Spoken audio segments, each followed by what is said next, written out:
one secret. How could you do this to us? We trusted you! One boy, too many hearts. Hello everyone, welcome to What If Deku Was in a Complicated Love Relationship with Class 1A Girls movie. Before we start, please go support Brian 120,980, 1 for writing that awesome fanfic. This is the translated version I made. There will be some mistake in character's gender, but of course Deku is a male. Love is complicated, especially when family is involved. For Izuku, it had never been a problem until now, all thanks to his friends from Class A who will have to do something morally questionable. Chapter 1. Izuku Midoriya, a young man who was formerly quirkless, now the 9th holder of One for All and a boy who had always been categorized as simple, which is why no girl was interested in him. But for him, it was never a problem because he was not interested in love either. This was due to his main goal, which was to become stronger, master One for All 100% and defeat All for One, reasons why he had no time for love in his life. But for her classmates, there were no obstacles to love blossoming in their hearts. During the end of their first year and the beginning of their second, several couples had formed. The first to be revealed were the class presidents. Tenya Lita dated Achako Uraraka. That same day, it was revealed that another couple had already been formed by Shoto Todoroki and Momo Yaoyorozu. Interestingly, Sato, Shoji, and Minta comforted Midoriya all day, so he just wondered why. Weeks later, the third was revealed. Ajiro Kirishima and Mina Ashida. The week after that, Denki Kaminari inviting Kyoka Jiru on a series of dates. Minta had to say goodbye to his perverted friend, which caused him to lock himself in his room for the rest of the week, eating only tubs of ice cream and potato chips. 2 days later, Mashiro Ajiro and Toru Hagakure had their first date.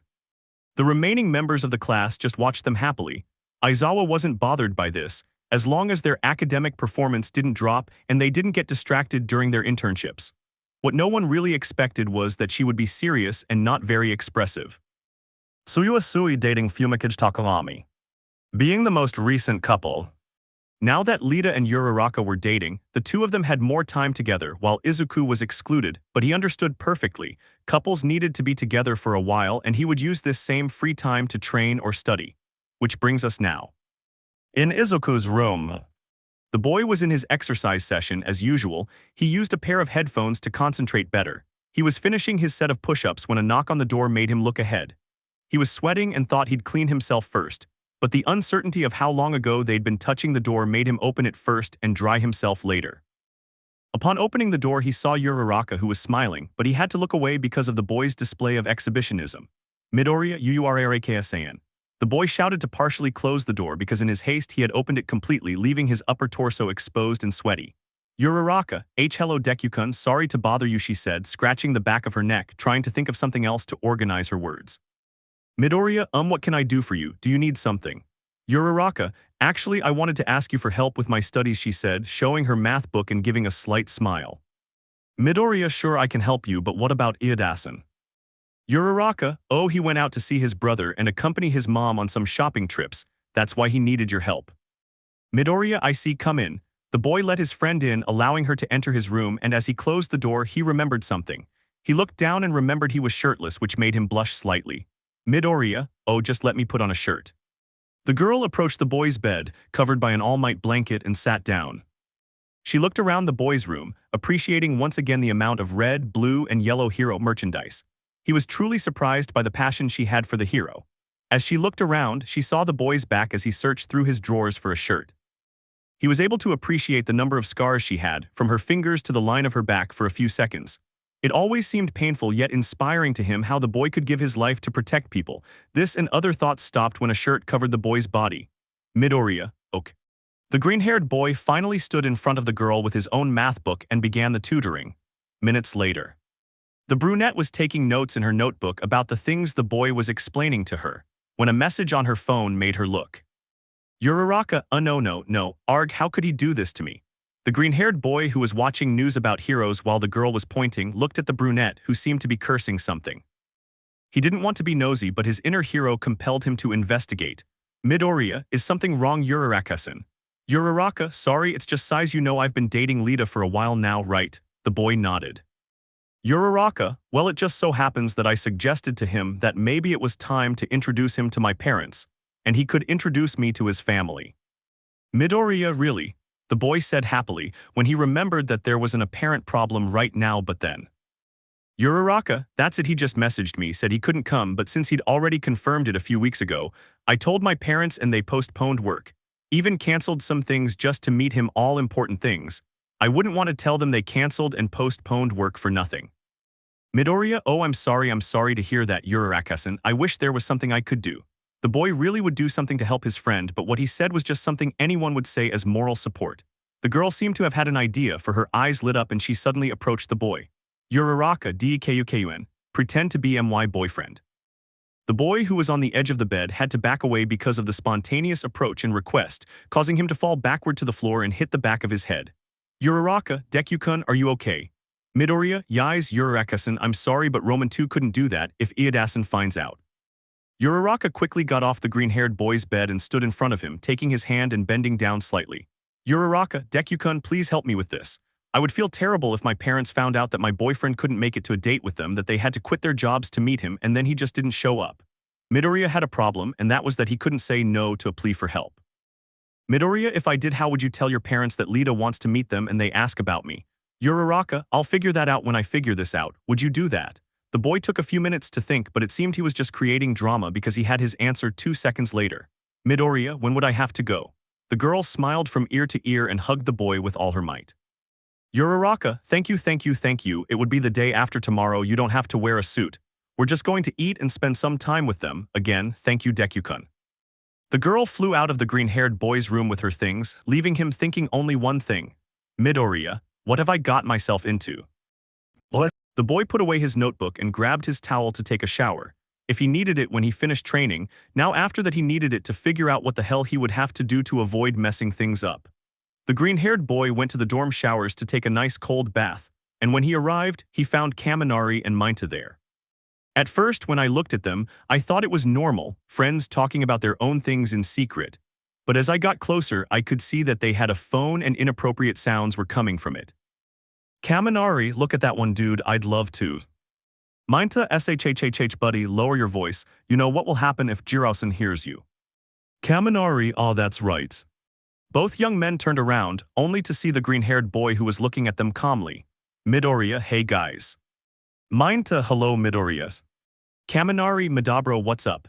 Midoriya, I'd ask them what they were doing, but I don't think I really want to know. Minta, are you sure? I could send you the video. Midoriya, completely sure. Kaminari, dude, I need some advice. Midoriya, yeah, sure, whatever. Kaminari, you see, I read a men's magazine. Midoriya, and you just lost me. Kaminari, no, not those kinds of magazines. I read that if you want to move forward in a relationship, you have to take the reins, and I did. I asked Kyoka if I could meet her parents, but she just avoids me when I ask to meet them again. Midoriya, wow, I'd like to help you, but you know I don't know about those things. Kaminari, sighs. Minta, just give him time, buddy. The green-haired boy walked past and went for a swim.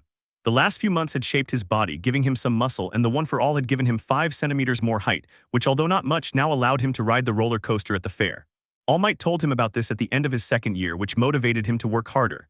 Now he could fulfill his dream of stepping into his favorite hero's suit, both metaphorically and literally. Midoriya, now I can wear the limited edition Golden Age Almight jumpsuit, and I won't need padding to make it fit properly. The boy was leaving and heading towards the changing rooms when he couldn't find his towel or any spare ones. Midoriya, guys, do you know where they are?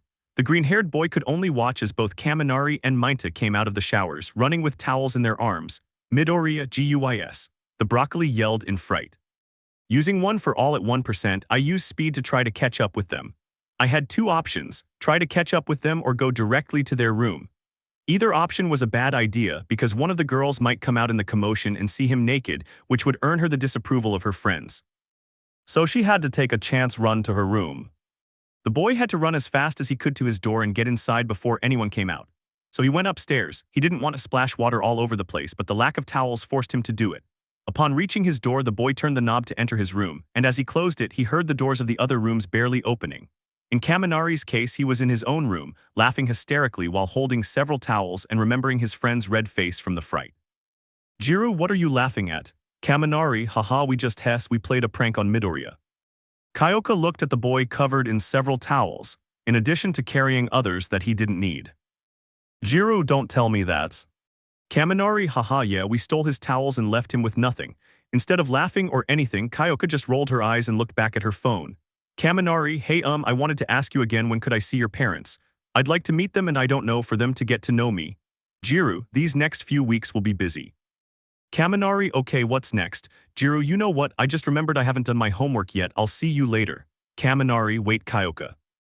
The punk girl hadn't finished listening to the blonde boy before she closed his door, leaving him alone in his room. The girl was walking down the hallway, muttering some things to herself. The girl barely stopped to change the song she was listening to when she noticed she was standing in front of the room of the green-haired boy whom her boyfriend had gotten into a little trouble moments before. Jiro, I guess I'll have to apologize to Midoriya for Denki's stupid idea again. The green-haired boy had taken an Almight-themed towel from his closet to dry himself. Despite being from his childhood, it was exactly what he needed to dry off and change. As soon as she took it out, some knocks on the door made her look at this. He wrapped it around her waist while silently cursing the blonde man. Midoriya, that was a great joke, Kaminari, but I didn't laugh. The boy opened the door trusting that it was Pikachu, but the surprise was twofold. The green-haired boy was startled to see Kyoka. And Jiro was startled to see the green-haired boy alone in a towel. The boy slammed the door and only hit his wall. Midoriya, this is definitely not my day. Jiro, no, I didn't expect Midoriya to be so marked. The girl said, leaning against the hallway wall, trying to forget what she saw. If he hadn't closed the door, the girl swore she would have hit him with her connectors in fright. The purple-haired girl heard the door open slightly, revealing the boy's red face and his extreme nervousness. Midoriya, Jiro-san S, sorry about that, do you need something? Jiro, Midoriya NNO, I just came to apologize on Kaminari's behalf for his stupid idea about the towel. The green-haired boy calmed down a little after that apology. Midoriya, oh, that don't worry, nothing happened. Jiro, come on, I bet you had to run here from the showers. And that peace she had gained went to hell when the girl hit on her grand idea. The embarrassment and nerves went on sabbatical when a message from the girl on his phone made him frown. Midoriya, is something wrong? Jiro, no, it's just size my parents, nothing important. The boy watched as the girl put one foot in front of the other, indicating that she was leaving, but his inner voice made him speak without thinking. Midoriya, I have some drinks, would you like to have one? The girl was really upset, and a cold drink and some peace and kindness would really do her good. Jiro, sure, but first. The boy saw the purple-haired girl pointing downwards and looked inside his room, remembering that once again he needed clothes. It wasn't long before he opened the door again and let the girl in. Upon entering, she again encountered the boys' collection, which reminded her of the time they had first arrived at the dormitories and had a competition to see who had the best bedroom. Jiro, yes, just as geeky as I remember. This made the boy blush as he was looking for something in his small refrigerator. He handed the girl a drink, which she gladly accepted. Midoriya, so is there something wrong with your parents? The girl was feeling a bit annoyed, some of Aizawa's assignments having to deal with Kaminari's nonsense and her parents all taking up her time. She really just wanted to vent and have someone simply listen without criticizing her or giving her cheesy advice. In the end, it seemed I had come across the right person. Jiro, that's all. The boy said nothing. Jiro, it's just ever since Kaminari asked me out, things have been a little complicated. I figured it was the feeling of being on a date or having a boyfriend for the first time in my life, but it all still feels strange. The boy only took a sip of his cold drink. Jiro, I told my parents I had a boyfriend, yeah, they couldn't believe it, especially my dad. Everything was going well until Dad said, I just hope he's not an idiot. If my little girl gets worse, it'll be his fault. Even my mom agreed with him, and that's where the problem lies. They've been insisting ever since that they want to meet him, but Denki is the complete opposite of what my mom and dad expect. They think my boyfriend is someone upright, smart, and forward-thinking, but Denki is nothing like that. He doesn't think before he acts, he doesn't even know what he's going to eat, and the worst part is I feel like they're right. Midoriya, so that's why Jiro-san has avoided the topic with Kaminari. Jiro and my parents keep insisting they want to meet him, that's what that message was about. I had to lie to my mom and say he went out to study. The only thing Denki seems to study is female anatomy. He thinks I don't know he still hangs out with that pervert Minta and thinks I'm stupid. The girl seemed to let off steam when she threw herself backwards, falling onto All Might's face and the boy's pillow. Midoriya simply approached the purple-haired girl. When she brought her hands to her face, he searched for a way to comfort the punk girl, even a way to solve her problem.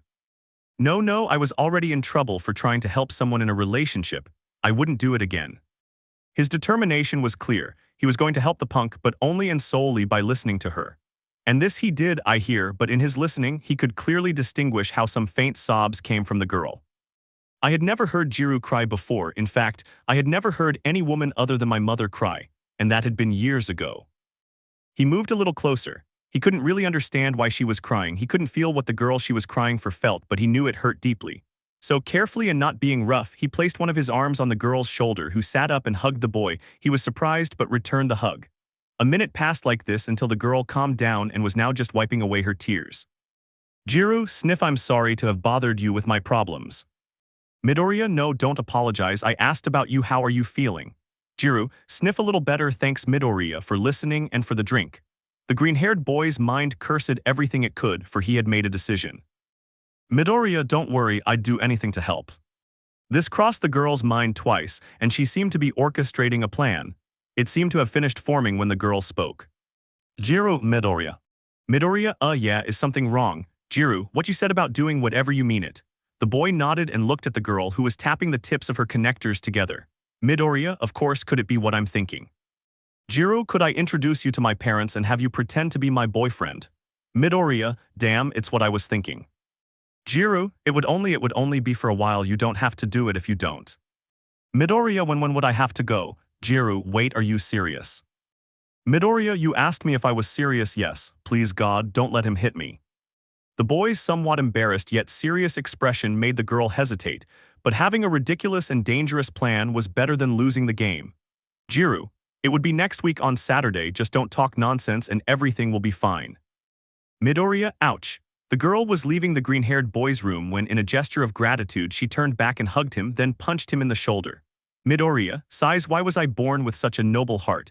People, I know what you'll say or what you'll be wondering. Did this son of a bitch already start a new story when he hasn't finished any of them? Well, as I said, sometimes I just can't think of anything to move the stories forward and keep them from sounding repetitive, honestly. And once I saw a story about this and I thought, I have to try it. I've already written a few chapters for this series and hope to publish new ones every Tuesday. For now, I'm leaving this one as a pilot. If you like it, I'll upload the others. Chapter 2. A pink-skinned girl was playing an online video game on her phone, while her partner Kirishima was making a little more noise while playing the same game. These two were playing around in class, because the written exams were being handed out and there were no more problems. At least that's what these two thought when Aizawa Mina Ashido. Mina hi. Aizawa, you got a 6, said the black-haired man in his characteristic bored tone, staring intently at the alien. The pink-haired girl who had thought she would do well dropped her phone to the floor as she hadn't expected to get such a low grade. Kirishima, hey, don't worry, a 6 isn't the end of the world, the boy said, still looking at his game on his phone. Aizawa, if I were you, Kirishima, I wouldn't be one to give advice, you got a Kirishima WHAT, he shouted, finally looking up, surprised, but I studied with Bakubro. Aizawa, that's strange because he got a 9. Bakugo, how can you not fail, you two useless idiots? You spent the whole damn session playing around. Aizawa sighs, I don't usually do this, but because of everything you've done this year, and to avoid getting into too much trouble, I'll let you take a second exam, but if you fail this one, there won't be a third chance. Mina, this time I'll study until I cry, the girl said determinedly, clenching her hands into fists and with a look that expressed determination. Kirishima, that's the spirit. Aizawa, personally I think you should study separately. Based on what Bakugo said, you two studying together only guarantees you'll fail again. Both the pink-haired girl and the red-haired boy lowered their heads because in truth he had a point. Aizawa, for that reason I decided to assign you a tutor. Let's see Izuku Midoriya. Midoriya, what about me? The green-haired boy asked, stopping writing down new facts about heroes in his notebook and looking around for an answer. Aizawa, you'll be Ashido's tutor and Momo Yaoyorozu will be Kirishima's tutor. Any questions? No, good, you can go and close the door and turn off the light. Kirishima was calm because in his opinion Midoriya was a good friend and he knew that he of all people in the world was the one who would have zero intention of doing anything with Mina. Mina was calm because she knew that the redhead was only interested in two things, that his strength would increase and what things were so manly. Honestly, she could only sigh every time she heard that. Midoriya interrupted this sea of thoughts when he spoke. Midoriya, so you'll need my help, mine. Midoriya, you know the exam studying. Mina, oh yes, of course. The girl gathered her things and walked beside the boy straight to the library. Upon arrival, they chose a table and the boy began his lesson at least for the first 5 minutes before the pink-skinned girl complained. Mina, I'm bored, she said before slumping down on the table and taking up its space. Midoriya, I'm sorry I can't help you with that, he said, trying to remain formal. Mina, I don't want to fail. If I don't pass, they'll expel me. Midoriya, honestly, I don't know why this is happening to you. The topics are simple. Mina sighs. When you're in love, all logic goes out the window. The silence between them became awkward, with the boy not being very important to him, and Mina, who responded with a word that anyone would say, being covered in sugar from every angle. Midoriya coughs so. Mina, hey Midori, aren't you really interested in anyone? Midoriya, and here's my tutoring. The boy looked away, trying to think of how to get back to the lesson. Mina, come on, you're an innocent cinnamon roll, you can't be uninterested in anyone. Midoriya, can we go back to the lesson please? Mina, nope, not until you tell me why. Midoriya, I'm just not interested, okay? Mina, no sir, you're not being honest with me. You're going to tell me everything down to the smallest detail. Midoriya, looks like respect for privacy has gone on sabbatical, so why shouldn't I? Well, because love brings a lot of trouble, doesn't it? The boy said, his eyes glued to his notebook, his face a serious expression rarely seen on him. The silence between them seemed to have come at no point, because the girl's incessant questions stopped after that answer. Curious about this, the boy looked up only to open his eyes, seeing the girl put her hand to her chest while looking down, clearly sad. Midoriya, idiota. Talvzsi passe ashid. Mina, you know you're not wrong about that. Midoriya, eh? Mina, you see I'm not in a position to say this, and you're not in a position to know, but Kirishima and we've had a few arguments these past few weeks. Midoriya, well done. Izuku, well done. I'm so sorry to hear that, but you both looked really happy today. Mina, you know Bakugo studied with us, right? Izuku nodded. Mina, well, that day we studied, but during study time, Kirishima spent the whole time arguing about manly things with Bakugo, and I was just listening. Sighs, it's not the first time he's forgotten I was there.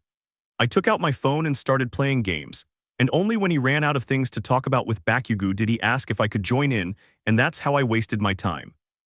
Midoriya was surprised. Of all people, he hadn't expected Mina and Kirishima to have problems. Damn, they even seemed like a perfect couple before they started dating. Midoriya, Piro. Mina, well-sized. Kirishima only hangs out with Bakugo, Siro, and Kaminari, and in the time we've been dating, we've hardly ever spent any time together. Of course, I know you guys want to be with your friends, but Kirishima has spent weeks with them. It's like he was born with them. I can't even remember the last time he held my hand, or we went somewhere just the two of us. Midoriya watched this, while the girl kept touching her hands and didn't look up. Mina, but when I'm a little distant, he usually asks me a million things, and it bothers me that he asks if there's anyone. The green-haired boy never understood why Mina was so nosy, but now he knew. The gossip she had was too good, and now he regretted not having popcorn at that very moment. Midoriya, wait. Mina, oh wow, yeah, so you're not so wrong after all. Damn, I haven't even introduced him to my parents, and we're already distant. Midoriya, oh no, I'm not getting involved here. I already have problems with two people over the same issue. I hope you can work things out between you and Kirishima. Ashidasan. Mina, thank you, but well, I have to go back to studying. I honestly don't want to fail. In the distance, a gray-haired man could be seen listening to the conversation. Hours later. The green-haired boy gathered his notebooks while Ashido carried the used books to their respective places. After that conversation, the girl seemed to have opened up a bit, as her performance while the boy was teaching her the exam material had been fantastic. He was putting his backpack back on his back when he saw his old childhood friend. Midoriya, kakin necesitas algo. Bakugo, tusk, shut up, looks like raccoon eyes told you everything. Midoriya, were you listening? Bakugo, please, nerd, do you think I'd be interested in the nonsense you're talking about? Midoriya, Bakugo, don't you dare answer me, he said with a frown and a whisper, because despite being a bastard, he respected the library rule. The boy didn't understand why he was talking to him until he finally spoke up. Bakugo, tusk, look, I don't give a damn about their relationship, but because of their problems, my team ended up below yours, so either you go and pretend you're RACCONYD boyfriend in front of her parents and make her happy, or in the next team battle I'll blow you to such tiny pieces that no one will know which part of you is which. Midoriya, Bakugo, falls warned, nerd. The ash-haired boy left, leaving the green-haired boy alone as he tried to process that threat. Midoriya, son of a my aunt, mitsuki, does she really expect me to pretend to be Mina's boyfriend?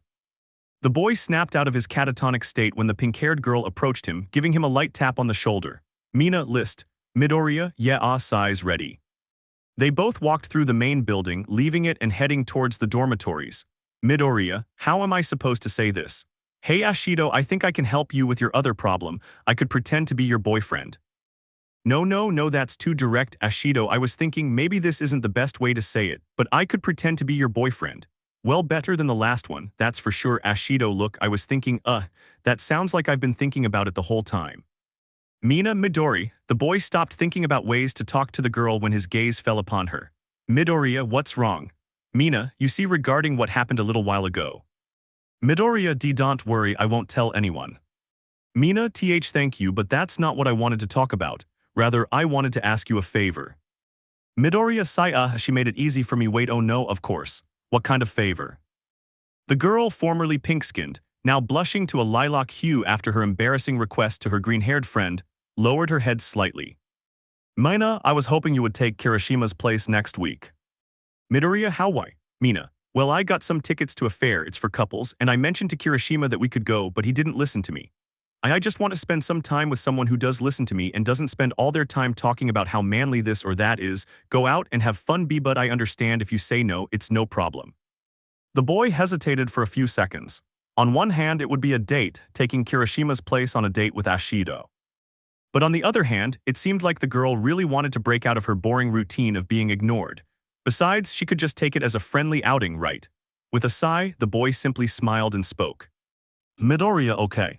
Mina seemed to have heard magic words, for her black and yellow eyes shone like stars in the night of the cosmos. When she looked up and saw the green-haired boy, he noticed this detail, finding it tender and wonderful, as if he had always wanted to hear those words and they had been denied to him until now. Mina, are really? Midoriya, sure, I have no problem with that. In a short amount of time, the girl threw herself at the boy and wrapped her arms around him, squeezing him and showing how grateful she was to the green-haired boy. He raised his arms in shock, only managing a smile that the girl couldn't see because her eyes were closed, and slowly lowered them until he returned the hug to the young woman with pink hair. Mina, what do you think? It's this Sunday. Are you busy? Midoriya, that sounds perfect to me. The girl just jumped for joy. She wouldn't have to sell her tickets or throw them away since she could go with her favorite green-haired boy from class. With that, the girl began to walk with a big smile on her face, and a series of jumps that showed how happy she was. Midoriya, Father God, if I was bad, give me a sign. And the boy got hit in the face with a ball. Student, sorry. Midoriya, ouch, hey, you didn't have to do that. The green-haired boy continued walking with Mina until they reached the dormitories, where she said goodbye to him and went to her room. The boy, for his part, did the same.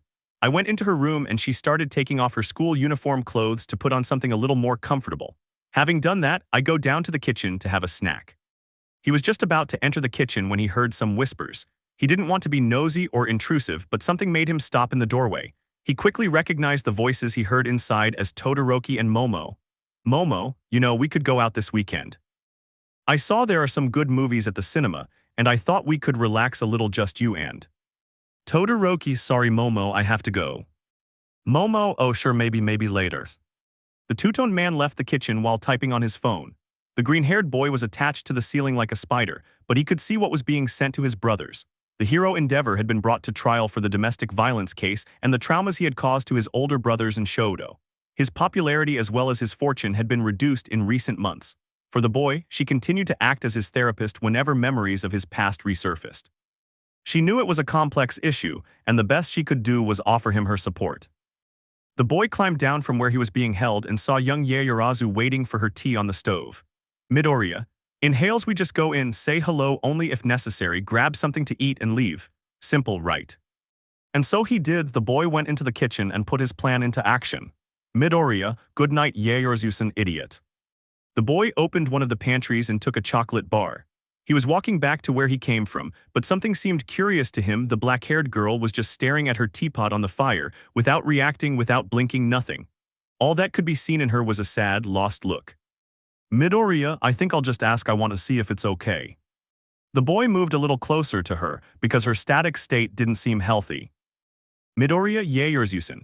The boy barely touched the girl's shoulder and she seemed possessed. She spoke, without changing her sad gaze or moving a muscle. Momo, you're Shoto's therapist, right? Midoriya-kun. Her spontaneous speech startled the boy, who took a step back, surprising the black-haired girl. Momo, perdoname Midoriya-kun yo. Midoriya, no, I was just surprised, ouch, but regarding your question, yes, is something wrong? Momo, to be honest, I was just hoping to talk to someone, and seeing as you listen to people, I was hoping that I could talk to you for a moment, if that's all right with you. Midoriya, of course. Great, he had to be a great therapist, and the worst part is he doesn't charge. The girl poured her tea and poured another for the green-haired boy. She sat down at the table next to him, who was sitting across from her. Midoriya, I'm listening. Momo, thank you, it's just I've been with Shadokun for months now and we used to hang out often. But when what happened with his brothers and father happened, I know I have to support him through tough times. But it seems like no matter what I do, he's just forgotten about me. I've tried to distract him a little and tell him everything will be alright, but it seems like he's just forgotten I exist. He doesn't greet me like he used to, sometimes he doesn't even. The girl's gaze grew more pained as she opened up to the green-haired boy. Momo and my parents aren't much help. Thanks to the controversies surrounding Shoto's family, my parents have suggested I break up with him. If I told them about all this, they'd insist even more, and I'm sure they'd arrange a marriage for me with someone from another family. The boy didn't say anything, but he watched as the black-haired girl's hands tightened around the teacup on the table. Momo, I tried to arrange a date with him for the weekend so he could forget about his problems for a while, but he ignored me completely. I know he's busy with his family, the controversies on TV and the internet, but nothing I do seems to matter to him now. The girl stopped for a moment, the boy moved slightly and saw a small tear fall to the floor.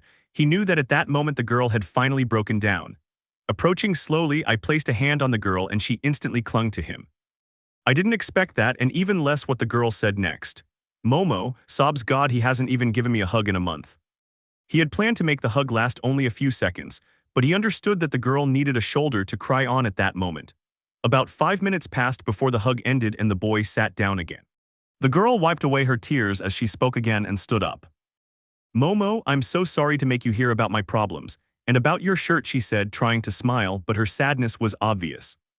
Midoriya, relax, it's okay, I'm here to help you and it's just a shirt, don't worry.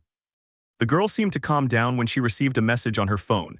I'm only checking this to give an annoyed look and express some frustration. Midoriya, is something wrong?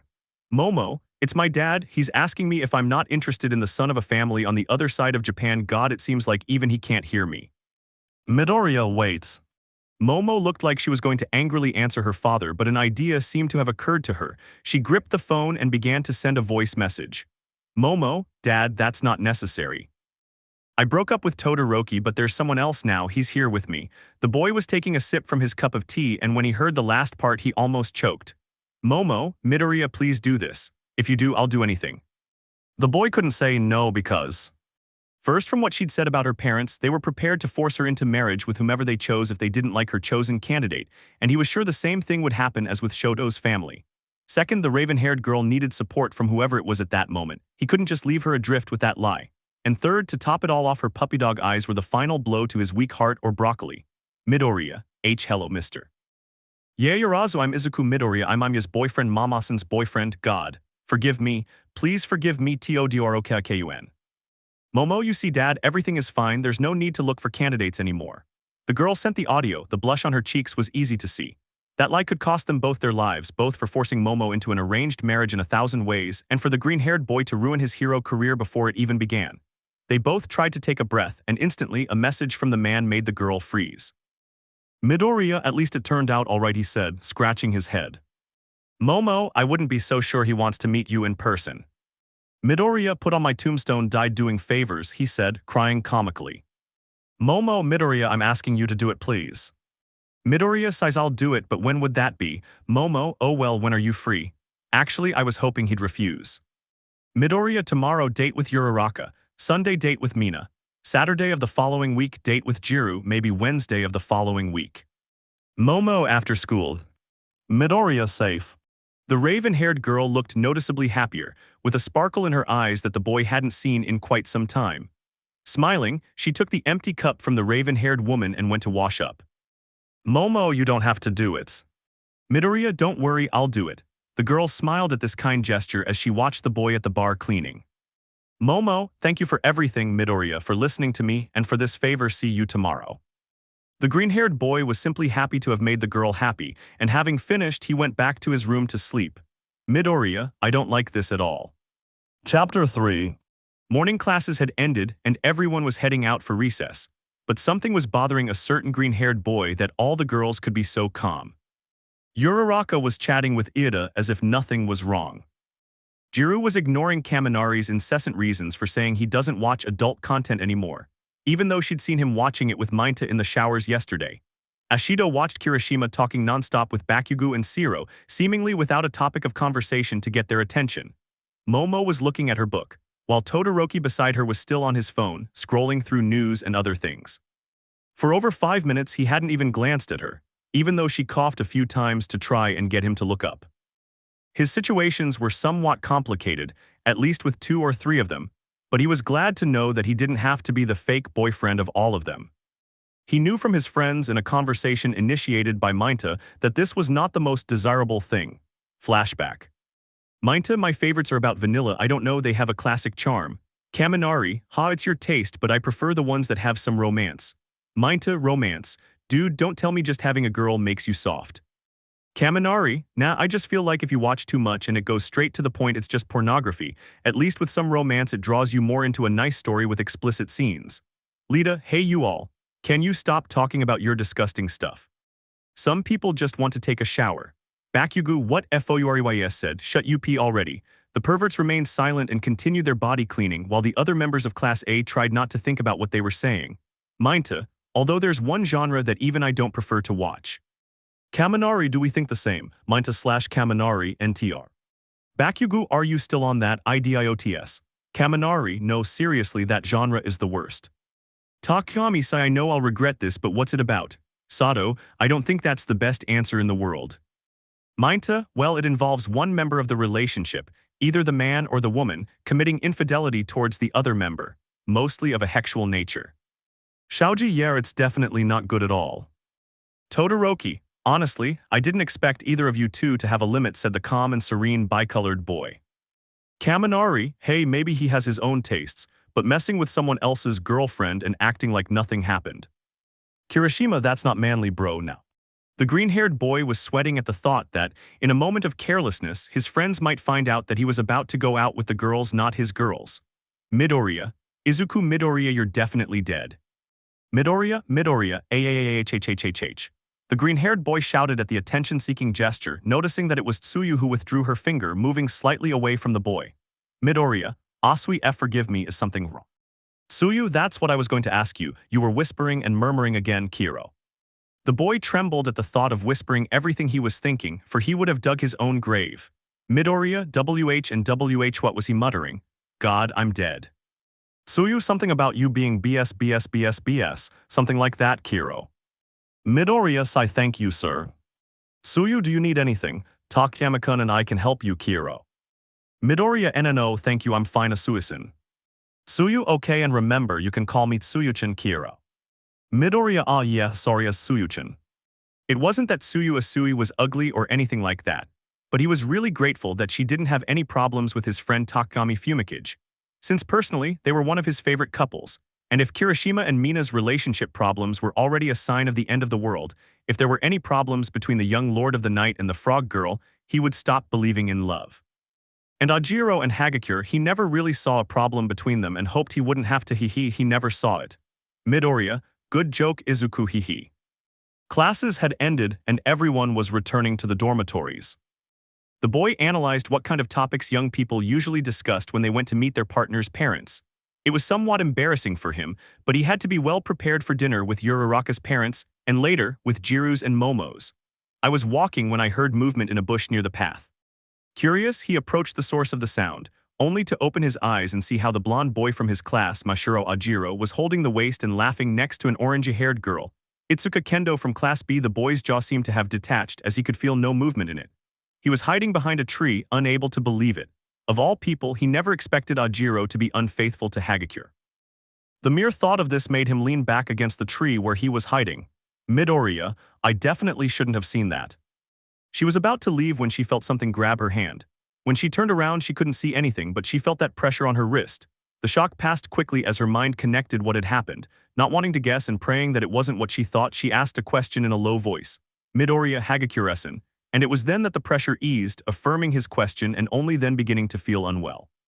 He knew nothing about relationships, but he was absolutely certain that discovering your partner being unfaithful in that way would be worse than losing limbs or breaking bones, and he was an expert at the latter. So he approached the girl and hugged her. She instantly clung to the green-haired boy who was her greatest support at that moment. Midoriya, let's go, you don't have to see this. The girl was just sobbing, but she wasn't against her friend's request. She took her clothes, which she had left on the tree, and walked away with the boy who offered his backpack to hide her clothes. In the dormitories, the green-haired boy let her go into the bathroom to get dressed, while he waited in the hallway, leaving her his backpack. He had no idea how to comfort the invisible young woman, but leaving her alone was not an option.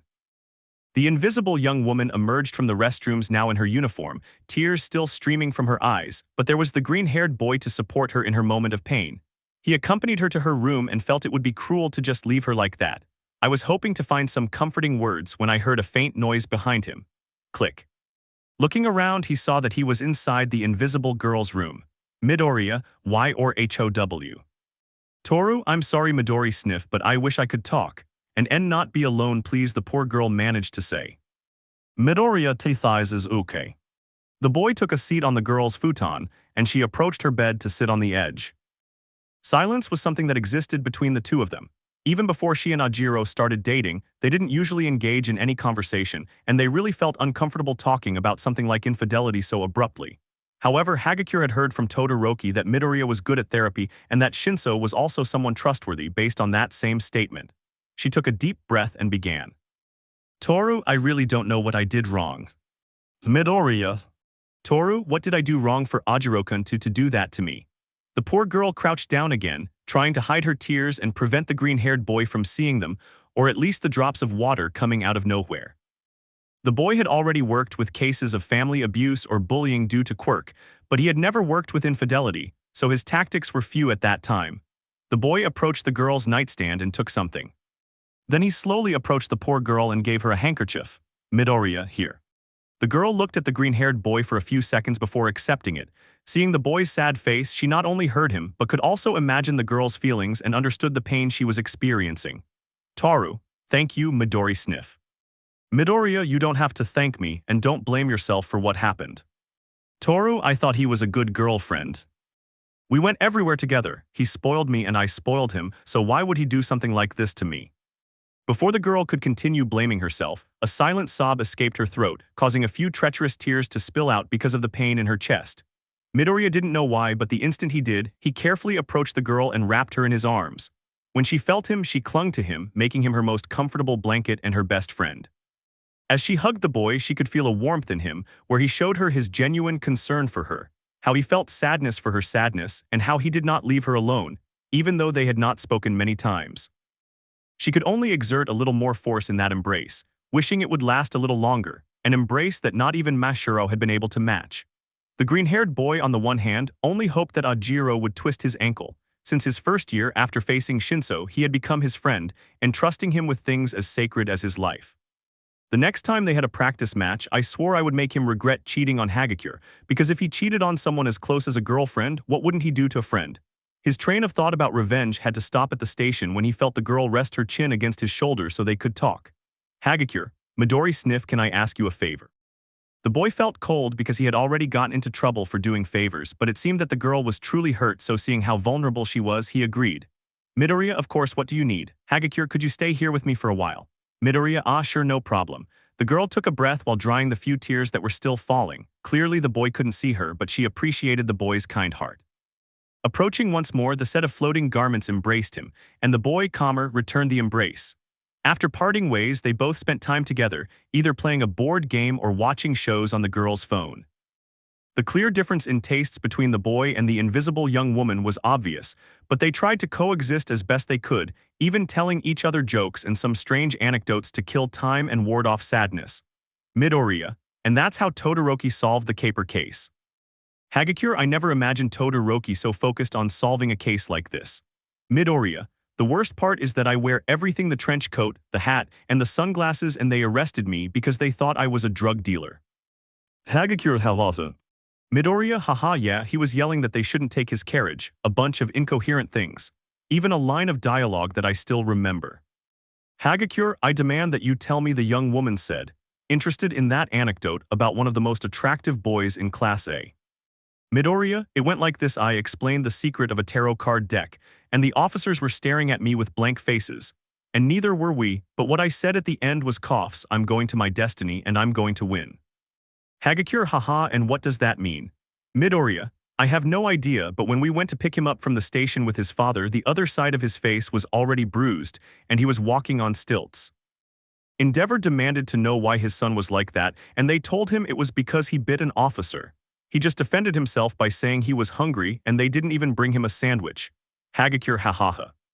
As the girl laughed, the green-haired boy could swear he could see some features of the invisible young woman, such as her long, albeit disheveled hair which was beautiful and reached past her shoulders, her smile that did not hide the girl's mood, and even though her eyes were closed, he could swear they were the most beautiful in the class.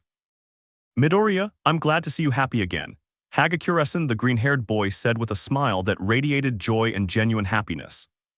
Hagakure gradually stopped laughing, until she saw the freckled boy in front of her with that damn smile that spread support not only to her but to the rest of her friends. He didn't know how or why the girl unconsciously moved and had taken the boy's face in her hands. Midoriya didn't understand what was happening. He only saw the girl's outfit and felt something around her head, but her expression changed when she felt a touch on her forehead. It was quick and to a certain extent pleasant. Midoriya, what was that? Hagakure, in gratitude for listening to me and for staying with me this time. The girl said in a soft tone of voice. The boy's mind was piecing together what he understood until his neurons gave him the answer. Midoriya, was that a K-kiss? Hagakure, just don't tell anyone. I'm still Ajiro's girlfriend and I want to be the one to confront him face to face. I just need some time. Nothing will feel the same anymore, but I'd like the right place and time to talk to him, and if the moment comes, I'd like you to be with me if possible.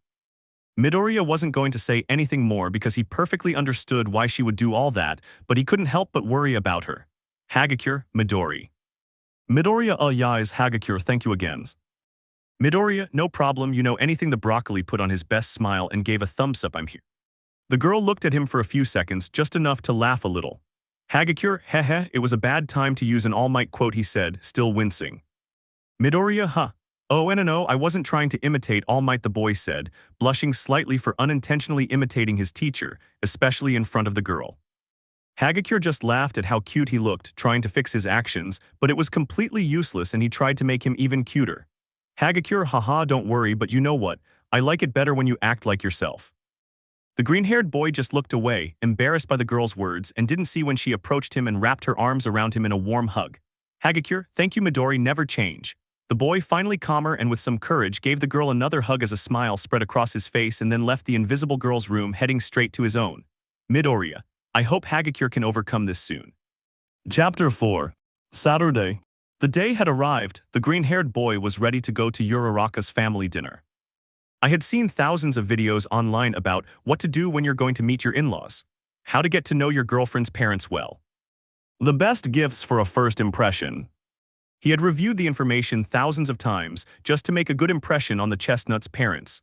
Machi had given her the location of her apartment and had brought along a Machi bag and some gifts for Uraraka's parents. Midoriya, this is it.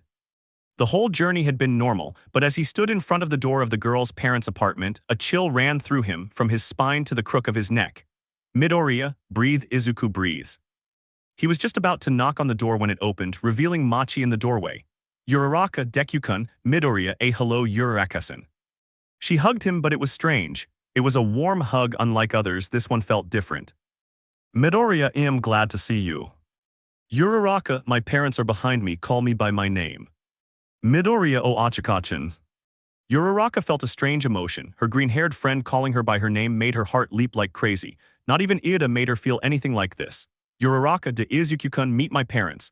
At that moment, the green-haired boy could feel his heart stop in one fell swoop. Looking up, he saw a brown-haired man with the beginnings of a beard, his eyes intently studying him. Beside him stood his wife, who simply smiled serenely. Mr. Uraraka, so you're the boy who's dating my little girl. Ms. Uraraka, it's a pleasure to meet you. You have no idea how much Achikachin has told us about you. Midoriya, it must be because Uraraka has talked about Iidasan so much to her parents. Heth, I hope he's doing well. Ms. Uraraka, come in, let's have dinner. The woman had a sweet, clearly kind look, but the man, Uraraka's father, was clearly looking her up and down. Her body didn't know why, but as if she wanted to buy it, she spoke. Midoriya, I brought some presents. The man's clear gaze of dismay fixed on the small bag of wrapped gifts. Opening one of these, the man found. Mr. Uraraka, Machi, Midoriya, okay, I'm dead. Mr. Uraraka, hot. Midoriya, huh, Mr. Uraraka, this boy knows you well, doesn't he, Achikachin? Boy. The man approached the green-haired man and wrapped his arm around him from shoulder to shoulder. Mr. Uraraka, if my little girl's boyfriend clearly knows what he likes, he has my full approval. The boy felt strange. The man's cold, judgmental gaze had been replaced by a happy smile and a cheerful voice. I looked back trying to get some help from Machi, but she was clearly relieved and giving me a thumbs up. They were all at the table where dinner had been served, and they were all chatting quietly, watching the latest news on an old television. Mr. Uraraka, and tell us guys, how long have you been dating? The chestnut-haired girl was eating a machi that the boy had brought when his question made her choke. Mr. Uraraka, I think I got a little ahead of myself. Midoriya, Uraraka should answer this question. It'll probably take her about as long as when she first started dating Iidasan. What? Uraraka cough cough WL a few months ago, I think it was 2, right Izuku-kun? Mr. Uraraka, oh it was actually not very long ago. Uraraka, no, it was 2 months ago that I told Deku-kun about the idea of meeting them. Mrs. Uraraka Deku-kun Uraraka Iik. Mr. Uraraka, that's a strange nickname. The green-haired boy glanced discreetly at the brunette who was blushing. He didn't know what to say and had to improvise. Midoriya, that's my hero name. The girl's parents looked at him, hoping he would clarify the situation. Midoriya, well, Achikachin and I have known each other since the first day of classes at UA, and before that, Deku was what people called me when they made fun of me, but she made Deku mean something completely different to me, and ever since then I've asked her to call me that. The girl's parents listened in silence, simply proud of their little girl. Midoriya, she was a great friend, she supported me when I needed strength, and whenever I needed to give my all, she was the reason why I gave 100%. As the brunette stared at him, she recalled their encounter before the entrance exam and when he reminded her of the meaning of Deku. She didn't know why, when, or how. She approached the green-haired boy sitting next to her and gave him a light kiss on the cheek. The boy reacted instantly, blushing in no time. Machi simply hid her face and looked away, while the green-haired boy tried not to stumble over his own words.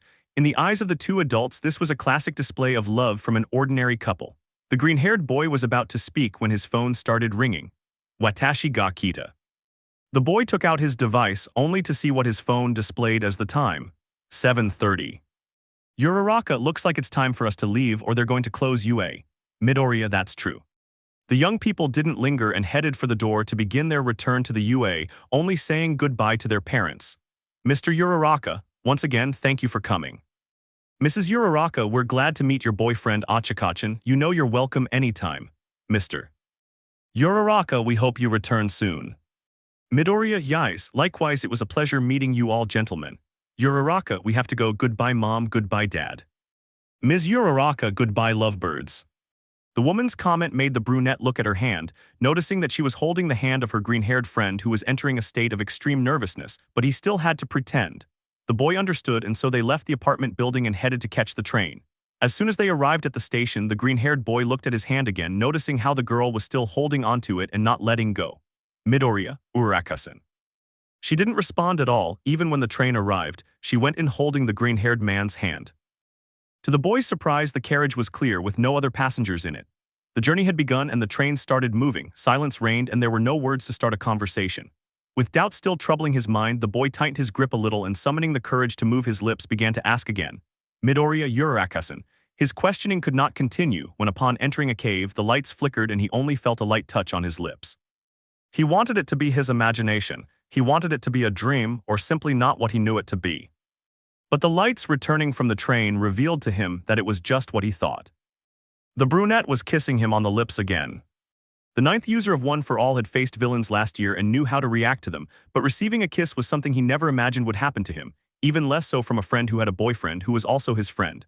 The boy was about to gently push the brunette away, but before his hands could even reach her shoulders, her soft hands gripped his cheek and the back of his neck, trapping him in an abysmal closeness. His mind tried to analyze what was happening. Midoriya, another kiss. It was to be expected being at his house, but now he has no reason to do it. The girl, for her part, did not stop the kiss. She only moved away centimeters to catch her breath and then rejoined the green-haired boy in front of her. All the willpower the boy could muster made him move one of his hands to one of the girl's arms, finally pulling her away and ending the kiss. Midoriya, Uraraka-san. Uraraka Deku-kun. Midoriya, WWWHY. Iidasan, what about him? Do you know what you're doing to me? Uraraka, Iidasan, you've never said anything as sweet to me as what you said in front of my parents. Midoriya, Uraraka-san, what I said in front of your parents, no. Uraraka, I know very well when something you say is a lie and when it isn't, please Deku-kun.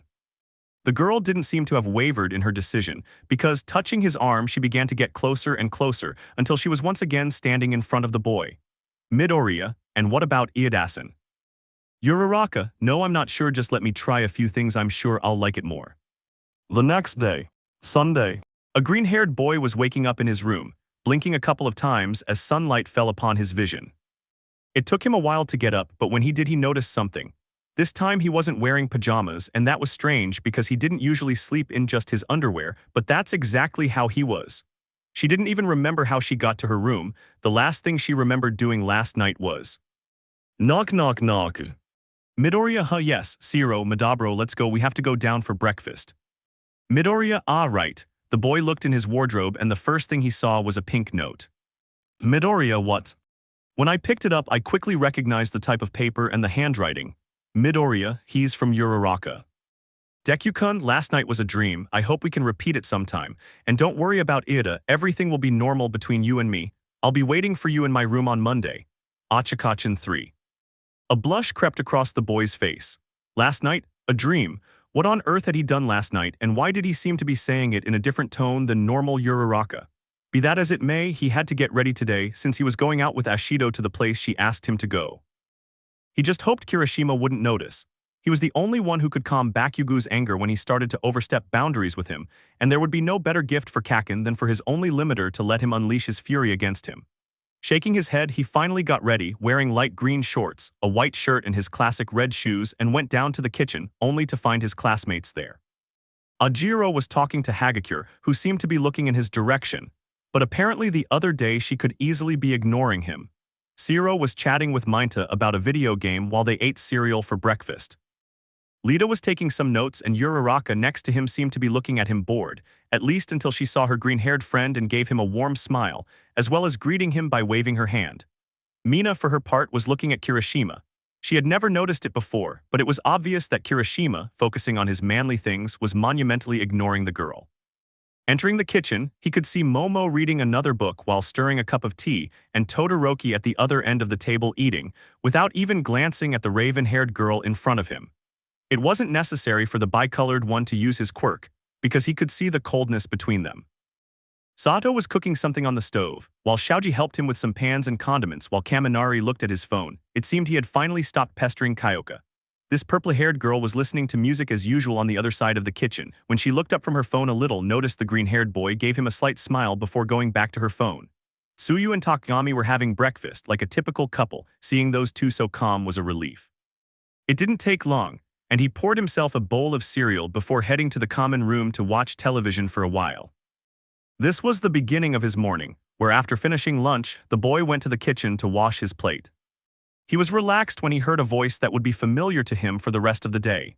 Mina, hello Midoriya-kun. Midoriya, oh hello Ashido-san, how are you? Mina, good, I'm excited about today. And you, Midoriya, nervous. At that moment the boy felt a blow to his cheek. When he reacted, he realized that what he received was a slap. He didn't understand anything, he only felt the burning sensation of the impact. Mina, how do you feel? You are strong and powerful, how do you feel? Say it again. Midoriya is strong and powerful. And so a drop of sweat ran down the boy's face, imagining the outcome of his reply. Mina, Midori, are you alive? Midoriya, I'm excited too. Mina, haha, it'll take me a while. Midoriya, sorry, Mina, now don't worry, hey, let me wash my dishes. Midoriya, give them to me, I'll wash them. Mina, Midori. Midoriya, bring it here. The boy was cleaning the dishes, victorious after beating the pink one, but she moved to his side and began cleaning them with a dry cloth. Midoriya, hey. Mina, that's only fair and don't insist. The boy just smiled and let the girl accompany him. The hours had passed and it was already late. The girl had left about half an hour ago and headed to the train station to wait for her friend. The green-haired boy was getting his wallet and phone ready when a voice called him. Kirishima, Madabro, hey, do you know where Ashido-san went? Midoriya, kai Kirishima-kun, iya. Bakugu oh fire HAIRS, come here. Kirishima, haha, yeah, I'm coming, don't worry buddy, maybe I'll see her later.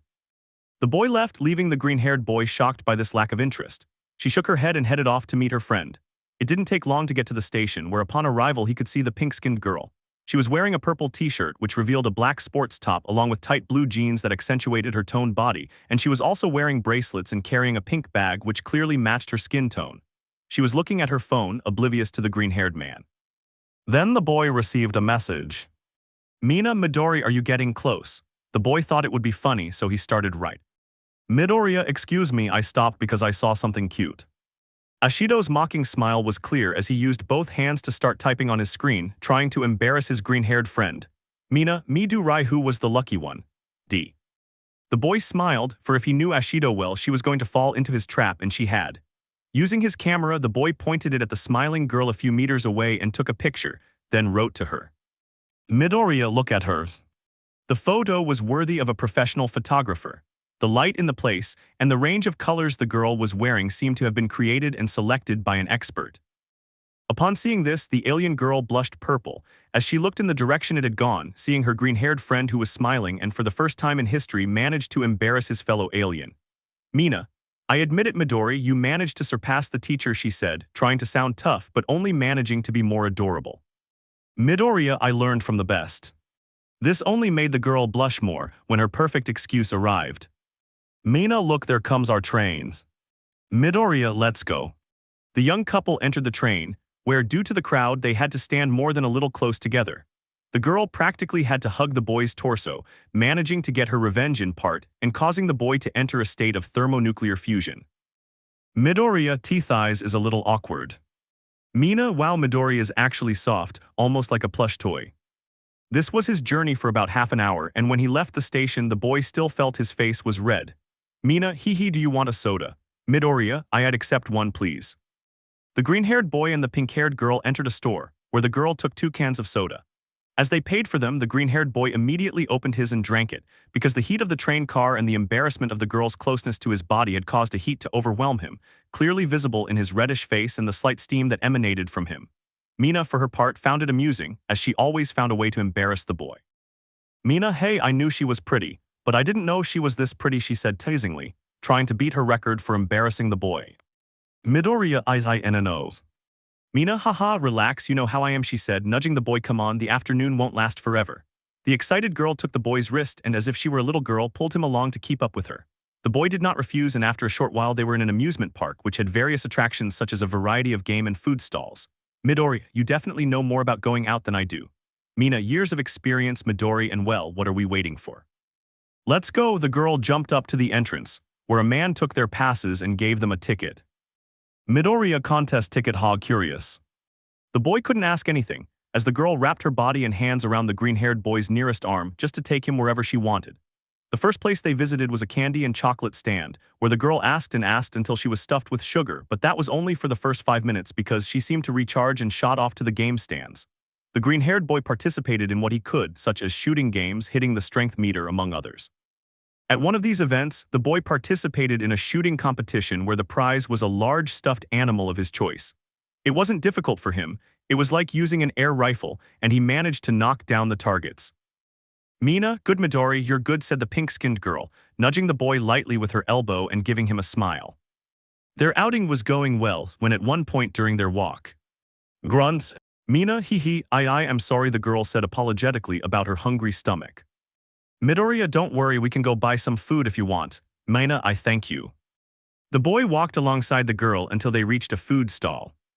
They both found a stall and ordered a couple of crepes. Mina was like a little girl, savoring the sweet she was carrying in her hands while the boy watched her, finding her expression adorable as she ate. Midoriya, hee. Mina, what's up, Midori? The girl said, still eating her crepe.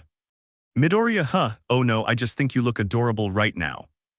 Mina, I can't help it, I love crepes and I love going out, especially if it's with someone, said the pink-haired girl while taking another bite of her crepe. Speaking of which, what kind did you order yours? Midoriya, oh, I ordered chocolate-covered bananas and powdered sugar. Mina, hey, it looks good but it has something. Midoriya, The boy took one of the crepes to see what was unusual about it, but what he didn't expect was for the girl to hold his hand and bring the crepe closer to her, so that with one bite she could get a piece of the dessert. Mina, hey, you have good taste. Midoriya, hey, the boy said in an offended tone, making the girl laugh. Mina, hee, well, to be fair, you can have some of mine.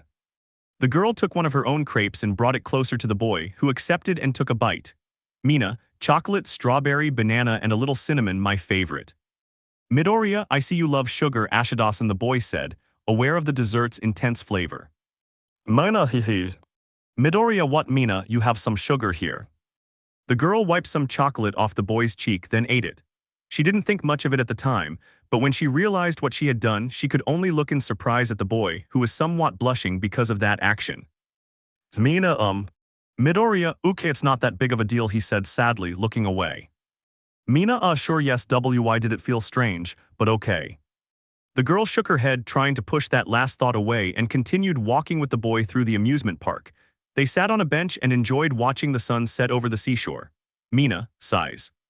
The green-haired boy turned to look at the girl, who had her hands behind her head, clearly relaxed at that moment, letting it show with her smile. Midoriya, so you didn't like today? The boy asked jokingly. Mina, now, the girl said, playing along with the boy. The boy mirrored the girl's pose and leaned back on the bench, similarly placing his hands behind his head and closing his eyes. Mina, it's been a long time since I've been out. Thank you for coming with me today, Midori. If I had come alone, I wouldn't have had as much fun as I did with you, thank you. Midoriya, don't worry, I had a lot of fun with you today too, and if you ever want to do it again, I'd be happy to.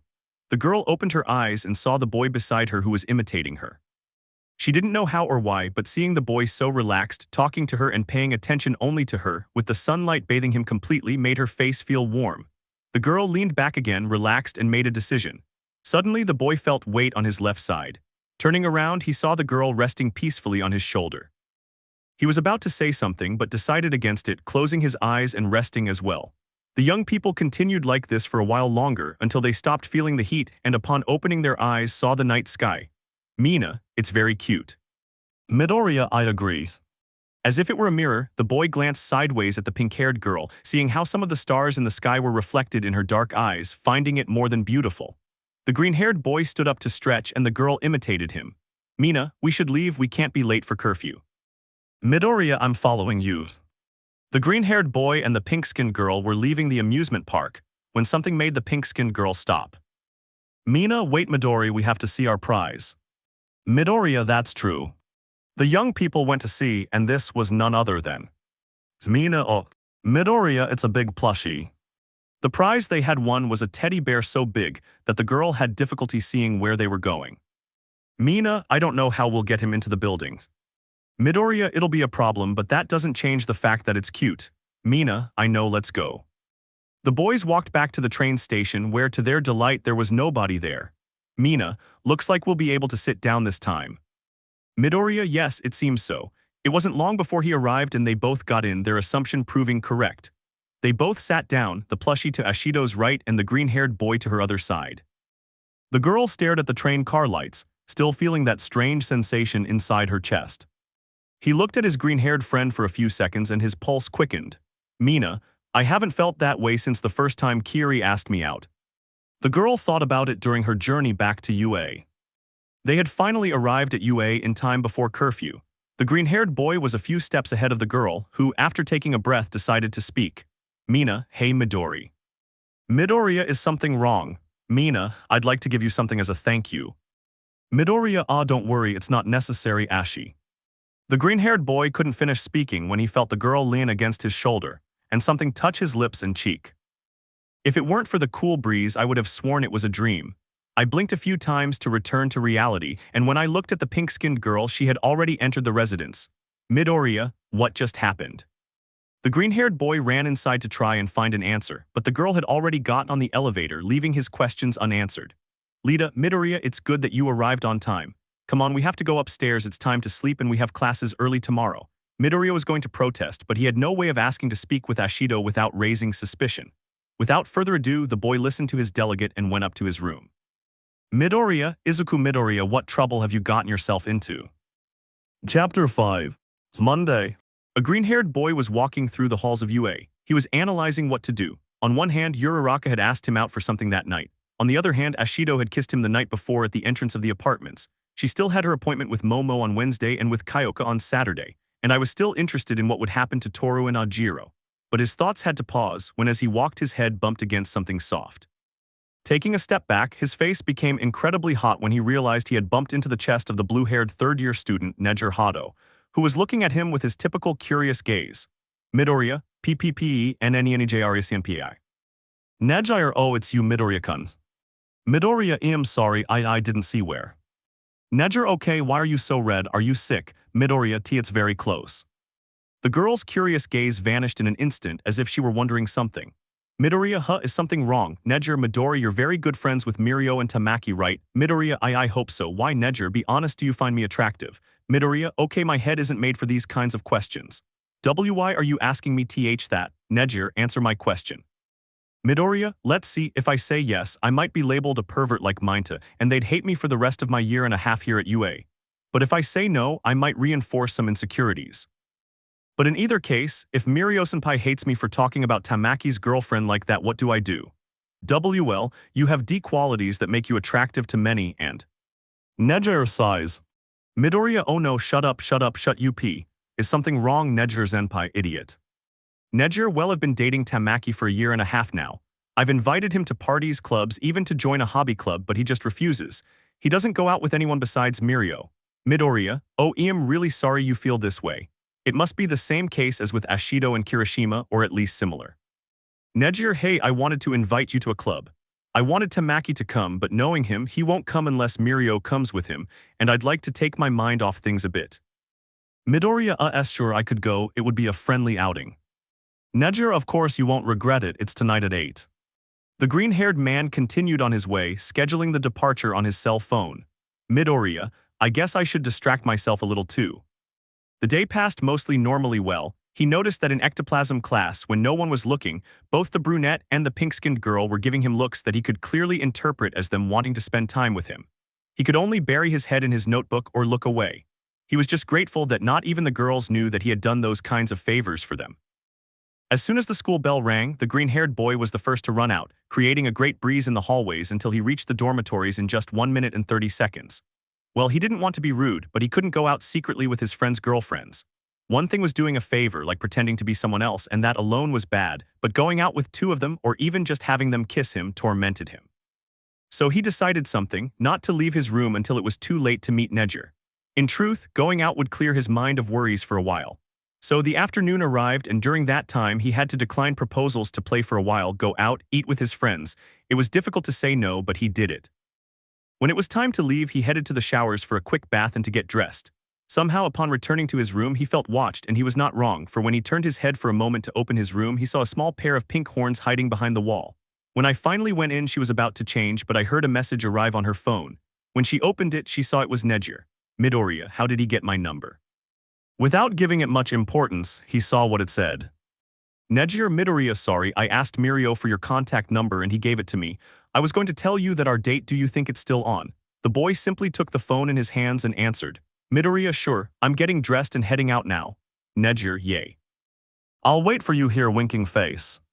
Broccoli put down his phone and got ready to change. He didn't want to be rude, but he had to leave through his bedroom balcony without telling anyone since it was unusual for him to go out alone. Fortunately for him, no one seemed to have noticed what he had done, adding that he had left his room unlit and no one would bother him. It didn't take long to get to the city and therefore to the club that the blue-haired girl had mentioned. She was on the corner of the location the girl had sent her when she saw her a few meters away. She was wearing a tight-fitting t-shirt, which could easily be mistaken for her superhero costume, jeans that accentuated her figure, and she appeared to be looking at her phone, waiting for him. He swallowed hard and with the courage he had mustered, approached to say hello. Midoriya, hi Nejer-senpai. Upon hearing this, Nejer immediately put down her phone, looked at the boy, and gave him a big smile. Nejer, Midoriya-kun, you did come. The girl didn't hesitate to approach and hug him close, burying the boy in her chest, who was trying not to breathe, not to look, and not to speak. Midoriya, NNOT again. The girl let go of him and watched as he seemed to be swaying slightly, his gaze appearing easily lost. Nejer, do you have something? Midoriya, NNO, it's just it must be thirst, it was really very mild. Nejer, oh yes, let's go in, we'll order some drinks inside. As they approached the door, a man with 4 arms and a bushy beard stopped them. Doorman, reservations. Nejer, yes, room 4 with 1 companion time, 2 hours.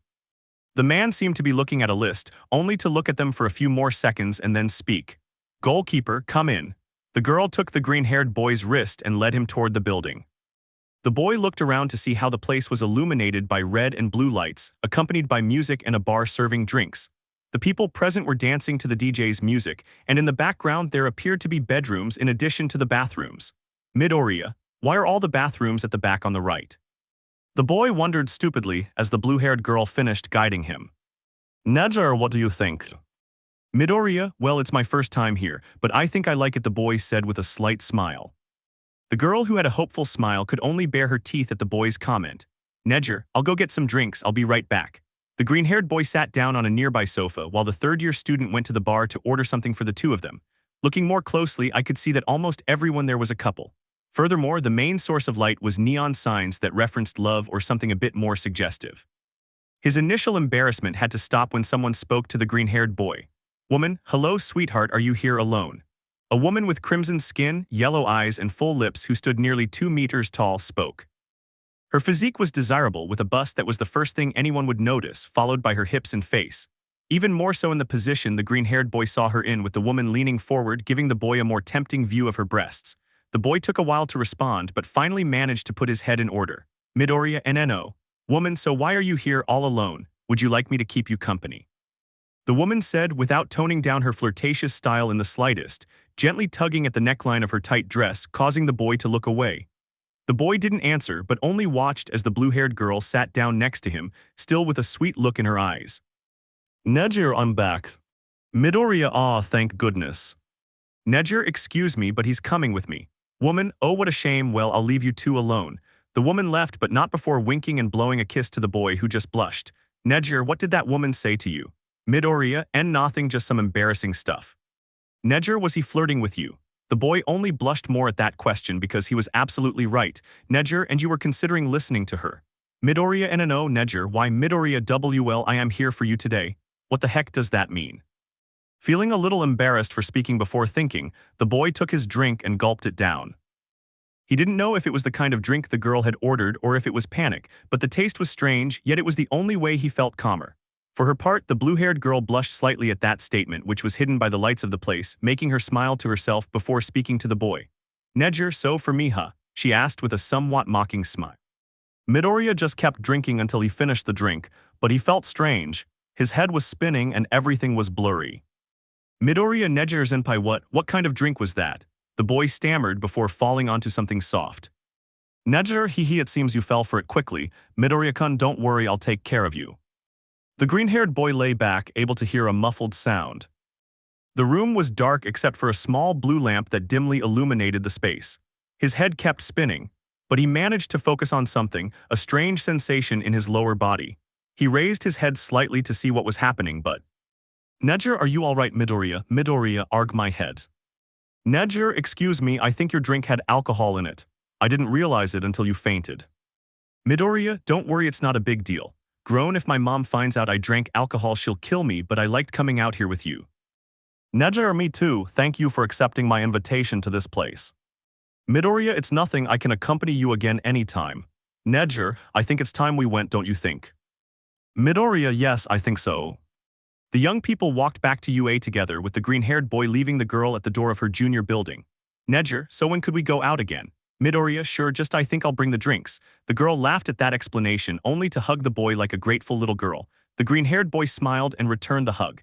He was starting his walk to his own building when he heard an attempt at whistling. Turning his head, he could only see the girl gesturing with her hand and her face. The green-haired boy turned his head, momentarily ignoring that, when his brain clicked and he turned back towards the girl, only to see her waving her hand and saying, Nejar, goodbye, Izuku-kun. The boy could only shake his head, thinking that it was an effect of the alcohol still in his system, so he just smiled and waved his hand. He walked somewhat uncomfortably to his class dormitories, not knowing why the last part felt so strange. Midoriya, what the hell happened there, in the third-year dormitories? A nervous young man was playing a video game next to his muscular blonde friend. While one had a calm expression, the blonde had a confident smile. The blue-haired girl looked at them, initially with a bored expression, before turning around and giving a smile, albeit somewhat forced but convincing. Nejar, hi guys, the girl said in her characteristic way. Mirio, ah Nejar, hellos. Tamaki hado, hello. The girl didn't usually get too upset when she saw her boyfriend with his friend, but she wished she could at least be alone with him. Mirio, we're playing Front Night. Want to play? Said the steroid-enhanced Tin Tin with his usual look. Neji, no thanks, I'll go to my room. The girl floated away down the stairs, leaving the two young friends alone. Tamaki, didn't you think Hado was acting strangely? Mirio, nah, she's fine. Tamaki, okay. In Neji's room. The girl had collapsed onto her bed, somewhat annoyed that Tamaki only spent time with Mirio. She understood that they were friends of many years, but she wished they could at least be alone together in a damn room for 5 minutes, even if it was just once. Although her day wasn't so bad, she enjoyed going out with the green-haired guy, making some jokes with him at the bar, watching him get on the stripper table, and how the girls at the bar threw money at him and… Above all, I love what happened after that. With this in mind, she decided to take out her cell phone and see what she could do with it later. In the rooms of Class 1A. A green-haired boy tried to remember what happened in that bar with Neji-senpai. He trusted her word, but his body felt strange, as if several hands were running all over him, touching his abdomen or his arms. Everything was very strange when his phone sent him a reminder. Midoriya, what could it be? I picked up my phone and saw that it was that topic to remember. Go to Uraraka's room. The boy remembered that. He wasn't sure if he would like what was going to happen, but if he could do something to help, he was willing to do it. She left her room carefully and went to the side of the girls' rooms, being careful not to wake anyone. She stood in front of her friend Achako's room and hesitated a little before knocking. Midoriya, so are we going to talk about what happened yesterday? What? The boy, nervous and anxious about what would happen, knocked on the door 3 times. Not long after, I heard hurried footsteps heading towards the door, and when I opened it, I found the owner of the room. The brunette was wearing a black shirt and pants as pajamas. Uraraka, Deku-kun, yes you came. The brunette whispered happily. Midoriya, yeah, why did you call me? It seemed like you wanted to talk about something. Uraraka, yes, but first go. The boy, a little nervous, went in, only for Machi to stick her head out and make sure there was no one in the hall. Midoriya remained standing, for it was his first time in a girl's room. Midoriya, we just talked and left then. Uraraka, I have a gift for you, can you close your eyes? Midoriya, why is this happening to me? Wasn't I supposed to be born ugly? Right. The boy closed his eyes, somewhat afraid of what might happen. His legs trembled and he felt his face reddening with each passing second when… Uraraka, done, you can open them now. The green-haired boy opened one eye first, but everything was normal, but the brunette looked happy. Finally she opened the other eye and indeed everything seemed normal. Midoriya, what? Uraraka, look at your wrist. The boy did as asked and saw that there was an Almight-themed bracelet that he had seen days before. Midoriya, tthis. It's Uraraka, the limited edition Almight Generation Bronze, Beach, and Gold bracelet, whose hair spikes pop up when you open it and says 5 different phrases. Yep, Midoriya, ay. The boy was about to scream when the brunette's hand stopped him. Uraraka, I'm glad you like Deku-kun, but remember, if you scream you'll wake everyone up and you'll still be in my room, the girl said, sounding a little scared as she remembered the incident. Midoriya, it's incredible, but how did you get it? I thought they were expensive. Uraraka, let's just say I did ask Momo for a favor, though she was happy to help me get it for you, the girl said, scratching her head, trying to appear calm. Midoriya couldn't resist and hugged his friend, even lifting her off the floor and spinning her around in place.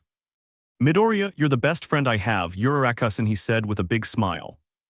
Uraraka's feelings were confusing. She was happy to see the freckled boy happy, but on the other hand, Midori calling her friend stung a little in her chest. Uraraka, relax, Uraraka, you heard me right, I'm glad you liked it. The boy went down to the brunette, who smiled before giving a tired yawn. Midoriya, yawn, I think I'll go to my room now. I don't want to keep you awake if you're already sleepy. Uraraka, yes, yawn, see you tomorrow, Deku-kun. The green-haired boy was touching the doorknob when a question as fast as a bullet pierced his mind. Midoriya, Uraraka-san, Uraraka, yes, Deku-kun, Midoriya, how did I get to my room last night? Uraraka, oh well, let's just say you fell asleep on the train, you look so peaceful, and since I had already asked you for that favor, I used my quirk to float you there, and when we got to the academy, I put you in your bed. Then I got off and went in through the front door. Midoriya, oh, that explains why I didn't remember anything after. The girl quickly pushed the boy out of her room, closing the door instantly, leaving the boy surprised. Midoriya, what was? What? The boy was about to finish his thought when he heard footsteps approaching the other doors in the hallway. Midoriya, later. The green-haired boy ran, trying not to make a scene, and headed to his room. In Uraraka's room. She headed towards her bed while gently patting her face, trying to calm a budding blush and banish the thought of Deku remembering what had happened yesterday. Uraraka was about to kiss the green-haired boy again when she saw him faint and almost fall to the floor of the train car, if not for the same brunette who had managed to catch him. Uraraka, "Oh no, Deku-kun, get up, come on," he said while shaking his friend to wake him up. Uraraka, it seems not. The girl used her quirk and, holding him by the hand, carried him around like a human balloon. Uraraka, I hope she doesn't wake up now. That's how it was until they were in front of the dormitories. He deactivated his quirk, leaving the boy lying on the grass. I float to the broccoli room to make sure no one was there and put it in through the window, relieved that the balcony door was open. Uraraka, now for Deku-kun. Now ready, I deactivate gravity on the boy to hug him and jump, managing to position myself on the boy's balcony. He approached the bed and, laying him down, stopped using his quirk on him. She was relieved that she and the boy would return safely and was about to leave when she decided to look over her shoulder at the boy one more time. Her feet walked one in front of the other until they stood in front of the freckled boy's bed. His face, he looked so serene and comfortable. Uraraka, what are you dreaming about, Deku-kun? She wondered while playing with one of the boy's green strands of hair. Her gaze traveled from his face to his chest, watching it rise and fall like ocean waves, almost hypnotic. Uraraka, and what if we make you comfortable? The girl said, searching for a vague excuse for what she was about to do.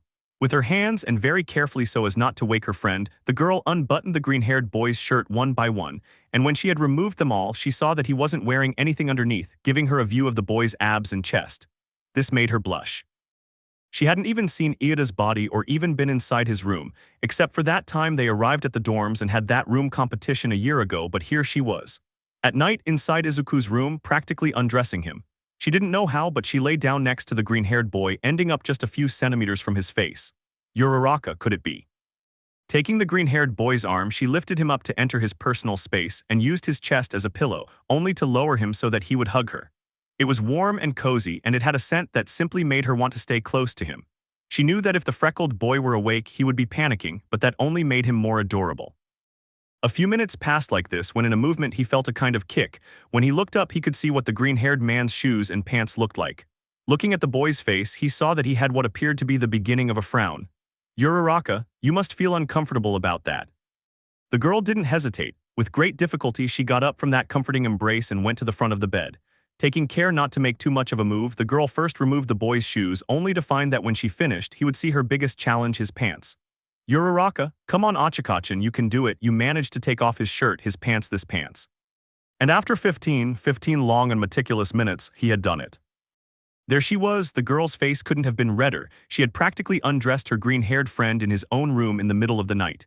His shame was unparalleled, so why was he still there? The girl took out her phone and checked the time. 12:00. Leaving through the window and entering through the common room was no longer an option, and Aizawa made his vague nightly patrols through the hallways. Uraraka, I think I'll stay here for the night if you don't mind, Deku-kun. The shameless chestnut said, more as a flirtatious joke than as a completely optional answer. And so the girl began to remove her clothes, remaining only in her underwear, leaving her things on the green-haired man's chair in front of his desk. Making him float again, the girl unmade the bed to lay the boy down and tuck him in, followed by herself, returning to the embrace she had had to leave. She hugged the green-haired boy like a stuffed animal because she considered him to be a huge green bunny, finding him adorable. Uraraka, good night, Deku-kun. She said with a sparkle in her eyes just before taking one of the boy's hands and giving it a tender kiss, and with a sigh she closed her eyes. Hours later.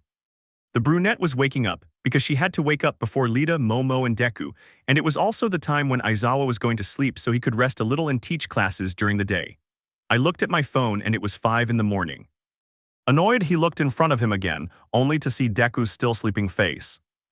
The girl could look at that face her whole life, and she would never get bored of seeing it.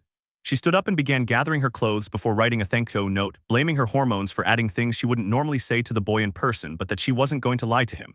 Ready, she was about to leave, but not before turning around and approaching the green-haired boy one last time. Uraraka, good morning, Deku-kun, the girl whispered, leaning in to kiss him on the lips. See you later. And so the girl floated to her room so that no one would suspect a thing. Now. Uraraka was remembering this in the darkness of her room while playfully biting her fingers. A faint smile appeared on her face before she finally drifted off to sleep with that thought. Uraraka, I don't regret anything I did, Deku-kun. Chapter 6. Wednesday. It was an ordinary day and classes had reached halftime. A green-haired boy was heading to the dining hall for lunchtime. His friends Iida and Uraraka had gone ahead to reserve a table, while the green-haired boy had gone to chat with Almight. Teacher's room. All Might, so tell me Midoriya Shonen, how are things going? Midoriya, well, they're doing well. The symbol had a smile on its face as it looked at its successor, but there was something it was looking away and seemed to be thinking about something else, answering vaguely. All Might, something's wrong, you've got that look on your face. Midoriya, well, All Might, have you ever had to do something that wasn't right but you couldn't say no? All Might, that's what it's about. Once when I fought All For One, my blows weren't meant to restrain but to kill. The final blow was meant to assassinate him, and even though it wasn't something I entirely liked, I had to do it. Why do you ask? Midoriya, well, actually, I'm not 100% sure if I could tell you. The green-haired boy had lowered his gaze, avoiding eye contact with his predecessor, but he felt a touch on his head, knowing it was his master's hand. All Might, Shonen, we both know the secret of One for All. I think any other secret would be perfectly normal. Come on, tell me what's going on in that green head of yours. The boy took a deep breath. He knew his teacher was someone he could trust, so he inhaled and exhaled. Midoriya, well. 5 minutes later. All Might, how could you accept all that?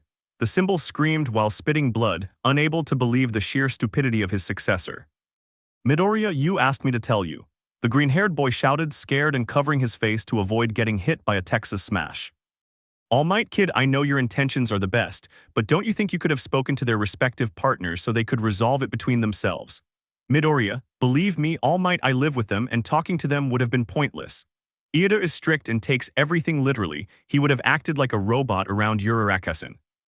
Kaminari, come on, he's Kaminari. All Might, that's right. Midoriya, you heard what Hagakure asked me about Ajiro-kun and Todoroki.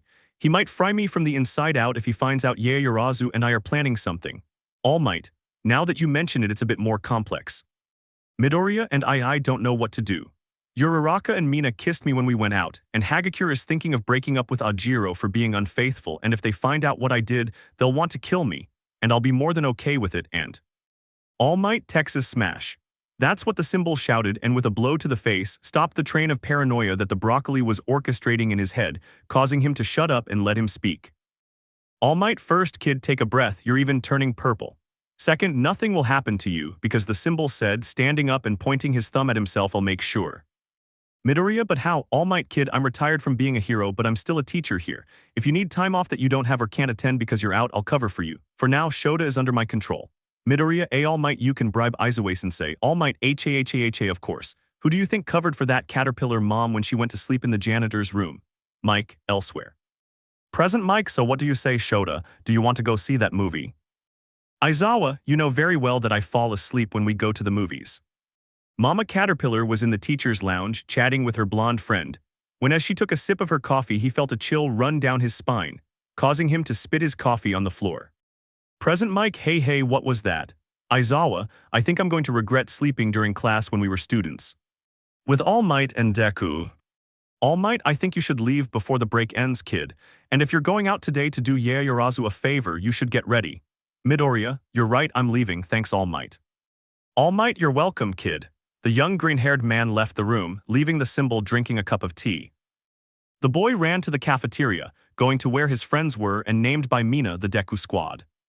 Arriving at the cafeteria, I look for her friends, finding Iida taking notes in 3 different notebooks, without even glancing at his lunch, while Uraraka was playing alone with a fork in front of her. Her bored expression changed to happiness when she saw the green-haired boy looking for them. She raised her hand and waved it to get the boy's attention, succeeding. The green-haired boy approached and sat down at the table with his tray of food.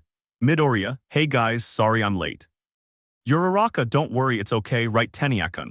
The blue-haired man didn't answer anything because he kept writing things down which barely made any sense. Midoriya, is he? Uraraka, sighs, she's doing, calculating what she'll have to pay when she creates her agency. The future expenses of our shared apartment, and I don't know what else. Midoriya, how long has it been like this? Uraraka, I think that since we took over the table. The girl hunched over slightly, revealing her frustration, which Lita did not take into account because numbers predominated in her mind. The green-haired man placed his hand on the girl's shoulder, out of a sense of compassion. What the green-haired boy didn't expect was for the brunette to look at him and give him a tender smile. That really brightened his days, and it was normal, but what wasn't normal, at least in his opinion, was for the girl to tenderly touch his hand, and with a slow movement caress it. Only visible to the green-haired boy and the brunette who made the movement. Just a touch like that caused the green-haired boy to blush slightly, and Uraraka's smile, once tender and now somewhat mischievous, only made it worse. Bam.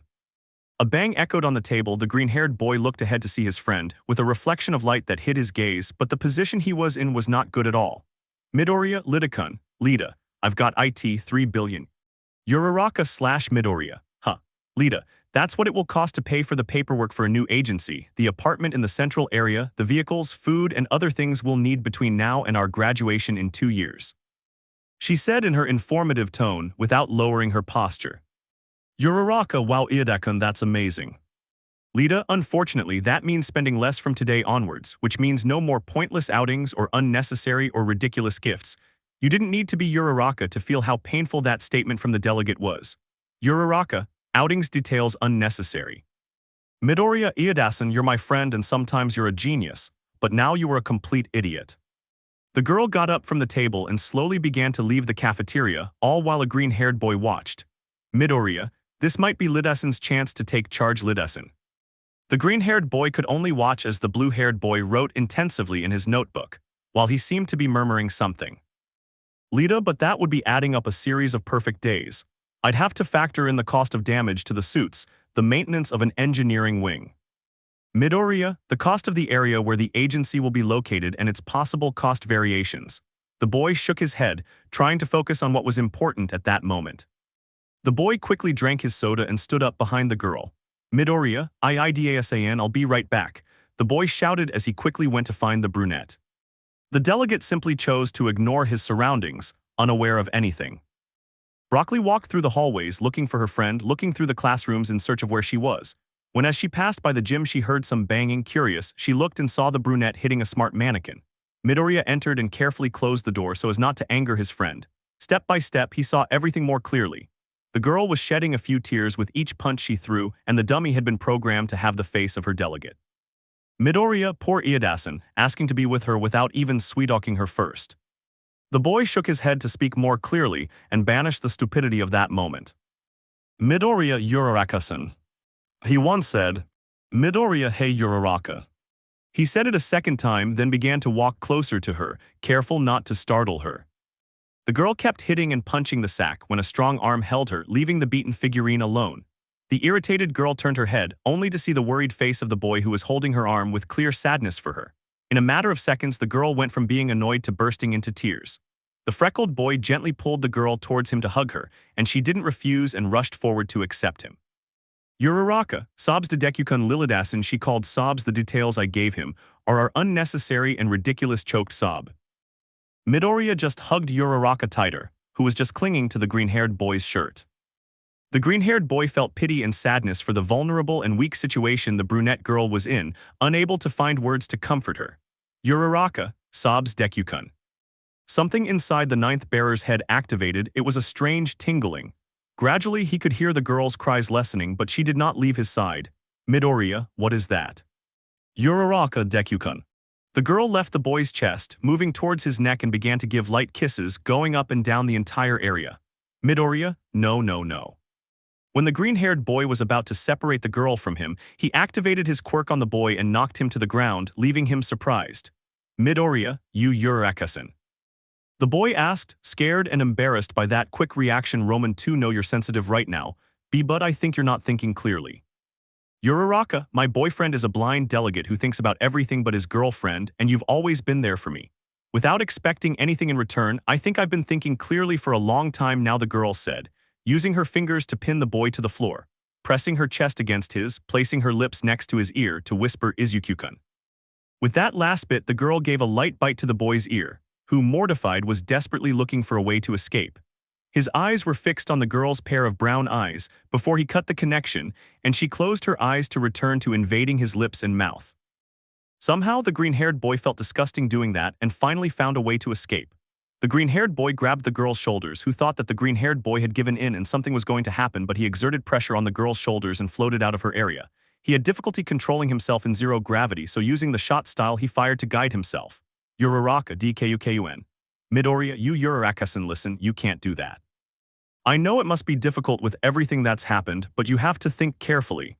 You have a relationship with Iadasan and... Uraraka, what if I break up with him? This left the boy cold. Clearly, the gods of psychiatry were abandoning him. He never expected the girl to subdue and kiss him, but what he never imagined was that the girl would propose breaking up with his delegate friend so easily. Midoriya, B but why? Uraraka sighs. The girl slowly began to bring her fingertips together, just waiting for the boy to understand and prepare to go down. Having done that, the girl walked away to sit on a bench in the training room. The boy, still on his guard against any action, sat down next to her. Uraraka, do you know why I agreed to go out with Lita? The boy said nothing, but Uraraka's tone seemed somewhat melancholic, even sad, but even if the boy had thought of something to reply, it would be in vain, because the girl spoke instantly. Uraraka, I did it for you. The boy opened his eyes, not understanding why it was his fault that the brunette had accepted Lita as her boyfriend. Uraraka, I thought that if I could love Iidasan as much as exhales as I loved you, the feeling would disappear. Now the green-haired boy could be sure that not only the world, but all of creation itself had something against him. Uraraka, but I think I was wrong. The boy was going to try to place his palm on the girl's shoulder, but she grabbed him violently by his shirt and with her head down spoke. Uraraka, sob, I hate you. The feeling was complex, but if the boy had to describe it, hearing those words was like the tissues of his heart being cut all at once, and how it contracted in his chest to the point of wanting to disappear. Uraraka, sob, I hate your cute face, your curly hair, I hate how cute you are, but most of all I hate that I was too cowardly to tell you how I felt about you before. The girl stood there hunched over and crying with her hands covering her face, trying to hide her actions. And now the green-haired boy felt confused. On one hand, it hurt him that the girl was crying and that he didn't have the words to help her, but on the other hand, she had almost taken advantage of him. The last time he did what he was about to do, the girl took advantage of him and practically abused the situation. But now he was speechless, had no idea what to say, and all he could do was open his arms around her.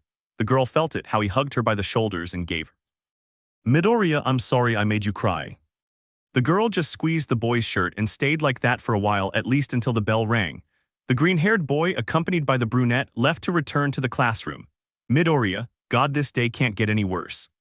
And how could it not be? Upon their return, a couple was apparently arguing. Come on, you haven't spoken to me all day, it seems like you barely even look at me. I don't have to give you any explanations. Oh, come on, please. The green-haired boy, somewhat curiously, began to slip away among the students around him, but he could distinguish between those two voices. Midoriya, oh no. Chapter 7. Okay, clearly the green-haired guy wasn't the luckiest person in the world. Uraraka had kissed him and Ian had almost assaulted him. Mina had kissed him, he had a date later with Momo to meet her parents. And he had a date that Saturday with Jiru to meet her parents. It couldn't get any worse, could it? Well. Midoriya, why did it have to be today? Toru, can we discuss this somewhere else? Ajiro, Hagakure, please, you've ignored me since Friday, can I at least know why? The girl did what appeared to be turning away, ignoring the blonde boy in front of her. Ajiro sighs. The atmosphere couldn't have been more tense. All members of the UA from first to third year were witnessing this couple's argument. Damn, even the kitchen robot was paying attention to what was happening. Anyone could cut through the dense air of the place it on a loaf of coldness, and spread it with anxiety and despair. Midoriya, that was that.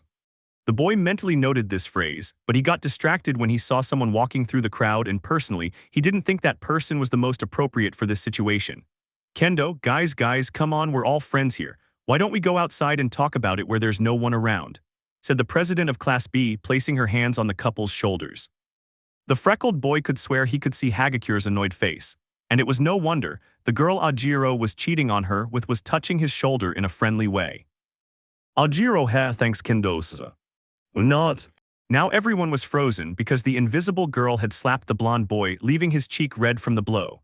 Hagakure, why oh you wretched, damned son of a. Kendo Hagakure, Quetepasa, Hagakure, what's wrong with me? Why don't you ask him? Ajiro, what are you talking about? The blonde boy asked, still holding his cheek after the slap. Hagakure, I'm talking about the fact that you've been seeing yourself secretly behind my back. At this point, faced with such a revelation, all those present could only utter a sound. Zanana.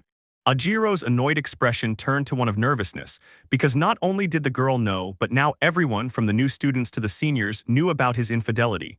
Kendo, what?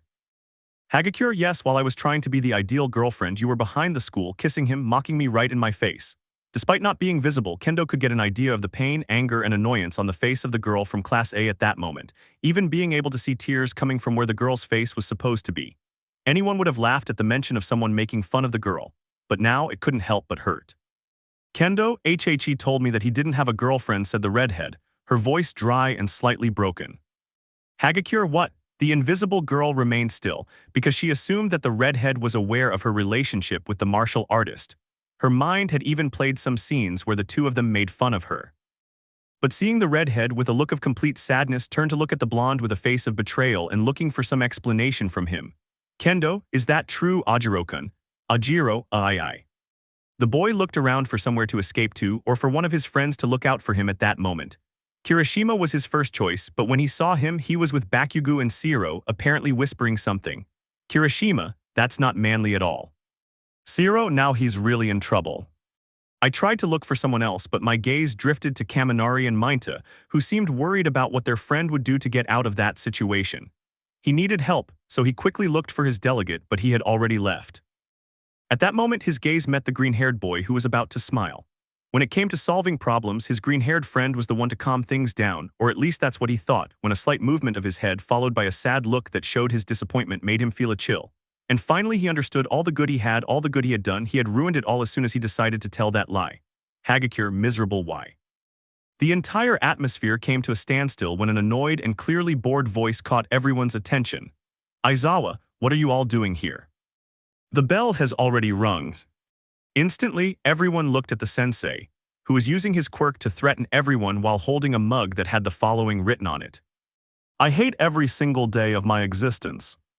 Aizawa, everyone had better clear the hallway, or you'll have so many assignments starting today that you'll look exactly like me. Instantly, everyone started walking, putting that argument aside. Uraraka had left Midoriya because she needed to sort out her emotions after what had happened, and Midoriya hoped to be able to talk to Hagakure, but apparently he assumed that the presence of a man at that moment wasn't the most appropriate thing to do. The day was somewhat strained. During class, he could see how the brunette would glance around where he was, only to be caught by him, and then she would look sad and somewhat embarrassed. This happened when she wasn't with the rest of the girls who supported Hagakure for her infidelity, and Ajiro was no different or good in the full sense of the word because the boys looked at him with contempt. How could you do that to your girlfriend? That phrase simply lingered in the boy's head, fragmenting into thousands and thousands of variations as if it were for himself. How could you do that to our girls? How could you do this to us? The day only got worse when, upon leaving the bathroom, the boy saw the redhead enter a room. Midoriya, that's not Class B's classroom. The green-haired boy approached the classroom slowly and carefully, making sure not to be seen by any teachers because he shouldn't be there. As she approached the door, she could hear the older sister from Class B crying inconsolably. There were only two things in all of existence that the green-haired boy hated. 1. Seeing people speak ill of Almight or his mother. 2. Seeing a woman cry. Hesitating a little, not knowing if the girl wanted someone to listen to her or some company, I gently knocked on the door. Tock tock.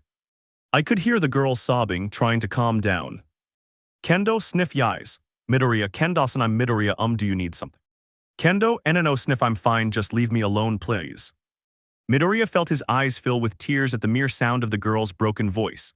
What set him apart from his friends was that when he set his mind to something, he would do everything in his power to achieve it. And at that moment, his goal was to support the redhead and make her feel even a little better. The boy went to a vending machine across the hall and asked for something for the girl. All she could do was cry, leaning against the door, blocking it and letting her tears run down her face, wishing it was all a nightmare, a product of her tasteless mind, but she had to accept it, that was reality. Midoriya, Kendasan. Kendo didn't respond, but she wasn't going to yell at Midoriya. It wasn't his fault that this had happened to him, and she simply let him continue talking.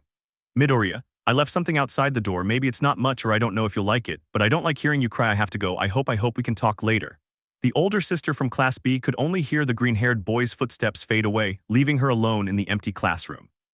She wiped her face and slowly opened the door, checking that no one was there. Looking down at the floor, she found a tub of vanilla ice cream. She took it and started eating it. It didn't improve her situation, but it allowed her to cope. Kendo's, thank you.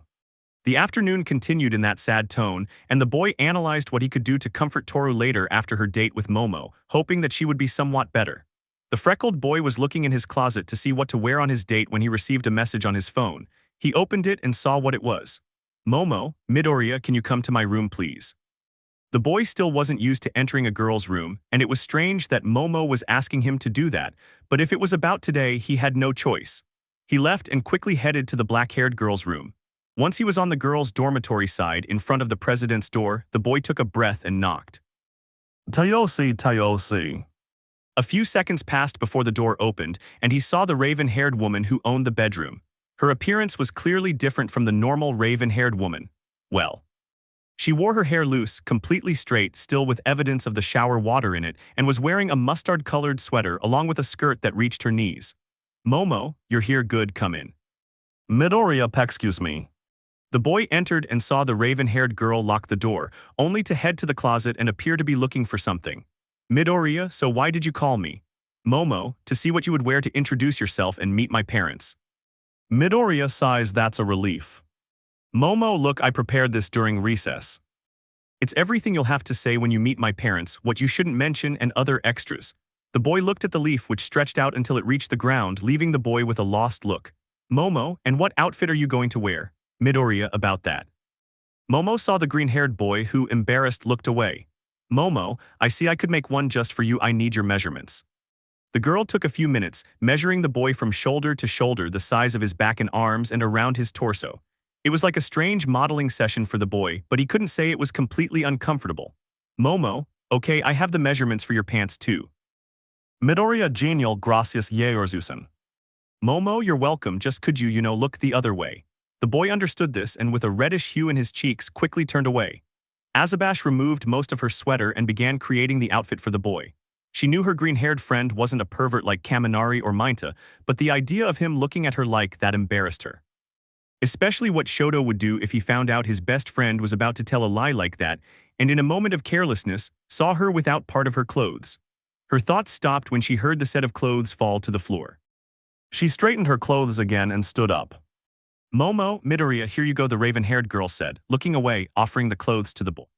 Midoriya, thanko, Yaorzusen. Momo, well, Midoriya, Momo, you should change. Midoriya, yais, I'm just going to your bathroom. Momo, of course. The boy entered the bathroom in the black-haired girl's room, and after a short time he looked at himself in the mirror. Midoriya, how elegant France is sparkles. The only problem with his clothes was the tie. Never in all his life had he understood how to tie his damn ties. TOC. Momo, Midoriya, is everything all right? Midoriya, yais Yaorzusen, it's just a minor setback.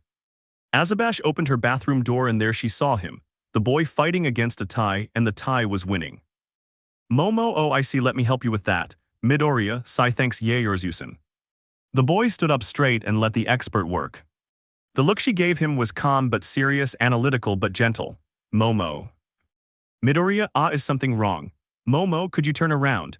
Midoriya, Momo, tits kind of tricky to tie a tie if you're facing forward, the girl said somewhat humorously since it was slightly more complicated than she expected. Midoriya, oh claro. The boy didn't refuse and turned his back on the girl. Midoriya, but then how will he help me tie up? His thoughts stopped abruptly like a car crash. When he saw the thin, white, and soft hands of the black-haired girl encircle his neck and how her head lay beside him, allowing him to feel her calm breathing on his ear. I wouldn't say I couldn't even think that she was unpleasant, especially with that lavender scent coming from her. But it wasn't like I could look at her for more than half a second without feeling embarrassed. Momo, for her part, was only thinking about other things. Momo, it's just a small favor, but I would have liked Shoto to ask me for help, even just once with something like this, just to be closer to him. The girl had finished tying the boy's tie, but she still didn't let go of the green-haired boy, resting her hands on his freckled shoulders. Midoriya, Yaorzusen. Type. Midoriya, is something wrong? Momo, oh forgive me, I just did ramble a little, it's nothing. Midoriya, oh okay. Momo, I was thinking, since we're going to see my parents, it'll be weird if we say our last names so. Midoriya, oh so we should call each other by our names. Momo, only if you don't mind of course. Midoriya, no, it's fine, it doesn't bother me at all, besides it makes sense for us to do it. Momo, okay. The air was somewhat uncomfortable as the atmosphere around them was very out of the ordinary. Momo, I should say something. Midoriya, I think I should speak. Momo/Midoriya, you look good. Faced with this embarrassing double compliment, they both looked away, as they seemed ridiculous having thought and said the same thing. Momo, thank you, Izuku-kun, said the raven-haired girl, catching the attention of the green-haired boy, who, upon looking at her, noticed how she was looking away, embarrassed, but with a slight smile that she tried to hide. Midoriya, thank you, Mamasan the boy said with difficulty because he had never called a girl by her name, apart from his friend Asui. The atmosphere remained like this for a few seconds when a telephone ringing caught both of their attention. Azabash took out her device, which she boasted was a state-of-the-art model, and saw what it was all about. Momo, he's my dad's driver, he's outside the UA and he's waiting for us. Midoriya inhales and exhales, all right, the moment has arrived. The raven-haired woman looked at the green-haired man who, despite the fear in his eyes, wasn't backing down and was willing to help the president. She took a few light steps in front of the broccoli, placing one hand on the boy's cheek and with the other seemingly adjusting his hair. Midoriya, for his part, had never had a handshake with the president. It was the first time he had ever felt her hands. They were as soft as a cotton caress, and despite training with his fists, they were damn comfortable. While her actions were like those of a tender mother, concerned for everyone but in a sweet and honest way. He couldn't help but close his eyes and let the girl do whatever she was going to do. The dark-haired girl patiently arranged the boy's hair, feeling its softness and pliability like a cloud, while with her other hand she cupped his cheek. She couldn't help but feel as though she were stroking a tender lamb or an innocent cat, especially when, as I looked down, I noticed that he had closed his eyes. Momo, he looks very calm.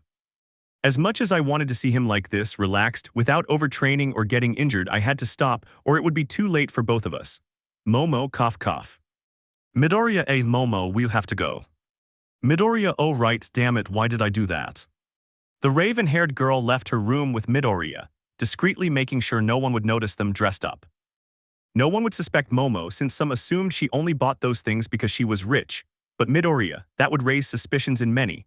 Fortunately for him, the sound of loud music in Kaminari's room, or well, the attempt at music, drowned out the general noise. Momo, did you understand what my father doesn't want to talk about? Midoriya, something like that I'll try to learn during the journey.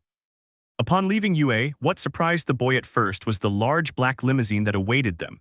That in a retinue of bodyguards, slightly taller than the young Yaoyorozu and with unfriendly looks. Driver, good morning, Miss Yaoyorozu, the driver said warmly.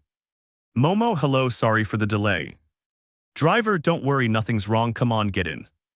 One of the bodyguards was about to open the vehicle door when a greenish blur made him look down, only to see the broccoli holding the door of the luxury car.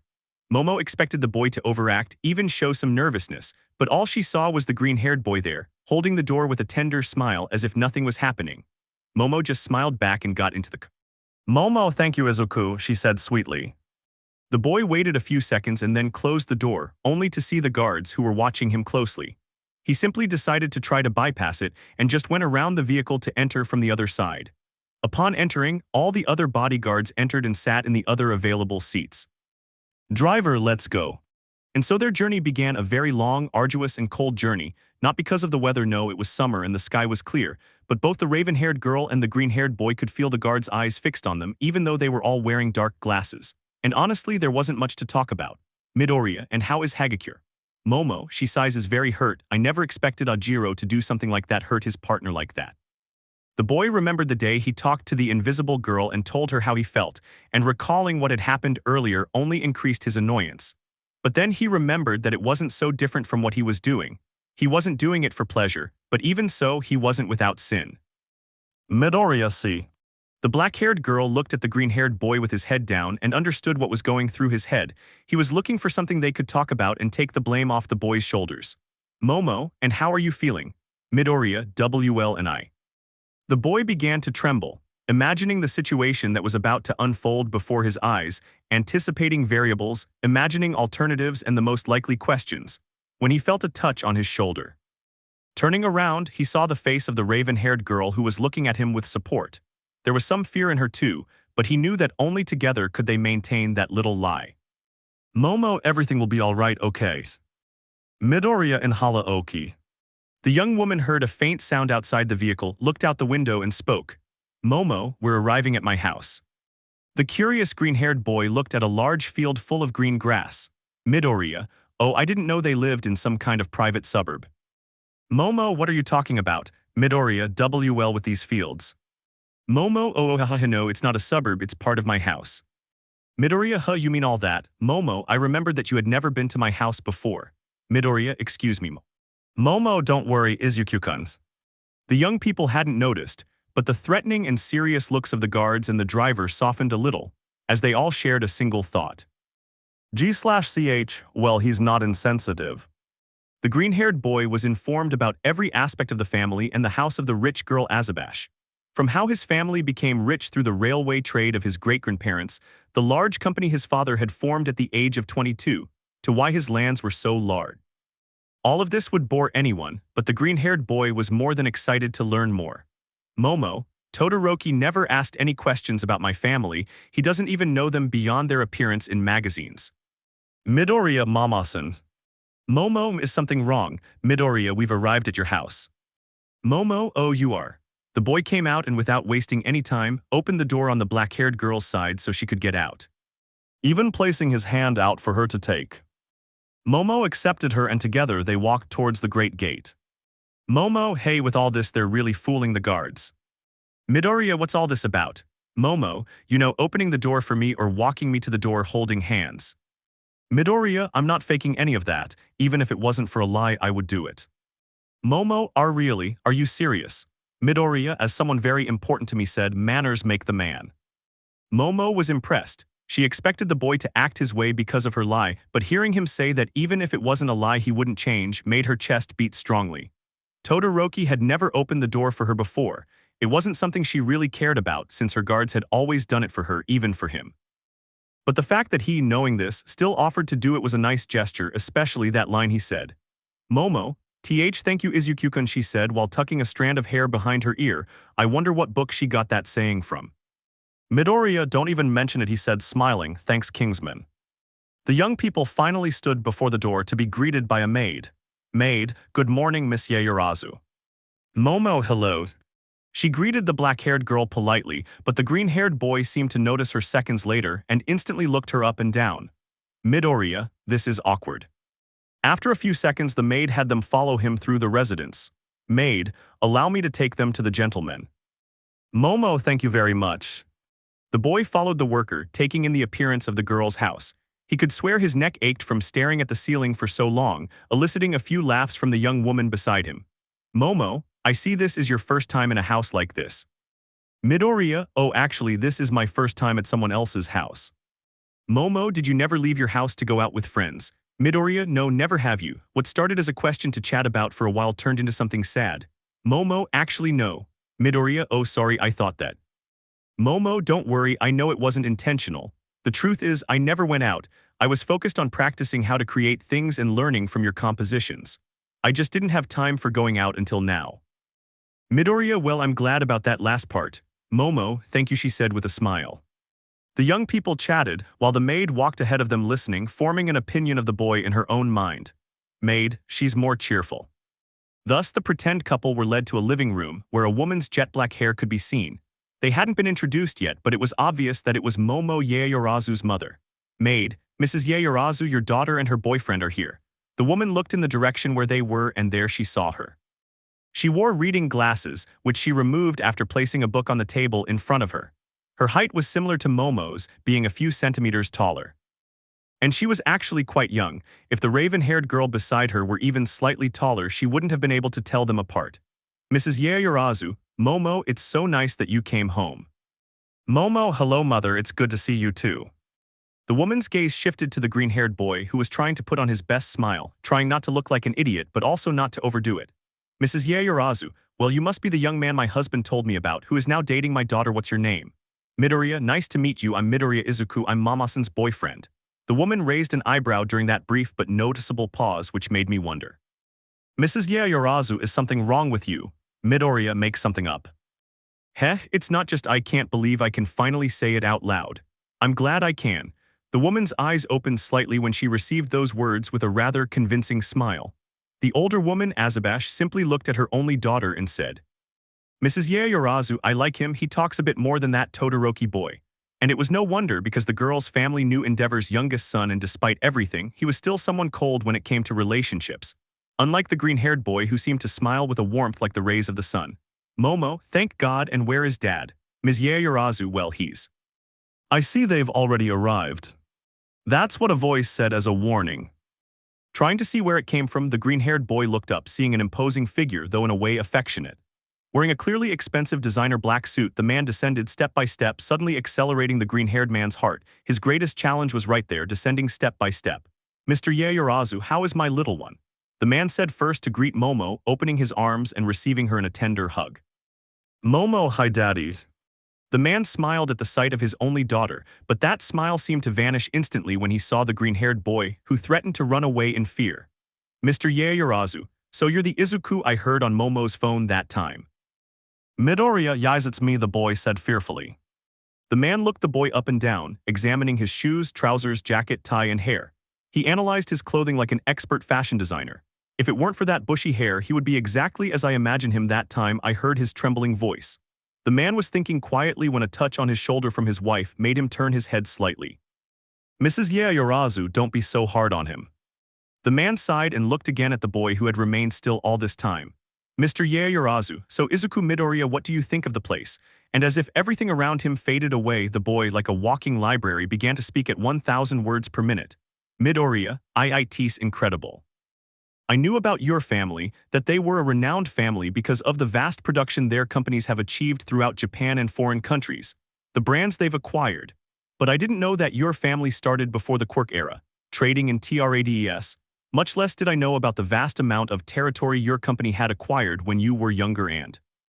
The boy stopped talking as if he'd hit a wall at top speed. He looked at the Azabash's family in front of him, young Momo, her eyes wide, her silence nervous. Her mother sat still, sipping a cup of tea, trying to process everything the freckled boy had said. And finally his father, his eyes wide with amazement at the sheer amount of information crammed into such a short time. Midoriya, P. Purdon. The man watched the green-haired man bow, regretting his actions. But the man only had one question on his mind, which he shared aloud. Sr. Yaoyorozu, sorry about what? Midoriya, sorry sir, I am not aware of what I'm saying when I talk about things like, well, I generally don't think before I speak. The man couldn't believe it. He had just met the boy, and the boy was aware of everything about the Yaoyorozu family, including his achievement at the age of 22. And that was the least surprising thing. In that short span of 5 minutes, she had had a longer and more enriching conversation than she had with Endeavor's young son in the year and a half she had dated Momo. The man shook his head, for he knew his family's financial situation, but he didn't want that to be the only thing that interested him. Sr. Yaoyorozu, accompany me. The man started climbing the stairs while the green-haired boy followed behind him. Momo, I am going too. Mr. Yaoyorozu, no, this is between the boy and me. The black girl was afraid because neither Izuku nor Shoto were the first to have tried to have something with her, and her father had the talent to break her spirit sooner or later. Shoto was lucky as his composure helped him in high-pressure situations, but Izuku would be easy prey. He was impressed by Izuku's ability to gather information, but it was going to be difficult to defeat him. In the older man's office, he was giving the green-haired boy his… It was exactly what he expected from a businessman as wealthy as Yaoyorozu's father. Books I didn't even know about business management, a desk that took up a large part of the room, windows that gave a view to the outside, quite nice actually. Midoriya, so he wanted to talk to me alone because…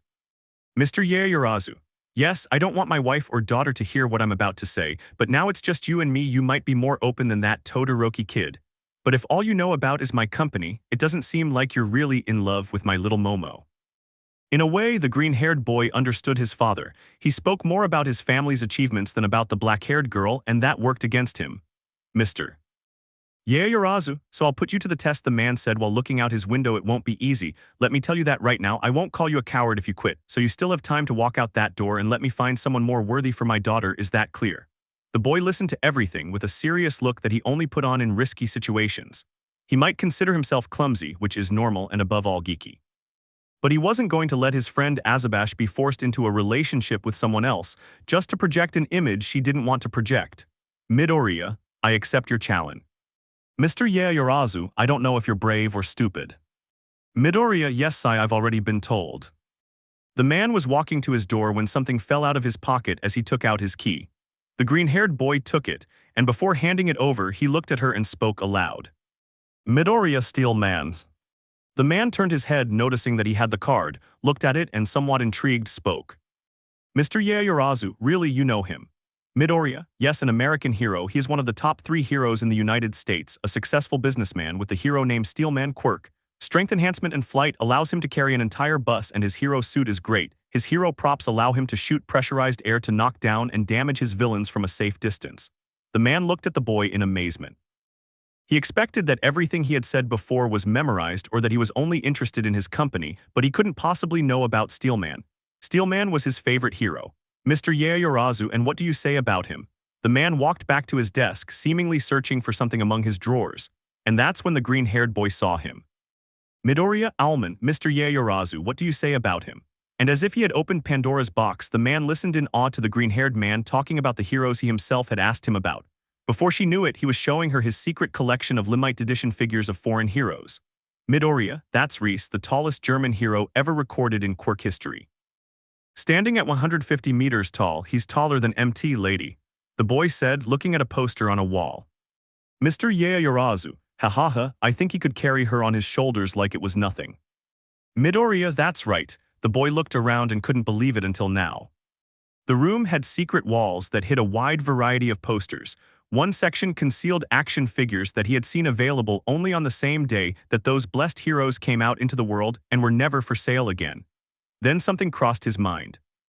Midoriya, Momo's dad is secretly a geek. The boy smiled at that assertive conclusion, being noticed by the raven-haired boy. Mr. Yaoyorozu, you know, kid, I think I like you. Midoriya, huh, really, Mr. Yaoyorozu, don't think I don't have my doubts about you. But if you have the same interest in my daughter as you have in all of this, I feel more at ease.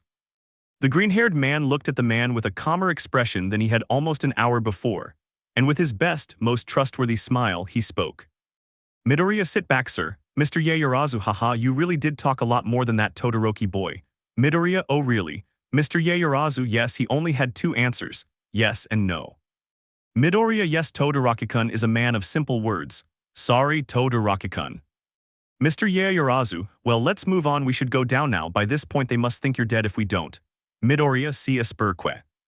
Meanwhile, in the living room, the raven-haired girl kept fidgeting with her fingers, wondering what atrocity her father was doing to the poor freckled boy he had dragged into that lie. All the while her mother was watching. Mrs. Yaoyorozu, Momo, calm down. Momo, they've been up there for over an hour, Mom. I can't relax. I don't know what Dad's doing to Izuku-kun. The woman stifled a small laugh, calling her daughter's attention before speaking. Mrs. Yaoyorozu, you love him too much. The mother said, instantly making the girl blush. Momo, my mother, Mrs. Yaoyorozu, don't be ashamed. I also worried about your father when he went somewhere and was late. I couldn't stop thinking about him no matter how much I loved him. I knew he would be fine, but I couldn't get him out of my system until I saw him face to face. The black-haired girl listened attentively to her mother, but her blush did not lessen. Did she really look that worried about the green-haired boy? Of course she was worried about him. He'd gone into her father's office pretending to be her boyfriend. It was only natural that she was worried. Her sea of nerves had to subside when she saw her father coming down the stairs smiling with Izuku. Mr. Yaoyorozu laughs, I like this boy. SRA Yaoyorozu. Type. SR Yaoyorozu, what, Mrs. Yaoyorozu, it's nothing, dear, but I figured you were going to kill him. Mr. Yaoyorozu, fortunately that wasn't the case. Maid, cough cough, gentlemen, dinner is served. Mrs. Yaoyorozu, oh that's right, let's go. The parents walked ahead with the woman extremely interested in what had happened. Ms. Yaoyorozu, you have to tell me everything. Mr. Yaoyorozu, maybe when they leave. Meanwhile, the raven-haired girl approached the green-haired boy, letting out a sigh of relief. Momo, I'm glad you're okay, she said, hugging the green-haired boy who was surprised. Midoriya, thank you, Mama-san. Momo, what happened up theirs? Midoriya, I'll just say I like your father.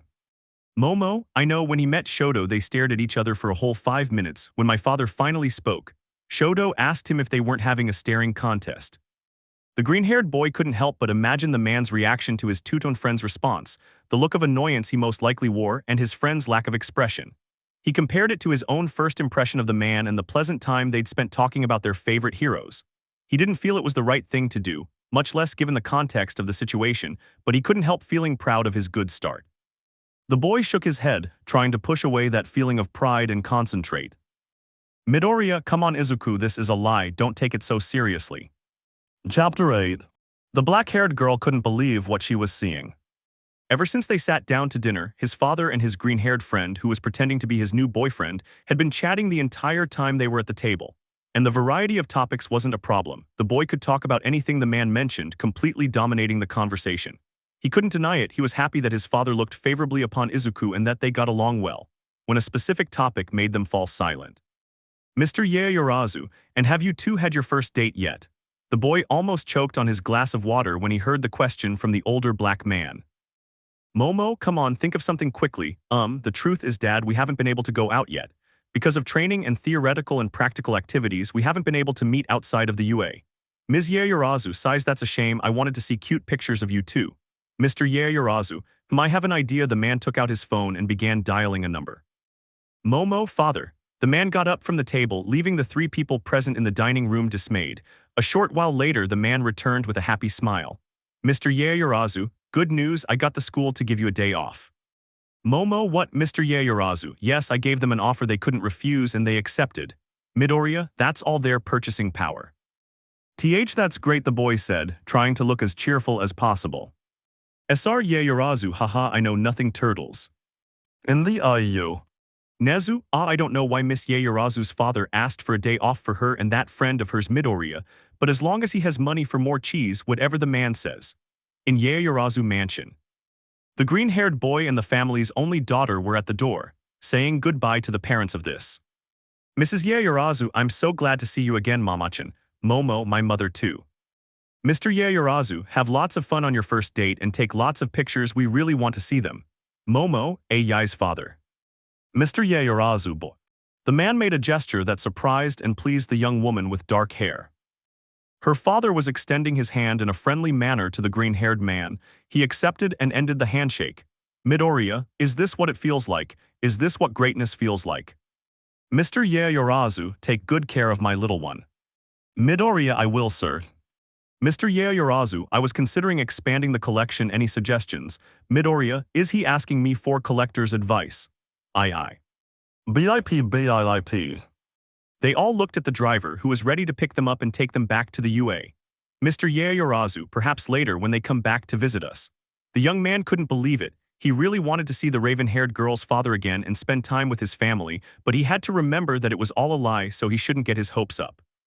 Midoriya, sure, see you later, gentlemen. Approaching back to the vehicle, he opened the door for Azabash to enter. Momo didn't know why, but she still found it endearing that he did it for her or even for his guards. As the green-haired boy was about to enter from the opposite side, one of the guards opened the door on this side. Midoriya, oh thank you, sir. It seems they like me. And so their journey back to UA took place. A while passed, they didn't want to say anything with the guards listening. Upon arriving at the UA and saying goodbye to the guards and the driver, they walked side by side across the UA grounds before reaching the residential buildings. Momo, what a day, the girl said aloud, catching the green-haired boy's attention. Midoriya, you said it. Momo, so where will my dear boyfriend take me? Where will we go on our first date? The girl joked, trying to make the green-haired boy laugh, ignoring that she herself had a blush on her cheeks. This worked to some extent, because the boy blushed so much that even at night you could see how red the freckled boy was from the direct comment. Midoriya, I Momo, hee, relax, Izuku-kun, I'm just playing with you, he looks so cute. Midoriya, you know you don't need to call me that anymore. If you don't want to, Yaoyorozu-san. Momo, I know, but you can still call me Momo, the girl said, continuing to walk calmly, implying that she didn't mind him calling her by her name. Midoriya, so you can still call me Izuku too if you want, he said, his blush deepening.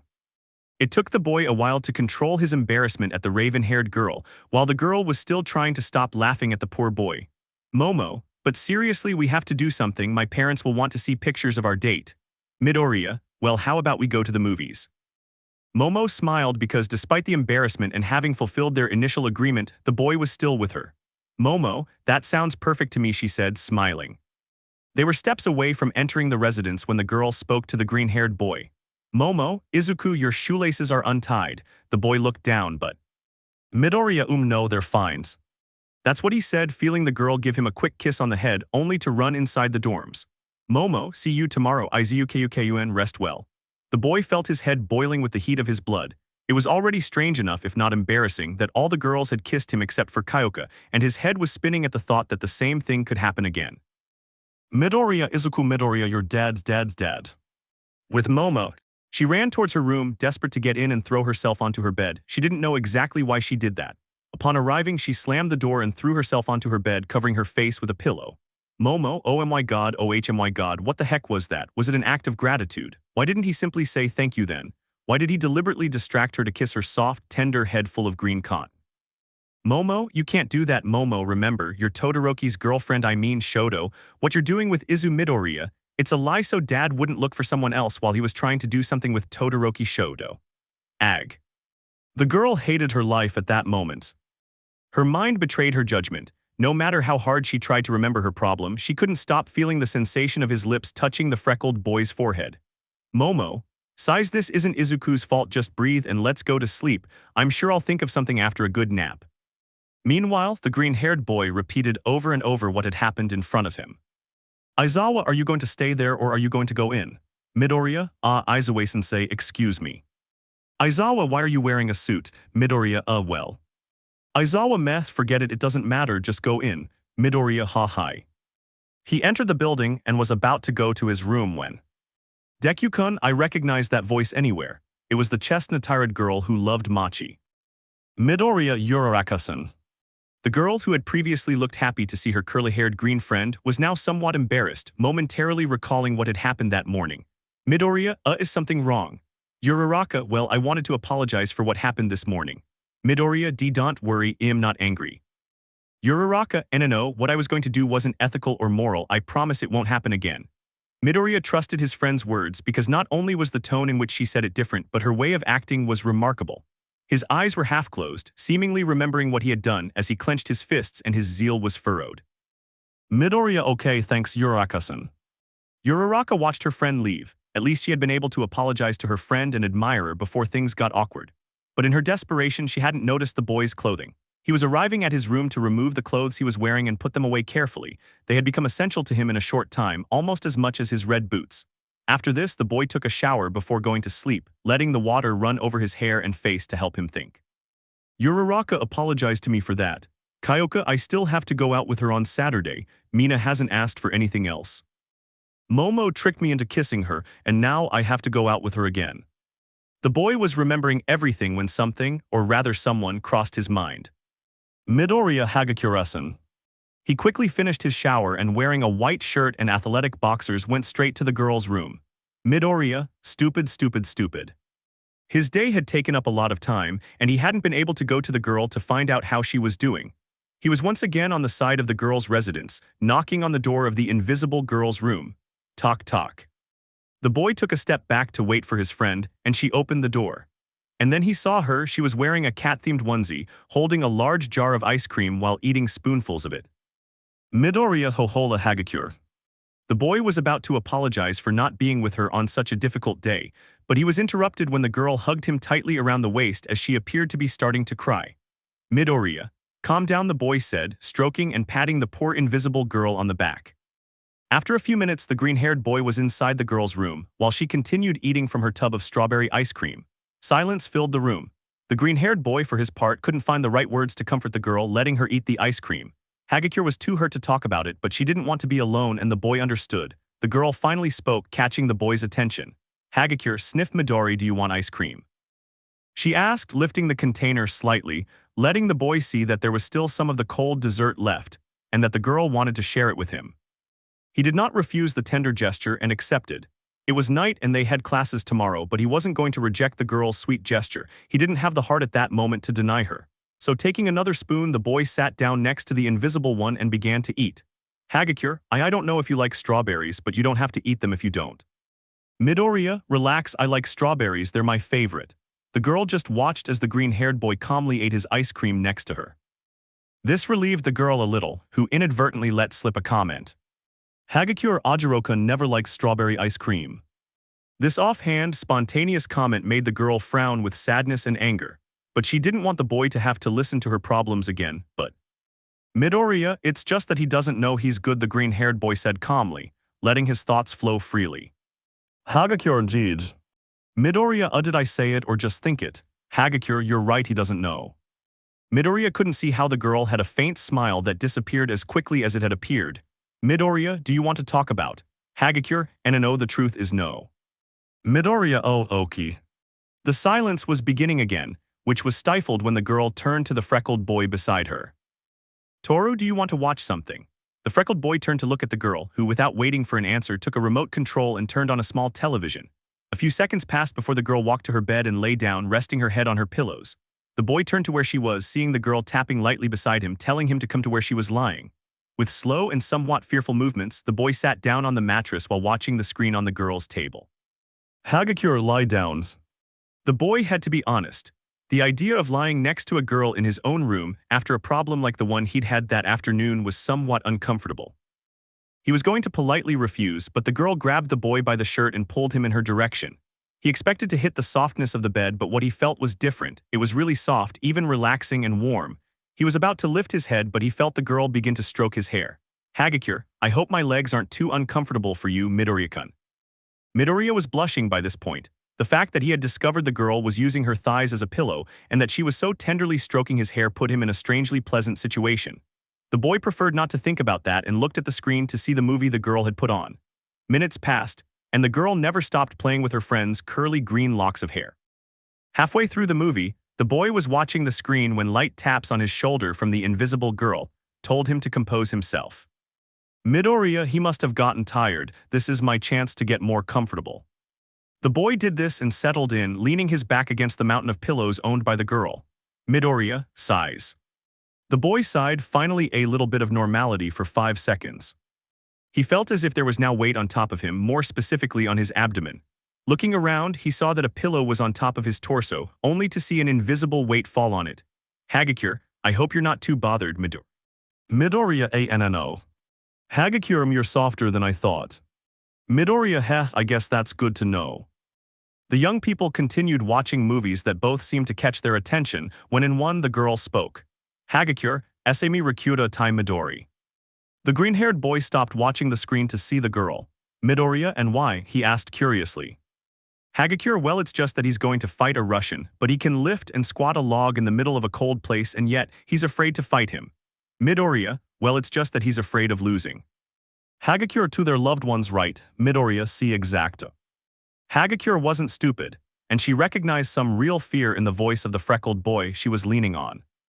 The boy had to admit it, he was somewhat afraid of what his power entailed, of facing all for one when the time came, and he was afraid of dying and losing the people he loved.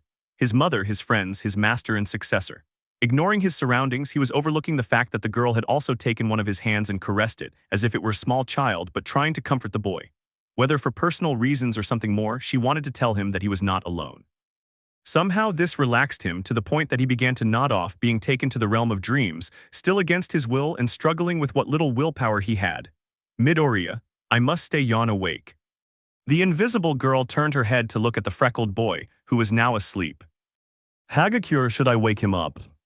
She wondered as she approached his side, reaching for the boy's shoulder, but something happened. Seeing him so calm and relaxed, just watching his chest rise and fall as he took a breath, was adorable to look at. The girl was going to do two things at that moment. First, take a photo as a souvenir. Hagakure say whiskey, she thought to herself, as she pointed her phone at the boy and took the picture, appreciating it seconds later, hee how cute. And the second would be to let him sleep a little. Changing the movie and playing calmer music, the girl turned off the lights in her room, then tucked the boy in next to her and lay down herself. I didn't know what it was. Whether it was the boy's soft green curls, his calm and cute face, or seeing him so relaxed, it was what made her unable to take her eyes off him, even adjusting herself to look at him directly. Hagakure, you're a cute fool, you know that. The girl whispered as she leaned closer to the freckled boy and gave him a tender kiss on the cheek, which unconsciously made the sleeping boy's smile never change. And so the invisible girl settled down to sleep. Ever since she learned of Ajiro's infidelity, her dreams weren't exactly relaxing, but she felt that she was going to sleep better that night. Chapter 9. Thursday. A green-haired boy was tiptoeing down the hallway on the girl's side of the building, because when he woke up he realized he wasn't in his room, but in the room of his imaginary friend Toru Hagakure. Minutes ago. Midoriya, did I fall asleep? He looked around when his gaze stopped on the other side of the mattress, as his eyes saw something he could only describe as spectacular. And it was her sleeping companion and friend. She saw how her quirk was partially working, causing the moonlight to partially reveal her. She looked so calm, fragile, and innocent that somewhat absurdly, she had an idea as to why she was invisible all the time. Well, it would be too much beauty that would seem unreal. The freckled boy swore he could have stayed watching that sleeping beauty for hours, but he had to leave without Professor Aizawa noticing. He approached a table and began writing a note so that the girl wouldn't be frightened by his absence when she woke up. Carefully leaving her on the side where she had slept, the boy looked at the girl once more and, recognizing a lock of hair in front of her face, carefully and somewhat shyly arranged it, clearing her face again. Midoriya, haste lugo Hagakure-sen. And so the boy went to his room. Inside his room, the boy walked to his Almight bed and was going to sleep again. Well, I didn't have anything scheduled until Saturday to help Jiro. Later that same day, the boy was walking down one of the UA hallways, heading straight to his classroom when he saw the redhead from Class B Midoriya. "Good morning, Kendo-san." "Kendo o hola Midoriya-kuns." And when I saw him, I greeted him, but his sad face was still evident because of what happened yesterday. The boy wanted to do something, he wanted to help her, but to his surprise, Kendo Midoriya, the president of Class B, said to get his attention again, and she succeeded. "Midoriya, is something wrong?" "Kendo, and well, I wanted to thank you for yesterday, she said with some pauses, since never, not even her classmates, had seen her cry. However, the green-haired boy not only listened to her but tried to help and comfort her. "Midoriya, don't worry, we're friends, right?" And there he was again, the modest and always reliable boy.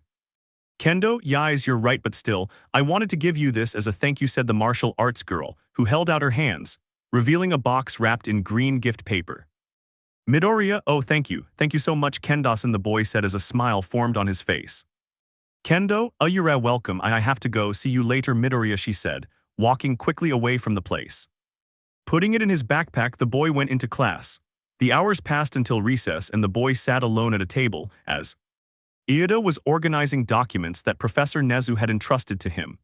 Uraraka was still ashamed of her behavior, even though she had already apologized and Midoriya had forgiven her, but she didn't want to be near Ida. Kirishima was with Kaken, Seiro, and Kaminari. Mina was with him but clearly bored. Suyu and Takami ate in silence, accompanied by Kota, Sato, and Shaoji. Hagakure was with Momo and Kyoka as well as Todoroki, and to his surprise, Aoyama.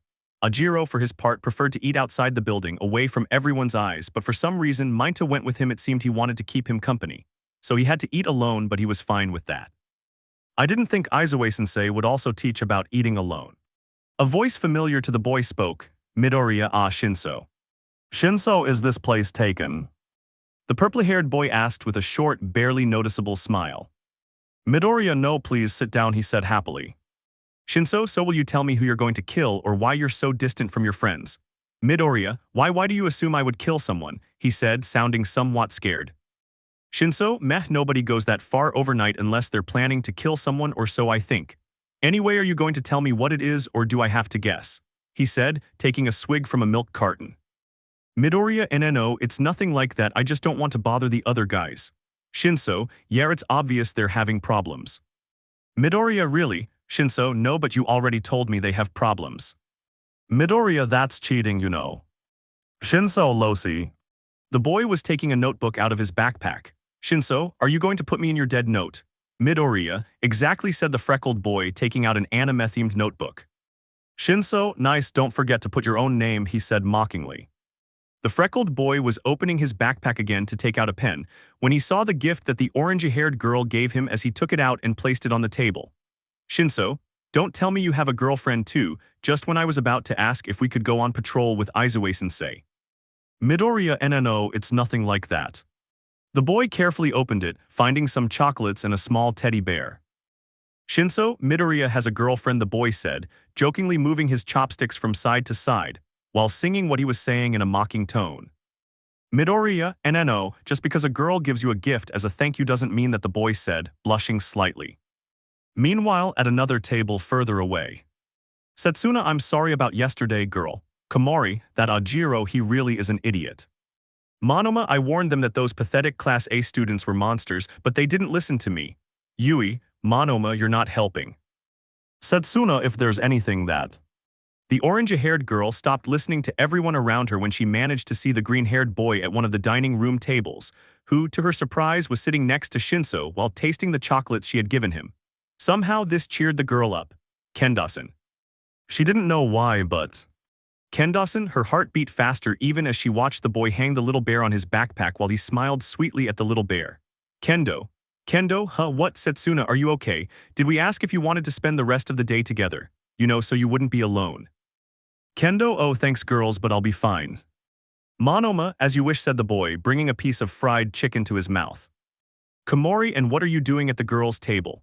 Monoma, do you think my beauty is because I'm at the men's table? Setsuna, I think he's batting on the other side, said the dinosaur lover, showing her sharp smile. Monoma, none of that. The redhead was only partially aware of the small argument her friends were having about seeing the green-haired boy from Class A again, and how he seemed to be talking calmly with his purple-haired friend. Seeing him with that smile somehow made her smile too. Friday. The boy had his only day off to relax, and he didn't want to be rude, but he was grateful that none of the girls had asked him for a favor that day. Midoriya sighs finally peace. The boy was relaxing in his bed, breathing easy while listening to some music, considering whether to watch his favorite Almight video again when someone knocked on the door.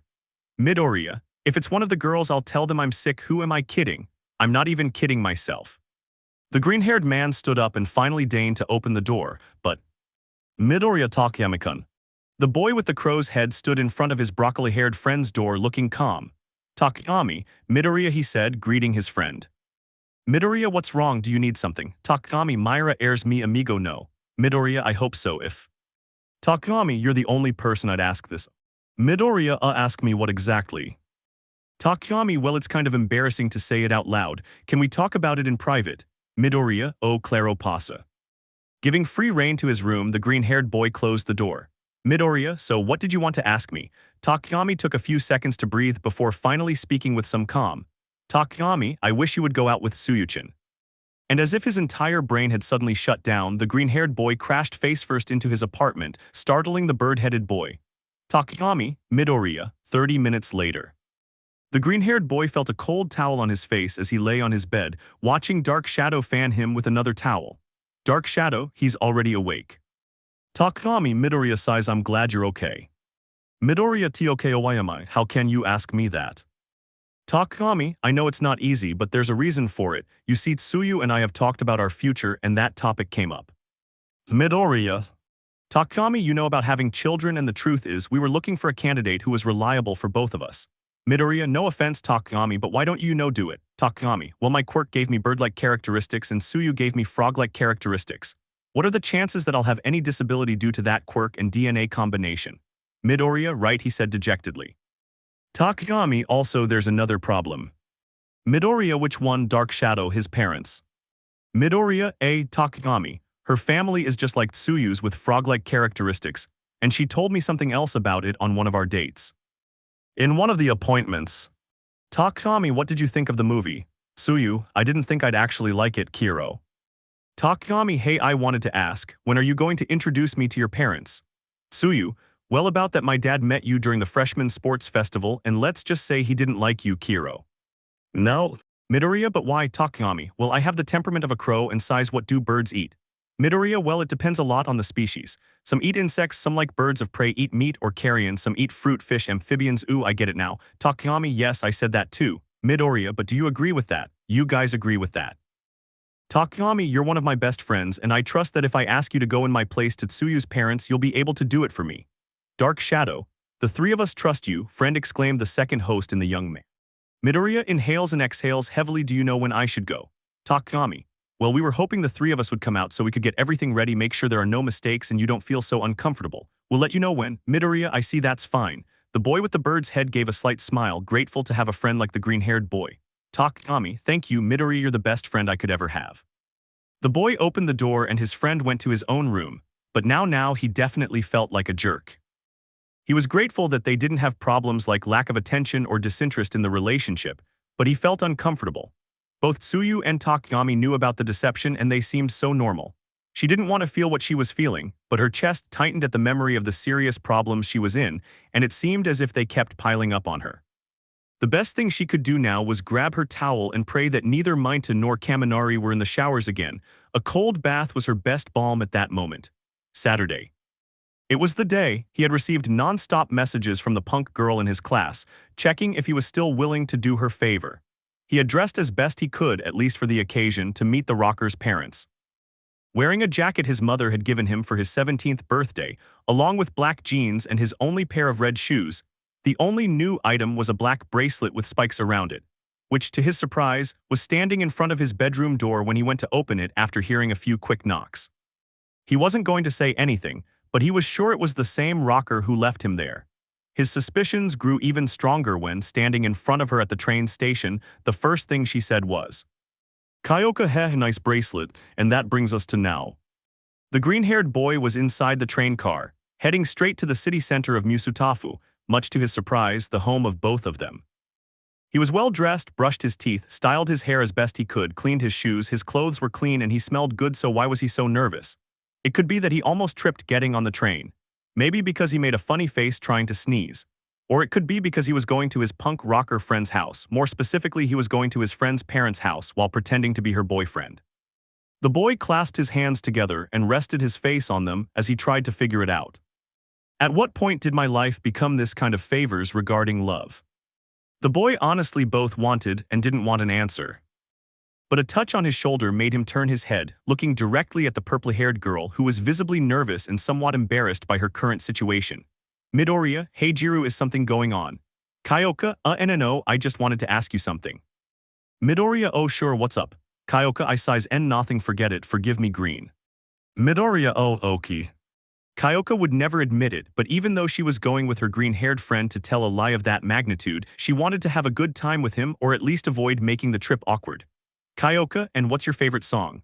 Midoriya, oh well, I like rock music. Kyoka, yes, and do you have any bands you like? Midoriya, well, I don't really know if they count as rock, but... The boy took his phone and opened his playlist. The girl didn't hesitate to connect her earlobes to the device and listen attentively. Kyoka, heh, of course it's rock and it's pretty good, you have good taste, green, the girl said, giving the boy a light nudge with her elbow and a smile.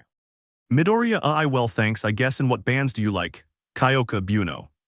And with that simple question, the boy received a whole story about how rock changed the world of music, and the many bands that emerged during the pre-Quirk era. Kyoka, but my favorite band is AC/DC, it's one of my dad's favorites, the girl said calmly. After the encyclopedia she narrated to the boy, proud of her father's taste.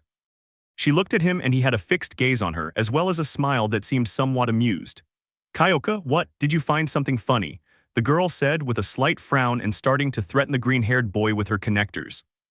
Midoriya, no, it's nothing like that, it's just I've never seen you so happy talking about music. Kyoka expected some teasing or sarcasm from the boy. Denki was always like that with her, sometimes trying to be funny or cool, always coming up with something stupid, but the green-haired boy wasn't like him. Kyoka, well, I like it a lot. It's something I can't control when I talk about it, she said while tapping the tips of her connectors together, trying to avoid looking at him directly. Midoriya, I like that about you. She looked at him for a few seconds, repeating that word over and over in her head. I like that about you. Kyoka gracious Midoriya.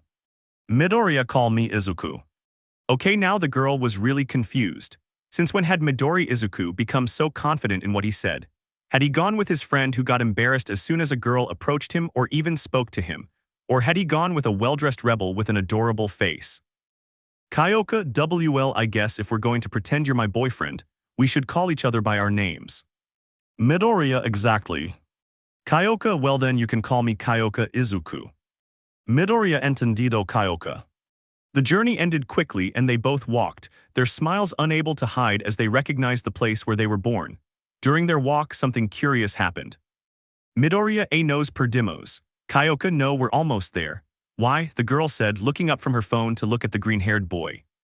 Midoriya, well, I live just a few blocks from here, the boy said, incredulous. Kyoka, are you kidding me? She replied, thinking it was a joke from her friend, and a smile began to form on her face. Midoriya, jaja no. Kyoka, haha dude, how come I never knew you when we were practically neighbors? She said, nudging the boy with her elbow. Midoriya, ny idea. Kyoka, so Bakugo lived around here too. Midoriya, SSI. Kyoka, how scary, I'm glad I didn't run into him then. Midoriya, jaja. The young men walked a little further, making some jokes when they finally arrived at the girl's house. Kyoka, here it is, she said, looking around her home. Midoriya, are you ready? Kyoka, I think that if. The girl took a step forward to knock on his door, but it opened before she could even make the first knock. Mika, my daughter. She didn't know when her mother had time to open the door, rush out and hug her daughter. Kyoka, mom, the embarrassed punk blurted out. Kyotoku, how's my little rock star? Said a blond man coming out of the house to see his daughter. Kyoka, hey old mans. Both adults seemed happy to see the girl, who, although she pretended not to, was also happy to see them when. Mika, oh, who is he? Kyoka, oh, right, coughs mom, dad, this is Izuku, he's my.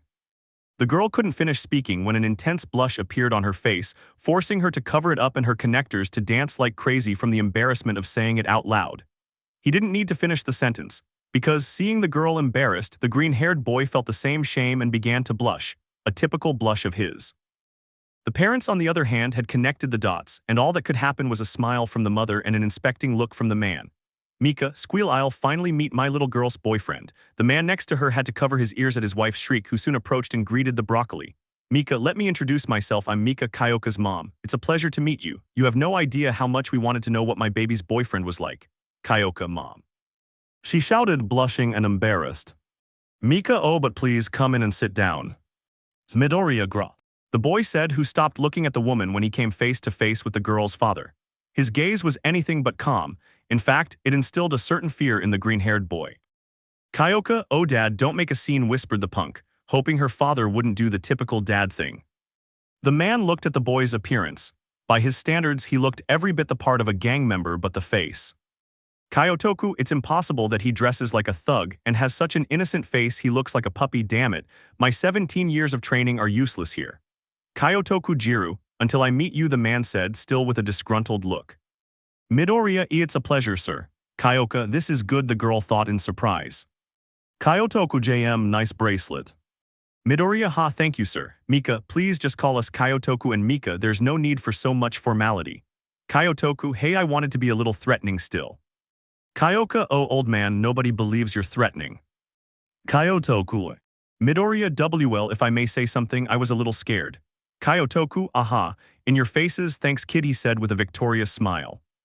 Mika, let's eat, the food should be ready by now. The adults headed to the kitchen while the green-haired boy, accompanied by the rocker girl, followed them. The boy looked around and it was nice, with some guitars hanging here and there and some childhood photos of the purple-haired girl. Kyoka, no T-burls. Midoriya, not at all, you look cute. The girl just looked away. Denki hadn't even seen pictures of her or called her cute. To tell the truth, she never cared. Now why did she care that the boy said those things to her?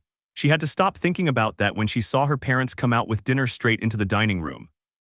Everyone settled down to eat and time passed, really peaceful and somewhat cozy. Mika, and how's dinner? Kyoka, size, you have no idea how much I missed eating at home. Kyotoku, and you boy, what do you think of all this? Midoriya, everything is delicious, sir. The chicken is very flavorful and the rice is just as good. Kyotoku, another winning streak for the chef, the man in his kitchen said proudly. Kyoka, dad, don't tell me you cooked this, the girl said to her father, surprised.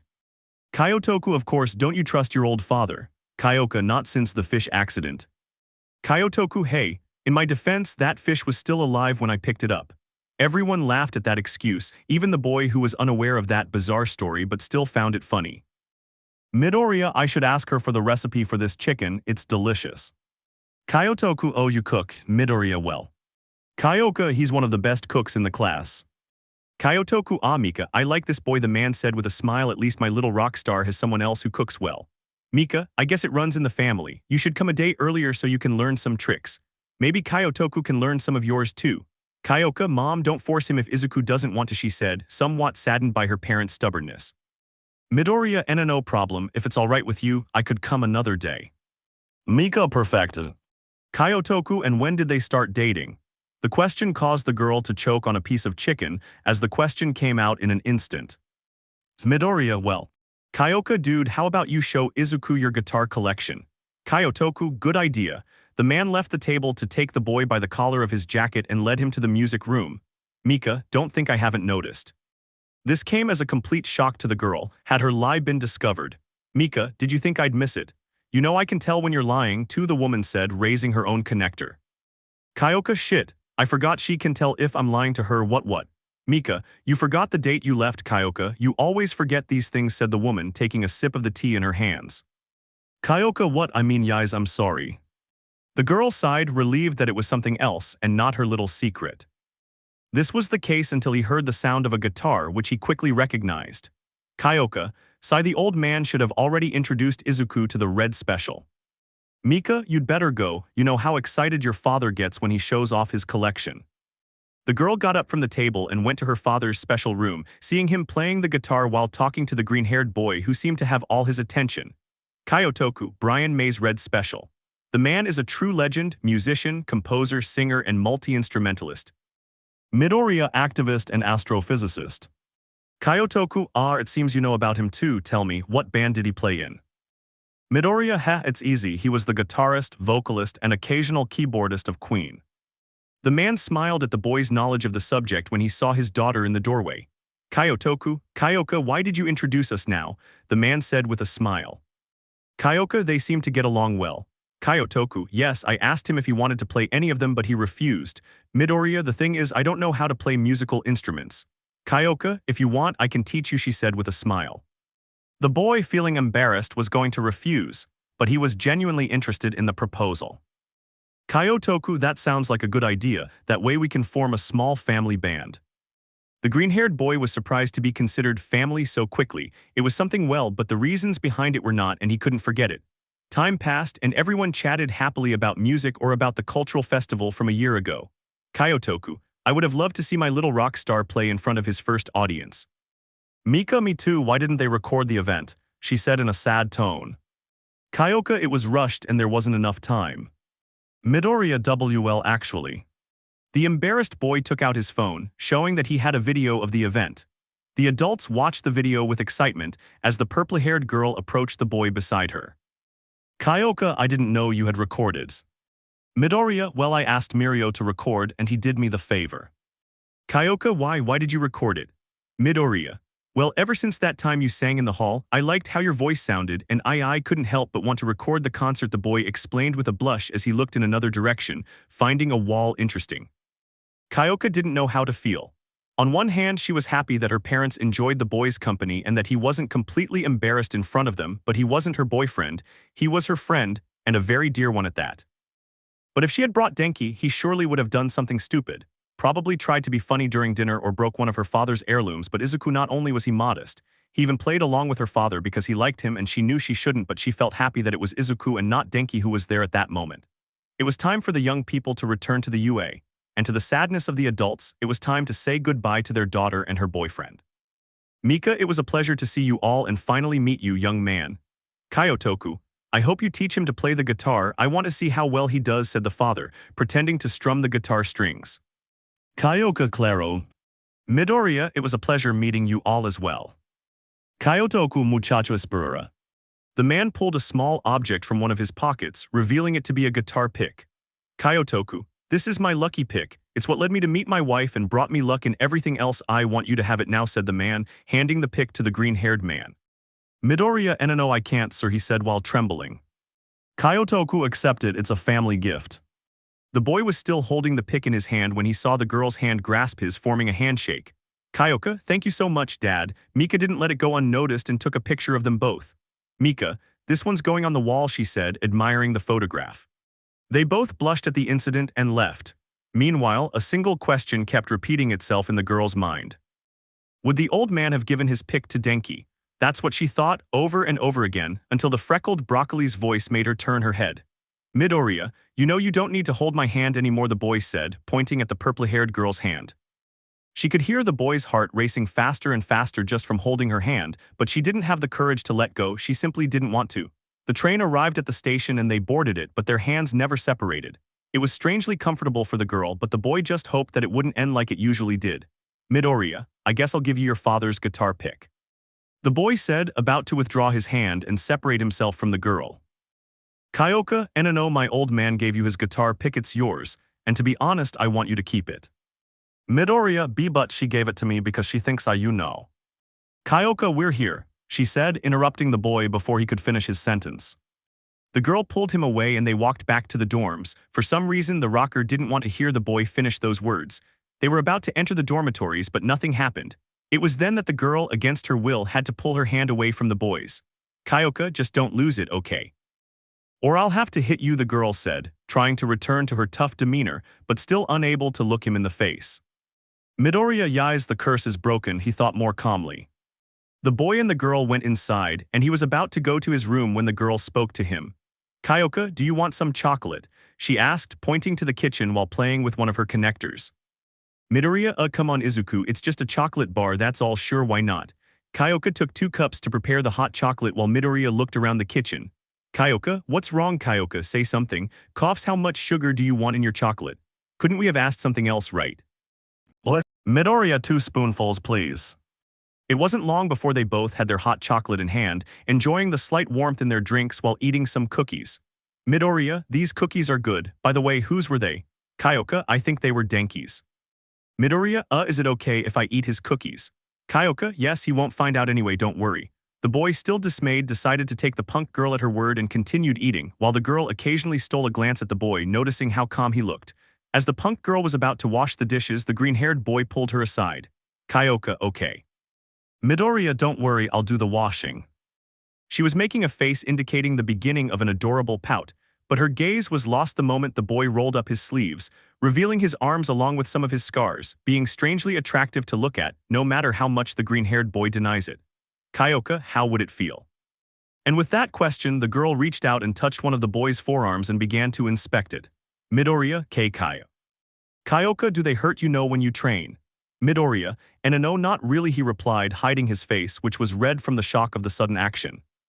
The girl kept looking at and touching the boy's scars, seeing where some went, where others crossed, and how, despite everything, they didn't let the boy's skin feel soft or cozy. Before she knew it, she had intertwined her fingers with the boy's. Midoriya, Kyoka. Kyoka, I didn't thank you for helping me with that favor. Midoriya, don't worry, you don't have to thank me. Kyoka, no, but I want to. Distracting the boy, the purple-haired girl touched the freckled boy's opposite shoulder, drawing his gaze to the other side. And quickly, with his heart beating 1,000 miles per second, he gave her a quick kiss on the cheek. When she saw how quickly the green-haired man turned his gaze to her, she was startled, both by what she had just done and by the shock of the moment. Kyoka, I do something. Sorry. She yelled, attacking him with her connectors and burying them in his eyes. Midoriya, all the boy could do was put his hands to his eyes as he heard the girl run away while still apologizing. He stayed like that for a while, rubbing his eyes until the pain passed. Meanwhile, the girl went into her room and expected to throw herself onto her bed and scream, but someone stopped her. Kaminari, Kyoka, where were you? I've been looking for you all day. Kyoka sighs, shit, how could it not be? What, why? Kaminari, well look, I was thinking about what things your parents might like, when I meet them. Do you think they'd like any of these shirts?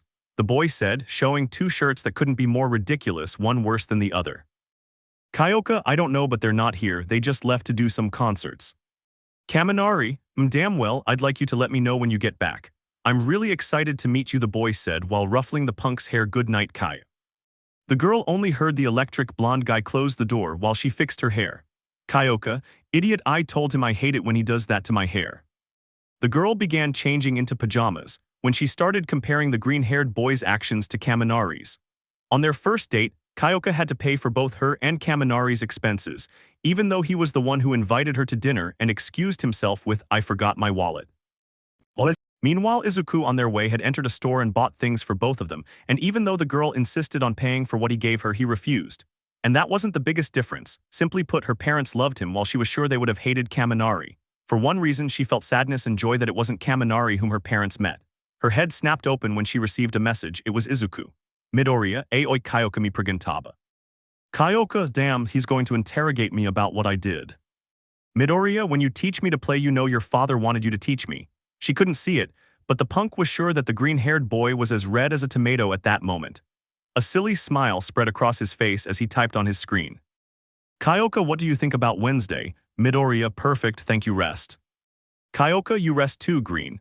The girl didn't know what kind of magic the green-haired boy possessed, but she was sure that after being annoyed with that idiot Kaminari, just a series of messages from him would brighten her night. Kyoka, you're an idiot, Green, but I think it's kind of cute. Chapter 10. Sunday. The green-haired boy was in his room, training more intensively than on other occasions, because he wanted to banish all memories of the last few weeks, and overexerting himself physically helped him. Midoriya, 75, 76, 77, 78, 79, Argon 80. The boy counted as he dropped a pair of 40-kilogram dumbbells. As he left them and removed his headphones, he could hear knocking on the doorstop. He quickly grabbed his shirt and opened it, finding his teammate Hanta Siro. Midoriya, Sero-kun. Siro, Madabro, they're looking for you downstairs. It's Kendo from Class B. Midoriya, me, Siro, yeah, you're seeing her, he said in a joking tone. Usually this would embarrass the boy, but now it only made him feel disgusted with himself. Midoriya, I'll go right away. Siro, okay, I'll tell him. In the common rooms. The redhead was in the building's common room, looking around. Noticing that the building was similar but slightly different from the one in Class B, this was when a voice called her. Mina, hello Kendo-san, greeted the ever-friendly and excited alien from Class A. Kendo, oh hello Ashida-san. Mina, hey I apologize, really no one knew what Ajiro. Kendo, okay I didn't come here for that. Mina, oh well what did you need? Kendo, to tell you the truth I was looking for Midoriya. Mina, oh. For some reason the girl didn't understand. The fact that Kendo needed Izuku gave her a strange feeling. Was it annoyance? Anger, envy? That was ridiculous, she shouldn't be jealous after all. Kirishima was her boyfriend. This made all of the pink one's happiness disappear in a flash. Hello Kendo-san. Both the redhead and the pink-skinned girl looked towards the stairs to see the green-haired boy, who greeted them kindly, revealing a smile that banished all kinds of sorrows. Kendo, hola Midoriya. Mine's hello Midori's. Midoriya, hola Ashida-san. Somehow the freckled boy greeting her with that soft voice and that always cheerful smile made her chest warmer and compelled her to smile back. Kendo, well I came to find you because I was going to propose something to you. Midoriya, tell me. Kendo, well I was going to go out into the city to go to a dojo, and I thought if you'd be interested in coming. Midoriya, wow but why didn't you go with someone from your group? I mean I'm not saying you didn't just. Kendo sighs, well Professor Vlad punished almost everyone, but it seems I was the only one who escaped his punishment, and I didn't want to go alone, so I thought since you're the one who goes out to train the most, maybe you'd be interested. Only if you want to, it's fine if not. Midoriya, I'd love to, just let me take a shower first and I'll join you. Kendo, really? The girl said, trying not to stumble over her words. Midoriya, sure, I'll be right back. So the green-haired boy left the room to go to his own room, prepare his sports clothes and go out to take a shower, leaving the pink-haired girl and the orange-haired girl in the room. Mina, do you want to watch TV? They both walked to the sofa, the redhead waiting for the freckled boy and Mina hoping that one of the girls would have something interesting to do to pass the time. The television was on, but a girl's mind was focused on only one thing. Why does it bother me that Kendo is dating Izuku-kun? She couldn't feel jealous, or could she? Kendo, and how is Hagakure? The pink-skinned girl glanced at the girl from Class B, only to think of her friend. Mina, she sighs, she hasn't wanted to talk about it. That day she locked herself in her room and didn't want to talk to anyone. I'm still worried about her, but I haven't wanted to bring it up. Kendo, I'm so sorry about that, I really didn't know she. Mina, no, it's not your fault, you didn't know I was in a relationship. Kendo, my ignorance is no excuse for my innocence, she said with a sad tone in her voice, imagining how bad the invisible girl must be feeling since that day. I didn't want to sound depressing and ruin the girl's day, so shaking my head a little I changed the subject. Kendo, well what are you planning to do today, do you have any plans? Mina, well actually I didn't have anything planned. Kirishima was going to play video games with Kaminari and Bakugo all day in his room, and I don't have anything planned, size, I don't even have any homework to do. Kendo, wow hey you want to join Midoriya today, I don't know if you'd like it but. Mina, really? As if she had won a lottery, the girl jumped up and took off. Mina, I'll be right back. Kendo, I suppose the company will be good. A short while later the girl came down wearing an outfit that frankly wasn't the most discreet thing in the world. Mine list. Kendo, okay, only Midoriya is missing. Midoriya, I'm here, said the green-haired boy, coming down the stairs with a small suitcase at his side, apparently containing his gym clothes. Oh, is Ashido coming with us too? Mina, of course. Kendo, I hope you don't mind. Midoriya, no, not at all. The young people left the building and headed towards the UA exit. On his journey, the green-haired boy was thinking about topics to talk about with the orange-haired girl or the pink-haired girl, when his mind remembered that kiss that the girl gave him that time at the end of the day on their outing. Midoriya, why did I have to remember that now? Kendo, and what would you like to practice when we arrive? Midoriya, Mina, it seems you're in another reality, Midori, the girl said, giving the boy a light nudge. Midoriya, sorry, I was thinking about other things, the green-haired boy said, starting to blush. Kendo, it's kind of cute to see you nervous while trying to hide a slight laugh. Mina, isn't it? It's our cute little nervous cinnamon roll, then she hugged him around the torso. For one reason, the pink-haired girl enjoyed hugging the boy and squeezing him like a plush toy. It was a feeling she liked quite a lot, even more so when the freckled boy became more embarrassed and didn't know how to react. Midoriya, I. Kendo, haha, Ashido, it looks like you're going to break it. Mina, it's just so soft, she said, squeezing it a little more. Kendo, pfff, haha. The girl continued laughing at the poor green-haired boy who was trying not to fall to the ground in embarrassment, at least until they arrived at a training center, the dojo that the girl mentioned. Kendo, we're here. Upon entering, they saw that the place was empty, which surprised the green-haired boy. Midoriya, and where is everyone? Kendo, oh, there's nobody here, that's why I come on Sundays. Usually everyone comes during the week because they assume that the weekend will be busier. Midoriya, wow, you used reverse psychology in reverse. Mina, very clever girls. Kendo, thank you, I'm going to the locker room to change now, I'll be back in a bit. Mina, okay. Midoriya, yes, actually I'll go change too. Mina, me too. Minutes later, the green-haired man came out wearing navy blue shorts and a sleeveless shirt that revealed his toned upper torso. Midoriya, okay, what will we do? Oh, they haven't come out yet. The green-haired boy looked around, noticing that he was still alone. Midoriya, this place is nice, there isn't even gym music, it's strangely relaxing. The boy looked at everything, exercise machines like bench presses, a dumbbell area, a fighting ring, and how all the walls were covered in mirrors. He saw his reflection in front of him, noticing the improvement in his physique and feeling proud of his progress.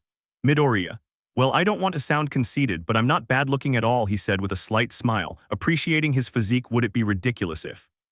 With a slight question in his head and making a decision, the boy looked around to make sure no one was watching him, and then he tensed his arms, recreating Almight's pose and giving a smile. Midoriya, hee, well, I do look good. Click. The green-haired boy quickly turned his head and saw that Mina had pointed her phone camera at the boy. Mina, another pose. Midoriya, huh, the boy shouted in fright, blushing instantly. He'd been caught. Mina, come on, do another All Might pose, I won't make fun of you, the girl said while pointing her camera with a smile. The boy wasn't really convinced, but the girl spoke before he could. Mina, I promise I won't show them to anyone, alien promise, she said, raising her hand and giving him a smile that exuded confidence. Midoriya, sighs, I just don't show them to anyone, he said, still red-faced, looking at the floor. It was useless to look away thanks to the mirrors. Mine promised. The boy really didn't want to seem more geeky than he already was, so he had to remember some other pose. Luckily, he knew one more.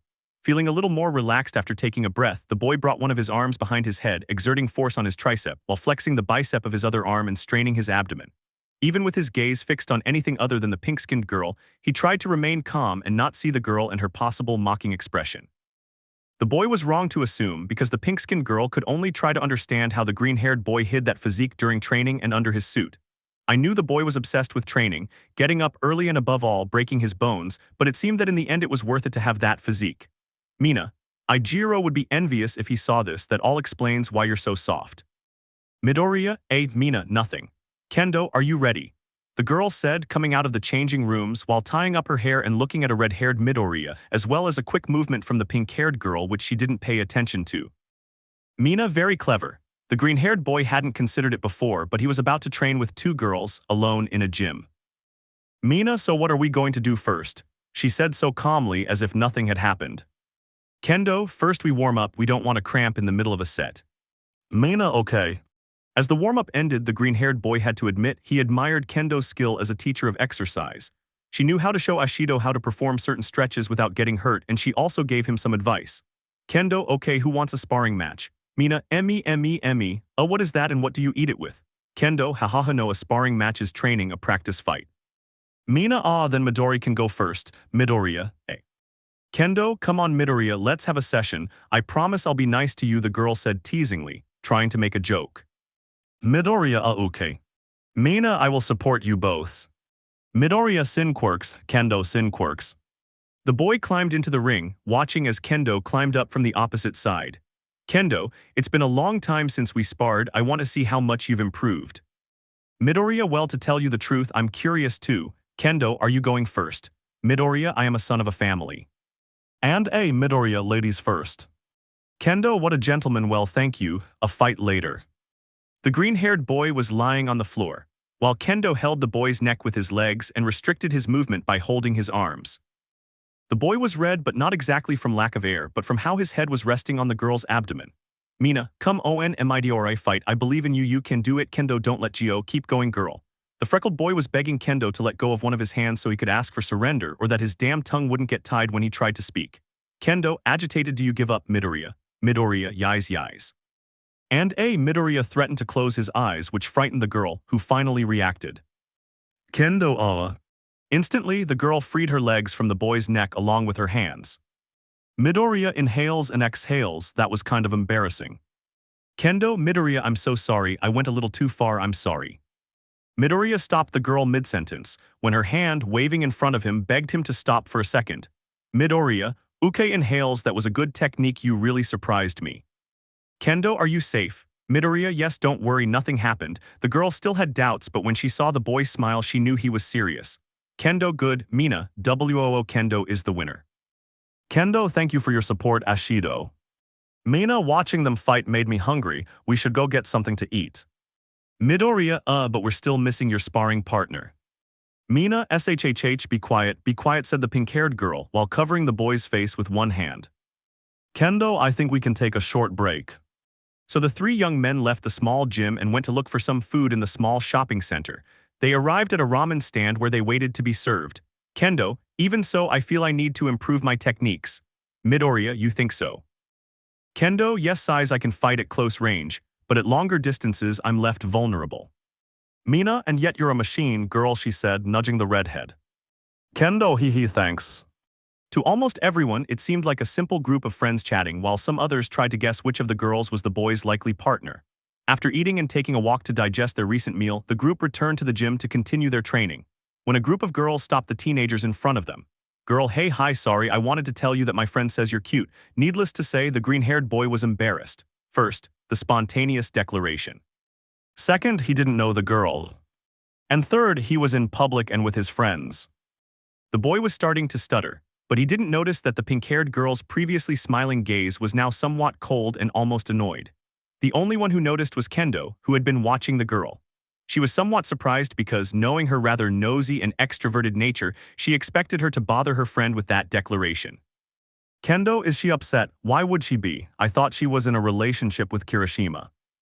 That's what was going through his head, when all he saw was the girl taking a breath and changing her expression with a kind of smile, but not a smile of joy and optimism as usual, but rather a malicious smile, and it was clear he was planning something. Mina, sorry girls, she said, approaching the green-haired boy, this green cutie is coming with me. Said while wrapping both arms around the aforementioned person's arm. If the green-haired boy could already be considered embarrassed, a longer phrase would be needed to describe his current state. Surprised looks were not long in coming, as Kendo watched all this with a slight blush on her cheeks but a slight pain in her chest. Meanwhile, the girls in front of the green-haired, pink-skinned boy were somewhat surprised, though not entirely convinced. Girl 2, well, they seemed more like close friends a little while ago. Girl 3, that's true. Mina's face clearly showed that she was plotting something mischievous and shameless. The suspicions were instantly confirmed when she spoke. Mina, if that were the case, would I do this? And instantly the girl took the boy's chin and made him look directly at her, only to kiss him on the lips so that the boy's soul seemed to escape from his body. Despite feeling his soul leave, his body remained static and completely red while the girl did not slow down in her kiss. Mina knew that was wrong, but a part of her was screaming the same word at her. To hell with it. Meanwhile, as the green-haired man's fading consciousness returned to his mortal body, one word exerted a powerful influence on his mind. Midoriya, no, why me? Why did you kiss me? What? It didn't matter that the kiss was somewhat wild, though warm, or that the girl's lips had a slight taste of bubblegum. He had no reason or right to know that. The pink-skinned girl finally separated from the freckled boy and looked at the girls with a conceited expression. Mina, and should I try anything else? She said with a superior smile. Girl 1, no, sorry, we're leaving now, she stuttered, as a blush faded at the hot scene in front of them. Mina could only watch as the three strangers ran off, commenting on the incident when her gaze returned to her companions and friends. Mina, shall we go back to the gym? She said casually. The green-haired boy and the orange-haired girl had doubts, but they didn't know exactly how to approach them without creating an awkward scene between the three of them, well, even more awkward. Finally, at the gym, the acid girl had her sparring session, which she would soon deeply regret. Mina, she screamed in pain, while putting some ice on her forearms as she endured the blows from her companion. Kendo, I'm sorry I was a little rude, Ashidasan, she said as she handed her another pack of ice. Mina, a little rough. What? Kendo, forgive me, she said as she bent down a little, still embarrassed about grinding her pink-haired friend's arms from Class A. Midoriya, girls, I think we should head back before it gets too late, said the green-haired boy as he checked the time on his phone. They agreed and, gathering their things, prepared to return to the UA. The return trip was pleasant, as long as they didn't mention what happened with those girls and that strange kiss. Being polite, the green-haired boy and the pink-skinned girl left the president of Class B in her building while thanking her for the opportunity. Midoriya, thank you so much for the invitation again, Kendasan. Kendo, well, thanks to you for accepting, Midoriya. If you want, we could go out and train another day, and I don't know, maybe take a walk for a while, the girl said, blushing slightly at the last part, since her invitation for an outing with classmates could be interpreted as a date, which embarrassed her, as it seemed like she was rushing things. Midoriya, sure, whenever you like I'll see if I'm available, the boy corrected himself, remembering that because of her favors, he couldn't be as free as before. The pink-skinned girl heard this, but she had to pretend a little. She had already acted without thinking that day, and she didn't have a logical answer to give the boy. Kendo, see you later, goodbye Midoriya-kun, goodbye Ashidasan. Midoriya, goodbye. Mina, bye girl, see you later. And so the green-haired boy walked beside the pink-haired girl, trying not to intrude on the moment but curious to know what the heck had happened that afternoon. Midoriya, come on Izuku, just make a normal conversation and when the time is right, ask her, hey Ashido, did you have fun today? He asked with a friendly smile. Mina, you want to ask me about it, right? Ashido could tell the tale about herself, but she wasn't stupid enough to read people, and seeing how the boy was left speechless only added to her list. Midoriya, to be honest, I was hoping to ask you not so directly. Mina, yes, I imagined that. Midoriya, well and why did you do that? Mina, unintelligible whisper. Midoriya, Mina, unintelligible whisper she. Midoriya, see, could you say that again just a little louder? Mina, I don't know, okay, I don't know, the girl said, her face turning purple with embarrassment that she was telling the truth. Midoriya, Mina, it's just that girl came up to you and I don't know why I lost my mind and that was my only reaction. The green-haired boy was frozen again, unable to say anything, as his mind couldn't believe something like this could happen to him again and with another girl. Mina, I couldn't bear the thought of you forgetting me. The girls are all caught up in their own things. Kirishima seems to be ignoring me more and more. You were going to go with Kendo, and that girl, I just didn't want to be alone, she said with a melancholic tone in her voice. And the moment arrived where the green-haired boy could do something, and approaching the girl, he hugged her, resting his head on hers, who clung to him and hugged him tightly. Mina, I'm sorry about today, Midori, the girl said, her voice somewhat muffled by the boy's chest. Midoriya, okay, I'm not upset, I'm just you surprised me. Mina, I promise to make it up to you, I know I can mess things up sometimes. Midoriya, no needs.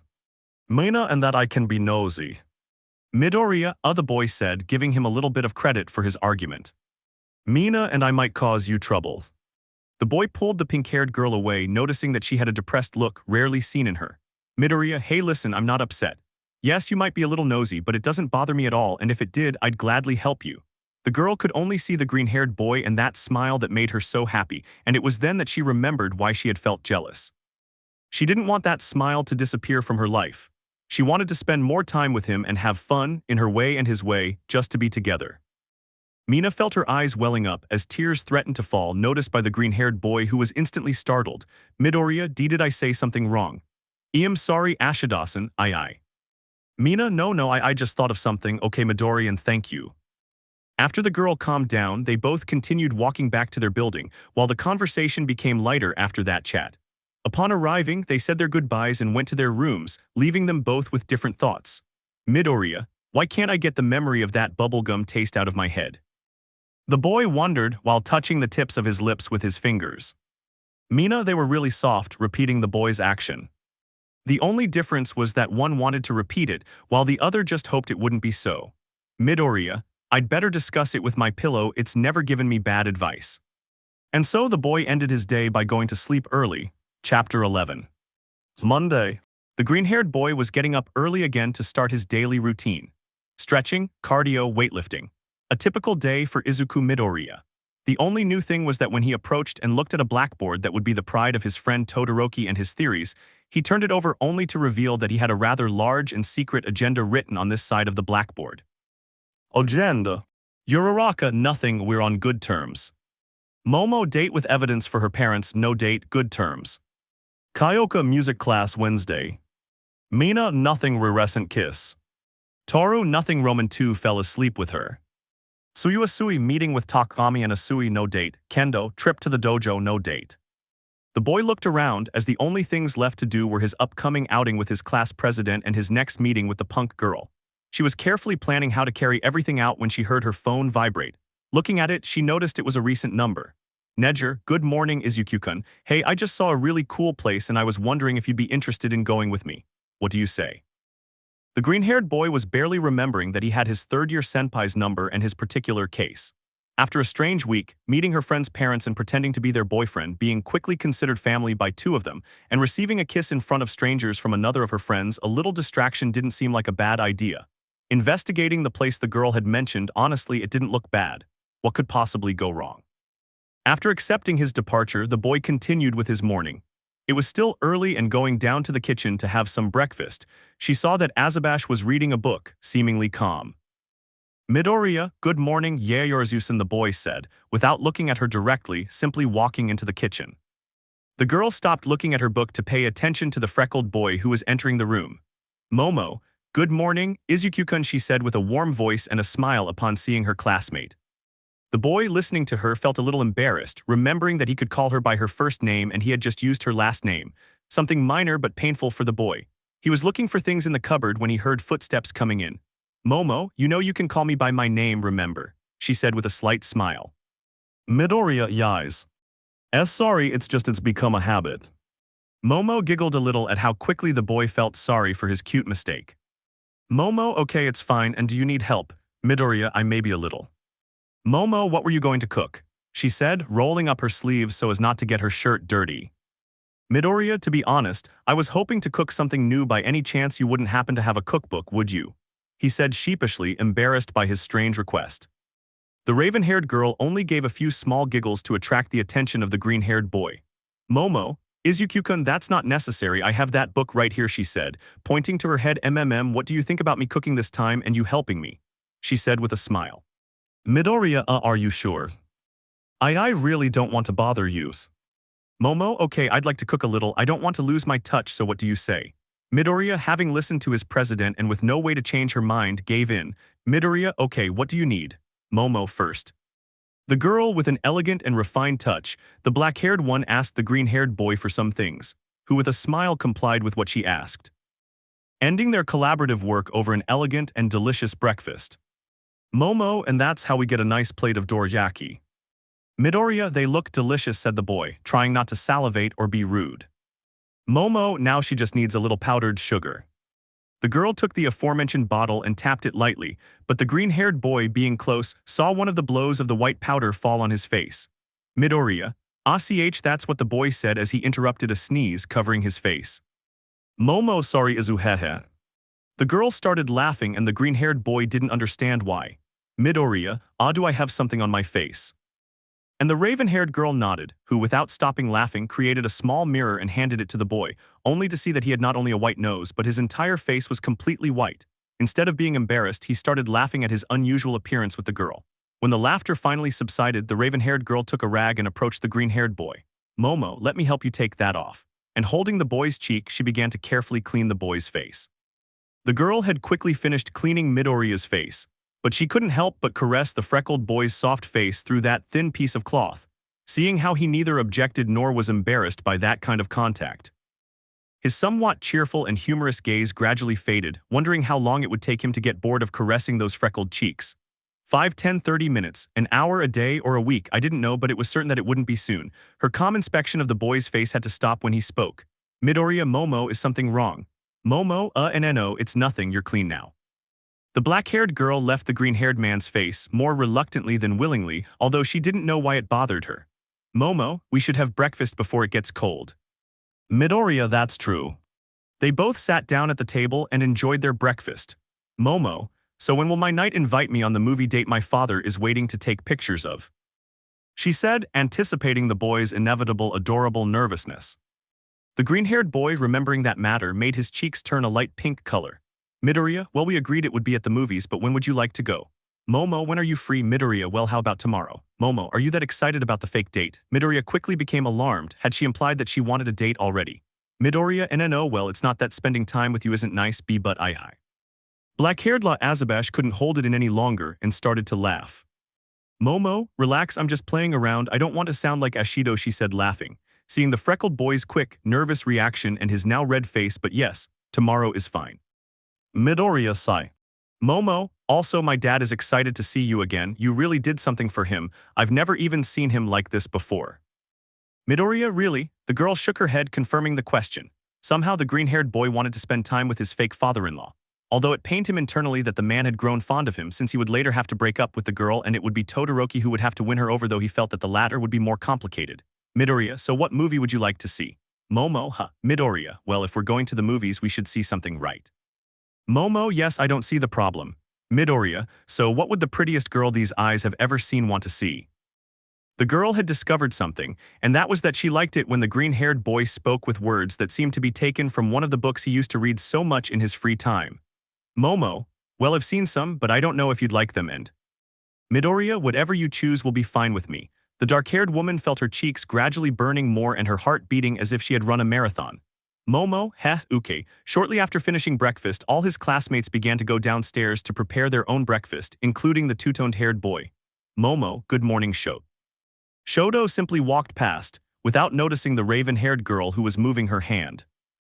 The green-haired boy looked at the girl beside him and noticed that she still had a smile, but he knew very well that inside she was devastated. Midoriya approached and with some hesitation touched the shoulder of the dark-haired girl who sighed and looked at the boy beside her. Momo, can we talk alone, just you and me? The green-haired boy said nothing, but he wasn't going to deny the girl's request. They both went up to Azabash's room, taking advantage of the fact that everyone was distracted with breakfast. Inside, the girl made sure to close her door so as not to be surprised and give her classmates the wrong idea. Having done this and secured the door, the girl went to her bed, where the green-haired boy was still standing nearby. She sighed and looked at the green-haired boy, hitting her bed and asking him to sit next to her. He did so, trembling a little, but he complied with the request. Momo, he can't even say hello to me. Midoriya, I'm sure it wasn't intentional. Momo, do you believe it? Midoriya nodded, trying to give a sympathetic smile. Momo, do you think things will be normal after everything that's happened in your family? Midoriya, I trust that everything will be as before, he said, putting on an optimistic smile. Momo sighs, I hope so. And without knowing why, the green-haired boy watched as the girl lay down on his legs. Midoriya, Yamama-san. Momo, izuku, can we stay like this just for a little while? The boy would normally politely refuse, but the girl's sad look told him to give in this time. Midoriya, okay, but what about classes? The girl held the green-haired boy's hand, seemingly playing with it as she listened to him. Momo, don't worry, if we're late I'll say I asked you for help with vice-presidential matters. The president of Class A had always felt comfortable in that position since she was a child, using her mother's lap when something upset her. She felt that confidence and that feeling as her mother told her that everything would be all right, that same feeling she felt with that boy by her side at that moment. For his part, the boy was no longer so sure about why Azabash was someone so trustworthy. Whether it was about her great academic performance and coming from a rich and well-off family, or about her sweet face when she was relaxed. Either way, she emerged victorious. The minutes passed, but it wasn't uncomfortable, which surprised the green-haired boy, both because of the way the girl seemed to be looking at her hands so carefully as if it were something extremely interesting. Momo, does it hurt when you hit? Midoriya, do I really give that impression? And no, not really. Recovery girl did a great job during surgery when I broke them, she just warned me not to do it again. Momo frowned, imagining how painful it must have been to break her arms. Midoriya noticed this and, in an attempt to calm her down, touched her head, placing his hand on her hair in a caressing manner. Midoriya, don't worry, I'm fine. The girl's thoughts of pain and anguish dissipated like mist as she saw the boy smile at her and gently stroke her hair. Momo, I'm glad to hear you say that.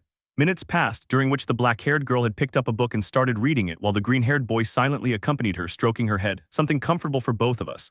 This lasted until a shared thought made them break out of their peaceful situation. Midoriya/Momo class, in the classroom of Class A. Momo, and I asked Midoriya to help me organize the paperwork for the payments for the following months.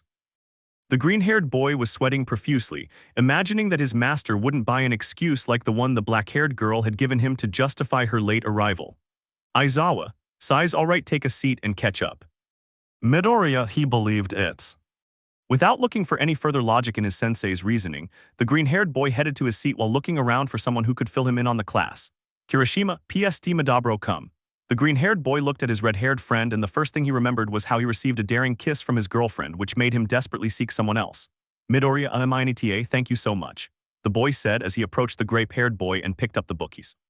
While trying to pretend, I noticed that his friend was looking at an adult magazine on top of his reading book. Minta, Midoriya, what's wrong with you? Midoriya, ah yes, very interesting. The boy said, still pretending and trying not to faint at seeing an adult magazine for the first time. The redhead simply ignored his companion's strange action, assuming that the pervert had decided to help the boy and hadn't noticed. Finally, the green-haired boy stopped acting and went back to his place, while the purple-haired boy was offended at having seen his private magazine without asking him first. During class, the freckled boy met to chat with the brunette. It seemed that she had finally come closer and talked to him again. Honestly, he missed that kind of normality in his life. Except for what happened that day, I was going to let it go. During recess, the green-haired boy was chatting with the brunette while they were being watched from other tables. Momo's table. Momo and Shoto, how are things going, Shoto? Momo, say, I hope everything goes well. Without receiving an answer, the girl started playing with her food, trying to find something interesting to do. Then she saw the brunette chatting warmly with the green-haired boy who was slightly panicked between the tables. Momo, it looks like they're having fun, the two of them. Why are they so happy? Is it possible that Izuku-kun will talk to me a little more? And why am I thinking this? What? Kyoka table. The punk girl was listening to music on her phone while eating, ignoring the nonsense coming out of her blonde boyfriend's mouth as he chatted with Minta and Ajiro. Kyoka, why on earth did I invite these idiots to our table? The girl just looked at the karateka with disdain and turned her gaze back to her phone. Bored and uninterested in the trio's conversation next to her, she returned to her phone, when while searching through her gallery she saw her green-haired friend and participant in her little secret scheme reflected on her device. Looking at him, she remembered the good time she spent at her parents' house and that kiss, accompanied by the punch he gave her. For some reason, I didn't know why I couldn't help but look at him through the reflection of his screen. Kyoka's maybe. With a blush on her face, she searched through her vast playlist looking for a specific song. Kyoka, this is embarrassing. The girl had only heard that song a couple of times, since on one occasion she heard Denki say that they were too cheesy and outdated for him. But there was something about that green-haired boy that made her listen to that song as she watched him, feeling her heart pound strongly upon hearing one specific word. I love you. Shaking my head, I try to think of something other than her green curls, her freckled face, or her emerald eyes that I swore were sparkling. Kyoka, idiot, you're a beautiful idiot. Toru and Mina's table. The invisible girl was sitting next to Ashido, who was chatting with her about her outing yesterday. Toru, and did you have fun yesterday with Kendo and Kirishima? Mina, oh well, I went with Kendo and Midori. Toru, oh, I thought you were dating Kirishima-kun. Mina, no size, he and the guys played video games with Bakugu all day. Both looked in the direction of the boy who was chatting with his friend, a lover of Machi and girlfriend of his delegate. The alien queen stared at the freckled boy, getting lost in the reddish color of his face, which always made her laugh when she was the one who provoked it, his shy and sweet attitude that she liked to see whenever she invaded her personal space. These were some of the things that the girl found adorable, adding to that the times he helped her and how sweet he was to her. Mina, why do you have to be a cute angel? What? At the same time, the invisible girl only remembered the times the boy comforted her and spent time with her, even remembering when they slept together, and he even left a note so as not to worry her the next morning. Toru, you're a sweetheart, Izuku-kun. Both girls saw the boy as if he were a beacon of light shining in the darkness, where nothing else existed in their eyes, ignoring their surroundings. Tsuyu table. Takami and I told Midoriya everything. Tsuyu, and did he really agree? Kiro. Takami, that's right, Dark Shadow, nervous, but I accept. Tsuyu, and when would we talk to him? Takami, well, I was hoping to talk to him around this time, but... Both young people looked at the freckled boy who was talking to his brunette friend, noticing that it wouldn't be possible at that moment. Takami, maybe tomorrow. Tsuyu, okay. At Midoriya and Uraraka's table. The green-haired boy was chatting with the girl about some things related to his internship, their missions, training, and documentation. Lita, I'll be right back, said the blue-haired man without waiting for a reply. Uraraka, okay. Midoriya, yes. The brunette watched the blue-haired boy walk down one of the hallways, her expression looking bored. The moment she saw her boyfriend leave, a small smile formed on her lips as she spoke to the green-haired man. Uraraka, you know, Deku-kun, my parents have asked me about you. Midoriya, are really? Uraraka, yes, have they asked me when you might be able to visit them again? Midoriya, WL, I'm not really sure, you know, if you're okay with it. Uraraka, well, if you agree, I agree, said the brunette with a slight blush on her cheeks as she scratched the back of her neck. Midoriya, maybe I could stop by and say hi just for a little while. You could tell them I can come the day after tomorrow. Uraraka, okay, they'll be happy to have you. They both smiled even though it was a lie. She was happy to know that her parents would be pleased with her visit. The rest of the day passed with training classes, heroic reasoning, and math. Everyone then headed to their respective Heist Alliance dormitories. Uraraka, Deku-kun. Midoriya, is something wrong? Uraraka-san. Uraraka, well, I was thinking of going out into the city and going to the mall, and I was wondering if you'd like to come with me. Midoriya, I was actually going to go out, I made some plans and… Uraraka, oh okay I understand. Midoriya, maybe another time. With a strange feeling on the part of the brunette, they both arrived at the dormitories where each went to their room. The green-haired boy, for his part, began looking for clothes for his outing with Neji that afternoon. Wearing a tight black t-shirt and pants that the marketing group made based on his hero costume, he grabbed his wallet and phone to leave. Fortunately for him, nobody saw him leave and he wouldn't have to explain his absence that day. Taking out his phone and using a pair of headphones, of course, with an Almight theme, he was looking for a song for the train journey he was about to take. During that time, I heard footsteps stop beside me. I didn't pay much attention to it and thought it was some other passenger waiting for the train to arrive, until I felt someone move one side of my headphones and speak into my ear. Neji, why so serious, handsome? Instantly the boy jumped back, noticing the light blue-haired girl who was laughing at the boy's reaction. Midoriya, NENJRESNPAI. The woman just laughed at his little joke until she was able to utter a few words. Neji, haha, sorry if I surprised you, but you looked so focused that I couldn't resist the urge to surprise you. Midoriya, well, more than a surprise, I thought you were going to threaten me with a knife in my mouth. The boy said, remembering the last time he heard the same words, except for the pretty. His thoughts had to fly away when a bright smile from his companion looked directly at him. Neji, you look cute. He could only feel his face redden at those words because he hadn't noticed how his senpai was dressed. Wearing an open black jacket which revealed that she was wearing a brown tank top and short blue shorts. The boy had to admit it, she looked attractive and adorable. They both waited a little while for their train, and when it arrived, they both got on. Many eyes were fixed on the curious couple, some wondering if they were a pair of friends, if they were boyfriends or girlfriends, or even if they were siblings. However, the young people weren't paying attention to their surroundings. Neji, you'll like this place, they have delicious snacks and the place is beautiful. Midoriya, well, I did some research on the place myself and it seemed promising, but I still trust you. Upon arriving at the station and after walking for a while, the green-haired boy saw the place that would calm his sea of worries, a disco. Upon entering, I saw everyone in the place dancing, drinking, and enjoying the moment. The place was surprisingly large, despite its exterior facade. As he looked around, he was surprised to see the light blue-haired girl approaching him, already holding a couple of drinks. Neji, I don't know if you'll like it, if you do, you shouldn't take it. Midoriya, no, it's okay, thank you very much, Hadao-simp. Neji, please call me Neji. The boy took a sip of his drink, it was somewhat bitter, but hey, he was surprisingly relaxed compared to what one would expect from being in a disco. So chatting, they both finished their drinks one after the other while making some jokes when the light blue-haired girl spoke. Neji, do you want to go to the track? Midoriya, you know I'd normally say no, but hee, why not? The boy stood up, finishing his drink in one large gulp, when he saw his senpai leaving her jacket on the table and fixing her hair. The boy was speechless, but if he had to describe the girl and what she did, it was like seeing a living work of art where everything she did had a flirty and innocent touch that only captivated whoever saw her. Neji, let's go, he said in his classic enthusiastic voice, taking the freckled boy's hand and leading him to the dance floor. He offered no resistance and didn't understand why, but at that moment he didn't care.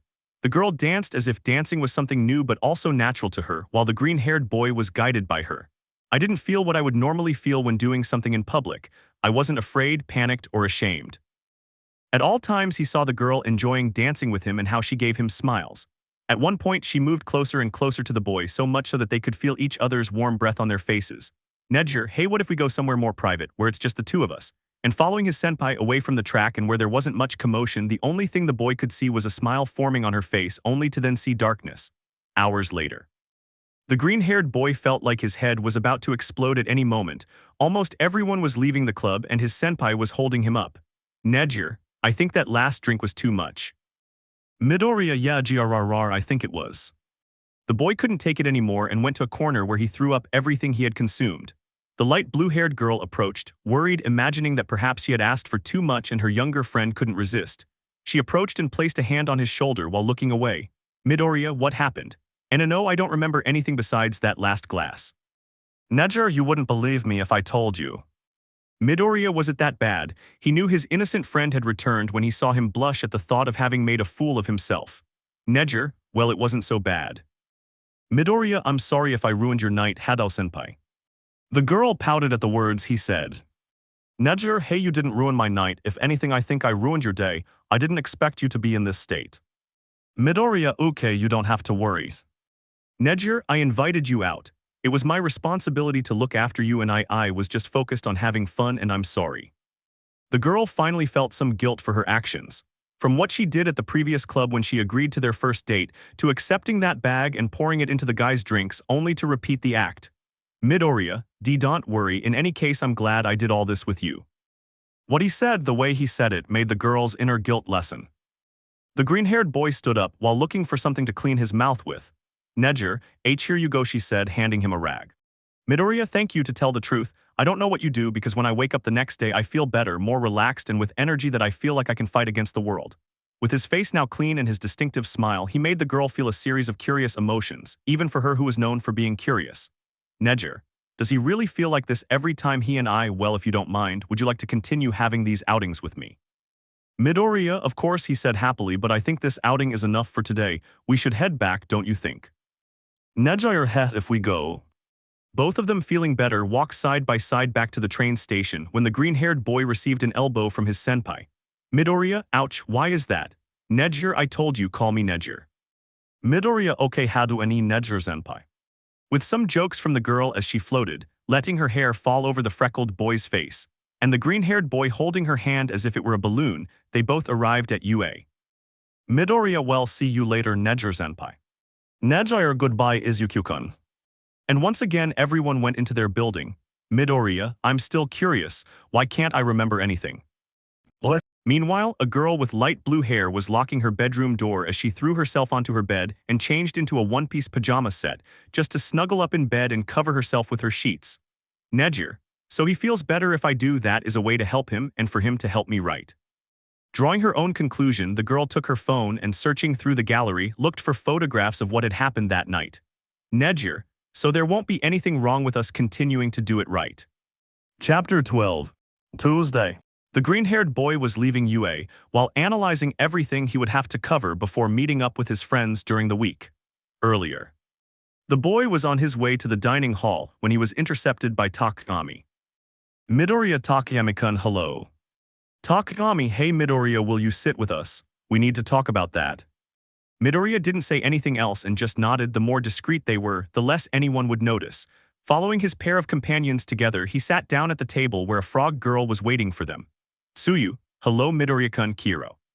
Midoriya, hello Tsuyu-chan. Tsuyu, you can call me Asui, Kiro. I suppose you already know what this is about. Takagami, yes, I made sure to tell him everything. Tsuyu, you would help us a lot if you do this. Midoriya, well, you know me, I like to help. Takagami, you see, we were planning to go out this afternoon to gather some anecdotes in case Tsuyu's parents want information about her dates. What? Tsuyu, don't worry, if we spend money we can split it 50-50. Midoriya, don't worry about that, but when would it be? Takagami, we were thinking about this afternoon. Tsuyu, are you free, Kiro? Midoriya, oh actually I already had plans for this afternoon. Takagami, are you going out? Midoriya, yes, I'm sorry. Tsuyu, and when are you free? Midoriya, well, is Thursday okay? The two young men discussed it for a few seconds before nodding towards the green-haired one. Takagami, and where were you going out? Midoriya, well, I was planning to do a new kind of exercise. They can't know I'm going out with Momo.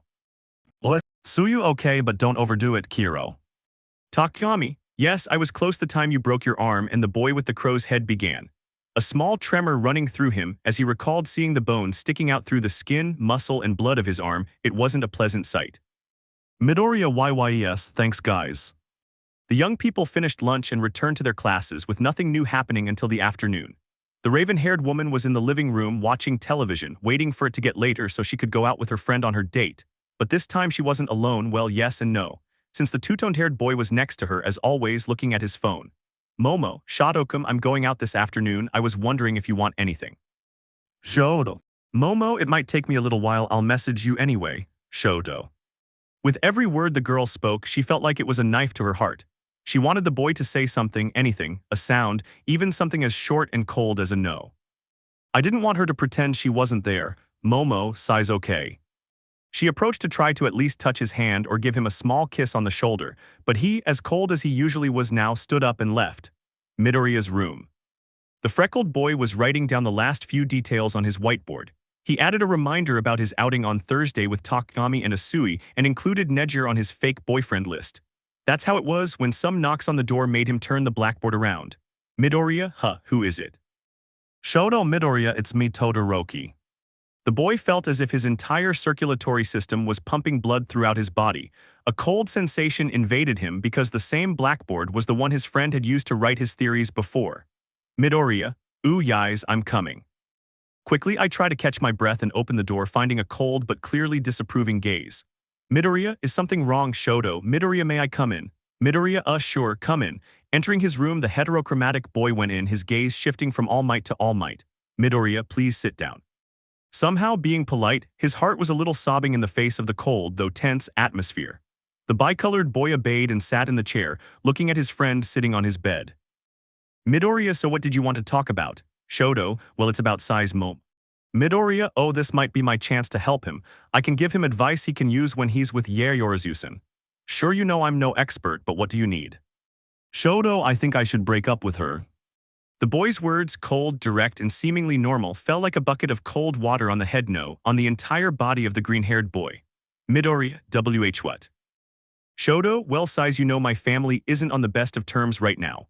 My brother's lawsuits against my father, Fayumi trying to get him to drop them, my mother and her therapy sessions, and my father having to deal with the lawsuits and the general opinion of people everywhere. The green-haired boy said nothing, he just listened silently to his friend, trying to figure out how he could keep their relationship afloat. Shoto, I know Momo wants to support me, but I know very well that her father doesn't like me, and in general, the people she sees don't like me either. Whenever we went out, I could see how everyone looked at me with contempt and annoyance, implying that I might do to Momo what my father did to my mother. Midoriya knew that for a professional hero, image sold from his clothing to his attitude, and he was a geek when it came to heroic things, being the first to find out about his friend's father's case, and he understood his situation, but he didn't think that everyone was going to insinuate that his friend could be like his father. Honestly, I didn't blame him in that respect. Shoto, and I don't know how to tell her. Momo was the first relationship I've ever had, and she was the one who suggested we go out in the first place. I honestly don't know how to ask her to break up. I don't want people talking badly about her while she's with me. The boy looked depressed more than usual, but he felt a hand on his shoulder only to see his green-haired friend standing beside him. There was no smile, only a sad expression. He had no words of encouragement, no inspiration, only the feeling and his friend's presence telling him something. I'm so sorry, brother, but here I am. Shoto, the last few days, I'd ignored Momo, wondering if she was the one who would leave me because of my behavior. It hurt to see her depressed and trying to understand me. It hurt to do that. I felt like an idiot for acting this way, but I didn't know what else to do. Midoriya, I am so sorry, Todoroki-kun. The boy had taken a breath to look at his friend. Shoto, thank you, Midoriya, for listening to me. The boy had found that telling his friend some of his problems cleared his mind and dispelled a fog from his head. He may not have had all the answers, but he was definitely his best friend for listening attentively and not pretending to know what he was thinking. Shoto, do you want to watch a movie? Midoriya, I'd love to, but I'm going out for a bit. Shoto, I understand. The green-haired boy had opened his door and was watching his friend leave when he stopped in the middle of the hallway and with a somewhat soft voice, though not so different from the one he used to speak to him, called his attention. Shoto, Midoriya. And the aforementioned looked at him. Shoto, take care of her for me. The boy stood there unsure how to react. Had his friend realized he was seeing his girlfriend, why would he ask him something like that? He really wanted things to be different, but the circumstances surrounding everything prevented it. Everything in the green-haired boy's head was spinning, trying to find a way to save everything that was between his friends, but this only caused him a headache. Everything stopped when her phone alarm started ringing, indicating it was time to leave for her engagement with Momo. He used to see it as a favor that would benefit his friends in the future, but now he felt like an opportunist. He went down to the common room where he saw Azabash with a sad look, imagining what had happened. He approached, but with everything that had happened a few moments ago in the room between him and the bicolored one, he didn't exactly know what to say. Momo sighs. Midoriya. Momo, the same thing happened as always. Midoriya, I don't think that whatever it was intentional, he said, trying to be optimistic. Momo, are you sure? I asked, trying to find some comfort. Midoriya, The boy wanted to be optimistic, to try to give the girl hope, but what he had talked about with his friend kept echoing in his head, making it difficult for him to lie to the girl and trying to avoid the topic of his friend thinking of breaking up with her. The girl didn't miss those seconds of hesitation, which only increased her sadness. Midoriya, who noticed this, spoke. Midoriya, I'm sorry. Momo, okay, it's not your fault, it's just size, I wish it weren't like this. Midoriya, yes, size, me too. Momo, but well, we should go, we wouldn't want to come back so late. Midoriya, yeah, sure. and both left with an air of clear sadness. One hoped at least to find some distraction on his outing or to escape his sadness for a while. But the other felt that it would only create more of it. The girl walked alongside the green-haired boy who hadn't said a word. She wanted to chat a little, or rather try to cheer him up. Momo, okay, Izuku-kun.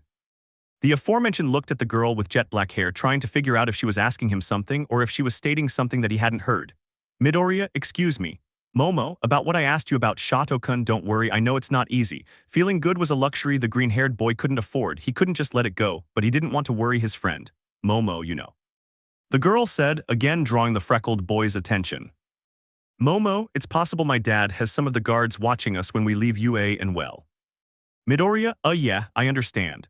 The girl had heard from her own father how he sometimes sent guards to follow a former employee who stole information from one of the companies, and she had no doubt that he would send them to watch them, of course, on the condition of no interrogations. The girl timidly extended her hand so they could walk together, and the boy understood this, so like the girl, he extended his hand and took it. His grip was shy and warm, gentle but secure, and as if by magic, as he held her hand, her thoughts and nervousness dissipated. In the distance.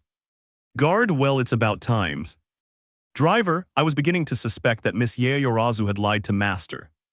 Guard, don't be so sure. Driver, do you still have doubts? Guard, if they were a couple as they claim, they would have been holding hands since they left. Why only now? Driver, young people aren't the same as they were 30 years ago, but you're right, let's continue and see how far they go, with Momo and Izuku.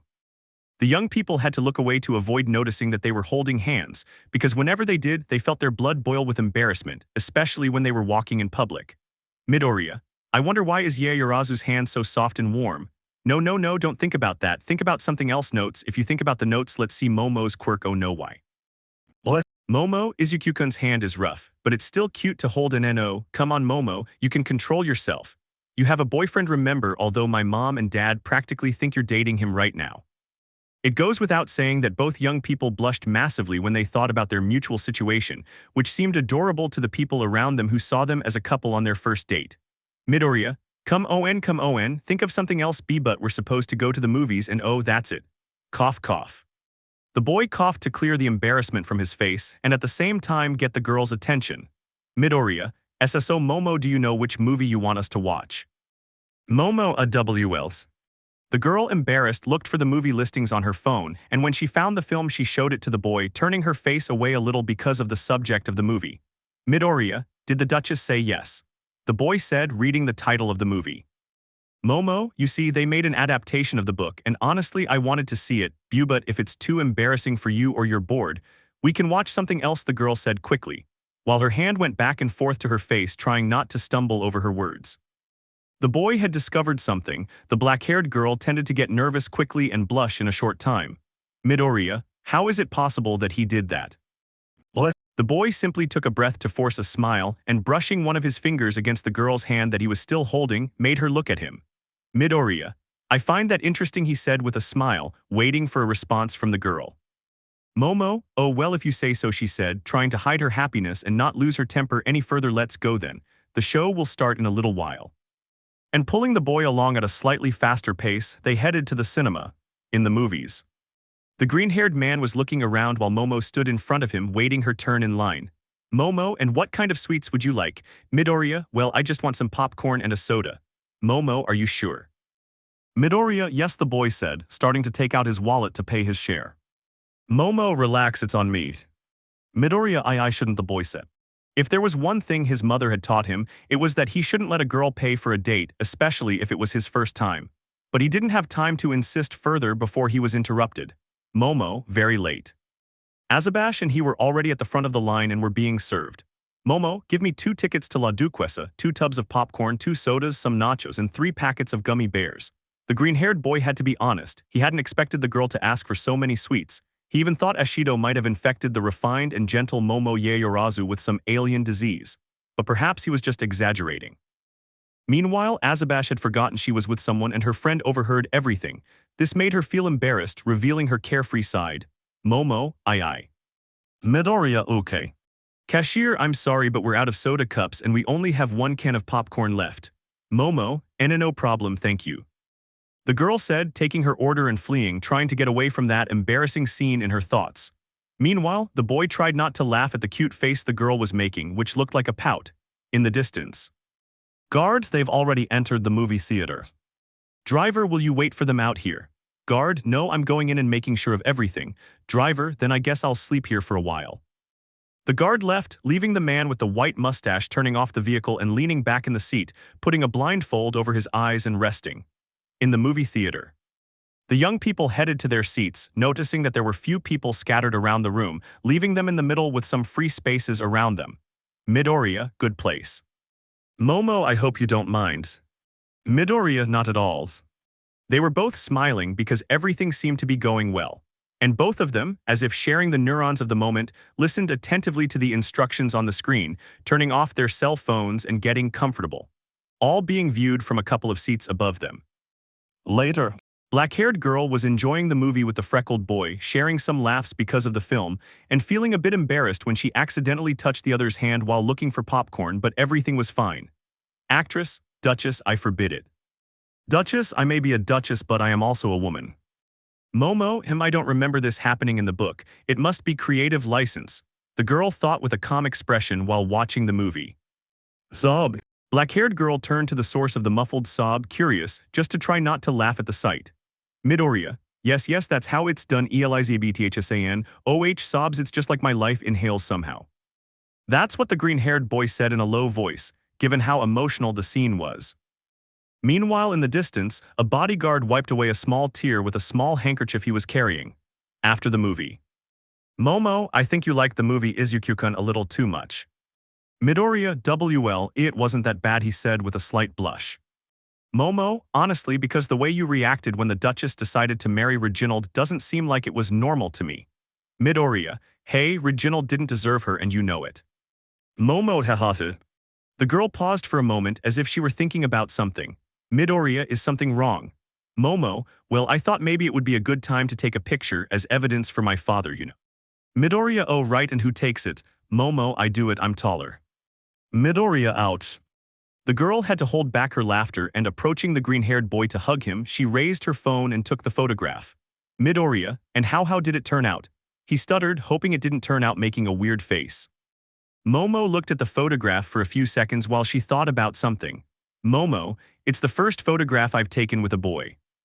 Midoriya, mamasan. Momo, oh yes, it went well, she said, somewhat embarrassed. Are you hungry? We could go somewhere if you want. Midoriya, well, if you want. And as if the girl had decided for both of them, she took the freckled boy's hand and they started walking. The bodyguard left a while later, being seen by the driver who still hadn't taken his eyes off the couple. Driver, well. Guard, 7 out of 10. Reginald didn't deserve Elizabeth. Driver, I'm talking about the young people, sir. Guard, well, the boy is sensitive, I like that about him. Driver, and Miss Yaoyorozu. Guard, well, he managed to get her to dare to ask in public a lot. Driver, that is a surprise. Guard, follow them. With the young people. The green-haired boy and the black-haired girl walked calmly, a little more accustomed to holding hands, but both happy with the feeling it generated inside them. Azabash was talking about the differences she found between the movie and the book it was based on, finding differences between the two.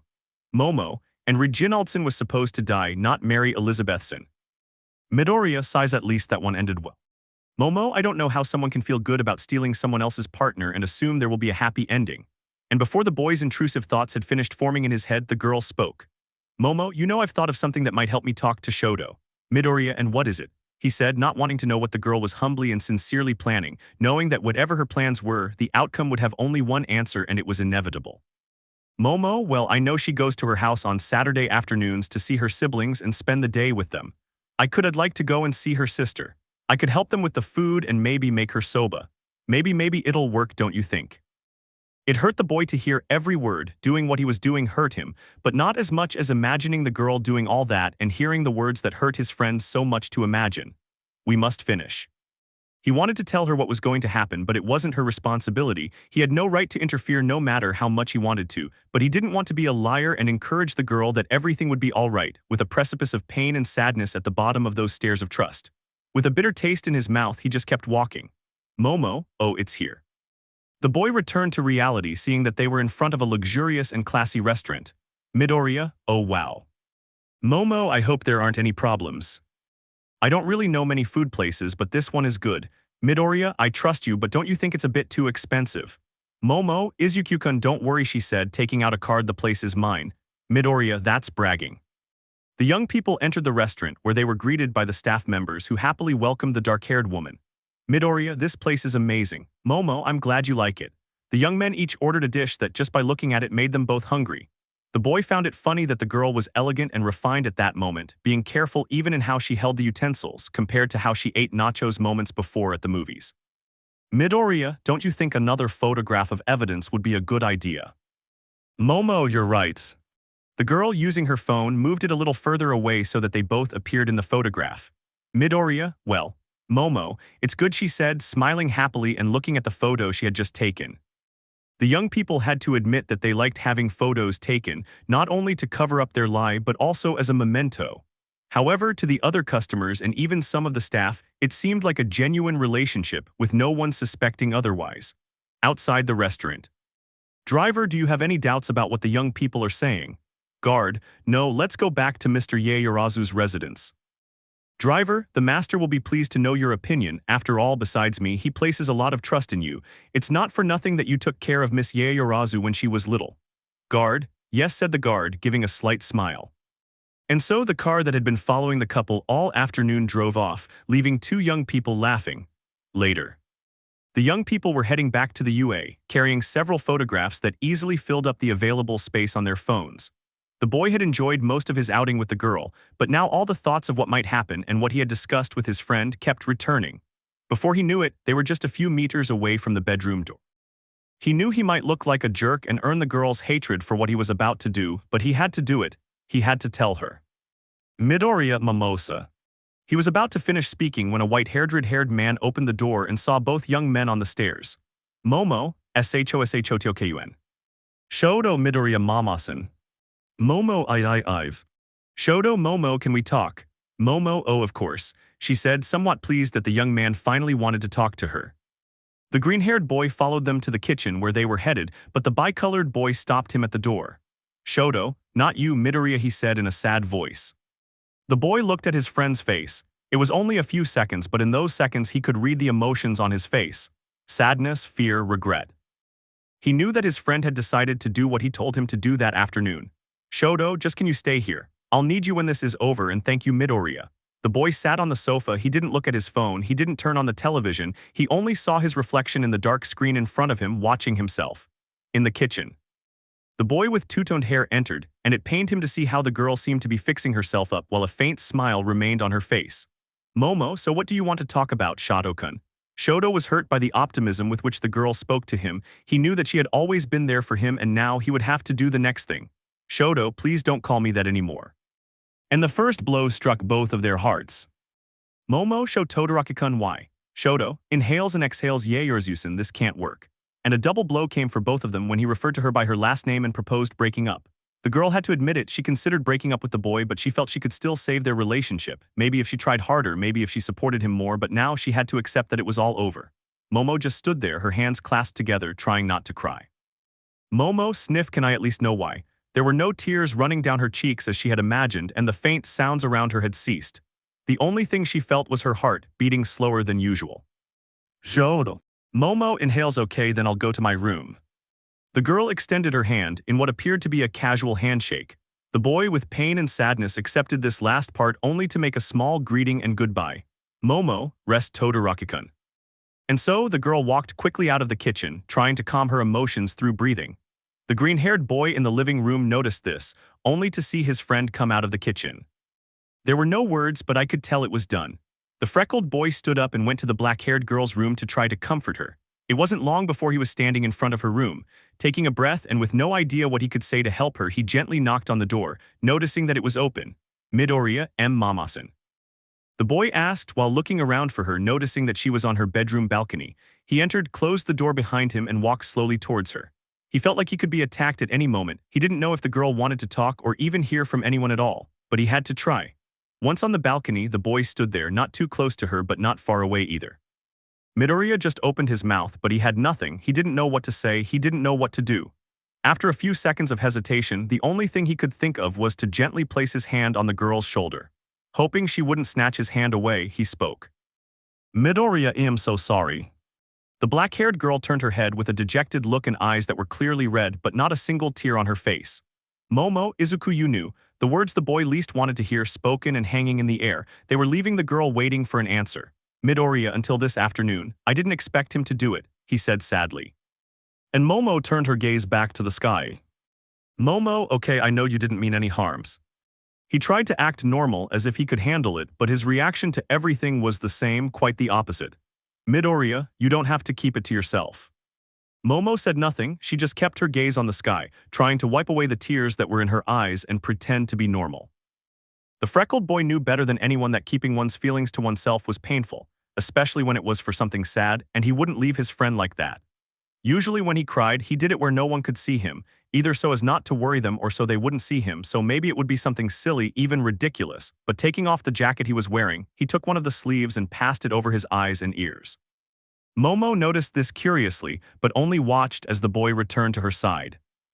Midoriya, Mama-san, I know you didn't ask me to leave, maybe because you don't want to be alone, but you haven't wanted to let it all out, perhaps out of embarrassment. It's okay.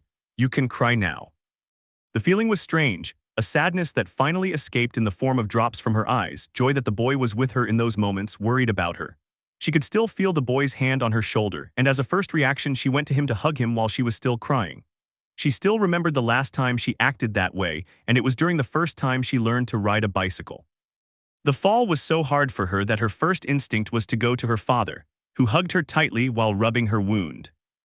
She remembered it because despite the height difference between the boy and her, she felt that the hug was similar to her father's, and even if it was symbolic, she felt how the boy with that action gently caressed her heart, trying to heal it. Momo, sobbing, Izuku-kun, sniff, thank you for being by my side, sob. The boy could definitely tell that he was sensitive when he saw someone else cry, because he felt tears forming in the corners of his own eyes. Minutes passed, during which his shoulder served as a handkerchief for the girl until she calmed down, but she couldn't leave until she felt well. Using the girl's teapot and a small portable stove that the girl used to use for her sleepovers, he heated some tea and calmed the girl down. Once ready, the boy poured a cup and went to the girl, who was now wrapped in her sheets. I'd seen something about Azabash, and it was that she had a tendency to act like a little girl when she needed to. It was adorable, though right now it was kind of sad. Midoriya, here you go, Momo, he said, approaching her and handing her the cup with the warm tea. Momo, thank you, Izuku, she said, accepting it. The boy sat down next to her and the black-haired girl leaned towards him for support. The boy knew from her gaze that she wouldn't let him leave anytime soon, and honestly, he didn't want to leave her like that, hurt, sad, alone. Abruptly, he saw the girl stand up, only to look for something under her bed and return with a book in her hand. Momo, I hope you don't mind, but I wanted to read a little. Midoriya, no, don't worry, it's your room after all. The girl finished her tea and left it on the nightstand next to her bed, and as she had done before, leaned against the boy while he calmly looked at the inside of the book. They both read for a while, at least until the boy felt her nodding off. Apparently, sleep was overcoming her. Midoriya, you should sleep. Momo, no, yawn, I still want to know what happened. Midoriya, and what if I read you one more page and you start to sleep? Momo hesitated for a few seconds, but she knew the boy had a good plan. Momo, just let me put on some pajamas. The boy obeyed, looking away, his jacket covering his eyes, his hands pressing against his eyelids. The girl went into the bathroom to change. It didn't take long for him to get out and get into her sheets. Midoriya, coughs, are you comfortable? He asked, receiving a nod from the raven-haired girl beside him. Fine. The girl listened intently, while little by little the sleep in her eyes grew so heavy that it was difficult for her to see the boy. But she still wanted to know that the boy was there. Pulling his hand out from under his blankets, he grasped the hand the boy was leaning on beside him. Momo, please continue, she asked, still without opening her eyes.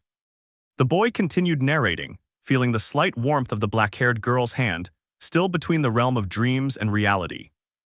Midoriya, and at that moment they realized they were no longer little girls but young ladies, he said, closing the book. He looked at the black-haired girl, who was only breathing, apparently calm now, but without letting go of his hand. Midoriya, I guess I'll have to stay here for a while. And pulling the chair that was on the nightstand closer, he sat down and prepared to sleep at that moment. Midoriya, rest, Mama-san, and I'm sorry. Chapter 13. Wednesday. A black-haired woman was waking up, the thirst in her mouth, asking for a glass of nighttime water. Cleaning her eyes, she noticed she was holding something. Opening them wider, she realized her green-haired friend was asleep next to her, more specifically sitting in his desk chair, and she was holding his hand. Momo, did she stay here? She thought as a slight blush appeared on her face. Slowly, she let go of his hand and, careful not to wake him, gently placed a blanket over him. She didn't like the idea of waking him and telling him to leave. After all, he had stayed there for her. Now somewhat bundled up, the girl decided to go downstairs for her glass of water. She was grateful that if she ran into Izue-sensei, he wouldn't reprimand her since, as vice president, she was entitled to certain freedoms that would otherwise be punished. His journey was peaceful, though cold, not from the cold of the night, but from the cold of events. Because now she didn't have a boyfriend anymore. I didn't feel like I hated Todoroki, but I also didn't feel like talking to him as a friend would be normal. And now what would become of her and Midoriya's lie? Would they stop seeing each other for those fake dates? How would she explain his absence to her parents? These were questions that were going through the girl's head. But I couldn't help but remember that face with its freckled cheeks and nose, its messy hair, and how calm and defenseless he looked, without the worry that he was going to overtrain and break something. It was something the girl could no longer help but notice in the green-haired boy every day. She remembered this as she drank from her glass. Now he was returning to his room, trying to analyze how things would be from tomorrow onwards between the green-haired boy, Todoroki, and what would happen with his parents. Once inside her room, the girl looked at the green-haired boy who was still asleep. It was almost hypnotic to watch the boy breathe slowly. "Momo, I should do something." The girl moved the chair a little closer to her mattress and carefully took the boy's feet and placed them on the bed. Then, taking the boy's arm and passing it behind his head, she made an effort to lift him up, which was quite difficult. "Momo, you weigh more than I thought." And finally he had done it. He had managed to leave the boy on his bed to one side of his place. "Momo, size that way you'll be able to rest a little better." Having completed the small favor she had imposed upon herself, the girl lay back in her place, waiting for sleep to return to her, and she waited and waited some more. After about 30 minutes, the girl was still hoping that sleep would make her rest, but nothing. I tried to count, maybe review some of the books I had read, but I wasn't sleepy yet. Frustrated, I looked out the window, but my vision was interrupted by the face of the freckled boy who was asleep. The frustration of the moment vanished in the blink of an eye when he began to look at the small details of her face, those that he knew by heart like a photograph for this moment. During his inspection, he looked again at the boy's hand and how he had woken up holding it. Momo, could it be? Not believing it was a solution, the girl took the boy's hand again and lay down beside him. At first glance, she felt nothing different, other than the warmth and softness of the green-haired boy's hand holding hers. But that didn't last long as she began to move closer and closer to the boy, whom she soon embraced and began to use as a pillow, absorbing the warmth that seemed to emanate from him. "Momo, I guess logic doesn't work here and that's okay." The girl hesitated to do anything, but seeing where she was now, what did it matter? She settled down, making herself comfortable, and rested her head on the boy's chest. "Momo, good night Izuku-kun," she thought as she hugged the boy and returned to her dreams. Later, the green-haired boy was sleeping peacefully, or so it seemed until he tried to settle into what he thought was his bed, when he felt something heavy on top of him. When I opened my eyes, the first thing I noticed was the top of a bed frame, but it was strange, my bed didn't have those decorations. Now more aware, he looked around but didn't see a single one of his Almight-themed items. Instead, there were some bookshelves, a table with a silver-framed mirror, and a black cat asleep on his chest. Upon seeing the latter, her face turned a shade of red over 8,000. But he had to stay calm, or he would wake the girl up and then there would be two scared young people in that room. By doing some breathing exercises that Recovery Girl recommended, she managed to calm down a little. Now that he looked at her more closely, the girl was quite pretty. Her loose hair shimmered softly in the moonlight. And he had to admit, despite being taller and smarter than him, she often acted like a little girl, which he found adorable. Just then, she was clinging to him. Checking the time on the girl's table clock, he realized it was 3 in the morning. He had some time to try to break free from the girl's tender grip and return to his room without his sensei noticing anything. So trying to move a little, he removed one of the girl's hands from his side and only received a frown from the girl and a tighter grip on him. "Midoriya, this is bad." The boy tried again, but it only caused the girl to curl up against his chest as if begging him to stop. The boy was giving up. It was really difficult to evade his president. Somewhat defeated, he let his hand rest on the girl's head and Momo hummed. The boy heard a soft, calm sigh. Curious and thinking it would be ridiculous, he began to gently stroke the girl's head, who yielded to the tender gesture and loosened her grip on the boy a little.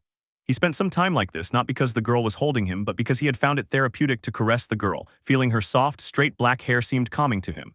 He would have continued like this had it not been for his gaze, which turned to the clock. It was now 4 o'clock. Had he really spent an hour caressing and teasing the sleeping girl? It seemed so, but now he had to leave. Tucking the girl in, straightening the chair he had been in when he was with her, and placing a pillow where he had been lying, he was about to leave when a strange feeling, though he knew what it was, overwhelmed him. I walked a few steps over to where Azabash was and, caressing her cheek, whispered sweetly, "Midoriya, good night Mamasan." And then he gave her a soft kiss on the forehead. Morally, he was disgusted with himself and felt like trash that didn't deserve any respect. Personally, he was confused. She needed to think about what would happen next, and quickly, because later she would have to go out with Kyoka again. Midoriya, I don't know what I'm going to do. Thursday.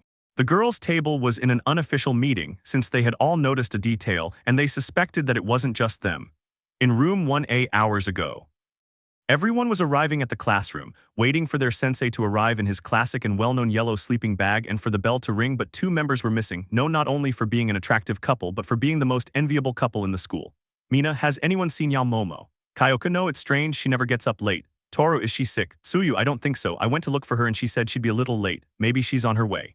Here. The girls were still murmuring when a voice that hadn't said anything before resonated. Uraraka, Todoroki-kun hasn't arrived either. Mina, I wonder if they stayed together. She joked, trying to make a few people in the group laugh. Their answers had to wait until later when the aforementioned girl and the young man entered the classroom. Momo, I'm sorry I'm late. Kyoka, what happened to you? Mina, yeah, did you and Todoroki get alone and go for a few kisses? She asked mischievously, trying to embarrass her friend, the president. This was something that made everyone in the group smile. But the silence and the sad and uncomfortable look of the girl made the cheerful atmosphere, which was waiting for teasing, fall silent. Mina, hey, I was just playing around, she said, trying to lighten the mood. Kyoka knew her friend, and the look on her face, along with how slowly her heart began to beat, told her there was something more. Kyoka, Momo, is something wrong. Momo, sighs, Todoroki and I broke up. The surprise was immediate at the table when the juice boxes and forks fell to the floor, creating a silence at the table. Mina/Toru, what? Kyoka, I'm so sorry, Momo. Uraraka, I'm sorry to hear that. Tsuyu, and how are you? Momo, to tell you the truth, it was Todoroki who broke up with me. He wouldn't tell me why, sighs, but I'm fine, I don't want to talk about it, please. The girls understood that. They weren't going to be any more insistent since they didn't want to be insensitive or rude, but it was sad that two of their classmates were no longer in a relationship. One was due to infidelity and the other due to a breakup. Mina, what do you think about doing something today after classes, just the two of us? Toru. Tsuyu, me too, Kiro, Uraraka, I'd love to, but I have to go with my parents today. Kyoka, I'd love to be with you guys too, but I promised sorry I'd be with Midoriya to teach him how to play guitar. All eyes soon turned to the punk girl who could only look away at her food, trying to see it as the most interesting thing in the world at that moment. Toru, are you going to be Mina with Midori? For some reason, the punk girl didn't know why she was embarrassed to say that. He was just a friend and she was going to teach him how to play an instrument at her dad's suggestion. It was normal, wasn't it? So trying to look as relaxed as possible and holding their connectors so they don't dance like crazy, I speak. Kyoka, yes, why? A few seconds passed at the table before they all spoke at once. Momo/Uraraka/Mina/Toru, for nothing. Everyone's expressions were normal and yet strange. Momo, for her part, was curious about when Izuku became interested in the guitar. Uraraka was puzzled that Midoriya and Jiru were going to spend time together, since he had told her that she could go with him to see her parents, but what was wrong with that? It was a favor he asked of her. Maybe Midoriya had a hobby she didn't know about, but she couldn't help feeling bad. Mina found it strange seeing how geeky her friend was. She was unaware of his taste for music and even more so that he and Jiru were such good friends. Toru, she hoped to tell him when they could watch movies together or even go out. Kyoka, for her part, felt her heart pounding like a madman, but she had to keep up appearances and avoid being questioned. Finally, he was able to drop the subject without further questions. Later. After classes ended, a green-haired boy was pacing his room like a madman, realizing he had messed up. Midoriya. How could I forget I have a guitar lesson with Kyoka and a date with Uraraka's parents? If any of them find out how I've been doing this with them, with all of them. A message on his phone pulled him out of his sea of questions and alarms. He read it. Uraraka, Deku-kun, I heard you're going to be with Jirao-san learning to play guitar. Midoriya, yes, but I remembered that your parents wanted to see me. I can postpone the class with Jiru if that's the case. The boy was already looking for the girl's contact information when he received one from the brunette. Uraraka, no, it's okay. If you don't mind, I can tell my parents you'll be a little longer. After all, I've never seen Jiru so interested in teaching someone about music. The boy had doubts, but he accepted what his friend said. Midoriya, thank you, Uraraka-san. Uraraka, you're welcome, Deku-kun, see you later. With everything settled for now, the boy chose the most comfortable clothes he had. BRRR. Another message had arrived, and upon reviewing it, he realized it was from Punk. Kyoka, Midoriya, I'm in my room if you want us to start now. The green-haired boy looked at himself in the mirror one more time, hoping he didn't look ridiculous just before taking the guitar pick from his pocket and leaving the room. He headed towards the girls' dormitory section, praying that no one would see him. Now, in front of the rocker's room, he gave a soft knock, assuming the girl would hear him. So at the first knock, the girl opened the door and pulled him by the hand. The shock made him initially ignore that the punk had tidied her room with no instruments scattered everywhere, her bed neatly made and with a pleasant smell, much to his surprise. It wasn't that the room smelled bad, it usually didn't smell of anything. But now it had a faint scent that she didn't know what it was, but she loved it. Midoriya, thank you for having me, Jirosen. Kyoka, hey, the girl said, lifting her connectors and making them float in front of the boy, who pressed himself against the door. I told you to call me by my name. Midoriya, yes. Sorry, Kyokasen. The rocker enjoyed the boy's scared face a little longer before she lowered her connectors and punched him in the shoulder. Kyoka, remember what we said. Now come on, take a guitar and sit wherever you like. The boy remembered the time he went out with her, as he chose a guitar from the wall of the purple-haired girl. Then, his memory managed to retrieve. Well, I guess if we're going to pretend you're my boyfriend, we should call each other by our names. Well then, you can call me Kyoka. The boy remembered that the punk girl had asked him to do that when they were dating. Why was she asking him to call her Kyoka even outside of a date? Trying to distract himself, he set about selecting a guitar from the girl's repertoire. There were many in different shapes, colors, and styles. One even had a double row of strings. Looking at more options, he went for a classical guitar. He felt it would be easier than using an electric guitar as a beginner. Kyoka, oh, a classic. Well, I think that's most suitable for you now that we're just starting out. Come sit down, she said, patting the space next to her on the mattress. Standing next to him, the class began. Later. The girl was listening as the boy played some of the guitar strings, while asking him to play a score, being something decent with 1 or 2 off and ahead of time, but the boy seemed to understand. Midoriya, I'm sorry, I don't know how to stop one of my fingers from acting prematurely, he said, embarrassed, not wanting to be a bother. Kyoka, don't worry, Green, in fact, I think I can help you with that. Midoriya, really? Kyoka, yes, just let's do it from the beginning. Midoriya, okay. The boy adjusted the guitar again, holding it comfortably, took a breath, placed his hands on the guitar strings and began to play again. The girl listened attentively, anticipating the moment when the boy's small mistake would occur. So careful not to startle or interrupt him, she positioned herself behind him as she listened. The boy was about to fail again when he felt another pair of hands, smaller but soft and warm, position themselves on top of his and help him to continue playing. Looking slightly behind him, he saw that the girl's face was looking with a smile. Midoriya, Kyokasen.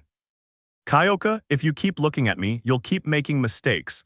Green, she said with a mocking smile, giving him a little push with one of her connectors to make him look at the sheet again. Midoriya, hi. To the boy's surprise, he had managed to play beyond where he had gone wrong with the girl's help. While she enjoyed teaching the boy, she could tease him, but she loved how he depended on her to play a note and not make a mistake. Being practically next to each other's heads, they could distinguish each other's scent. Izuku could distinguish the soft and intoxicating aroma that he liked. It didn't come from the room as he thought, but from the girl. It was lavender. In Kyoka's case, she had discovered that the boy's hair didn't smell like broccoli as everyone thought, but had a pleasant, sweet mint scent. She couldn't resist, and on occasion she would approach the boy's neck to sniff him a little.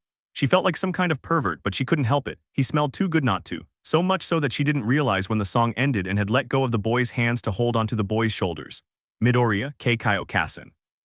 The boy felt like the punk seemed to be breathing on his neck, but he assumed it was because of the closeness she needed to be able to help him play, but now they weren't doing anything anymore. He could only feel it getting closer and closer to his hair as, like a kitten, it stayed close and leaned against him. Midoriya, can we continue with the class? Kyoka, oh, of course. She finally said, opening her eyes and reacting, separating herself from the boy. Let's continue with the class. The girl showed him what she could, trying not to look embarrassed and pretending to be cool every time the boy saw her. At least until an alarm sounded, catching both of their attention. Midoriya, oh, I'm sorry, Kyokasen, could we leave it like this for now? I have an appointment. Kyoka, of course, Green, whenever you're ready I can continue teaching you. The boy smiled at her, stood up and walked to the girl's door. For some reason, seeing him leave saddened the purple-haired girl, wanting to ask him to stay a little longer with her, and she thought of something that would probably calm her damned heart. Kyoka, hey, Izuku. The boy turned his head as his hand opened the door. He only caught a glimpse of the girl kissing him on the cheek again, seemingly panicked and embarrassed, her face flushed red. Kyoka, gbye, he said to kick him out of his room and slam the door in a panic. Kyoka, idiot, idiot, idiot. The girl said to herself as she threw herself onto her bed, kicking and screaming like a little girl. She had never acted like a stereotypical love-struck girl, not even Kaminari made her feel that way. Why was everything different with Green around? However it happened, he had to get what was in his chest out, and taking advantage of the fact that his room was soundproof, he took a breath and let out a scream which no one would be able to hear. Was it youthful insanity, panic, fear? Whatever it was, it worked for the girl at that moment. Meanwhile, the green-haired boy walked down the hallway trying to ease the pain from the kick the girl had given him as she left the room. He was confused. She kissed him again, but she also hit him again. She didn't know how to feel, but she had to go with Ochako to see her parents again. Midoriya, Uraraka-san, I'm on my way. Uraraka, okay, Deku-kun-D. The boy left the UA and headed to the train station, where several passengers were already beginning to recognize him, only for reasons he wasn't proud of. Is that the same guy who's always with a different girl? Is he really that comfortable with what he's doing? They didn't say it out loud, but from the mere looks they gave the boy, he already deduced what they were talking about. Midoriya, if people know, will any of the guys know too? She felt that every time she thought about the subject, her head ached more easily.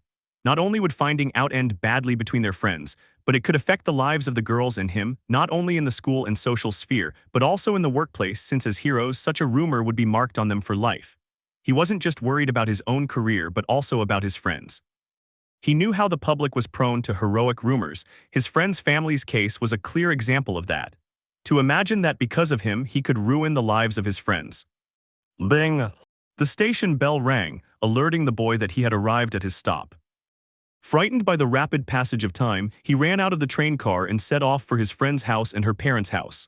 Minutes later, the boy found himself once again in front of the brunette's parents' apartment.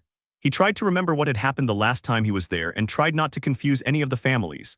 Feeling ready, he knocked on the door and was greeted by the brunette, who was wearing a somewhat casual shirt and shorts. Uraraka, is Izuku-kun?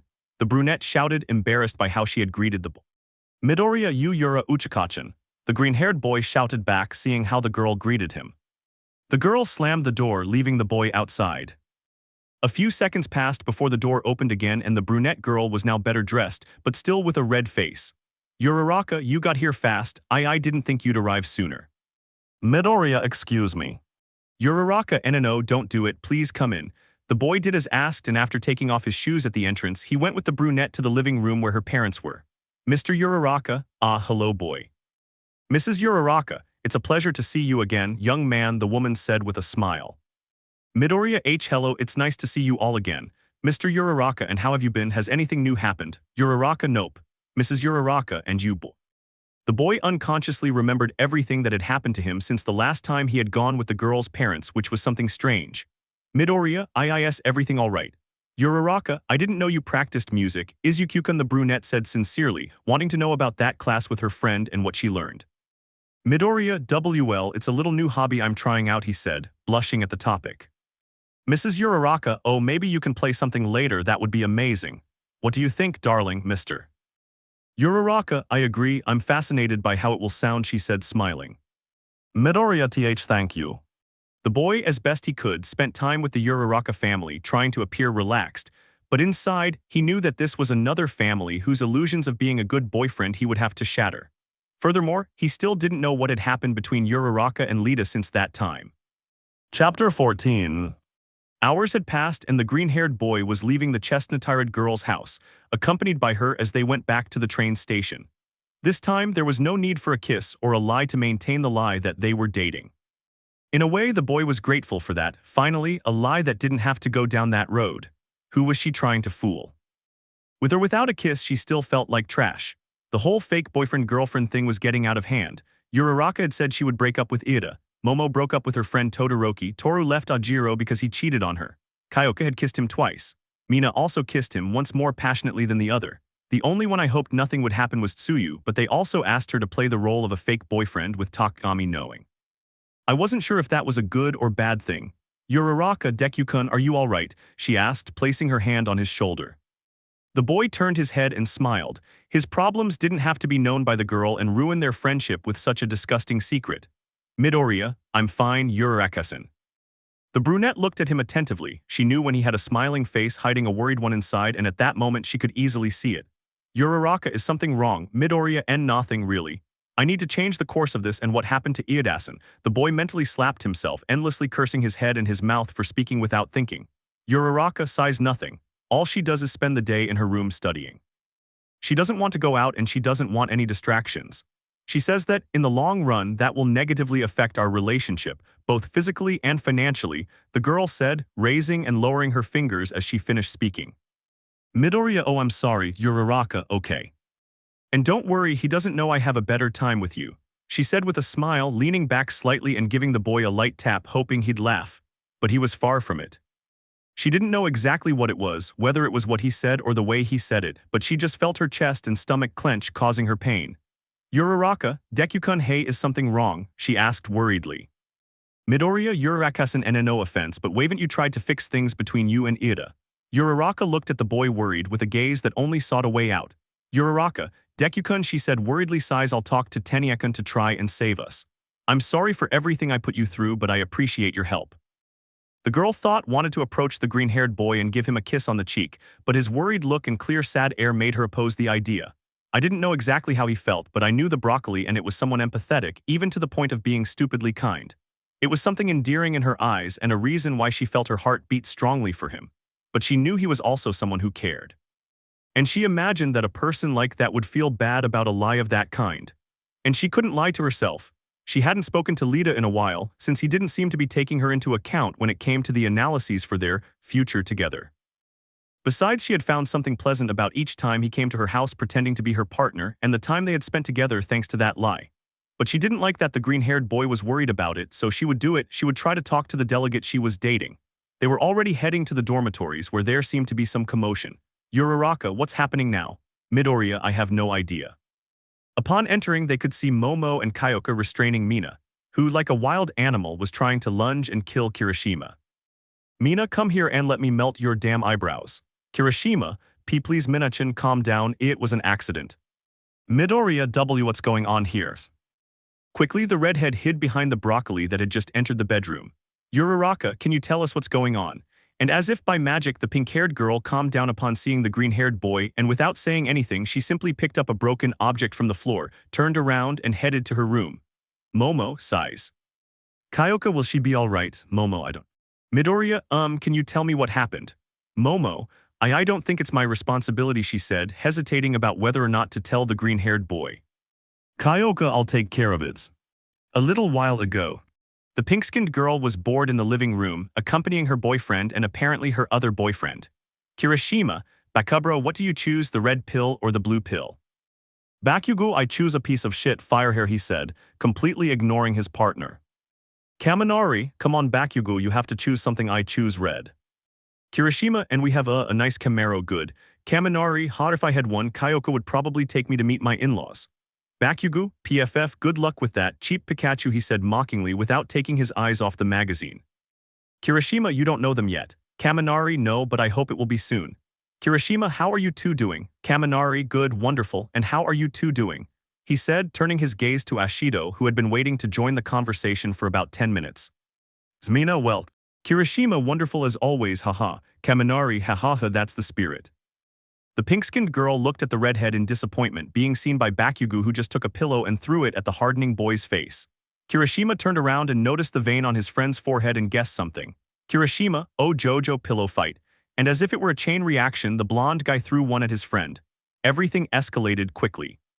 Kirishima thought it was just a game tantrum. Kaminari felt the same way. Bakugo kept throwing pillows not as a game but because his classmate couldn't be that stupid as to ignore his girlfriend and the other idiot wasn't helping. Mina was just using a pillow to cover herself, she wasn't in the mood to play. She watched her friend Hagakure's relationship fall apart and now Momo's too, she didn't want hers to be next, and her boyfriend wasn't helping. In a frenzy of excitement, the boy tried to grab a pillow but instead he grabbed a picture frame and threw it. Meanwhile, the explosive boy, annoyed, was about to use his quirk to shield himself from the object the idiot had thrown at him. Mina, Kirishima, no. And with an explosion that the ash-haired man could not stop, the object blew into dozens of pieces. The girl stepped into the middle of the pillow fight, looking at the remains of the object.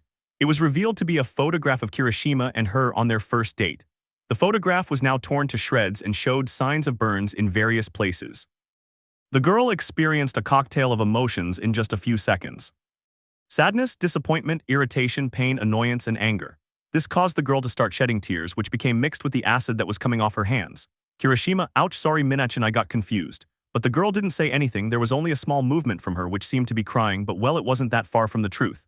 Kirishima, hey, relax, it's just a photo, it's okay, he said with a smile, which was the least appropriate thing to do at that moment.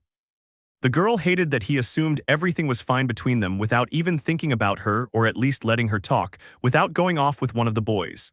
Kirishima, Minachin. The boy asked to touch her shoulder and immediately withdrew it, feeling a burning sensation in his hand. Kirishima, ouch, what, that was all I managed to say before I saw the girl secreting acid. Kaminari, that doesn't look good at all. Bakugo, you screwed up, spiky hair. And so the girl chased the boy all over the building. The commotion was such that some of the girls came out to see what was happening and they had to join together to stop the girl's attempted murder of her boyfriend. Now, Kyoka, and that's what happened. The boy was sitting on the sofa, his hands holding the bridge of his nose and covering part of his face while trying not to loudly insult his red-haired friend. Momo, I should talk to her. Midoriya, actually, I'd like to try it myself if you'll allow me. Both girls nodded, putting aside the strange feelings they had had that morning related to the green-haired boy, because if their broccoli friend could help comfort the pink-haired girl, they wouldn't mind. In front of Mina Ashido's room. The boy stood in front of the pink-haired girl's room. He was nervous, but he had to try to talk to her, so taking a breath he approached and knocked lightly, waiting for a response. Mina, go away, Ijiro sniff, I don't want to talk to you. That's what the green-haired boy managed to hear, while his heart broke as he heard the pink-haired girl crying in her room. Taking another breath and speaking in a somewhat soft voice, the green-haired boy spoke. Midoriya Minachin, I'm Midoriya. This time he waited a little longer. The door didn't open. The boy assumed she didn't want to hear from anyone, and when he was putting one foot out to leave, he heard the door open. Turning his head, he could see her. She was standing there with clear tears in her eyes, her lips barely able to remain still, her body trembling, and a pink blanket covering her from her head to her waist. There were no words exchanged. The girl simply approached the green-haired boy to hug him, and he reciprocated. The girl didn't want her friends or the rest of the class to worry about her, so with a slight tug, she asked the boy to come into her room. He understood and closed the door behind her, and the hug continued. The poor girl was clinging to the boy's torso, not to play a joke on him as she normally would, not out of happiness, but because he was the only person she wanted to see at that moment and the only one she wanted to be there. Midoriya, is there anything I can do to make you feel better? And there it was, the ever-noble and considerate piece of broccoli that she knew. Mina gave a slight smile but spoke. Mina, thanks Izuku, but I don't think there's anything you can do, she said, still maintaining that slight smile. Midoriya, well, if there's anything at all, I want to help you, I just want you to be okay. Ashido thought for a few seconds before speaking. Mina, well, we could sit down for a moment, WWE don't have to stand. Midoriya, oh yes, of course. The boy was taking a few steps back to sit on the pink alien's bed, when, as he stood on the corner of the mattress and was about to look at the girl again, he felt a weight being placed on his legs. Surprised, I looked ahead only to receive another hug. The surprise was immediate as it was rather abrupt, but I understood after all. The boy again wrapped one arm around the girl, while the other went over the girl's head, gently placing it on the back of her neck and slowly beginning to descend to where her hair ended, only to repeat the caressing action. It was relaxing for the girl, feeling the boy's hand move from her head down to the base of her neck. Being surrounded by the arms of the boy, whom she knew would give his all, even the impossible, to save someone and keep them safe, just to smile at her with that bright smile and say everything will be all right, gave her a genuine sense of security. Minutes passed, becoming somewhat uncomfortable for the boy, not because of the prolonged hug, but because the girl's weight on his legs was cutting off his blood circulation. He only moved a little, trying to free some veins, but the girl noticed this. Mina, is something wrong, Izuku-kun? She asked with a calmer expression, though still with sadness. Midoriya, no, I just wanted to move around a bit, he explained, scratching his head. The girl looked at her position at that moment without saying anything, stood up, giving the boy freedom. Midoriya, sighs, sweet mobility, he thought as he felt his legs awaken. His satisfaction had to wait until later, when he saw the girl circle his bed until she lay down. Midoriya, I must have bothered her, he wondered as he looked at the screen, trying to think like the pink-haired girl. I should apologize just in case, Minachin, I. The boy couldn't turn his head or speak when he felt someone pulling on the collar of his shirt. It was a slight tug, but it was asking him to come closer. Turning my head, I saw that it was Mina, who had a face similar to a slight pout and a slight blush that turned her face an adorable magenta color thanks to the pigmentation of her skin. He was just about to ask what was going on when the girl finally managed to grab the green-haired boy's arm and pull him down, causing him to lie beside her. Resisting was useless, because as soon as the girl saw him touch the sheets with his back, she wrapped her arms around the boy's chest and one of his arms while her legs clung to his. His face was steadily turning red. He didn't know what the girl's next move might be. Midoriya, Minachin, he asked in a trembling, somewhat high-pitched voice. Mina, like this. Her nervousness quickly disappeared, but her red face remained. She lowered her gaze slightly to see the pink-haired girl who was hiding in the green-haired boy's chest. She raised her head slightly, revealing her embarrassed face while still maintaining that voice. Mina, so do you feel better? Midoriya understood now she didn't want him to leave her side yet, and even if she didn't say it out loud, he would stay there with her for as long as it took. Midoriya, yes. And of his own volition, he moved one of his arms and hugged the girl. She barely felt the boy's slight warmth before snuggling up to him, but the boy noticed something. He no longer went crazy now that he was lying next to a girl, and that terrified him. He was used to that feeling, and that wasn't good. Mina, Izuku-kun. The soft, gentle voice of the sweet pink one beside him brought him out of his depressed state of mind, only to turn his gaze towards her. Midoriya, what's wrong, Minachin? Mina, do you want to watch a movie? He smiled and nodded, causing the girl to smile a little. Minutes later, the girl with black sclera and yellow irises was lying on her green-haired friend's chest watching television in his room. They had been like that for a while after he came in to comfort her after the heated argument she had with her boyfriend. It wasn't right, but she enjoyed being with the green-haired boy in that situation instead of with her own boyfriend. But she wasn't asking for much. She wasn't asking for money, she wasn't asking for looks, she wasn't even looking for the most beautiful face in the class or even in all of Japan. She just wanted what she had at that moment. Someone who cared for her, who enjoyed being with her, and who hugged her like the green-haired boy did, as if she were the most beautiful and fragile thing in the world, but without reducing her to that. Not someone who just assumed everything was fine and whose relationship was also based on spending all day with his friends. But she still had to keep her head on the ground because she was still Kirishima's girlfriend, right? That was what he thought, while ignoring that the green-haired boy on whose chest he was resting his head was beginning to nod off. Midoriya. I must hold on, that's what the boy thought as he tried not to close his eyes, which was difficult. Moreover, the room was dark, with only a screen providing poor illumination besides moonlight. Midoriya, maybe nothing will happen if I close my eyes just a little. And the boy succumbed to exhaustion. Lately his tiredness was no longer just physical, but mental, and sleep was his only solace.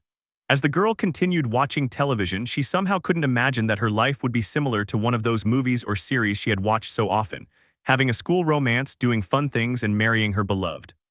She knew they were just TV shows, but she couldn't help feeling that she had something close to that reality, though she never imagined it would be as painful as it seemed.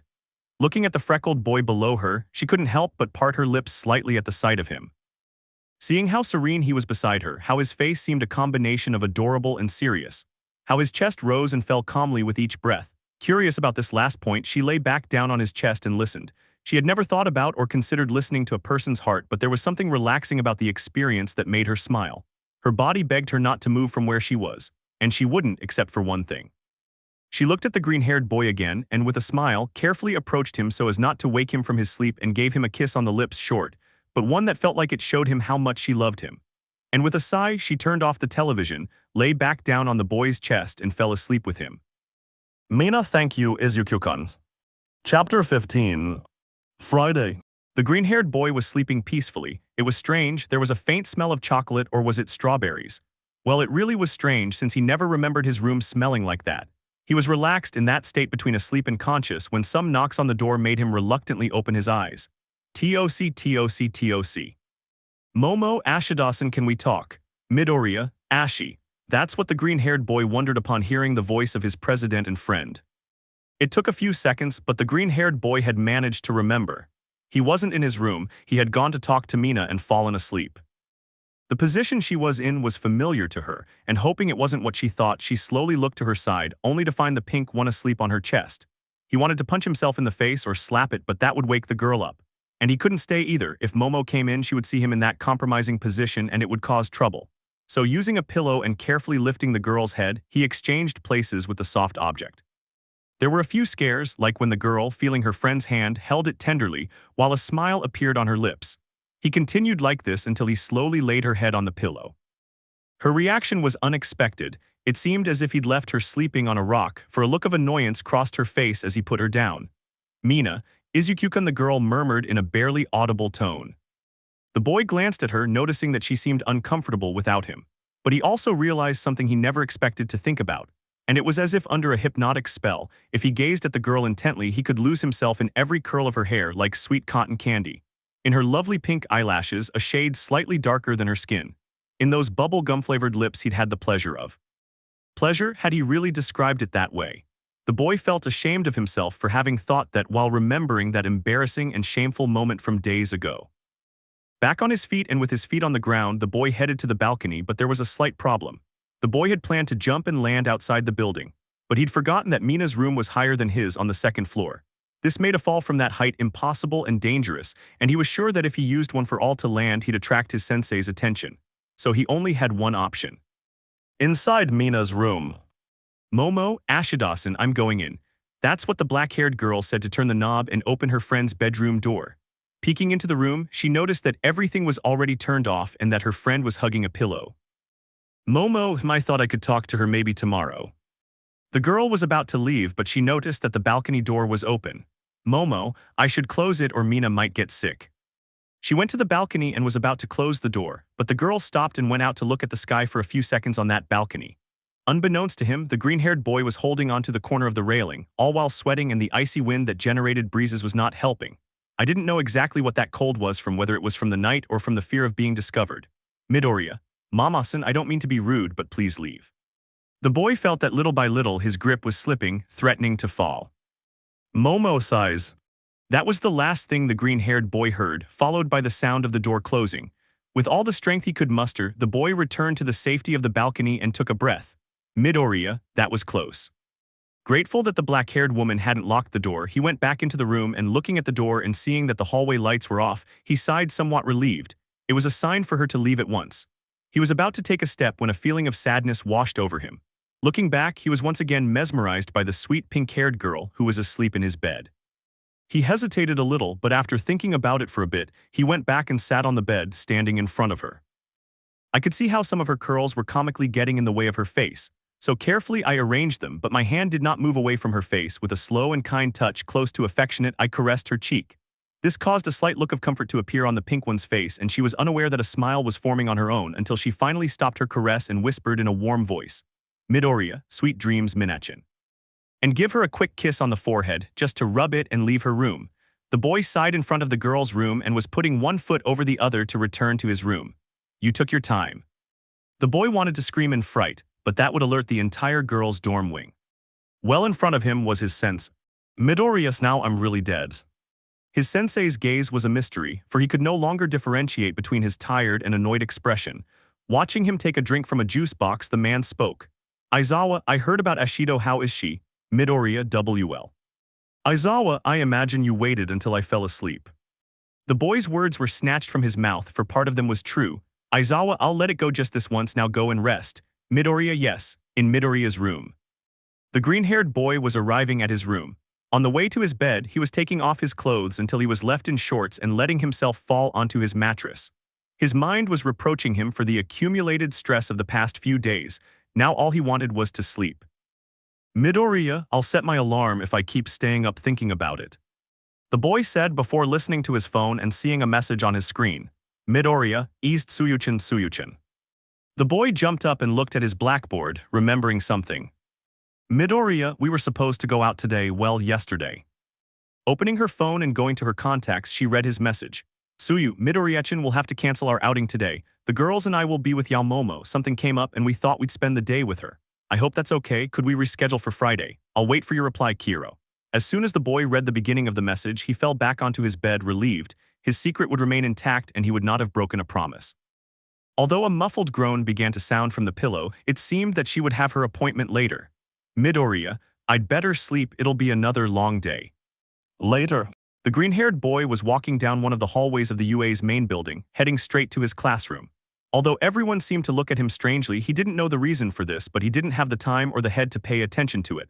Upon entering the classroom, I noticed it was empty, giving me a slight sense of relief. Midoriya, size looks like I arrived early.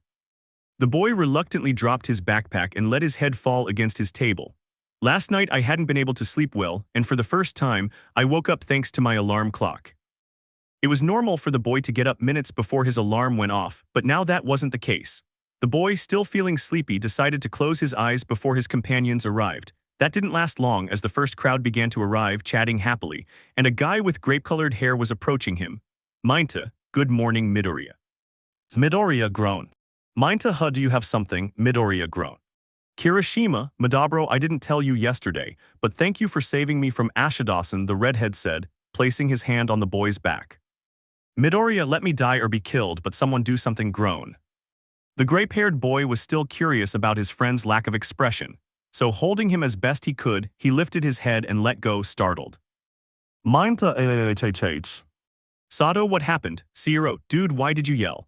The boy pointed at his green-haired friend, and his surprised classmates raised their heads only to see something that was usually funny but now was scary.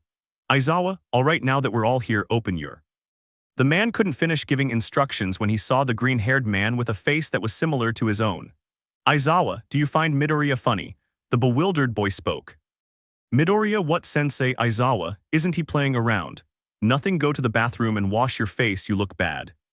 The boy didn't ask and just left the classroom. Luckily for him, some were engaged in their own activities and didn't pay any attention to him. When she got to the restrooms, she turned on the water tap at one of the sinks and looked at herself in the mirror. And then she understood. She had noticeable dark circles under her eyes, her face looked pale, and her hair looked even more disheveled.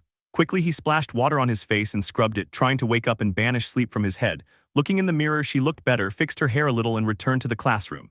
Aizawa, you look more presentable now, come in. Midoriya, yes. The boy entered and heading to his desk noticed something. And he had the eyes of all the girls, some looked at him worriedly, others with a smile, but he had all their attention. This only made his stomach churn. Later, the green-haired man was in the heroic aid and support department while he appeared to be talking to someone. Midoriya, and I don't know what to do, I mean, I want to quit but I don't want to groan, what do you think I should do, Hatsum? I ask as I let my head fall back. Hatsum, what do you think, long range or spread shooters? Midoriya, size wide range. Hatsum, ha, you're right, both of them. The boy sighed. He had found a way to vent without being reprimanded, and that was to tell his engineer friend. He knew Hatsum only had a head for her invention's babies, so he could talk about murdering someone and she'd only ask him about things that mattered to her. Besides, he was acting as her guinea pig. Midoriya, you know it's strange.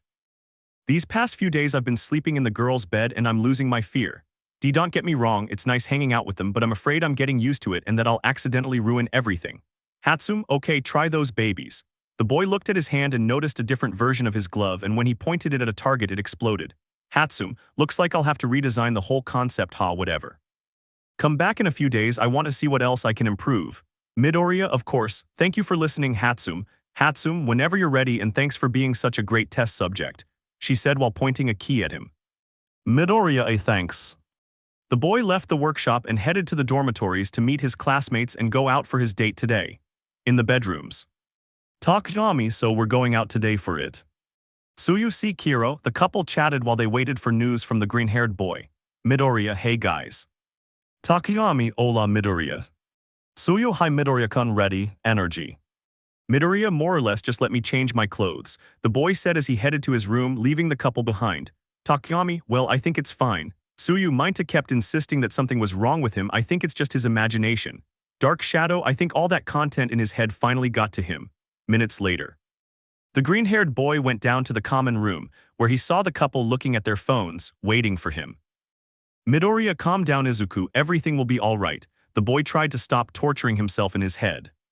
He approached and with a fake cough got their attention. Midoriya, and do you have a plan? Takami, I see you're ready. Tsuyu, you're welcome Midoriya Kiro. The boy had learned to control himself because of the compliments in recent weeks, but now his head reproached him for every compliment. Midoriya, thanks Asuisan. Tsuyu dime Tsuyuchin Kiro. Midoriya SSI gracias Tsuyuchin.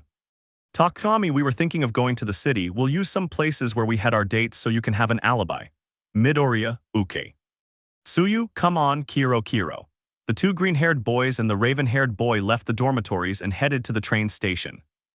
Honestly, the boy was beginning to hate that station, whether it was because that's where his worries started or because of the looks from many who recognized him. Takami, Midoriya, Tsuyu, we asked you what your favorite ice cream was, Kiro. Midoriya, well, I like chocolate mint. Takami, I imagine something like vanilla or lemon. Tsuyu, chocolate mint is my favorite too, Kiro. Takami, you two are weird, said the crow boy with a slight smile. The trip was relatively calm, even pleasant. He shouldn't think it was a lie like the others, he should just consider it as an ordinary outing with friends. A very, very strange outing with friends. Takami, this is, he said, stopping with both green-haired men outside an ice cream shop which was quite colorful, the complete opposite of what he would think of his friend, the Lord of the Night. Suyu, this is where we had our first date, Kiro. Midoriya, it's quite striking really. Takayami, yeah, I had my doubts about this place, but in the end it wasn't so bad. Come on, let's go in. The green-haired boy was about to enter, but he felt his hand being held by some fingers, soft but somewhat long, and when he looked, he saw that the little frog was holding his hand. Midoriya Isto.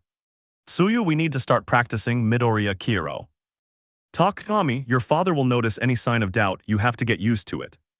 Dark shadow, but not too much. Both the frog girl and the Bachikin looked at the living shadow with an annoyed expression, as if they hadn't liked the joke. Dark shadow, WL, I'll shut up. Midoriya, it's okay if it's difficult for me to get used to it, it's just that I don't want to make it a habit, WL. The young people entered the store where they saw that there were more couples, some curious and others more than strange at first glance. They went to a table in the back with the little frog still holding hands. Takayami, are you feeling uncomfortable? Midoriya. Midoriya, I can handle this. Suyu, how can you handle the other girls? Kiro. The boy opened his eyes at those words and fearfully turned to look at the girl. Midoriya, WHWHAT. Suyu, I said that if you want we could leave it at that and move on to something else, Kiro. The boy was still scared, had he imagined that. It was difficult with the girl's expressionless face and Takayami wasn't someone he could easily read, so he just decided to answer that question. Midoriya, yais please, and just like that the girl let go of his hand. Takayami, so what kind of ice cream do you want? Midoriya / Suyu Chakamenta. Takayami, I should have known. Dark shadow, I bet you can't guess what I want. Takayami, that's easy, you prefer vanilla. Midoriya, vanilla. Suyu, yes, I was hoping it would be something like coffee or dark chocolate. Kiro. Takayami, don't tell anyone or Dark Shadow won't stop talking about how great vanilla is. Dark Shadow, do you want to know? Takayami / Suyu, no. Midoriya, fine, thanks. Later. The young people ate their ice creams peacefully while there was a silence that the boy appreciated. Midoriya, finally peace. And then, Muag click. The boy opened his eyes and felt his world crumble as he watched the green-haired girl beside him return to her place and his friend with a crow's head stare at his cell phone. Takayami, do you think your father believes it? Suyu, she won't hesitate at all. Midoriya, WH what? Takayami, I'm sorry I didn't tell you, Midoriya, but it was during our first date that Suyu and I. Suyu, I took the initiative and kissed him, Kiro, so I did it again. I hope you don't mind. Midoriya, no, but. Takayami, I'll go pay for the ice cream, then we'll go to the park. The crow boy left, leaving the green-haired pair at the table. Suyu, sorry if I take you by surprise. Midoriya, Kiro. Midoriya, okay, it's just I wasn't expecting that. Suyu, you didn't expect the girls to do all that either, or was it part of some plan? Midoriya looked at the girl again, but she was looking at him as if nothing was wrong. Suyu, are you okay? You look strange. If you want, we can do this later and then go back to UA. Midoriya, no, I just thought you were talking to me. Takayami, okay, we can go. The green-haired boy got up and followed his friends, but he wondered why did he seem to hear that. Was it stress? Was it because she didn't sleep well last night? Had her nerves returned? Whatever the answer was didn't matter, there was nothing I could do now, in the park. The freckled boy walked alongside his companions while the two of them chatted. He didn't want to interrupt him more than anything because he was sure the question would be about that favor, but anyway they ended up including him in the conversation. Takayami, what have you been up to these past few days? Midoriya. Midoriya, WL, as I said, I've been continuing my training. The boy said this while remembering that sometimes he had done his exercise routine late into the night, because going out with the other girls had consumed so much time that he could barely remember to do his routine. Takayami, have you spoken to Todoroki? Midoriya, no wiwi. The boys' sad faces were clear, as it seemed they knew something and the mention of their friend with a double quirk was their clear answer. Suyu, Mamachan and Todoroki-kun broke up. Midoriya, oh that's unexpected, the boy said, being the first to find out, both from Momo and his friend. Suyu, yes, I had to cancel on you yesterday, because of that we spent the afternoon with Momo, until she asked us to leave her alone for a while. Takayami, honestly I thought they might even get married. Suyu, this must be a terrible blow, they spent so much time together. It seemed like a torture the boy deserved for everything he had gotten himself into, and he felt that this punishment was little compared to what he really deserved. Takayami, I think we're getting off topic. Suyu, that's right, Kiro.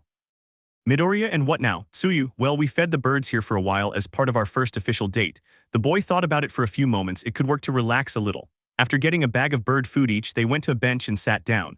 As they threw the food, more and more birds approached. Takayami, I'll go get another bag. Midoriya, have you run out already?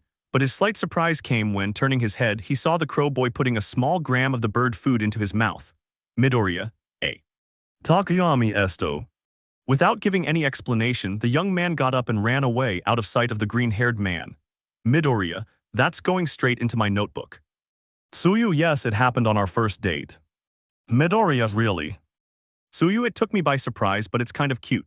Midoriya, this is reassuring. Tsuyu, it's nice not to have any worries. The boy continued feeding the birds that had gathered to eat, and when he finished the contents of the bag, he was about to stand up. Tsuyu, we can share the bag. Midoriya, is there a problem? Tsuyu just shook her head and shook the bag of food a little. He moved a little closer to the girl and they both resumed their small task. That's how things were until... Click.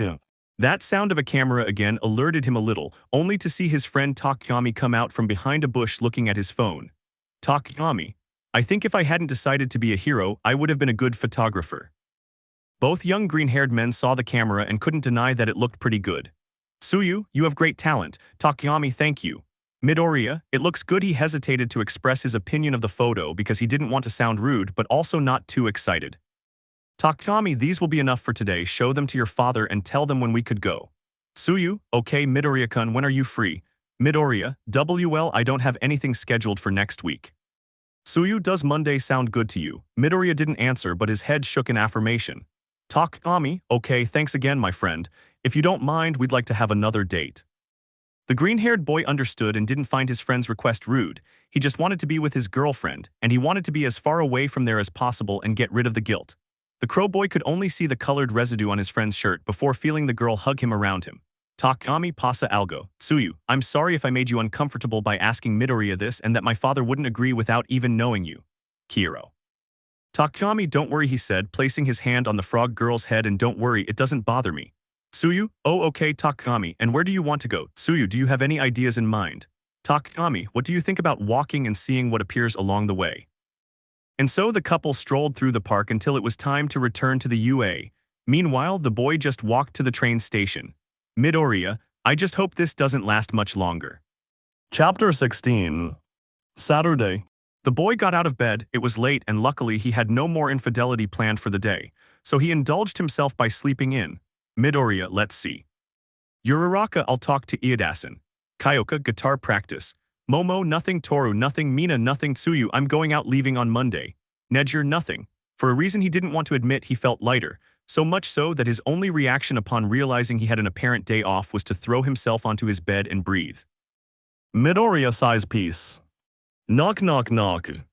Midoriya, I need to learn to keep my mouth shut. The boy, with the same eagerness as his sensei to teach, got out of bed and went to open the door.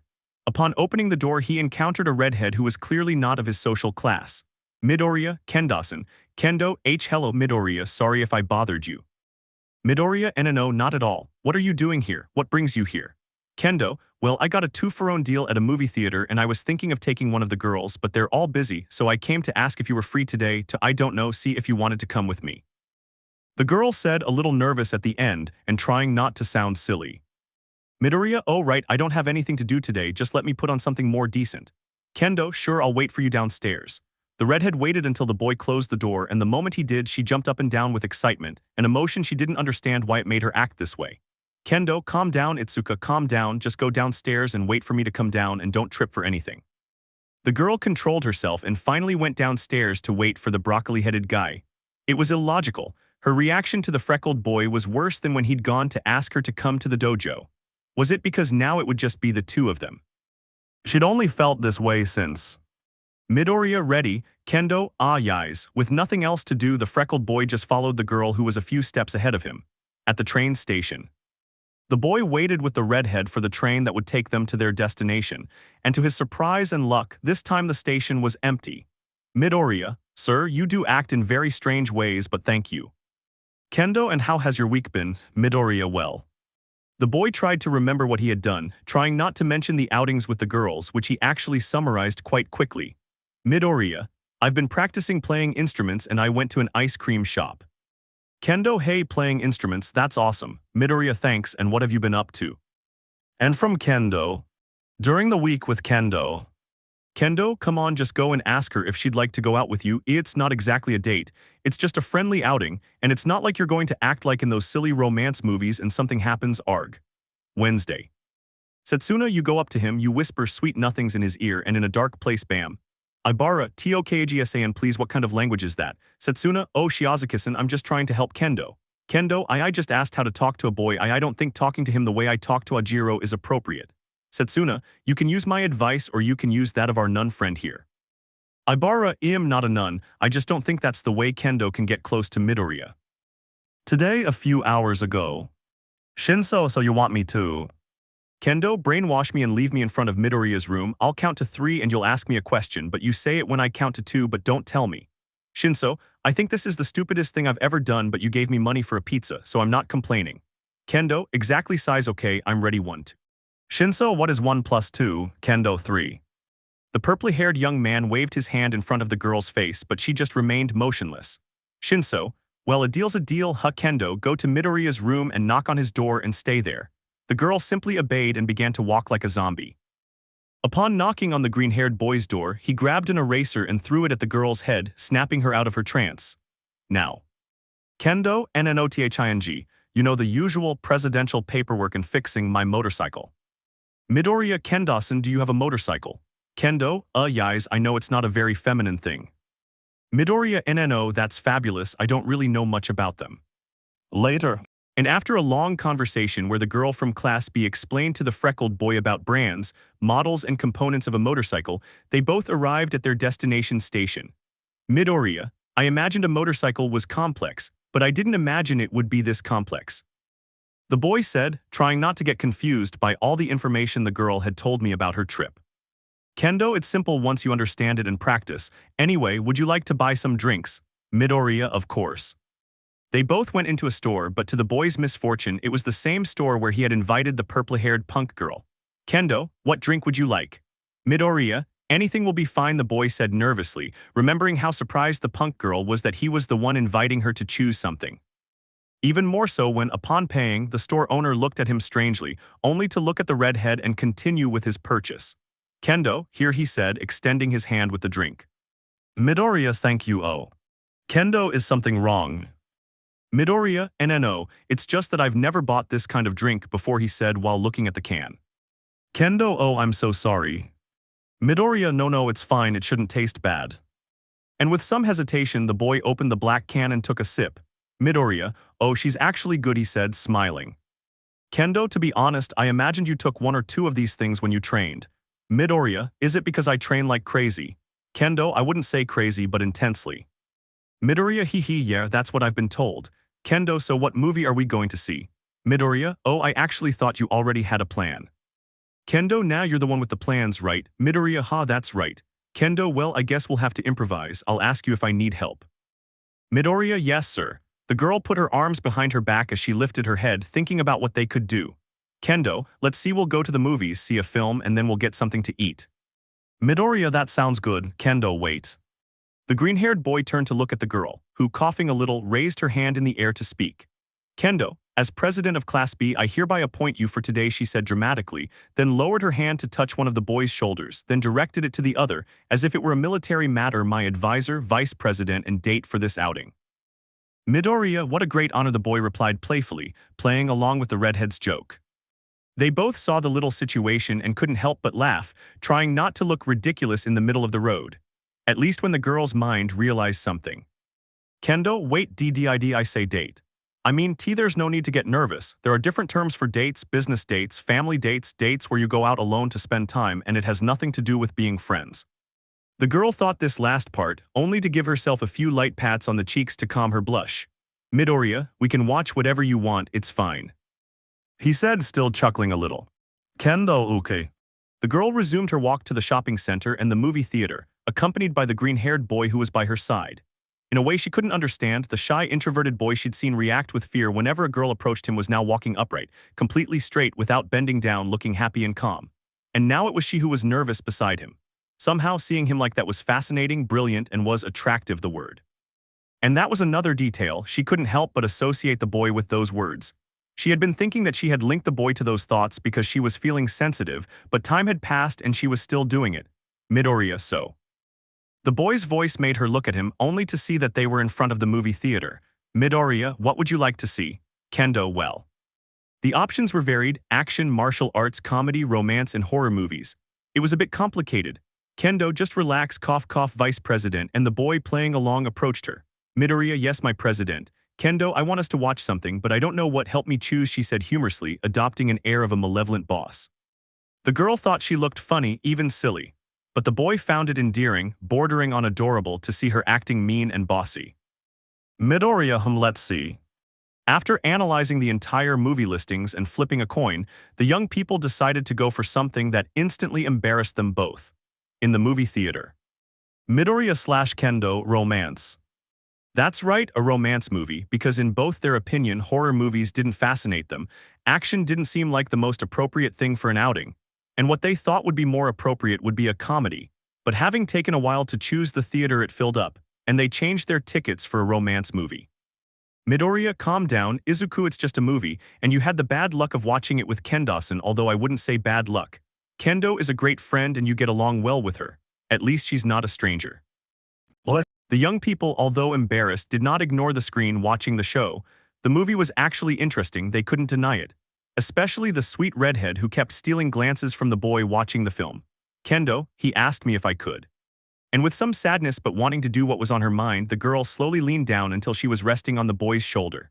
At that moment, she remembered how soft that boy was. She supposed that feeling him soft during practice at the dojo was due to the adrenaline rush from sparring, but now she could be sure that he was as soft as a pillow. Kendo, this feels good, really good. She had a habit of resting her head on someone else's shoulder. It calmed her down. She did it frequently when Setsuna used her for support and also when she was with Ajiro. But she wanted to forget him, but when she remembered how gentle the green-haired boy was, that impulse resurfaced. Midoriya, who had been paying attention to the movie, felt that weight that had already become familiar to him and turned his head in the direction where the girl was sitting and felt that weight. And yes, I noticed the position the girl was in, and he was startled when he noticed it. Kendo asked, should I apologize? Maybe I misunderstood everything. Midoriya, are you comfortable? The question took the girl by surprise since it wasn't a sarcastic or annoying voice but one with a touch of tenderness and joy. Kendo, I'm sorry, I just... Midoriya, okay, it doesn't bother me, not really. The girl, like a small kitten wary of someone, slowly began to rest her head against the boy's shoulder until she felt it again. This worsened when she felt a similar weight on her head. Kendo, SSHE leaned on me. Midoriya, I hope she doesn't get angry. The redhead was turning red as time went on, while the boy could smell the girl's perfume better and better. Midoriya, smells like oranges. The instant the boy thought it, he lifted his head from the girl's and shook it, trying to banish that thought from his mind. Midoriya, don't think about that. But his inner self said otherwise, wanting to smell the girl's pleasant scent again. After some time, the movie ended and they both left the cinema somewhat embarrassed and not wanting to mention it. Kendo, so what do you think about having something to eat? She said with a lovely blush. Midoriya asked her. After walking around the place for a while, they both stopped at a cafe. Kendo, have you eaten here yet? Midoriya, not really. Kendo, well, it will be our first time. Midoriya, hee, I think so. They both entered the restaurant, and as soon as they did, the aroma of coffee and caramel reached their noses, convincing them both to try it. The two walked over to sit in a booth, noticing that most of the customers were couples. When did everyone have a partner? It seemed like the world was trying to annoy him, and it was working. Finding a table at the back, the boys sat down and waited. Waitress, good evening. Ready to order. Kendo, yes, I want an order of pancakes, and what do you want, Midoriya? Midoriya, that'll be fine, thanks. Waitress, okay, 2 orders of pancakes for the lovely couple, I'll be right back. Neither of them could say anything at that word because the girl quickly walked away, and to be honest, neither of them could say that they disliked the idea. Kendo and Midoriya, so. Kendo, are you going to be busy these days? Midoriya, well, to be honest, I'm not sure. Kendo. She didn't want to be pessimistic, but the thought that she might have made the boy uncomfortable or that she had misinterpreted things made her believe that the boy didn't want to go out with her again. Kendo, I understand. Midoriya had a slight problem. He didn't want to sound like he wanted something with Kendo. No, of course. She was nice, pretty, funny, and cared about those she loved, but he didn't want her to see him as someone who would take advantage of her recent heartbreak to intrude on her life and exploit her weakness. But he wanted to get his own life back on track, far from the lie that he was his friend's boyfriend. And hanging out with Kendo was one of the few things in those weeks that made him feel like everything was normal. Midoriya, I mean. We can go out any other day whenever it is, I need to check if I'm free. Having said this, the girl looked at the freckled boy who was looking away with a reddish face. Kendo, oh sure, that's fine. Waitress, here is your order. They were both returning to normal when, upon seeing their plates, they both blushed upon noticing that the pancakes had a heart-shaped decoration. Waitress, enjoy. The young people ate in complete silence. There was some music playing softly. But seeing the other couples laughing and chatting quietly made them feel a little embarrassed by the collective scene. Kendo, should I say something? Midoriya, is he getting bored? Midoriya/Kendo, how are your pancakes? The two stopped chewing and looked at each other after their double question. Kendo, I'm sorry to have interrupted you. Midoriya, no, it's okay, I interrupted you. Kendo, well, they're good, they taste like cinnamon. Midoriya, really, mine taste weird. Kendo, really, can I try? Midoriya, of course. The girl reached out and took a piece which she put in her mouth just to give her verdict. Kendo, it seems they put them. Chef, cumin, you put cumin on the pancakes. Rookie, what's the difference? Chef, cinnamon is a sweet and delicious powder, cumin is a spice from Arabia. The young boys just laughed at the surreal scene in the kitchen, which was completely audible from where they were. Kendo, haha, hey, if you want we can share mine. Midoriya, no need, Kendasan, he said, returning to his characteristic stuttering tone and trying to control his laughter. Kendo, I insist, Midoriya, really. He could not continue speaking when he felt his palate being silenced as something sweet and fluffy was gently placed in his mouth. As I watched, I saw Kendo remove his fork from the boy's mouth. Kendo, and well, the boy was red-faced at the girl's actions, but he chewed, trying to respond. Midoriya, chewing, it tastes delicious. Kendo, then let's eat. They both decided to ignore the fact that they were eating from the same plate, trying to make the moment more pleasant between them. When they finished, they both got up and paid for their meal. Waitress, we hope you come back soon, we hardly ever have such lovely couples. Hearing how their day had left them blushing. Kendo, hey, it's getting late, we should go back to school.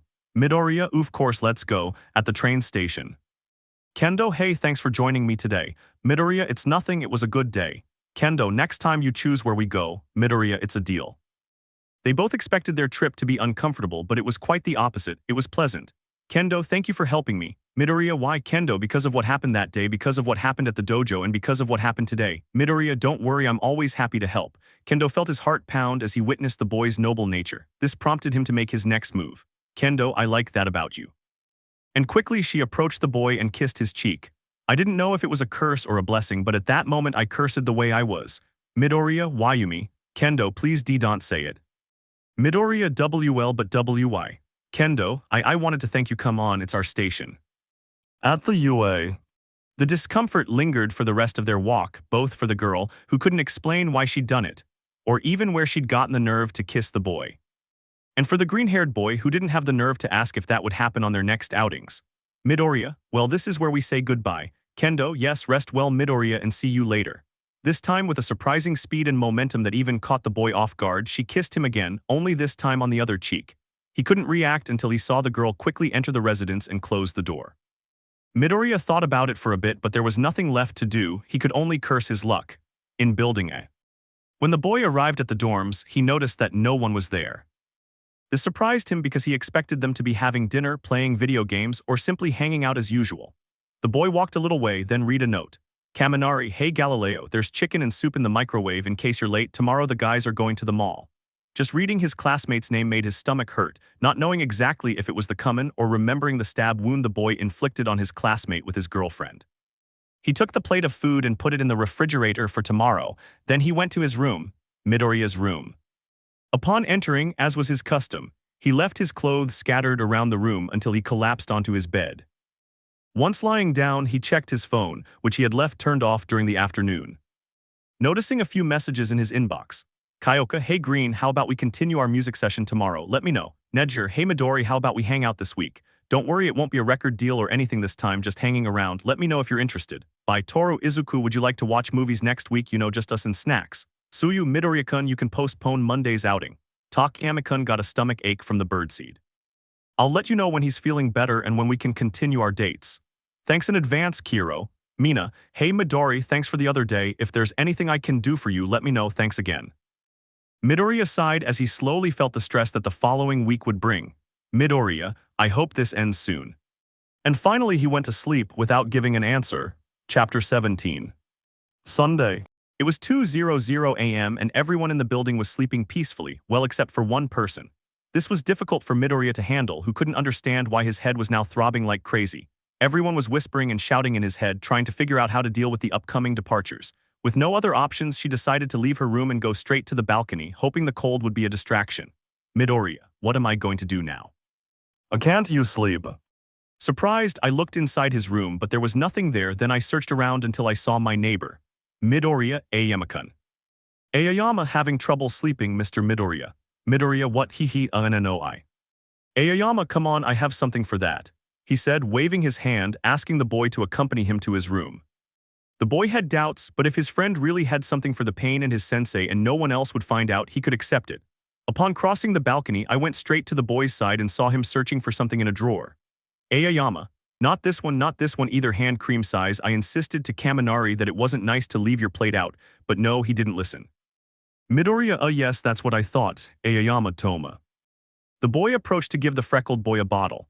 Aoyama, it will take away the pain for a while, it worked for me. Midoriya, thank you Aoyama-kun, I promise I'll pay you back tomorrow. Aoyama, keep them, sometimes the pain can continue. Midoriya, thank you, Aoyama, if you'll excuse me Messi, I must resume my hours of beautifying sleep. The boy simply thanked his companion for his help and returned to his room. He simply approached his bed and took one of the pills to lie down and try to finally sleep. Sunday.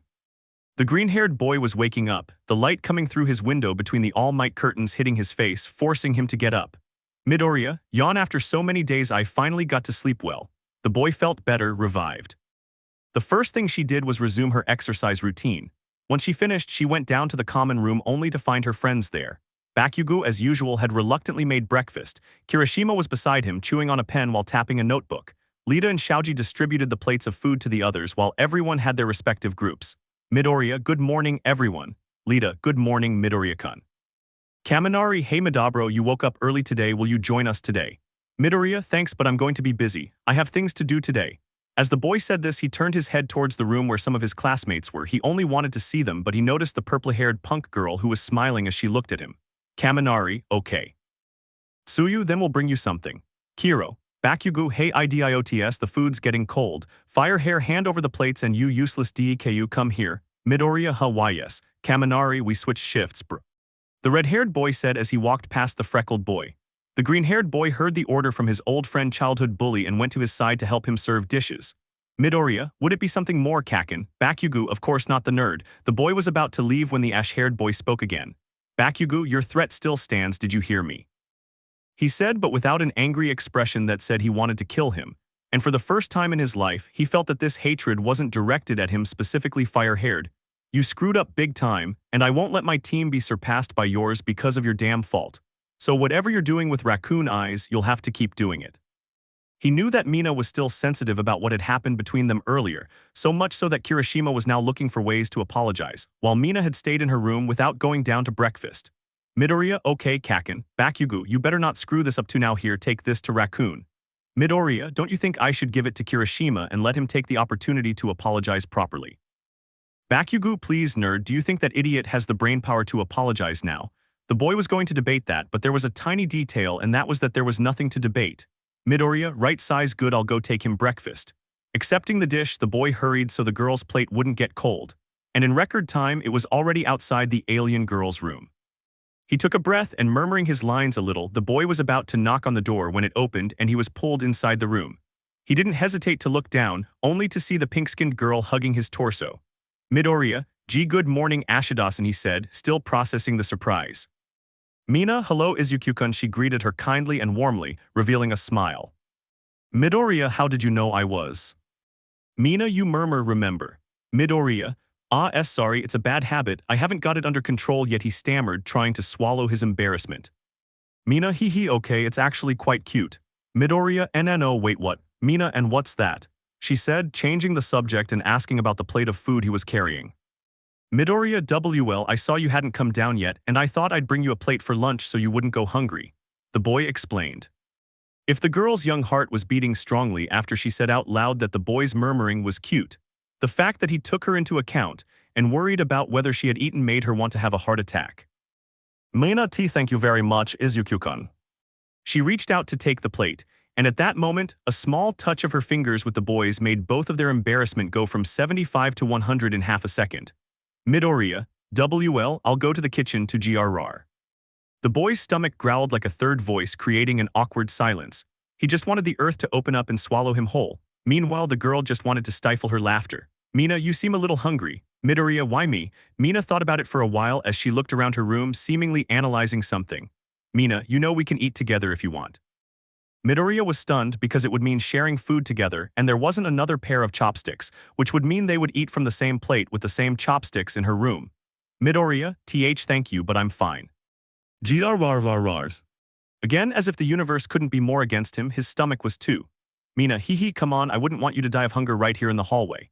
The boy was going to refuse once again, trying not to be brusque or angry, but any attempt was going to be in vain when he saw how she put her plate on a table and went to her bed, only to take out a small table and put it between them, only to return for the plate and kneel down to wait for him to accompany her. Midoriya, I guess I have no choice, thank you Minachin.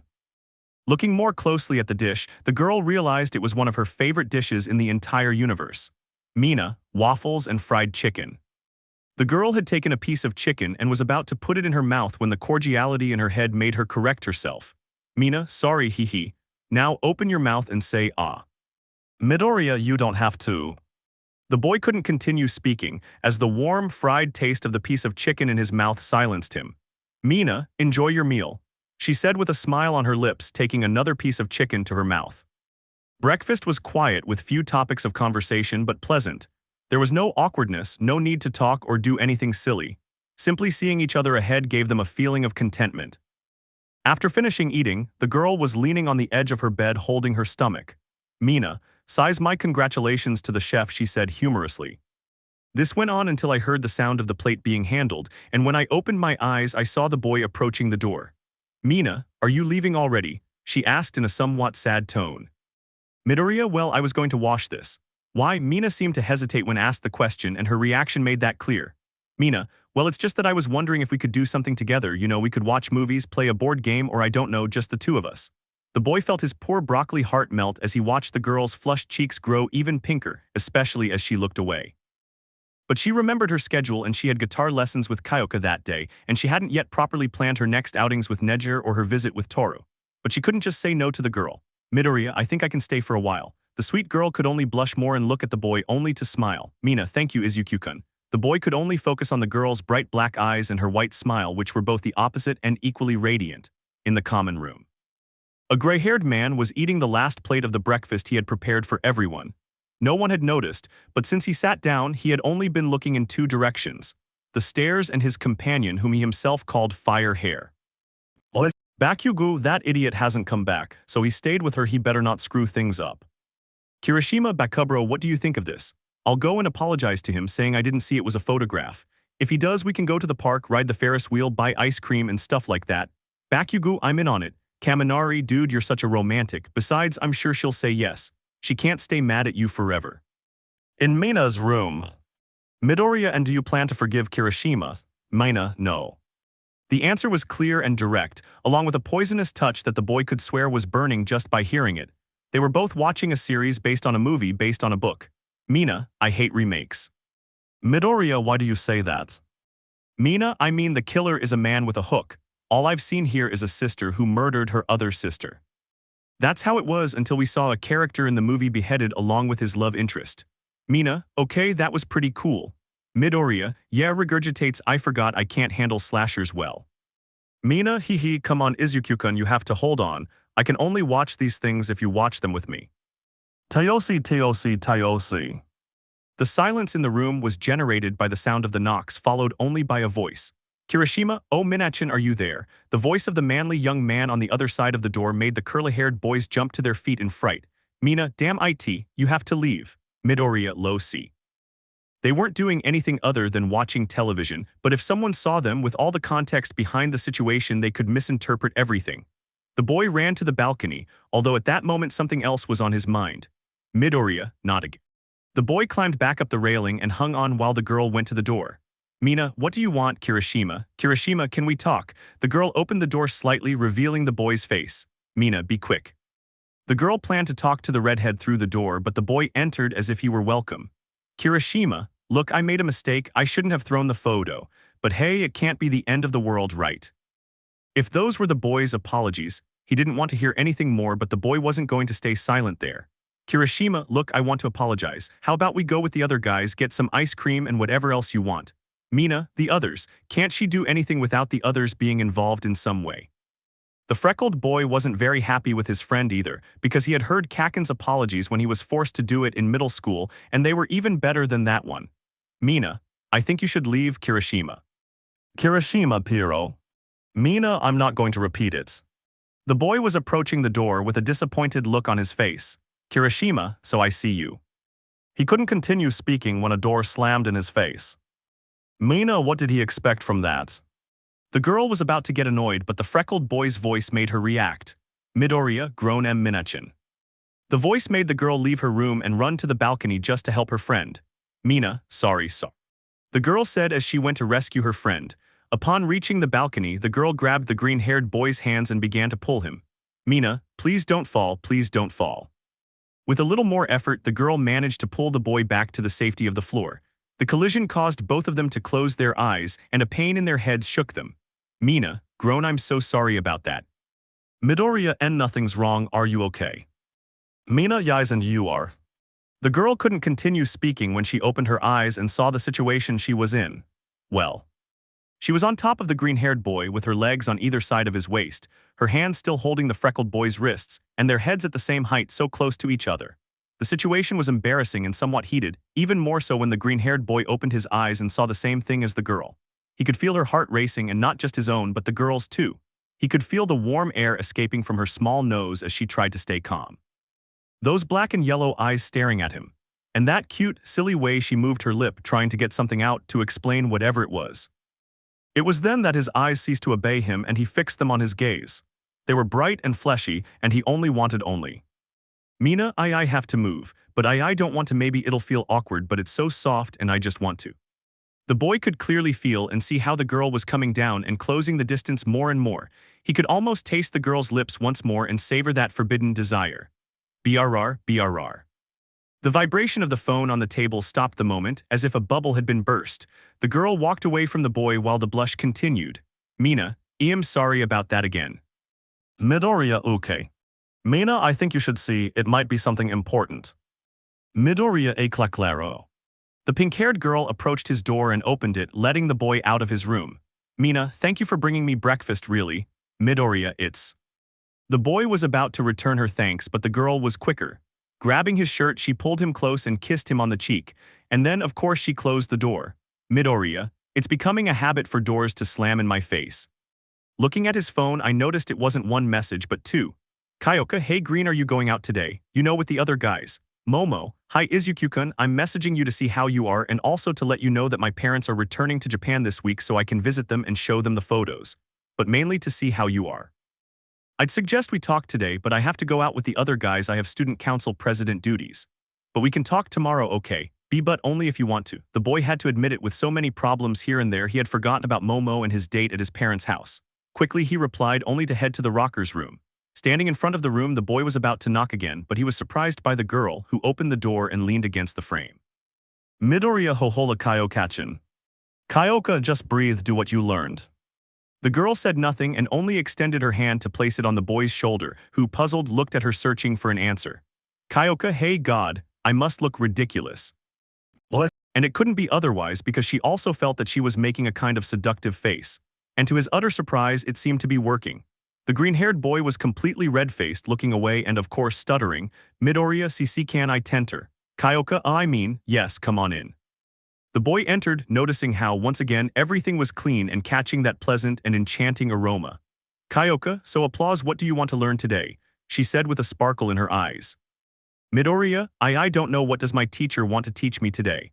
The question sparked a sea of possibilities in Kyoka's mind, from teaching her to differentiate one note from another, to teaching her why the triangle can also be an instrument in a song. Kyoka, snap, I know what I can teach you today. The girl pulled a black briefcase out from under her bed and began placing some devices inside that the boy didn't know what they were. Kyoka, let me introduce you to my own babies, she said, showing off her musical equipment. Midoriya, they're great, but what are they? Kyoka, I won't hit you because you don't know what it's like, but these babies are my sound composer. Midoriya, I think I have an idea. Kyoka, oh yeah. Let's see, Green, tell me what you think it is, and if you answer correctly, you'll get a gift at the end of the session. Midoriya, well, you can record a sound and you can edit it, make it sound deeper, higher, even add elements or cut it down right.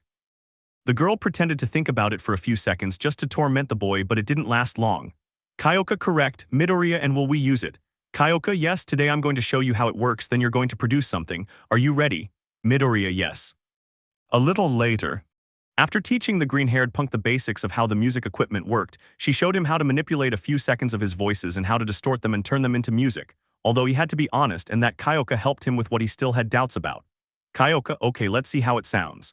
She didn't know if it was because of her quirk or because of her advice on what to do with the piece, but it was a melody she could easily listen to every day.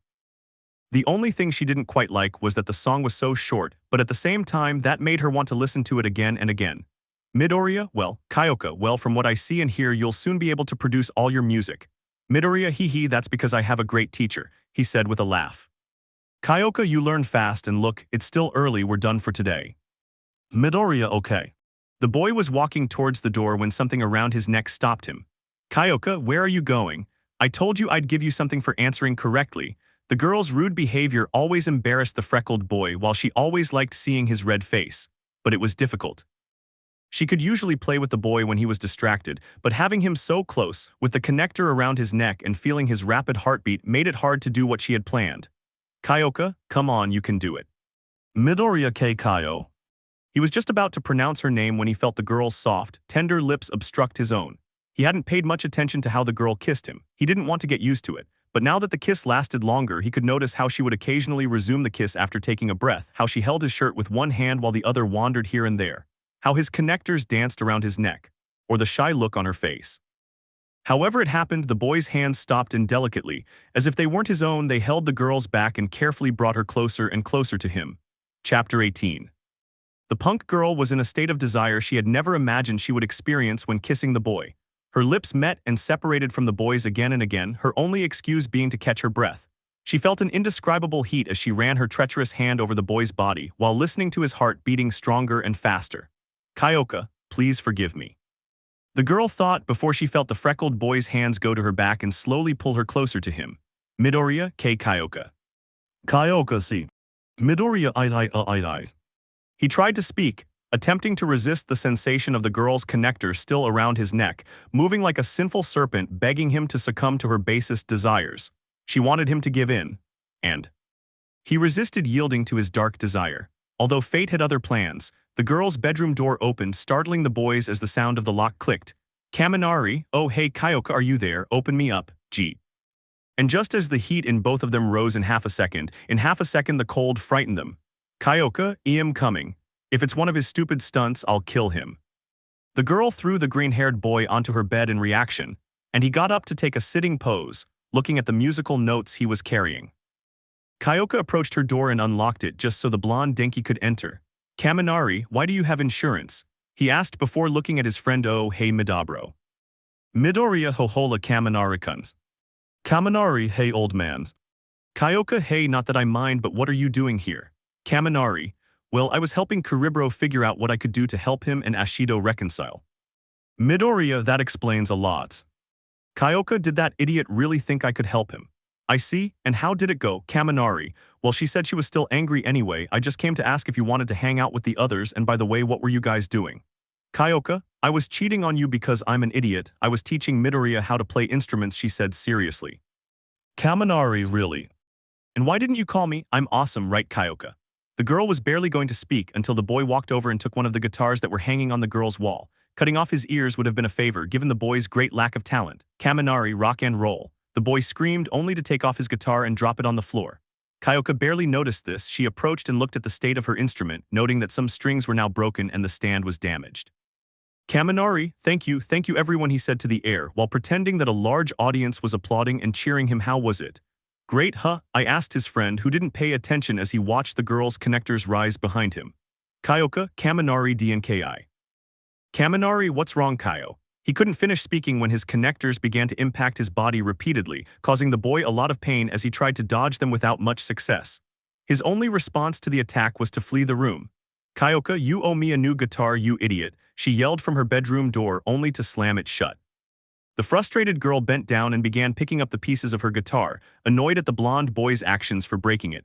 She continued like this until she saw a scarred hand pick up a broken piece of the guitar in front of her, and looking up she noticed it was the freckled green-haired boy who was crouching down to her level to help her clean it up. Kyoka, thank you. Midoriya, you don't have to thank me. Kyoka sighs. I'm sorry you had to listen to Kaminari playing, or rather trying to play. The boy chuckled a little at the joke, only to stand up and help the girl to her feet. Kyoka, damn it, now I have to buy another guitar. Midoriya, will it be something complicated? Kyoka, heh, not for the daughter of a former band guitarist. The only tricky part will be paying for it, she said mostly to herself, remembering that her allowance wasn't enough for a new guitar. Midoriya, you know it's not much, but… The girl paid attention to the boy, only to see him extend his hand to her with a wad of bills. Kyoka, WWHAT are you doing? Midoriya, take it. Kyoka, izuku, you don't have to do that. Midoriya, no, but I want you to have it and buy your guitar. The girl knew that the boy was stubborn and wouldn't give up for anything, and that became clear when she looked at the boy's face and saw him with a tender smile on his lips and a look that gave confidence. Slowly he reached out and held the banknotes. Midoriya, please accept them. Kyoka couldn't stand it anymore and pushed her hand along with the green-haired boys directly towards him. Kyoka, I can't accept it. The boy sighed, but his smile remained. Midoriya, well, I see you forced me into this. The girl didn't understand what he was talking about and she wanted an answer. Kyoka, what? Midoriya, I'll have to go with you to the music store and buy the guitar myself, he said happily. It was certain that boy was going to give her a sugar overdose one of these days. She could clearly feel and hear her heart racing from one moment to the next. Kyoka, NNO. Midoriya, it's not up for discussion. In a way, he liked how the boy was passive-aggressive. Meanwhile, the freckled boy hoped he wouldn't look ridiculous or stupid. Kyoka, thank you. Midoriya, hey, what did I tell you about thanking me? Kyoka, I think I'll have to stop doing that. Midoriya, don't worry. The boy couldn't continue speaking, as he was once again interrupted by the girl's lips, only this time in a soft and quick kiss. The green-haired boy would never seem to understand, as every time he was kissed, his head would fall into a strange yet pleasant daze. Kyoka, yes, I think that will work. Midoriya, I should go before someone else comes in, you know. He said it was more of an excuse. Kyoka, yes, I agree. The boy slowly left the punk's room while she seemed to be thinking about something which she then shared with the boy. Kyoka, are you free on Friday? Midoriya, see. Kyoka, so we could go get the guitar, only if you really agree. The boy had found a certain pleasure in seeing the tough, cold punk girl nervous and embarrassed, just as it often happened to him. Midoriya, I made you a promise. The girl seemed to be thinking about something, and after making up her mind, she said it. Kyoka, hey, don't make promises to a girl, she said with her typical calm and relaxed expression. Midoriya, hey, he said with a hint of amusement, having grasped the joke the purple-haired girl had made. Kyoka, don't make fun of me, I feel sorry for you, she said with a pout, moving the boy's face in another direction with one of her connectors. The boy carefully took the connector that made him look away and spoke. Midoriya, to me you look adorable. The girl was losing that little battle of embarrassment against the boy, and making her last move, she moved closer to him and with the same object that had made him move his head, took it and brought it to his lips only to bring it to hers and give him an indirect kiss. Kyoka, so it's a promise. Midoriya SSI. The girl knew the freckled boy well, and she knew one thing for sure, he wouldn't break a promise for anything. Remembering this made me laugh a little before finally and with effort letting it go. Kyoka, see you tomorrow, Izuku. Midoriya, yais, see you tomorrow, Kyokasan. It was strange, but now the green-haired boy couldn't take his eyes off the girl until she closed her bedroom door and he could finally look ahead. Midoriya, what was that? Later.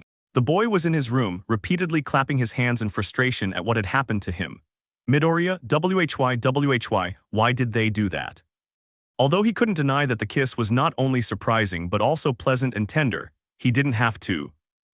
If the door hadn't been locked, Kaminari would have seen them and he was sure he'd be dead now. And even worse, if Kaminari hadn't interrupted, he was afraid to imagine what would have happened. Her mind was beginning to fill with similar thoughts and the pain was returning. Glancing at the nightstand, she saw the pill bottle Aoyama had given her and quickly took one. Little by little, as the water in his glass dwindled, so did the pain. I feel better now, she sighed in relief. Tayosi. A knocking sound on his door made him look in that direction. As she approached to open the door, her mind tried to guess who it would be next. Midoriya, I'm going to start hating Sundays. Upon opening the door, the first thing he saw was a brownish residue entering his room before heading to his bed and covering his face with one of his pillows, only for him to realize who it was. Midoriya, Urarakasa. Uraraka suppressed scream. The young man had never imagined how red the girl could turn from stifling her own scream in a pillow, nor how she could distort the face of the peace symbol from the pressure she exerted on it. Midoriya, are you okay? The girl frowned at the question while the boy instinctively went to shield himself from a blow, but only heard a heavy sigh. As he lowered his arms, he saw Machi looking at him sadly and regretfully. Uraraka lo lamento Deku kun yo sospira. Midoriya slowly approached his bed again, this time holding an All Might plushie in his hands to defend himself against any possible danger.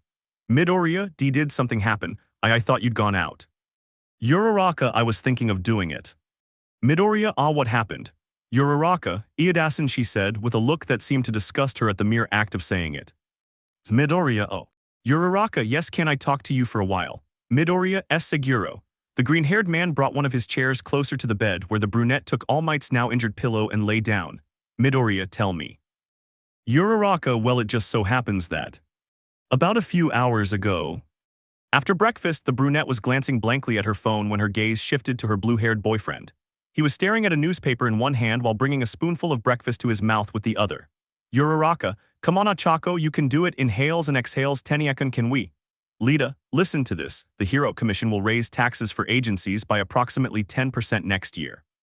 Uraraka, wow, that's. Lita, yeah, Yorzusen, lend me a pencil, I need to write this down now that I have time. The president had little or no awareness of his surroundings, ignoring that the brunette in front of him was waiting to get his attention. Uraraka, Teniakan, can you stop for a second? Lita, excuse me Achako, this is important, we can talk about it later. Uraraka, what? Lita, yes, you know, when we get back from the mall or tomorrow after school, I'm a bit busy right now. The boy seemed to have eyes only for the newspaper leaning on the table, as he completely ignored the twitch in the girl's eyebrow, who, without saying anything, simply got up from the table and prepared to go to the kitchen. Lita, Achako, if you leave, take your plate with you. It's rude to leave dirty dishes on the table. Now I couldn't believe it, I didn't have time to see her or even hear her, but I did have time to reprimand her for leaving a plate on the table. The girl had to take a deep breath to avoid committing murder right there, having to get her plate and go to the kitchen. The girl had barely entered when she threw the plates on the bar, attracting the attention of the ashen-faced man. Bakugo, hey, round face, don't make a fuss here. The girl barely glanced at the ashen-haired boy who raised an eyebrow. He had rarely, if ever, seen her angry, but in his words, if that silly round-faced girl who always wore a stupid smile was angry, don't say anything, don't do anything, and just walk away. Bakugo, Tusk, if you're going to make a scene, go after that damn Deku. He's probably in his room cleaning his All Might figures or some crap like that for the 10th time. He said, returning to his task of washing the dishes. No. The brunette was still lying down while eating a box of mochi that the green-haired boy had taken out from under her bed for her, who was standing in front of the brunette writing down data on the sheet for her and the class president. Uraraka, and that's Midoriya sighs, you're not helping me, Lidessen. Again, I'm sorry that Lidessen is like this. Uraraka, I'm trying to save what we have, but he's not making it easy at all. Midoriya, yeah, it sounds pretty difficult. Machi let out another sigh only to sit up again, hunching her back and stretching. Midoriya, so are you going to the mall with them?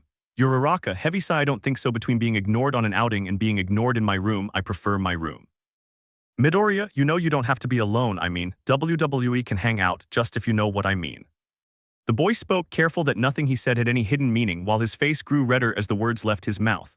Machi's eyes lit up at the suggestion. She knew the boy wouldn't try to do anything more, but she was still happy to spend time with him.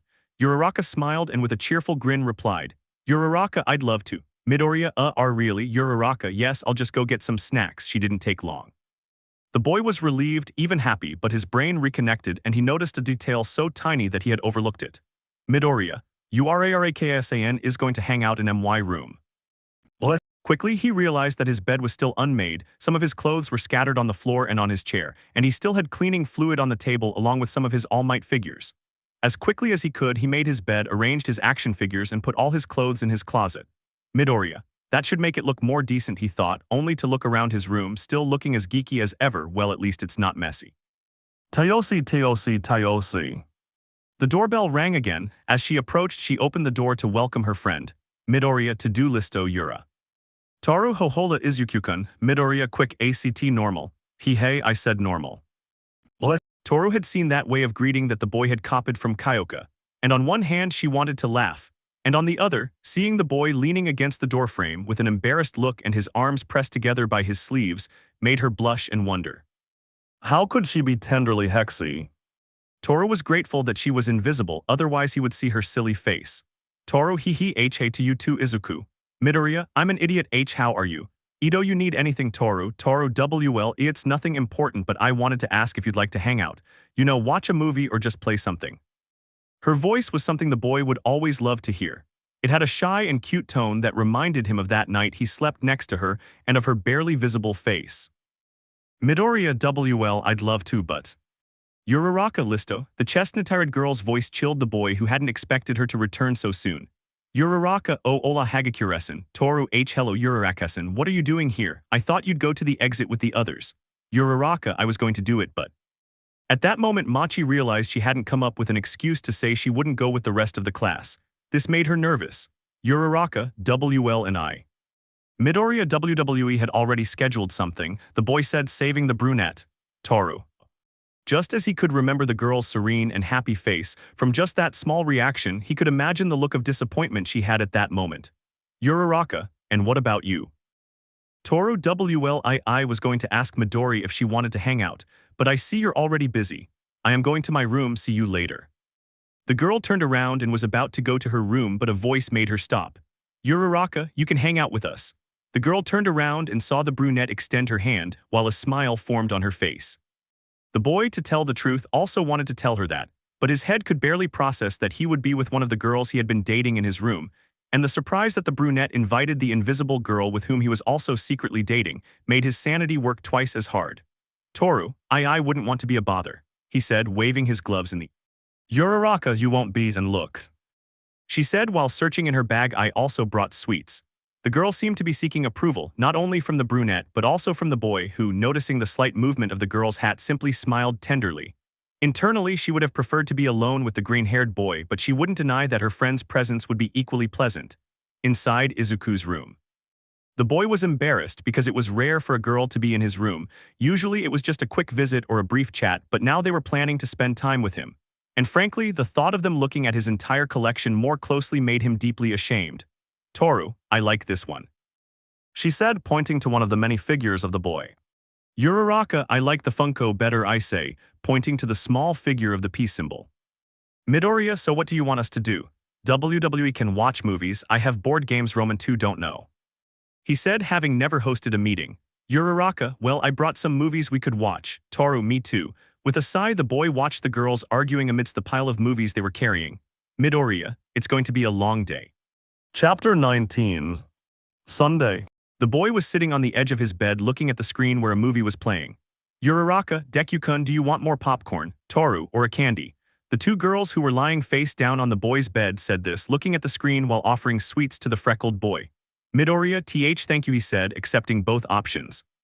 The boy couldn't quite understand how the girls could be so calm in their room after everything that had happened. But all he saw when he turned to look at them was the girls eating as normally as any other day.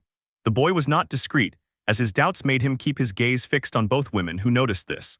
Only then did the green-haired boy take his eyes off them and return to the screen, leaving them both thoughtful. Uraraka, Izuku-kun, was he looking at me?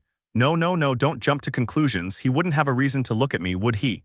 He could have been looking at Hagakure-san, but what if he was looking at me? Toru, was Izuku-kun turning to look at me? Well, it's not like he could really see me, but maybe he was looking at Achikachin. No, she's with Iida-san. He knows that. What if he saw how I came dressed? The girls had a tsunami of doubts about who the boy was seeing and why. Uraraka, it'll get more popcorn, the brunette exclaimed as she felt the bottom of her bowl, relieved that if she lost her temper, her embarrassment wouldn't be seen by her invisible friend or her adorable green-haired friend. Almost as soon as she stood up, the girl went to the door and left, leaving her friend and the boy alone. Toru, so. Midoriya, I don't know if this is a good thing or a very bad thing, Yais. Toru wanted to know the boy's opinion about her clothes, but the way she asked him was somewhat embarrassing without knowing why. Toru, Izuku-kun, how do you think I look? She asked in a shy and sensitive tone for the boy. Midoriya never expected to receive a question, much less in a situation like the one he was in. The girl had arrived dressed in what looked like a one-piece hooded pajama, all blue with purple spots, something childlike and adorable characteristic of her. Midoriya, I think you look adorable, he said, while his head tried not to take his eyes off where he imagined her eyes were so as not to be rude. Rosway. With that said, the girl stood up and grasped the zipper of her pajamas, only to unzip them and begin to remove her garment, revealing what she was wearing. The girl's heart beat strongly as her hand descended, a smile forming on her translucent face as she watched the boy, who was gradually turning redder without knowing why. The young woman didn't realize that the lower she lowered her zipper, the more visible it became, making the boy nervous until it finally fell to the floor, revealing her figure. The boy had seen U-related clothing worn by students walking around the school or by some civilians outside of it, but he never imagined seeing a friend as close as Toru wearing a shirt with that design, much less the way she was wearing it at that moment. Toru, what are you saying now? The sight he had of the girl was something he never expected to see. Of course, he had seen her calm face reflected against the moonlight, but now her current gaze was something new. The girl could feel her heart beating so fast as if she were in the middle of a marathon. Her face felt hot because the boy was looking at her with such surprise and intensity, which brought a smile of contentment to her face. She wanted to share more with him and linger longer, enjoying that smile because of him. Meanwhile, the boy felt as if he were in the presence of Aphrodite herself, for he felt his eyes burning and he might go blind from witnessing something for which terms like wonderful, beautiful, or precious fell short. This caused him to keep his gaze fixed on the girl. He wasn't a pervert. He'd never even thought about a woman's body, much less that of a female classmate, even though two of his friends were complete perverts. So his gaze was focused only on the girl's face, and he didn't know what to get lost in. Her messy, iridescent hair that changed color as she moved naturally, her flushed cheeks, her multicolored eyes, or that smile that was clearly happy to see him at that moment. Toru, well, she asked, wanting to know the boy's opinion about her appearance. Midoriya, you look beautiful, he said without hesitating in his words. This made the girl's inner turmoil erupt like never before, turning her smile into one that combined excitement with embarrassment. And with a tender smile, she spoke. Toru, thank you, Izuku-kun. She approached step by step to where the freckled boy was, who finally could only react by moving away as much as he could little by little, at least until the hand that allowed him to move was held by the girl. Toru, let me thank you for being so kind and honest with me. The boy knew what was going to happen, but just like with the punk girl, he couldn't oppose it even though inside his head there were cries for him to do something about it. Little by little, the girl got closer and closer to the boy's face, and being just a few centimeters apart, the girl couldn't take her eyes off his lips, which had an initial reddish blush on his cheeks. Toru just laughed a little at this and spoke. Toru, you're so cute. And then the girl's other free hand gently cupped his cheek and finally kissed him. Her insides were bursting with happiness as a small tear escaped from her eyes and ran down her cheek. She'd never been able to have anything with anyone since everyone made fun of her quirk, and she thought Ajiro had been the exception. He treated her like a person, even agreeing to go out with her, only to cheat on her in the end and worse, right in front of her. She felt like the universe was mocking her or that it had something against her. Perhaps there wasn't a soulmate, a Prince Charming waiting for her. Perhaps she would never find anyone to spend time with, that there would be no one who cared about her, who laughed with her, who cried with her. That's what she kept telling herself that time her heart broke behind that tree. I believed all that until the green-haired boy arrived as if it were a fairy tale, one of those I read and fantasized about so much. She didn't know if her kiss had been too rushed or if she was doing it right, because if there was one thing she was happy about, it was that it wasn't Ajiro who received her first kiss but that green-haired boy. And she was happy that it had been that way. She didn't know if the boy felt the same way about her, but she was sure her heart wouldn't be able to bear heartbreak again. But she could only jump in surprise when she felt the hand with which she was holding the boy's cheek being held in the same tender and gentle way, just to intertwine their fingers and continue with that kiss. The girl simply opened her eyes and moved back a few inches to see the boy's face. He was smiling at her, and as he smiled back, he was moving closer again. Toru, I hope Achikachin takes a little longer. At the same time, the brunette was in the kitchen splashing water on her face, trying to calm her face, which was reddened with embarrassment because of her own thoughts. Uraraka sighs better. Achikachin, it sounded in the kitchen, taking the brunette by surprise, who reacted by throwing a punch into the air, hitting something. Uraraka, a tetniakun. Lita, ouch, you hit like a brick, although good reaction. Uraraka, I'm so sorry, I thought you had left with the others, here, take this. After treating the president's bleeding nose and after the girl apologized for the 10th time, the two were silent. Uraraka, were you going to tell me something? Lita, the truth is yes. Uraraka, well, what did you want to tell me? Lita, well, I know we haven't spoken these days and I'm not the greatest expert on relationships, but I know that it negatively affects a relationship. The girl listened attentively to the young man, not believing that he had finally realized. Uraraka. Lita, and I know you're worried about our agency's future and you know the many problems that come with it. So make a decision. Now the girl was confused. What decision should she make? Lita, cough cough, Achako, we need to give ourselves some time. The brunette was truly perplexed. The boy asked her to take a break. A break for what? Lita, I realized we've been distant these past few days and that's affecting not only our relationship but also our personal and academic lives. I wouldn't want to force us to spend time together if we don't enjoy it, doing things we don't like, or worse, just being together out of obligation. But you're a great friend and a great person, and if you want us to give it another try in the future, maybe it could work. But first, I wanted to leave on good terms with you, so the boy extended his hand, within reach of the brunette who was staring at him intently friends. The girl was confused. On the one hand, her relationship had officially ended according to her boyfriend. But on the other hand, she wasn't surprised because she'd felt it was over for a while having been ignored by him. The time made its president nervous, who was somewhat scared that the girl was just staring at his hand without any expression. Lita, I understand. But her hand was held by another pair, revealing the brunette with a smile. Uraraka, amigos liticun. The blue-haired boy smiled when he saw that the girl didn't hate him, and with a handshake he prepared to leave. Lita, oh, and by the way, don't eat sweets too late, it causes stomach aches. Uraraka, yes, we promise not to eat too much. She said, miming a military salute. He just smiled and set off to catch up with the rest of his group.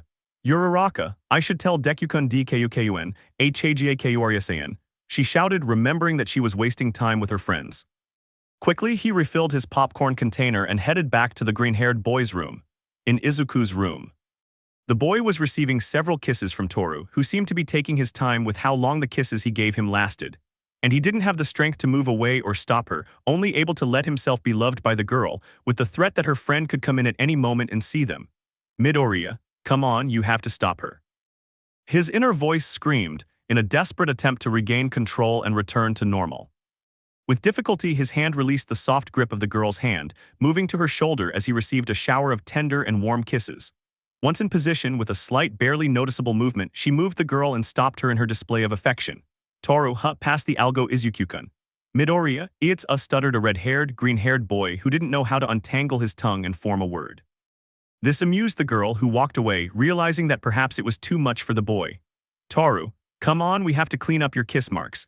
Taking a wet towel, the girl cleaned the boy's face as a result of her kisses that had stained the boy with candy on some occasions.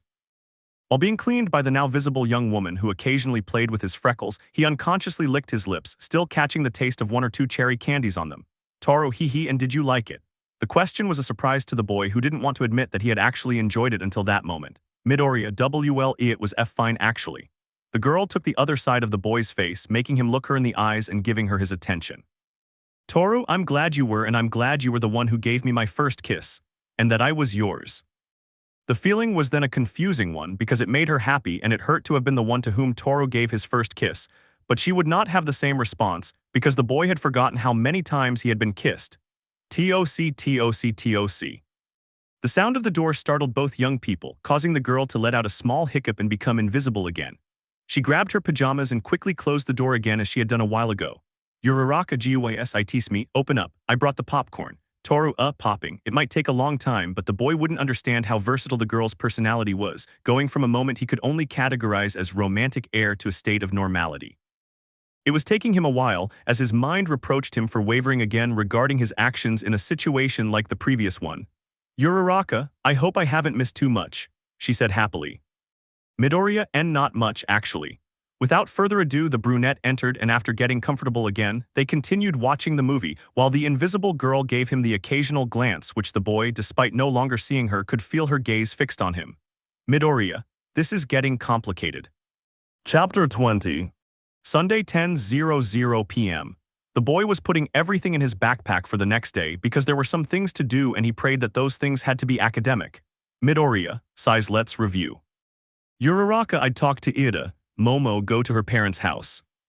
Kyoka, accompany her to the guitar shop. Mina, I kissed Toru, our recent kiss. Suyu, date postponed. Nejir, unscheduled outing. Kendo, nothing. The boy was analyzing his future outings, but there was a problem. If two of these outings happened to coincide, it could cause a problem. Midoriya, I guess I'll have to figure it out later. The boy turned his whiteboard over and headed to his bed.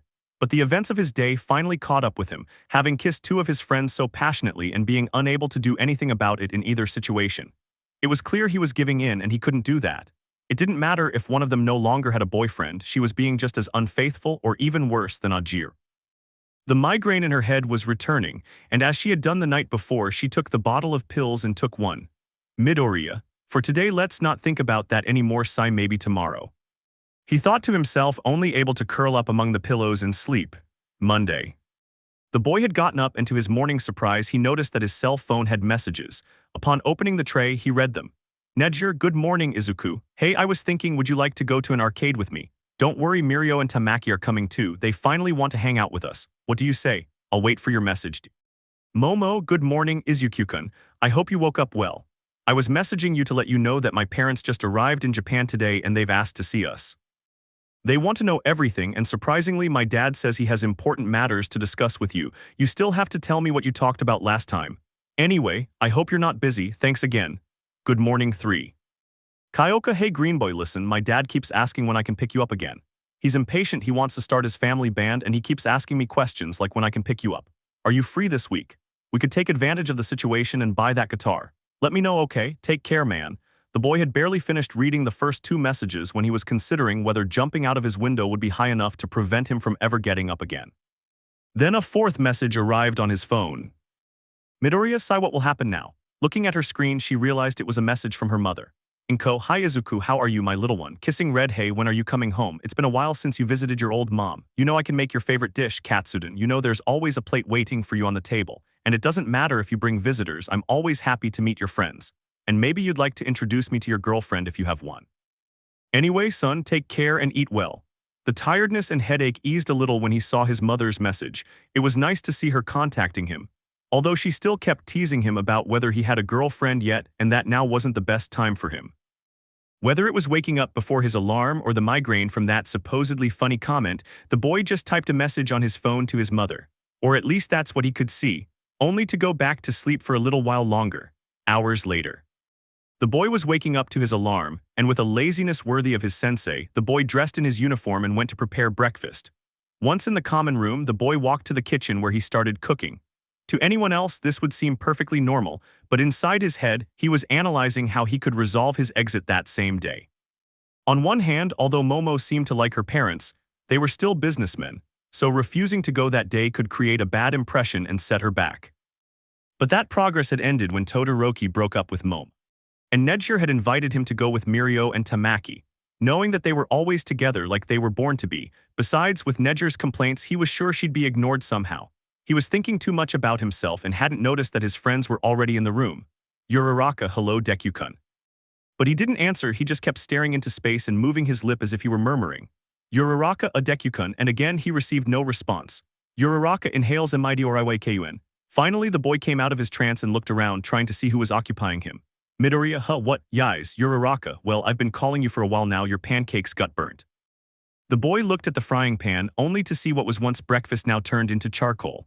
Midoriya, oh I'm sorry. Uraraka, Izuku-kun, are you okay? Midoriya, yais, great, don't worry. Uraraka, of course. The brunette left the kitchen, leaving the green-haired boy disposing of the burnt food, and she returned to the table with the other members of the class eating in the living room. Machi kept staring in the direction of the boy, which was noticed by the other girls around her who didn't quite understand why it bothered them. Momo, why is he staring at him so much? Do I always stare at him like this? Kyoka, does she have something on her face today, or is it because she has everyone's attention? What? Mina, Achikachan, I tried to get you to be with him all through the first year, but you chose Iidasan and yes, I chose Kirishima, but let me be the one to have Izuku-kun. Tsuyu, it seems she still has feelings for Midoriya-kun Kiro. Toru, let's get back to reality, cough cough cough, and Achikachan, how are things going between you and Ida? The invisible girl asked, wanting to look away from the brunette and the green-haired boy.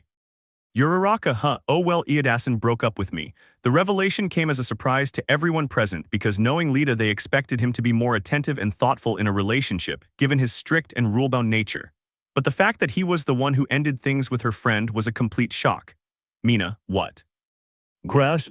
A plate broke and when they turned their heads, they noticed that it was the green-haired boy who was standing in the doorway to the kitchen and that he had dropped his plate with his breakfast on the floor. Momo, hey Midoriya-kun, are you okay? Did something happen? She asked, worried that he might have hurt himself in that accident. Midoriya, and no, I don't know why I dissociated for a few seconds. He answered quickly, picking up the pieces of the plate from the floor while thinking to himself, no. If Uraraka broke up with Ida, it means I couldn't keep the promise I made to Uraraka that everything would be alright, damn it.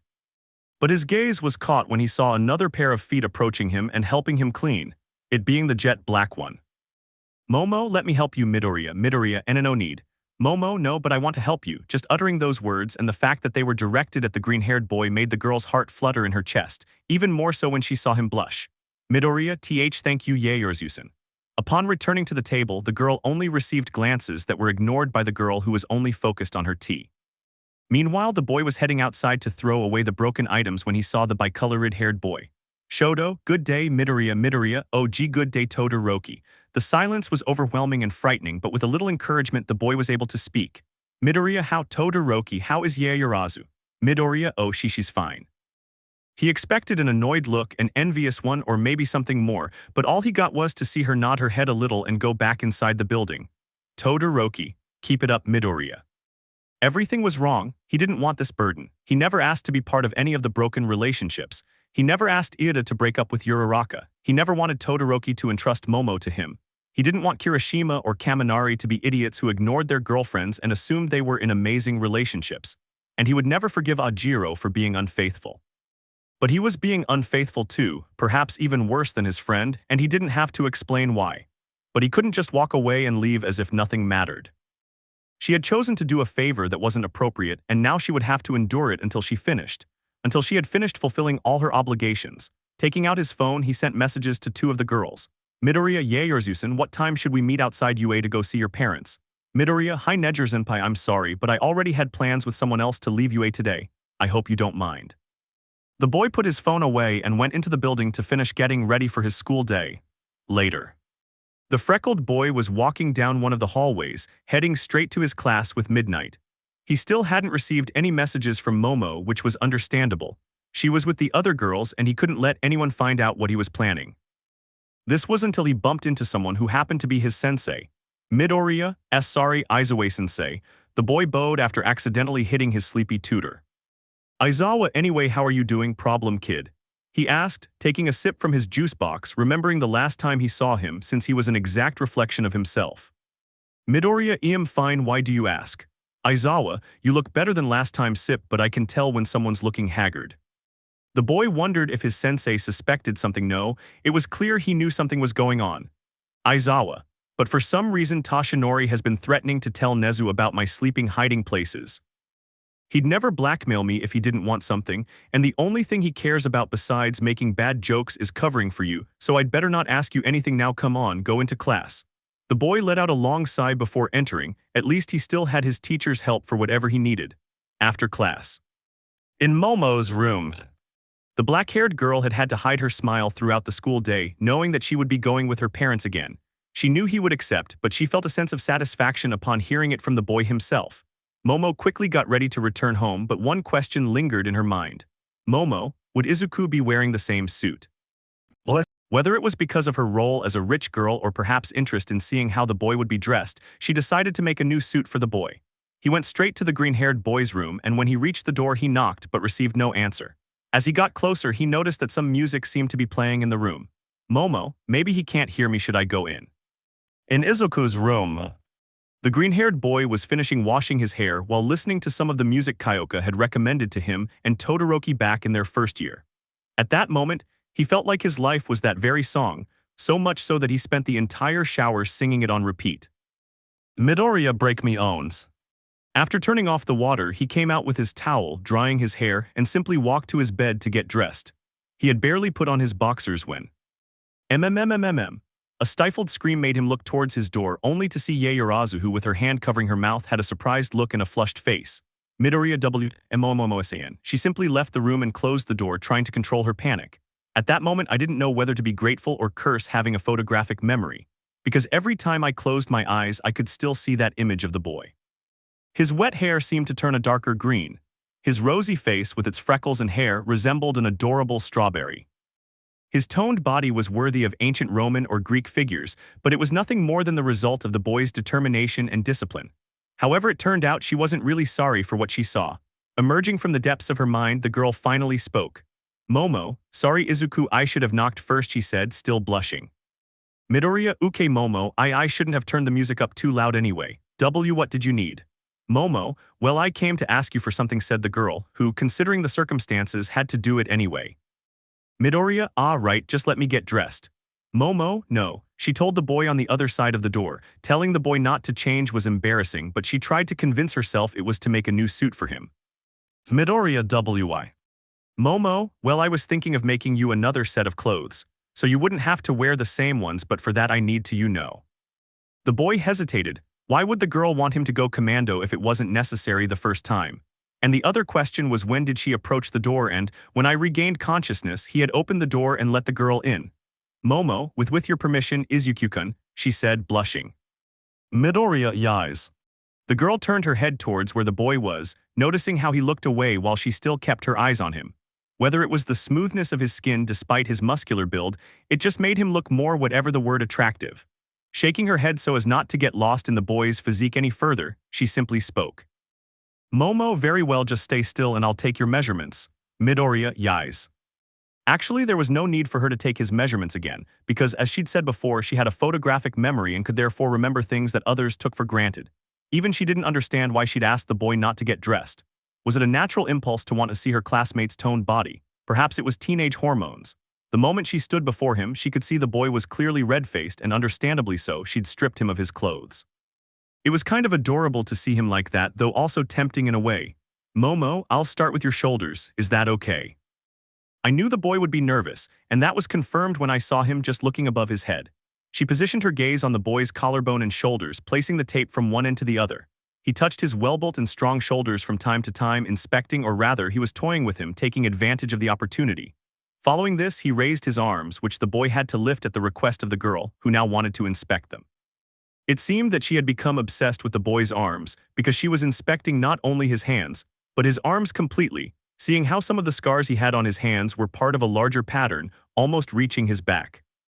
The boy would say they could be disgusting, but for the girl they were nothing short of fascinating, not only because of their determination and sacrifice, but because it was a true mark of heroism, something typical of the freckled boy who fascinated her so much. Momo, okay, now the torso. As he said this, the green-haired boy became even more nervous because the girl would have to get even closer to him to measure him. The girl bent down slightly, placing the beginning of the tape on one of the boy's pectoral muscles up to the beginning of his waist. He wasn't paying any attention to the tape at all, but rather to the boy's greatest personal achievement, his six-pack abs. Almight had taken it upon himself to transform the skinny boy he found into a real Adonis. The raven-haired girl had to admit she felt curious and longed to run her fingers along the boy's toned abdomen. Perhaps she could trace a path from his shoulders across his chest and down to his stomach, but it was obvious that would be too much for him. What on earth was wrong with her? Those thoughts were not things fitting for a young woman who had been raised with good manners and values. And that's what he was doing. He was taking advantage of the situation for his depraved pleasure. Now he looked like mine to us. The mere thought of comparing himself to the smallest and most perverted member of the class disgusted him, realizing that enough was enough. Momo, I already have it. Midoriya, I don't want to rush you, but could you? As soon as the boy was about to look at the black-haired girl, she already had a new outfit, a black color that I could say was from a rather expensive clothing store. Momo, done, she said, handing him the suit, blushing and not looking at his face after his previous action. Midoriya, thank you. The boy took it and looked at it for a few seconds before letting out a small laugh at the thought. Midoriya, it's the same color as your hair. The girl's eyes widened slightly at this statement. Momo, are you serious? Midoriya, yes, I like it, he said while trying to stay calm and not faint from being in minimal clothing for so long. The girl just stared at him while taking a lock of her hair and analyzing it. Whether he'd chosen the color or not, she liked the fact that the green-haired boy was wearing it. She practically had nothing left to do there, but watching him put on his clothes was what kept her there. Her attention was drawn back when she saw him struggling with his tie again, unable to figure out how to straighten it. Smiling slightly, she walked around him just like the first time, putting her arms around his neck to help him. It might have been habit, but seeing the girl's face so close to his made the boy blush. Momo, ready, she said, stepping back a little to look at him. Midoriya, and how do I look? Momo, well, you look very nice, she said, smiling at the cute green-haired boy and his jet-black suit. Midoriya, thank you, Mama-san. He said, then looked at her, noticing that she was wearing a cream-colored sweater that fit her figure perfectly and a black skirt that went below her knees. You look really pretty too. The embarrassment was obvious between the two of them, and one of them had to get out of there, clearly Momo being the one who said it. Momo, it'll wait for you downstairs. Midoriya, yais, I won't be long, he said while searching the entire room for his shoes. Meanwhile, Azabash decided to go to the common room and wait for her fake boyfriend. She hadn't given much thought to what she would do about her parents' situation. The plan was for Midoriya to introduce himself to them while he sorted things out with Todoroki.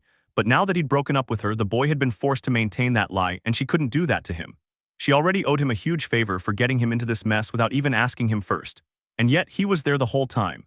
He could have told her to go to hell at any moment, asked her for a disgusting favor, or even something unbecoming of someone like him. But he did none of that. Moreover, his father adored him. The mere fact that he left home with both eyes intact was already a great surprise. It was something she had to talk to the boy about sooner or later, although deep down, she wished it would be later rather than sooner. Finally, I heard footsteps coming down the stairs, and there he was. The green-haired guy was coming down the stairs holding his phone in one hand while the other was in his pocket. He looked like a company executive or even a little teacher. He was kind of attractive and endearing to look at. "Momo, are you ready?" Midoriya ha-hi. They were both leaving the dormitory building, hurrying so that no one would see them. Upon arriving at the gates of the UA, there was the car that had previously taken them to the girl's house. Driver, "Good day, young Yaoyorozu," young man the man greeted while lowering his hat. "Momo, good day." Midoriya h hello. And of course the family's bodyguard greeted them, with a serious face as his job demanded. They both got into the vehicle when, for the first time, the boy heard him speak. "Bodyguard, your father asked me to tell you that he's excited to see you both." The smile was clear on the face of the black-haired girl, who always knew that her father was happy to see his greatest treasure whenever she went home, but now she was pleased that he wanted to see not only her but also the freckled boy. "Momo, hey Izuku-kun, could you tell me what you and my dad talked about that time?" Midoriya, "Well." "Bodyguard, about that, Mr. Yaoyorozu told me that if you said a word about it, he himself would break your legs and throw you out of a helicopter." Midoriya remained frozen in the face of that death threat. Meanwhile, the raven-haired girl simply sighed. "Momo, sigh, that's my dad. I need to tell him to stop imitating threats he sees on TV." The driver didn't say anything during the trip, but in a way it was pleasant to see them coexisting in that situation. He too had seen the family patriarch make threats he'd seen in movies and TV shows. Offers you can't refuse. Ignorance is not a sign of innocence, since those were his favorites from the long list of plagiarized material that his boss had compiled. "Driver, it'll be a good start to the week." One trip later, the young people were entering the young woman's family residence, arriving at her beautiful and enormous mansion. "Bodyguard, your father is waiting for you in the living room." "Momo, thank you." "Midoriya th, thank you." They both entered and walked down the long hallway until they saw the family man, who was sitting on the sofa reading a newspaper and had a pipe in his mouth, not smoking. "Momo, hello, Dad." The man stood up happily, noticing his only daughter and the green-haired man. "Mr. Yaoyorozu, how is my princess?" he said charismatically. "Momo, so glad to see you. How was your trip to Rome?" Mr. Yaoyorozu, sighs, numbers and numbers, all old people who love money. "Let's not talk about my job, I want to see everything." "Momo, sure, just let me see Mom, where is she?" "Mr. Yaoyorozu, you must be in the kitchen with the other maids." "Momo, I'll go see her." "Hey, you look like Sherlock Holmes," she said, referring to the pipe he was carrying. The man only laughed to watch his daughter walk away. Midoriya, oh sure knock. The man just chuckled a little when he saw that the boy recognized the pipe he was carrying. "Mr. Yaoyorozu, did you notice her? From the English hero of 30 years ago." Midoriya, they said that every time he exhaled the smoke from his pipe, he could freeze anyone who touched him. An exceptional gift. Mr. Yaoyorozu, and there hasn't been a record of a quirk like that since. Legend says he died fighting 2 criminal gangs in Rome at the same time, and that all they found when they arrived at the scene was a pile of criminals on the floor and him leaning against a wall, smoking this very pipe. They both remained silent, admiring the object, before beginning to laugh at the shared information about the deceased hero. "Mr. Yaoyorozu, it's good to see you again, boy." Chapter 21. Azabash was in the kitchen with her mother, looking at what would be served for lunch, all while chatting with her. "Mrs. Yaoyorozu, I wish you could have seen it all, daughter. I had no idea they could recreate the same stone from the Roman Colosseum and restore it." "Momo, that must have been fascinating," mother said, the black-haired girl with a smile at her mother's anecdote. "Mrs. Yaoyorozu, and how are you too?" she asked with a smile, wanting to hear from her daughter. Momo pondered the question, recalling what had happened on the day of her departure, in addition to what she had done earlier that day. An adorable blush crept across her face. "Momo, well, everything has been wonderful." Ms. Yaoyorozu giggles. "Momo, haha, what, Ms. Yaoyorozu, you have that face." "Momo, what are you talking about?" "Ms. Yaoyorozu, you know that face, the one you've made since you were 5 years old whenever you loved something. Your gaze seems lost in the memory and you have that pink blush on your cheeks that's hard to get rid of easily." The girl just listened to this, surprised that the mere memory of her time with the green-haired boy made her react like this. "Mrs. Yaoyorozu, about that, where is he? I haven't seen him and your father hasn't come with us." "Momo, Sai, Dad must be giving Izuku another lecture in his office," the girl said, lowering her head slightly. "In the office of Mr. Yaoyorozu." The family patriarch sat on a black leather futon, while the freckled boy sat beside him, both holding controllers and viewing a screen. TV, Rise, son of Gilliman. Upon hearing the sound emanating from the surround sound speakers in the room, they could only smile and feel a shiver without knowing exactly why. Midoriya, you were right, sir, the original language is better. Mr. Yaoyorozu, I told you, kid, the man said, still watching the screen and taking a sip of soda. And don't call me sir, just call me dad. The boy went blank upon hearing the man, giving him his approval to refer to him in a more intimate and personal way, calling him dad. He had feelings inside him. On one hand, he felt joy that his relationship with Azabash's father was good, no, better than good, it was great.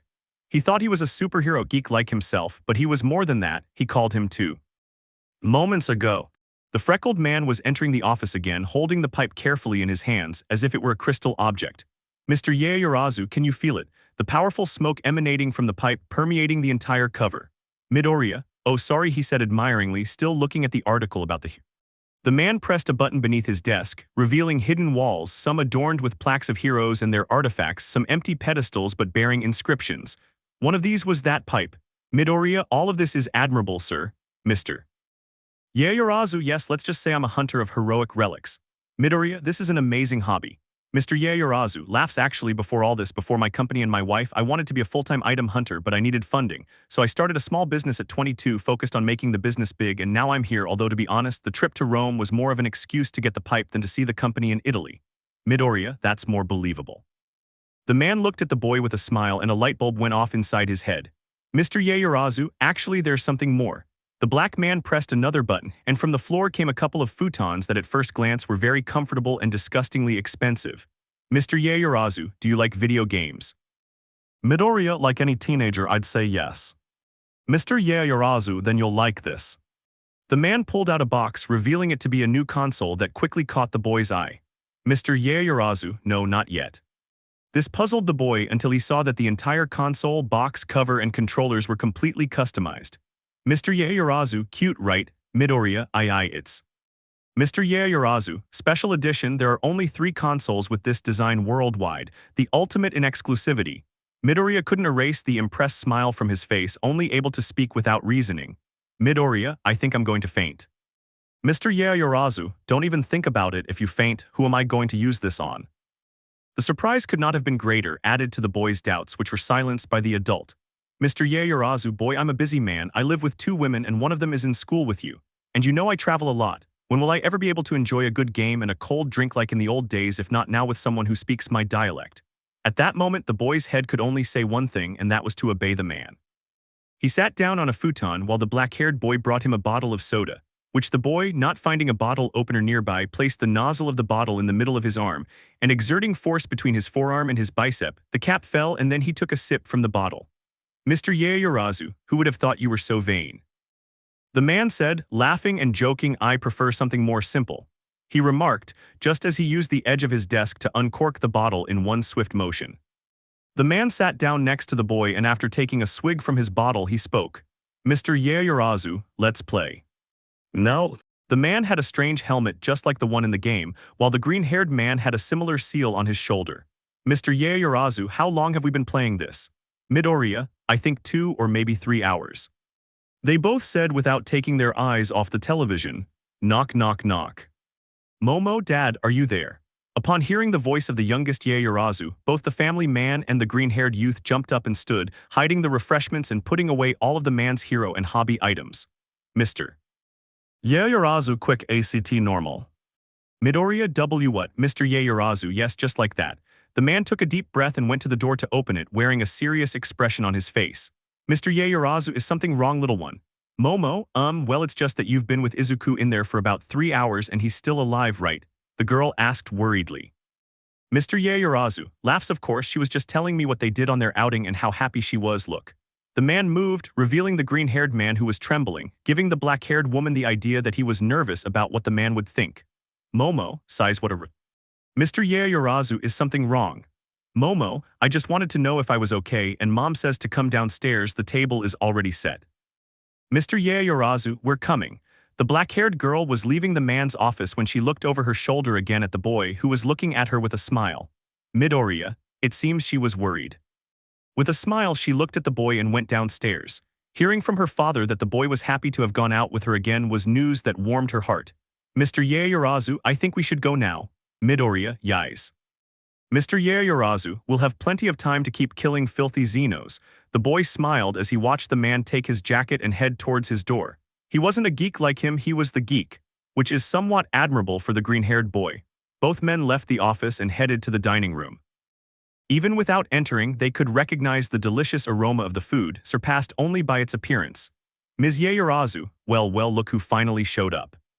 Both the adult and the young green-haired man pointed to themselves, not knowing exactly who the comment was directed at.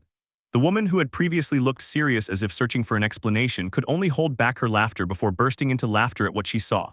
Mrs. Yaoyorozu, their identical laughs. Okay, sit down. The man went to his chair while the freckled one sat down next to the black-haired girl. Momo, are you okay? Midoriya, yes. Seeing the boy's smile was just as radiant as if I were seeing it for the first time. It was fascinating how it seemed to illuminate its surroundings. All it took was placing its hand on top of the green-haired boy's. A light touch, a brush, was all it took to make her heart beat happily. Neither of them said anything about the touch, but neither wanted to take their hands away. Mrs. Yaoyorozu, I hope you like the food. Mr. Yaoyorozu, everything looks exquisite. Enjoy. Everyone was enjoying the delicious banquet while the boy inwardly wondered how the third-year girl was doing. Midoriya, I hope Neji-senpai is okay. He thought, remembering that he hadn't received a message from her yet. Elsewhere at the same time. The light blue-haired girl was looking at the message the green-haired boy had sent her a few hours earlier on her phone, wishing he could be with her instead of Mirio Neji-san. The girl turned to look at the blonde man who was walking with a yellowish teddy bear next to her socially paranoid boyfriend. Mirio, what do you think? That's what I want on the punching machine. Pretty cool, right? Neji only had to imagine her own side before putting on a smile and speaking. Neji, yes, it's very cute. Mirio, right. She could only watch as her boyfriend gently tugged at his friend's shirt, who was pointing at the rest of the arcade and seemed to be whispering something. Mirio, come on, there are still many games to try. Neji, but none alone with my boyfriend. Yes, I'm coming. Neji just looked at her phone and the boy's message one more time before letting her head fall and thinking. Neji, I wish you were here with me. At the Yaoyorozu mansion. Everyone was finishing dinner while the patriarch looked at the photographs of the young people's date. Mr. Yaoyorozu, well, any doubts I may have had in the past are now put to rest. I'm happy for you both. Momo, thank you, Dad, she said happily. Everything was joyful when an alarm started to sound. Watashi ga kita, watashi ga kita. The green-haired man recognized his alarm and desperately tried to take it out of his pocket to turn it off, without noticing that the black-haired man also seemed to be pressing something on his screen, equally agitated. Midoriya, sorry. Mrs. Yaoyorozu laughs, don't worry. Mr. Yaoyorozu, although it's a bit late, you should return to UA. Momo, that's right, Mr. Yaoyorozu, get in the car, I'll take you. This pleased the girl who, like a little girl, left the table just to hug her mother and say goodbye. Midoriya, it was a pleasure seeing you, Miss Yaoyorozu.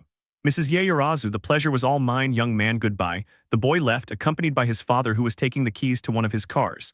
The return trip was no less enjoyable, with funny anecdotes and some ice cream they bought along the way. Upon arriving at the UA, it was time to say goodbye. Momo, take good care of yourself on your trips, Dad. Mr. Yaoyorozu, of course I will, otherwise when and where else could I bring you nice gifts? This brought a smile to her face before she gave her father a goodbye kiss and got out of the car. Midoriya, goodbye, sir. Mr. Yaoyorozu, boy, what are we talking about? The boy stopped at least until he remembered. Midoriya, oh yes, it was a pleasure, Dad, he said with difficulty. Victory had never felt so strange. It was incredible how far she had come in terms of a good relationship with the Azabash family, but it hurt to imagine what she would have to do when everything was resolved. The man just smiled as he watched the boy in the rearview mirror. Mr. Yaoyorozu, you'll find something great when you get to your apartment. Let's just say it's a gift. He was surprised but intrigued to know what it was. Mr. Yaoyorozu, it's late, you should go. Midoriya, oh yes, and thank you. The boy finally got downstairs and was about to walk away when the man called him again. Mr. Yaoyorozu, son Vulcan. Midoriya, Mr. Yaoyorozu, it's my gamertag, you'll know in a while. Without another word, the man sped off, leaving the boy surprised. He was pulled from his thoughts when he felt his hand being grasped, and when he turned his head, he saw the hand of the black girl, gently taking it with a tender smile. Momo, shall we go? Midoriya, yes. They walked side by side, without saying a word, without any topic on their lips, without anything, but both with a pleasant feeling. There was no need to mention the sky when they both got lost in it. How could something as simple and easy as looking at the sky be so pleasant and relaxing next to the other?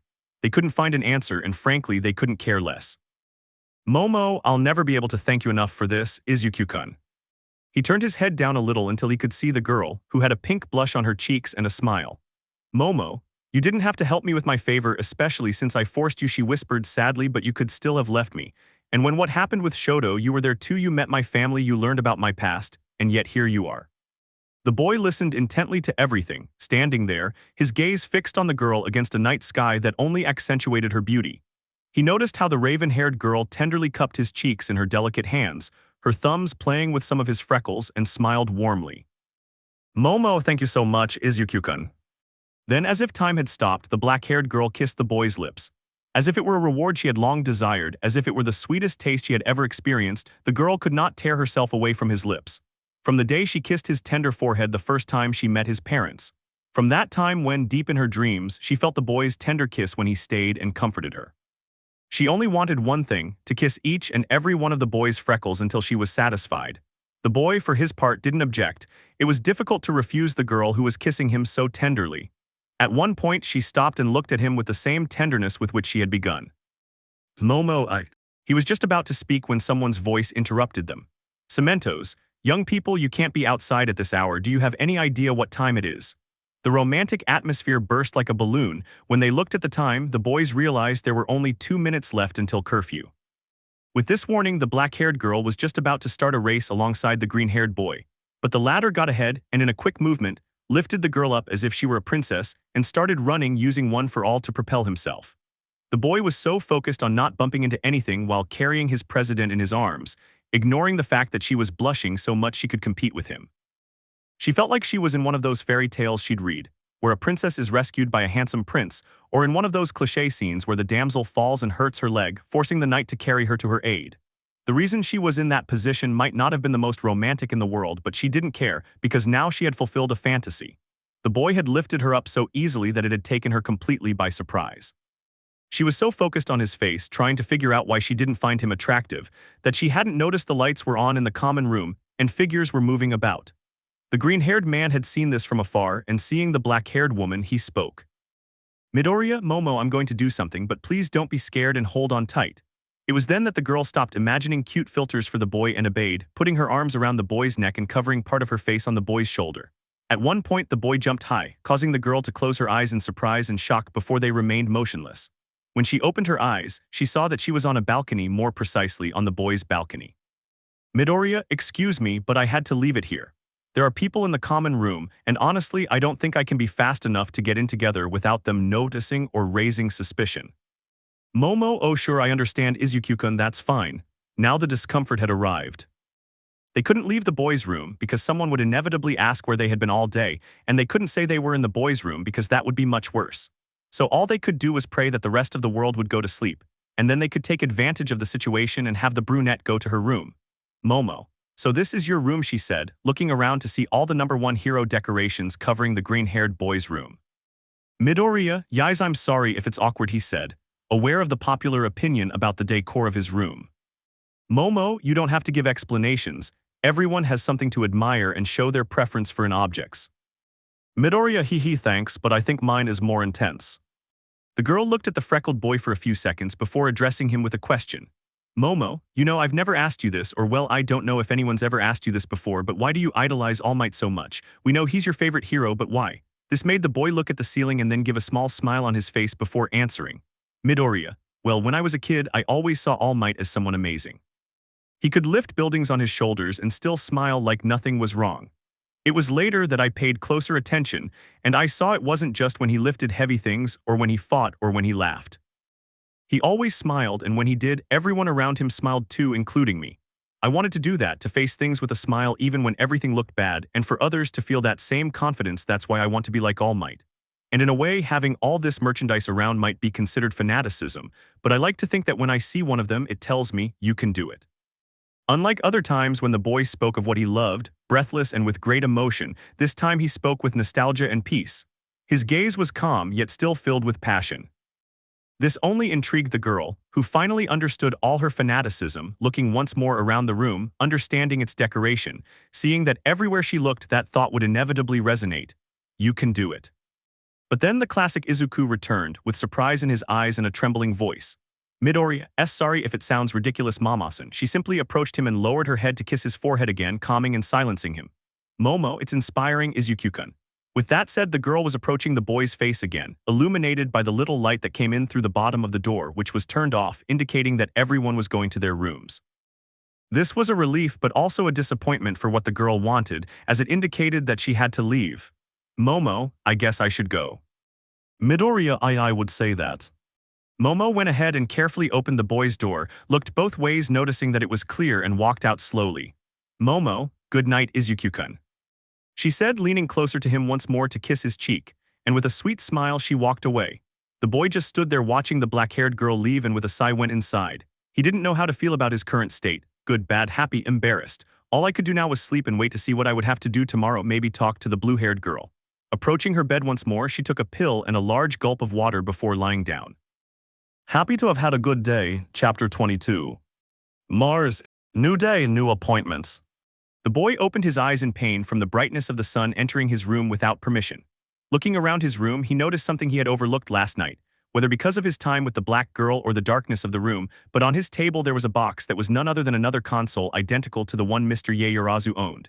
Special edition, there are only 3 consoles with this design worldwide, the most exclusive of the exclusive. That's what the boy was thinking as he got out of bed somewhat reluctantly. He'd received a wonderful gift from Momo's father, but he wouldn't be able to use it. Now he had to make it up to someone. Midoriya, I hope Neji-senpai isn't upset. He thought only to glance at his phone and see that she still hadn't replied. Nervously, he went downstairs and served himself breakfast, a nice bowl of cereal. While she was eating, she heard footsteps coming down the stairs, imagining it was Azabash wanting to talk about what would happen next between them. But she was surprised to see the best cook in the class.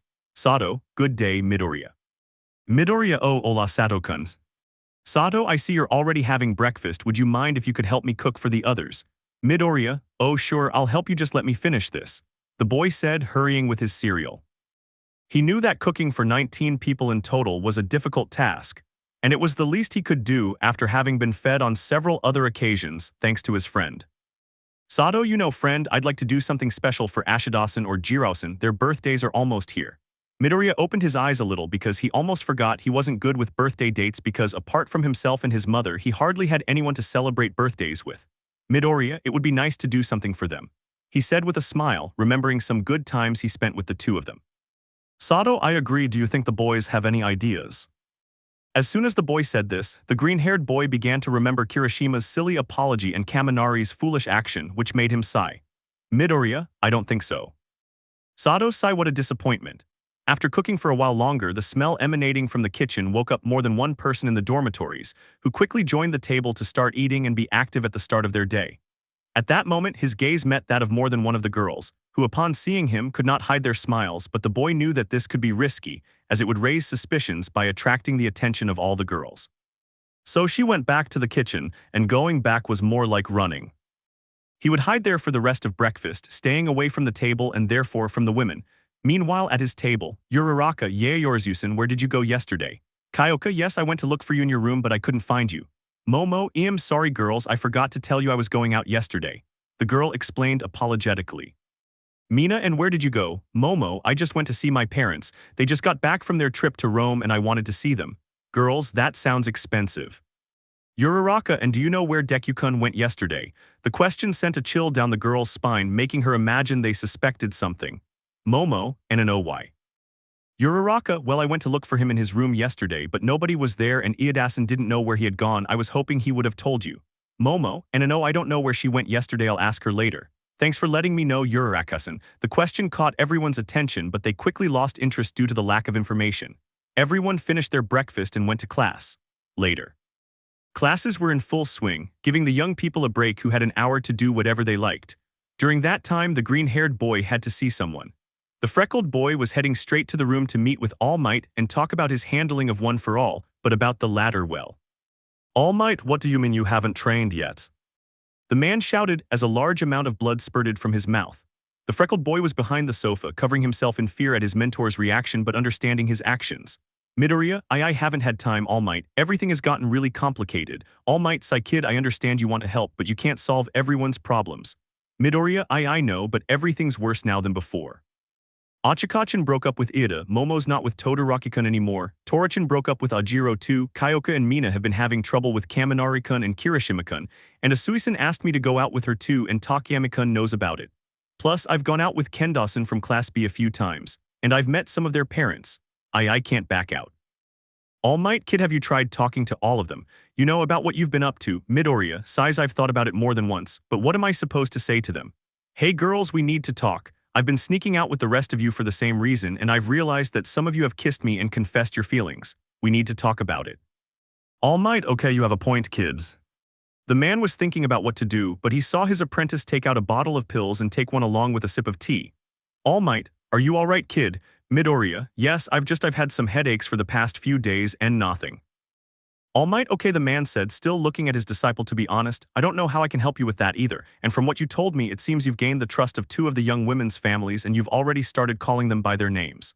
The freckled boy raised his head, noticing that detail, which made him blush. Almight, I can only tell you to try to take it easy, and when you have the opportunity and the right words, talk to them. I don't know when, but do it. The boy thought about it, got up from his chair, bowed, and left to go back to his next class. On his way, he tried to figure out a way to talk to all of them, when along the way, he bumped into the blue-haired third-year girl. She had a depressed and bored expression. No one would ever imagine seeing such a look on a girl as extroverted and fun-loving as herself, which was a surprise. But this changed completely when she looked in the direction of the green-haired boy, and as if he were a source of joy and happiness, her expression transformed. Using her quirk, the young third-year student approached the freckled boy in a tiny fraction of a second. She was already in front of him, and like friends who hadn't seen each other in years, she hugged him and lifted him up, adding the use of her float. Nejir, Ola Izuku-kun. The boy was frozen in place when he saw the blue-haired girl. He didn't know how she would react, and seeing her approach him so quickly only made him more nervous. But the last thing he could see was the blue-haired girl hugging him and pulling him into her chest to rise into the air with him and press him against her. Midoriya, and ith thighs. Nejir, you have no idea how much I missed you yesterday.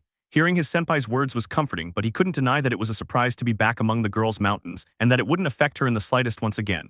The girl stayed with the boy for a while, then slowly began to descend back to the floor without letting go of the green-haired boy. The girl only moved away from his hug to get a look at the boy, who was practically smoking from his ears.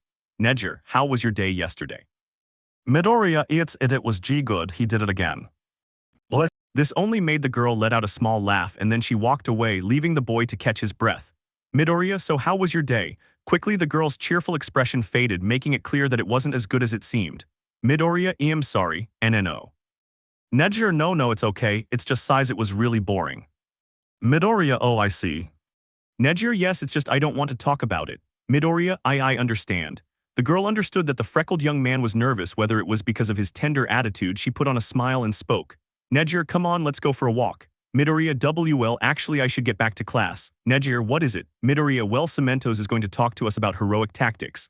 Nejir, how about we hang out tomorrow or after class? Midoriya, of course I owe you one after all. Nejir, hey, calm down, you don't owe me anything.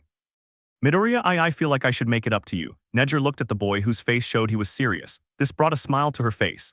Nejir, you're really cute when you're determined, you know. Hearing his senpai call him that was something he would never get used to. All he could do was blush. Midoriya, thank you, Hadao senpai. Looking at the girl again, she had a pout that made her look even more childish than she was, but she was still just as adorable. Midoriya, is something wrong? Nejir, you got me, Hadu. I told you that you could call me Nejir. Midoriya, pardon, but the girl continued with her slightly annoyed expression. Midoriya ni Nejir senpai. And instantly the girl had an abrupt change of emotions that would surprise more than one person. And slowly, holding the boy by the cheeks, she made him look at her, with a tender smile and a sweet gaze. Nejir, definitivamente eres lindo Izuku-kun, and after caressing his cheeks, she finally let go and walked to her next class. Nejir, hasta mañana Izuku-kun. This took the boy by surprise. He hadn't expected that curious movement, and he could only remain motionless where he was, only to react too late. Midoriya, what just happened? After classes. Izuku's room. The green-haired boy was looking at his whiteboard with information about the girls and their dates while he was writing. Uraraka just broke up with Iedasan. Momo, her parents are happy. Kyoka going to the guitar shop. Toru, kissed me. Mina, nothing recently. Tsuyu going out on Thursday. Kendo, nothing recently. Nejir, going out tomorrow. Upon rereading his whiteboard, he noticed he had an undated appointment with Kyoka, and seeing that it was still early, he decided to do something. Midoriya, I should go to her already. He opened his door and headed to the common room, only to walk past the girls' dormitories, but as soon as he turned the corner into the common room, he saw her. Midoriya, oh, hola. He had barely finished greeting her when Kyoka's hand blocked the green-haired boy's mouth. and in a gesture of silence, asked him to wait. And connecting one of her earlobes to the wall, the girl seemed to be looking for where everyone was, and when everything seemed safe, she stopped obstructing the boy's mouth and hugged him. Kyoka, hello Izuku-kun, where were you going? Midoriya, oh well, I was going to your room to look for you. Kyoka, heh, what a coincidence, I was going to your room. Midoriya, it seems we think alike, he said with a touch of humor. Kyoka, so why were you looking for me? She asked curiously, still staring at the bowl. Midoriya, WLII, I thought we could go get your guitar since it's still early. The look of grace and tenderness with which she watched the boy get nervous changed to one of surprise and excitement when she heard his motivation. So much so that with a unique and special emotion in her, she approached the boy and held his hands. Kyoka, Ahura, Midoriya, WWLI only if you Dave time, he stammered, surprised and somewhat anxious about his actions. Kyoka, sure, just let me get dressed, I'll be right down, the girl said, going back upstairs to her room. Midoriya SSI, the green-haired boy waited in the living room for the punk girl who in reality didn't take long to reunite with him. Kyoka Lista. Midoriya ok. Looking at the girl, he was impressed. He'd always heard Minta and Kaminari say that Kyoka wasn't very feminine compared to the other girls. At least, that was the case until Kaminari became her boyfriend and the comments stopped. I didn't want to be nosy, or perhaps I hadn't had the courage to say it out loud, but I'd never quite understood those comments, and even less so now seeing her like this. Kyoka, sorry for the delay. Midoriya, don't worry, you didn't take any time at all, actually. The boy didn't want to be obvious, but he couldn't. It wasn't easy to stop looking at the girl and her clothes. Wearing her classic shiny black boots, bright yellow stockings that highlighted her long, slender legs, short sand-colored shorts, and a violet sweatshirt that reached up to cover her hands. She didn't need to wear pastel colors like Mina usually did. She was unique in her way of being and was nothing short of fascinating and attractive. Kyoka noticed his fixed gaze and spoke with some embarrassment. Kyoka, I don't know how to coordinate my clothes, she said, thinking she knew what the boy was thinking. Midoriya, no, that's not it. The girl looked at the freckled boy, trying to understand what was going on while he was looking around, searching for the right words. Midoriya, it's just that you look really cute. With her quirk, the girl clearly heard the green-haired boy calling her and she couldn't have been happier. The way he looked away, clearly embarrassed at being caught. His cheeks were red and his heart was racing. He couldn't be more adorable. Kyoka Buono. And with his connectors, he held the boy's neck and made him bend down a little, just to kiss his cheek and let him go. Kyoka, I'll only believe it if you're the one saying it. Once again, the boy was speechless, giving the girl a laugh at his typical behavior. Kyoka, come on, it's going to be a long day. And taking him by the hand, I guided him and her out of the UA. At the train station, the girl was still holding the boy's hand. She had come out of that paralyzed state some time ago, but she still wouldn't let go, and to be honest, she didn't want to. Looking at the purple-haired girl, she had a smile that could only bring her joy and some satisfaction. Midoriya, and which store will we go to? Kyoka, heh, what happened? Izuku, EXC is working now, she said mockingly. Midoriya, pardon. Kyoka, Green was just kidding. I know a good instrument shop near the center, we shouldn't be long. Midoriya, okay. The train soon arrived, and the journey was not boring because during the trip, the girl told him about some new songs from some bands or about an interesting fact about these artists. A little while passed and finally, they were at their destination stop where they both walked for a while until they reached a nice-looking store, where there were even quite a few people inside. Kyoka, sighs, you hear that good music and its diverse rhythms. This is where all your wishes come true, the girl said with a smile, while her connectors floated happily. Midoriya, do you like coming here a lot? Kyoka, yes, my parents used to bring me here when they needed musical equipment, so this is like a second home for me. Midoriya just smiled at the cute feeling and attachment the girl had for the place, and leaning a little against the girl, he spoke. Midoriya, so do you want to buy your guitar or not? And with the same humor, the girl responded in the same way. Kyoka, hee idiot. They both entered the place and the boy got the surprise of the week, several albums of bands organized by artist, date, and genre. There were even albums by bands dedicated to heroes, and a few personalized instruments reminding him of the guitars the girl had hanging in her room. Salesperson, good morning, what do you need? The manager's dark metal-inspired style intimidated the boy, making him sound even more foolish than he thought, and his question was no exception. Midoriya, excuse me, do you have any guitars? It went without saying that more than one customer looked at the young man with a raised eyebrow at the question. Some even turned down the music to see if what they'd heard was true. Meanwhile, the boy's face gradually turned red with embarrassment at his stupidity, and Kyoka didn't miss the opportunity, leaning forward slightly to be in the boy's view and finished him off with a joke. Kyoka, a guitar, here in the world of guitars. Hey, I don't know. At that moment, the green-haired boy just wanted the earth to split in two and eat him alive. Midoriya, you're not going to stop bothering me about that anytime soon, are you? He said dejectedly, regretting his comment. Kyoka, now the girl said mockingly, hugging the boy from behind to embarrass him even more. Salesperson cough cough, assuming that I think I have some new products, come with me. They saw the guitars, shiny, luxurious, extravagant, and some a little more retro, but the girl had her eye on the right one. Kyoka, that one's the right one, the girl said, seeing that it was the exact same guitar that Kaminari had damaged. Midoriya, what's the cost of that guitar? Seller, its cost is 44,879 yen. Upon hearing the figure, both the punk and the green-haired boy froze because they knew it was expensive, but they didn't imagine it would be this expensive. Kyoka, I can't let Green spend so much money. I hope I have more than I think, the girl thought as she searched her pockets and wallet for more money, when the green-haired boy's voice spoke first. Midoriya tome. The last thing the girl saw was the boy handing the money to the seller, while the man appeared to be packing up the guitar. Kyoka, oi no. Vendor, here you go, he said, handing the girl a case. The young punk could only hold the case in her hands and be speechless with bewilderment, unable to protest the boy's actions and only able to accompany him as he headed towards the exit with a smile. They walked a little while before the girl was finally able to speak. Kyoka, hey, why did you do that? Midoriya, well, I made you a promise, he said calmly. Kyoka, no, I mean, thank you again, but I could have paid even if it was just a contribution. I had some money too, you. Midoriya, hey, the boy said softly, catching her attention and calmly walking until he was standing in front of her. I told you I made you a promise, and when I make a promise. Seeing his smiling face and hearing his kind words was like caressing her heart in such a tender and warm way that it only made her think of everything she wanted to do to him. To hold him so tight he never wanted to let go. To cover his beautiful face with kisses until he was tired or could no longer feel your lips. To caress his cheeks so much that he could recognize every part of his face with just your touch. She knew the boy was waiting for an answer from her words that had hung in the air, and with a smile that was beginning to appear and her heart beating joyfully, she replied, Kyoka, you fulfill. Midoriya, for his part, could only watch as the girl gradually blushed while still staring at him. Midoriya, I guess it's my turn this time. And taking one of the girl's hands, he began to walk, now guiding her. Kyoka no longer knew exactly what she loved more, his cute comments and kind intentions, or that he was the one who took the initiative in something. However it turned out, I adored him. It took me a little longer. The green-haired boy had returned to the dorms with the girl, and they both decided to spend time in her room. Making sure once again to close the door in case anyone else was going to enter, they both took a seat facing each other. Kyoka, well, since you're here, I should teach you something else to learn how to play. Midoriya, yes, are you sure that Kaminari-kun won't come here like last time? Kyoka, nah, he's probably playing with Bakugo and the others now. Midoriya, oh, okay. Kyoka, well, claps, now that this beauty is here, you could try to touch her. Midoriya, do you think I should? Kyoka, of course, what you learned in your first lesson should help a little. Besides, you bought it, so it's only fair that you're the first person to try it.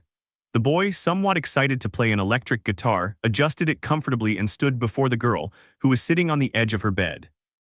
Reaching into his pocket, he took out the guitar pick, the Jiru family heirloom entrusted to him by the man, being a gift of trust and affection from the family.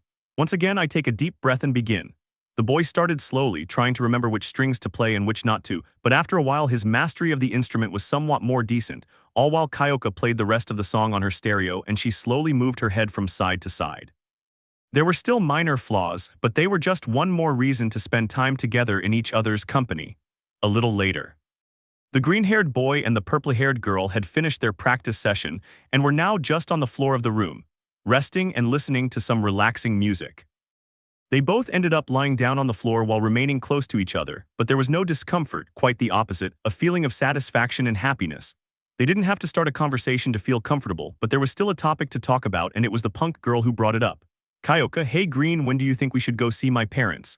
She asked, staring at a spot on her ceiling while playing with her connectors. The boy thought about it, remembering that part of that week he would be busy, going out with Nejer and the next day with Tsuyu. Midoriya, would you be okay with seeing them this weekend? Kyoka, will you be busy? Midoriya, just a little, he said, still staring at the ceiling in dismay, thinking about his teacher's words, what it meant for the girl's family to give him that small but significant tool, and how he could fix things. The punk girl shifted her gaze to the boy, noticing that same look, but assuming it was about some insecurity with his family or simply overthinking the boy as she had seen him in the past. So, leaning a little on the floor and getting closer to the boy, he lay down on top of him, just to hug him by the torso and caress the cheek at the other end of his face with one of his connectors. Kyoka, relax, take your time. The boy had been using his hands as a pillow, but seeing the girl giving him physical affection and emotional support made him stop what he was doing, only to wrap one of his arms around the girl and envelop her in a hug. "Midoriya, thank you Kyoka-chan," he said happily. Kyoka had been listening to the boy's heartbeat, which was familiar to a faint drumming sound, with a rhythm so special, warm, pleasant, and sweet to listen to that it seemed like a lullaby to her. A smile appeared on her lips as she closed her eyes and spoke in a sweet voice. "Kyoka, a tea izuku-kun."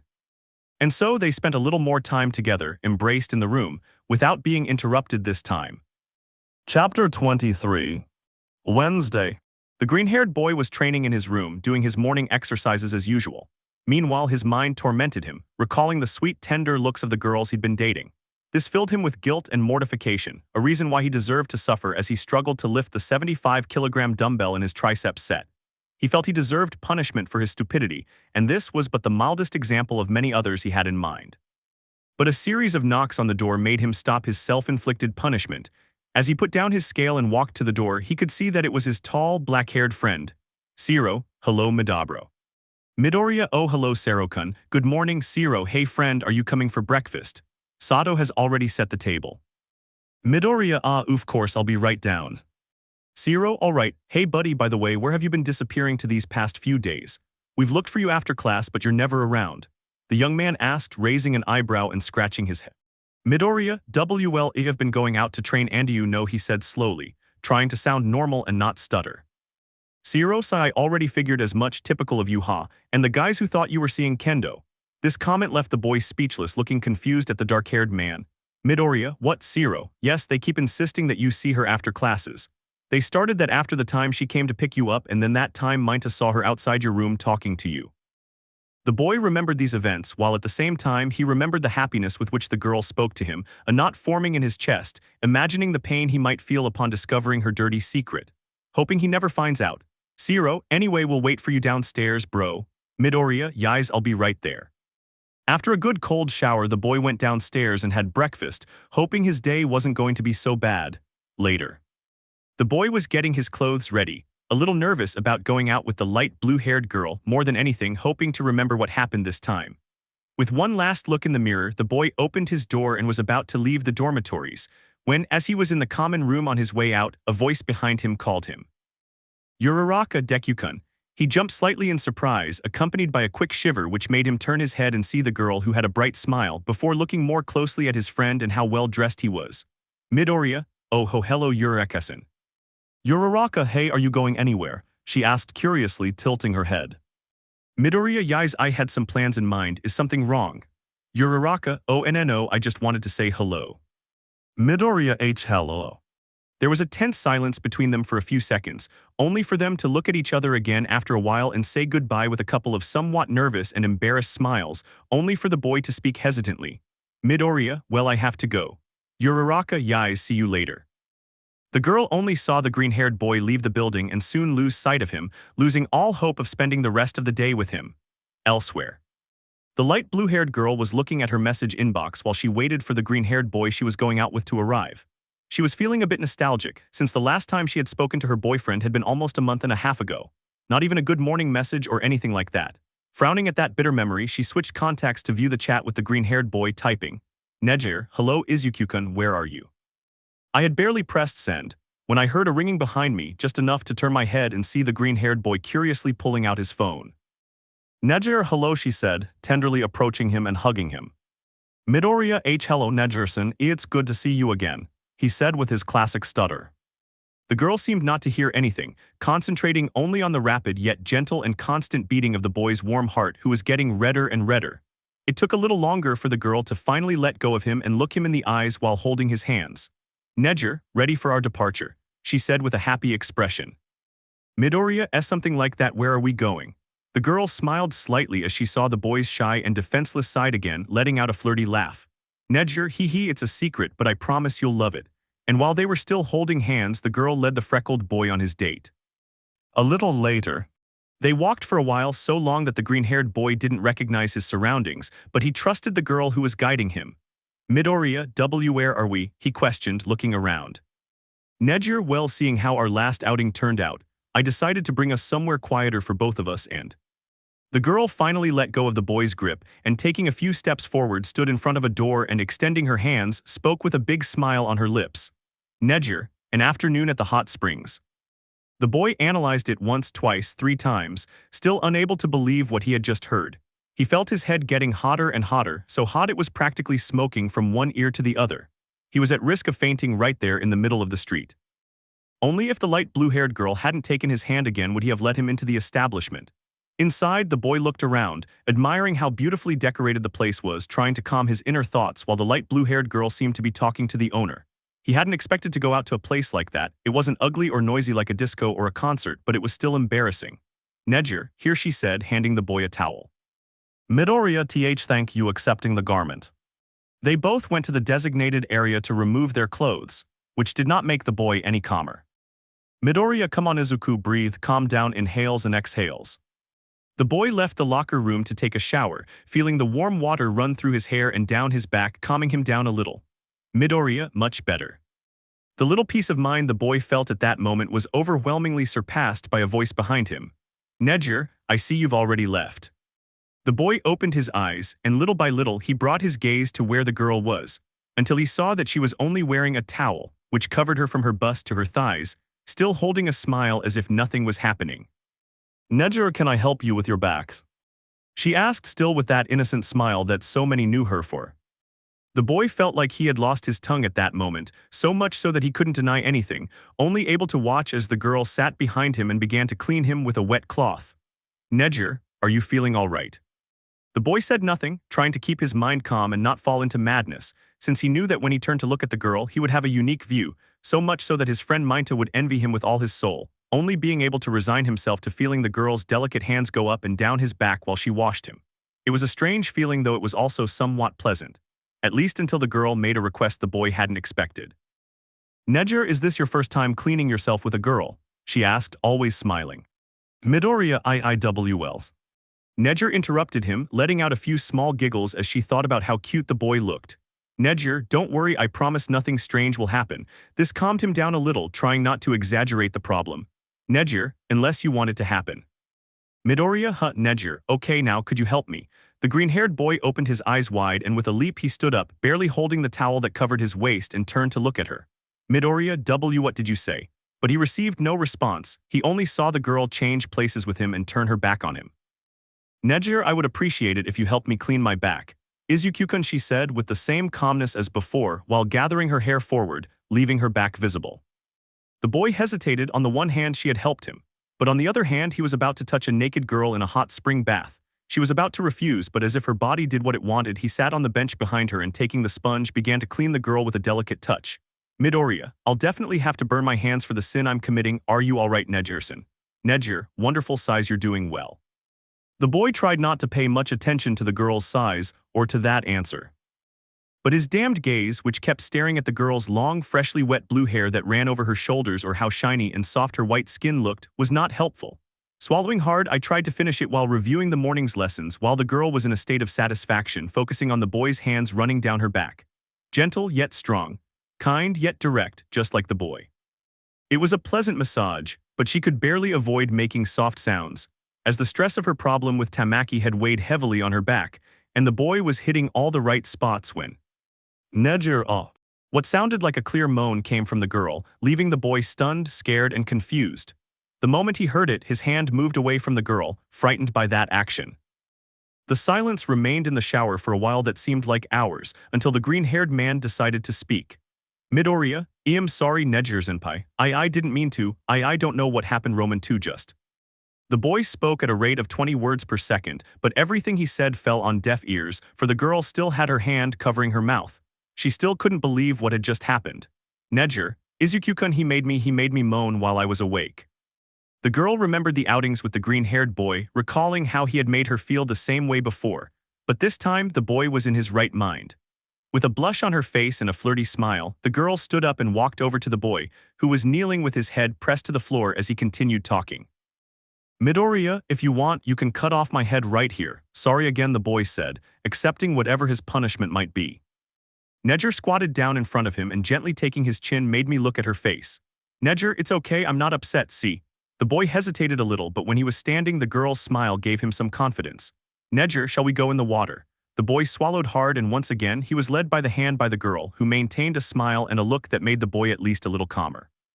Upon leaving the showers, they both walked only a few steps to go outside and see in front of them the large sauna, decorated with some rocks around it, and next to it, a jacuzzi that gave off steam. The boy was considering that maybe it wasn't such a bad thing, at least until he remembered that he was with a girl who went ahead and entered the water. Neger, size, this is nice, she said to the... She opened her eyes, only to see the nervous green-haired boy staring at her, who, upon being discovered, turned away. Neger, come on, come in with me. Before he could even say anything, the boy was being pulled into the water by the girl. Finally, once inside the warm water, the light blue-haired girl hoped the boy would relax a little. But as if the liquid environment did not affect him in the slightest, he was like a stone, motionless, cold, clearly nervous about his proximity to the girl, being practically shoulder to shoulder. Neger, how are you feeling? Midoriya WLEMF, fine, the water is nice. Neger, sighs, I know you're not entirely comfortable, the girl said, with a sad tone in her gaze and voice. Midoriya, no, it's not that.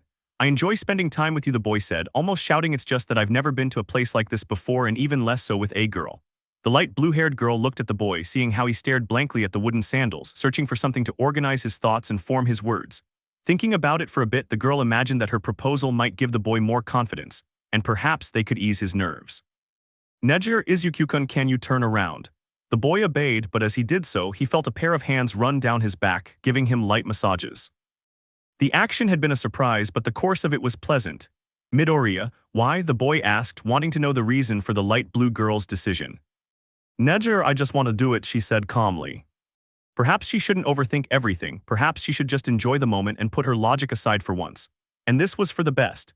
They had television, vending machines, soft drinks. Boredom was not part of either of their plans for the rest of their outing. They made some jokes, enjoyed the jacuzzi, and ate like kings, definitely something different from the discos where I didn't remember anything. The girl could have taken advantage of the opportunity to do the same as on previous outings, but the memory of the boy vulnerable to her actions haunted her, and if he found out, she would never be able to look him in the face again. She wanted that, if she was going to do that with the boy, it be in her right mind and of her own free will. Neger, Tamaki could spend all his time with Mirio playing video games if he wanted. He has all my attention, the girl thought, while leaning on the green-haired boy's arm, feeling comfortable and relaxed with him as they watched television, still in the water. He felt like a kitten in the arms of the strong yet affectionate green-haired man.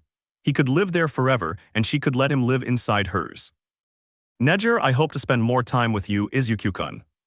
What she thought was more of a whisper, which was easily audible to the boy, but he couldn't help but smile at how sweet the girl was, tightening his hug a little more and staying with her a little longer. Chapter 24. Thursday. The green-haired boy was getting out of bed, grateful that he hadn't had a headache that night like he used to get recently. Looking at his whiteboard, he remembered something. Midoriya, Tsuyuchin hasn't mentioned anything to me about her next step. Taking out his phone, he sent a message to the amphibious girl, just to find out how his friend was doing. Midoriya, good day Tsuyuchin, I'm just sending this message to say hello and find out how Takagami is doing. The message had barely been sent when he saw that his contact had started typing. Tsuyu, good morning Midoriya-kun, he's better, he just still has that stomach ache. Dark Shadow ate some seeds and Takagami-kun got sick again, but he'll get better. We can continue with the rest, Kiro. The boy was about to start typing when a stupid thought lingered in his mind for a few moments. Midoriya, did he really write Kiro? It must be his signature, I guess, the boy thought. Sighing slightly, he decided to accept the proposal, while once again, he set about finding appropriate clothes to go and meet the girl. Midoriya, I'll have to go shopping these days, he said to himself, searching through his wardrobe for the few items that had nothing to do with Almight. Later. After classes, the green-haired boy headed to his room, accidentally ignoring his classmates in the common room who noticed this strange behavior. Kirishima, does anyone know where Madabro is going? Kaminari, no idea, he said, as his attention focused on his phone looking at the profiles of one or two girls. Minta, I say he's going to meet up with Kendo. I'm telling you, he's already come looking for him twice, and both times they left together, whispered the gray-haired boy, while an accusing gaze was fixed on the path the green-haired boy had taken. Zero, and there you go again, said the dark-haired man, with a mocking smile at his friend's insistence and his theory. Minta, you want to see that I'm right. Zero, what do you suggest? Minta, I say, the boy said, looking around and whispering that we follow him. Bakugo, no way are they going to do that, the ash-haired boy shouted at the top of his lungs, startling everyone in the room and gaining everyone's attention. Minta, where did you come from? Bakugo, you don't care and you better forget about that stupid plan of yours. They're not going out and following that useless Deku. Zero, Bakubro, and why not? Bakugo grumbled and with a vein throbbing in his forehead, spoke through gritted teeth. Bakugo, Tusk, I don't want that idiot to think I sent the menagerie of animals that you are to follow him and come bother me. More than one person felt a drop of sweat fall when they heard the explosive boy refer to his friends, but they knew that if he could hit the green-haired boy for mere pleasure, if they disobeyed him they would experience a free shower of explosions. Kirishima, okay bro, we won't. The ashen-haired man looked at them for a few moments, casting a death stare upon them all, only to stomp up the stairs in a clearly audible thud and head into a room. Izuku's room. The green-haired boy was buttoning his shirt, noticing that since he started dating girls his style of clothing had changed, and to be honest it was for the better. If anything came out of all this, at least she knew how to look presentable on a date. The pride in his head vanished when he heard knocking at the door, but unlike any other kind of knocking he'd heard in recent weeks, this sounded more like paw prints, and he knew exactly who might knock on a door like that.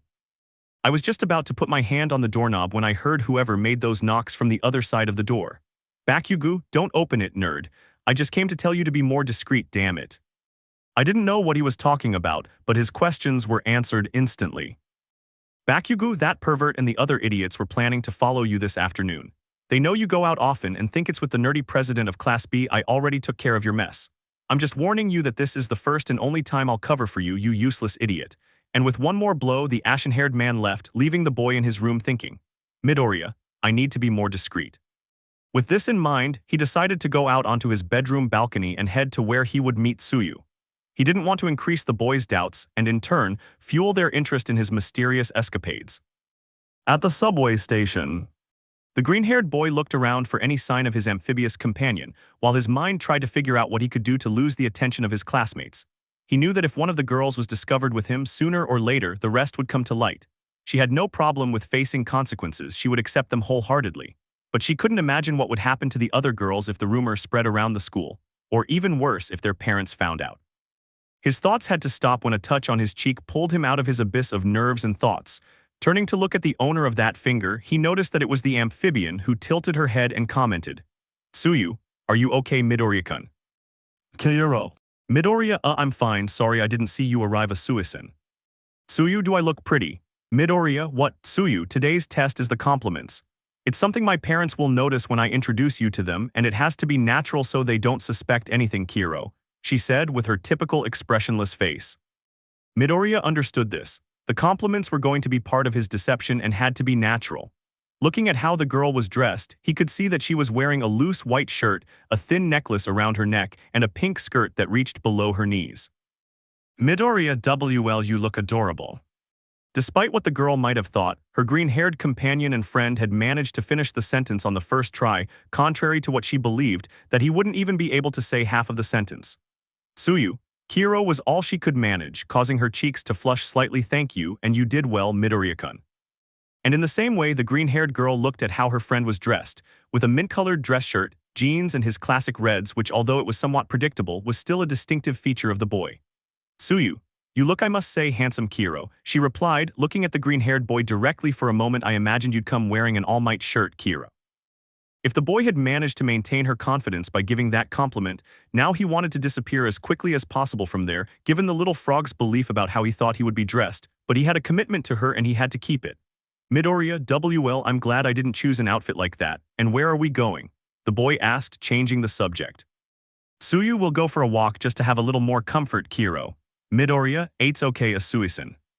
The boy just watched as the green-haired girl approached him and held his hand, intertwining their fingers once again as before. Tsuyu, I told you can call me Tsuyu, Kiro, she said, smiling. Perhaps he would never know how, but seeing Tsuyu's tender smile filled his heart with joy and embarrassment, generated a feeling of trust and kindness that softened his heart. And as if it were contagious, he smiled back and they both walked for a while. A little later, the pair of green-haired people were at the entrance of a movie theater, looking at the poster of new releases. Tsuyu, what do you think about watching something? Kiro. Midoriya, sounds good, Tsuyu, ribbit. They both looked at what was on the movie listings for a while, hoping there was something good. Tsuyu, nope, I don't think so, I don't like horror. Midoriya, All Might's origins, nah, that one's definitely fake. Both the freckled green-haired boy and the amphibious green-haired girl were scanning the billboard, one hand holding their chins, looking for something interesting, when finally something seemed to catch the girl's attention. "Tsuyu, how about that one?" she said, pointing at the poster, catching the boy's eye. "Midoriya Interstellar Travel, wasn't it made before the origin of Quirks?" "Tsuyu, she says it's her 100th anniversary." "Midoriya, interesting, do you want to see her?" he said with a smile, looking at the girl. The little frog just smiled, and they both went to the bar to order the tickets and snacks. Inside the room, the green-haired duo entered, and to their surprise the room was almost full. "Tsuyu, wow, it seems many were looking forward to this re-release, Kiro." "Midoriya, yes, let's go, we need to find our seats," the green-haired boy said, tilting his head towards the girl. With some confusion due to the wide variety of chairs, and after the green-haired boy almost tripped and rolled down because of a step, they both managed to reach their places. Although the silence gradually became more obvious between the two, they had to be honest, they hadn't spent much time together. In fact, they still remembered their first time interacting, and by interacting they meant trying to survive an attack at UA. But aside from that and a few rare occasions, they hadn't spoken for very long. Yes, they considered themselves friends, but they hadn't spent much time together. Given this, there was a lack of topics to talk about. "Midoriya, cough, so everything's okay between you and Takayami?" "Izuku, that was by far the worst question you could have asked a girl," the boy thought to himself, regretting his great opening line, hoping the universe would get its revenge by making him choke on a piece of popcorn. "Tsuyu, Kiro, yes, how are things going with Kendo-san?" "Midoriya, huh, what do you mean?" "Tsuyu, oh, I thought you two were secretly dating." "Kiro, Midoriya, no, none of that." "Tsuyu, well, I overheard Minta saying something like that with Siro during class, and I guess they were secretly dating." "Midoriya, no, I don't think I'd be a good boyfriend to anyone," the boy said, in a dull tone. The girl, who was watching the boy attentively, tilted her head, curious as to why the boy would say something like that. They may not have talked much, but if there was one thing she knew for sure, and she'd seen it from the day they were attacked at USJ, it was that the boy was willing to do anything to protect what he valued. And she knew she had to let him know that. "Tsuyu, that's a lie, Kiro. Midoriya, believe me, it isn't." "Tsuyu, Izuku, stop it already," the girl said, "you can't say that about yourself. You're kind, considerate, thoughtful, and modest. You help everyone even when they don't ask for help, and you don't ask for anything in return, not even a thank you. You're smart and noble, and that's charming. Any girl would want you with her, and that would be a gift." The boy, listening attentively, was confused about how to feel about it. On one hand, it was nice that the girl was trying to cheer him up, but he also felt that she was betraying her own ideals by trying to fulfill her ideal of helping everyone. "Tsuyu, and it doesn't matter if you don't have a great body, which you do, Kiro." "But something better than a great body," the girl said, pointing one of her fingers at the boy's chest, "is having a great heart. And you have that too, Izuku-kun." The boy felt his heart clench at the girl's sweet words, while he could see a tear run down his cheek at the last words that were dedicated to him. The fact that the girl believed that about him and praised his advantages in that way, it was something he had never heard from anyone except his mother. "Midoriya, thank you so much, Tsuyu-chan," he said, wiping his tears with his shirt sleeve. And then he felt a hand positioned on his cheek and gently helping to wipe away his tears. "Tsuyu, you're welcome, Izuku-kun." Kiro. Finally, the cinema lights dimmed and the cinema screen lit up, leaving everyone speechless. During the movie, the drama was present in the room, taking everyone's attention because of what they saw on that big screen, including two green-haired people who were attentive to the scene in question. Part of the audience began to shed tears upon learning of everything the protagonist had missed while in space, believing that nothing could get any worse when "Murph, hi dad, you're a son of a bitch. I never recorded one of these when you were still answering because I was furious that you left. And when you shut up I had to live with my decision, and I did, but today is my birthday and this one is special. Because you told me that once you came back we'd be the same age. And today I'm the age you were when you left, and sobs, it would be a good time for you to come back." The green-haired girl with amphibian features could only hear part of the room bursting into tears at how heartbreaking the scene was, but she had to turn her head when she heard her friend trying to hold back his tears. Although unlike everyone else in that room, who seemed sad, her friend seemed to have his heart and soul broken. He hadn't considered it, but his friend had never mentioned his father to anyone. He'd heard him talk about how his mother had cared for him his whole life. He'd seen his photograph on the nightstand when they had the best room contest in freshman year, but not a single mention of his father. But now he knew it was a sensitive subject. As a way of comforting him, the girl approached him and carefully, after holding him by the shoulders, wrapped him in her arms, pulling the boy towards her and her shoulder. She knew the boy could be nervous around girls, and his reaction to his date was evidence of that.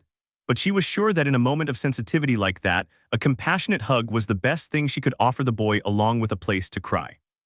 "Tsuyu, it's okay, Izuku-kun, you can cry now," she said softly, with a sad look as she saw her smiling friend in that situation. After saying that, I could hear and feel the boy shed some tears, managing to hear a few sobs that were still trying to remain silent.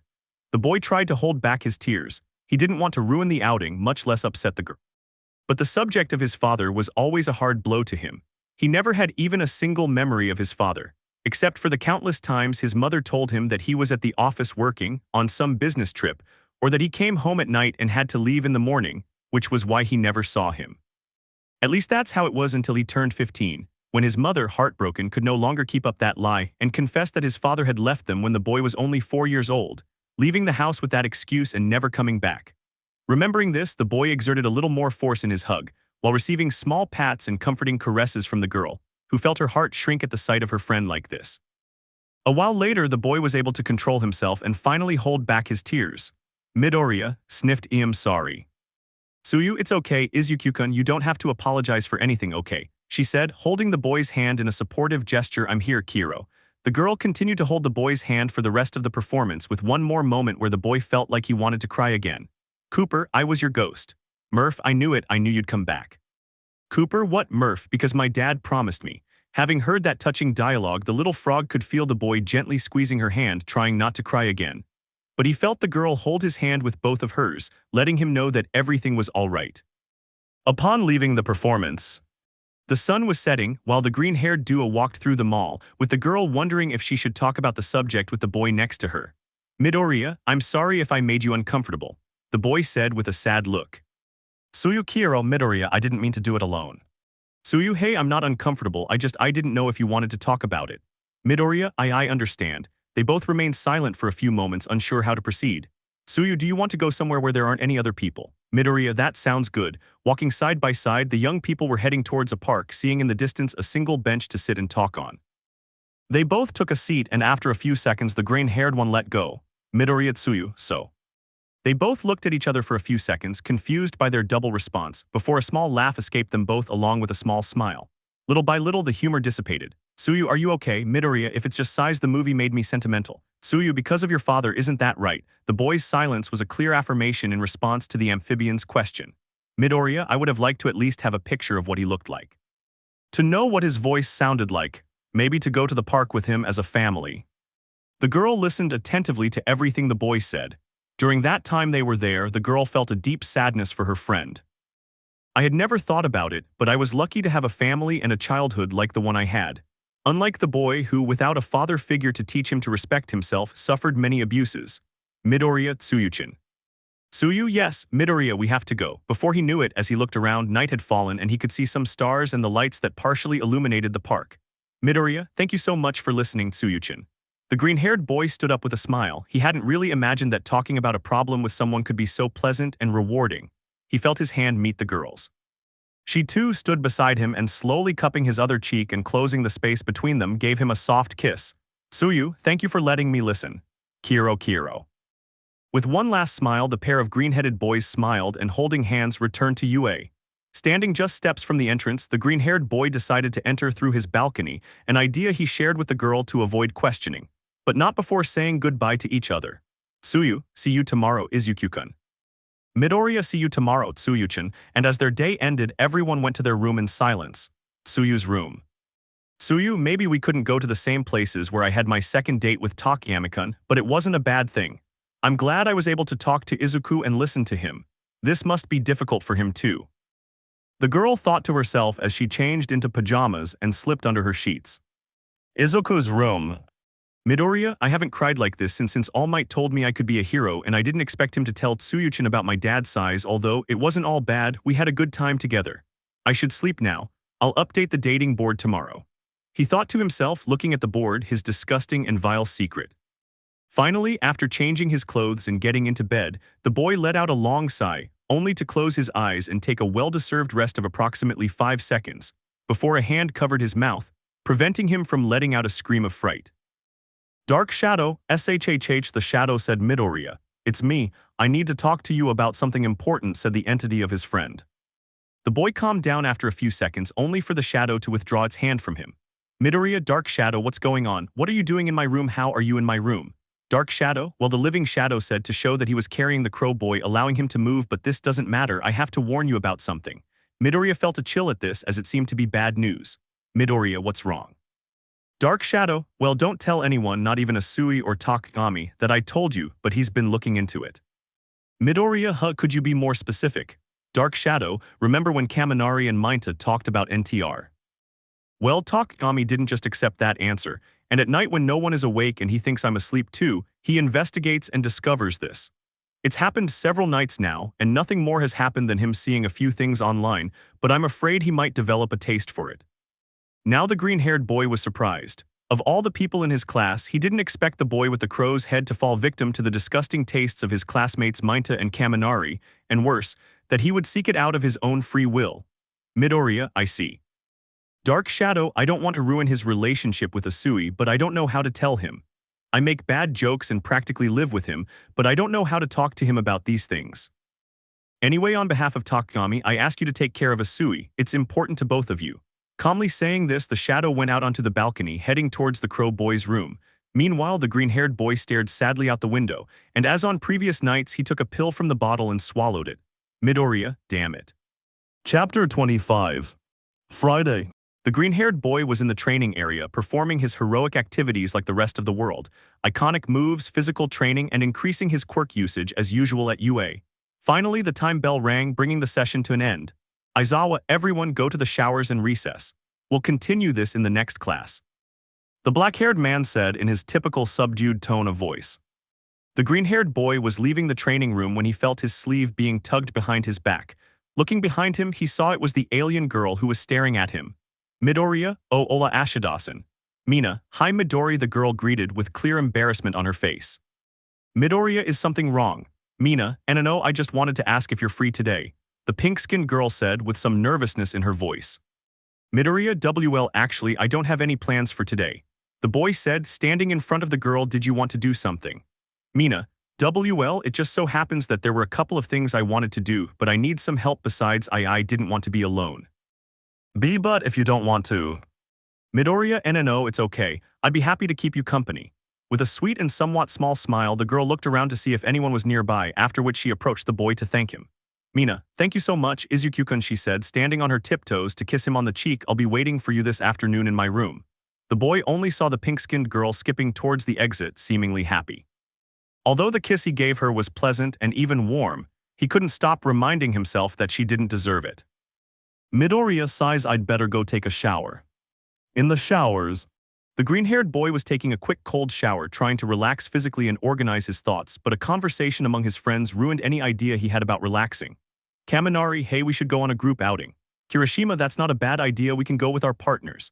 What do you say, Iidasan? Lita, I can invite Uraraka, but I don't know if she'd want to come with us, said the delegate, trying to see his friends without his glasses. Kirishima, haha, Uraraka, what happened? Did she get mad at you too or something? Lita, oh no, nothing like that, we just took a break. Kaminari/Kirishima, what?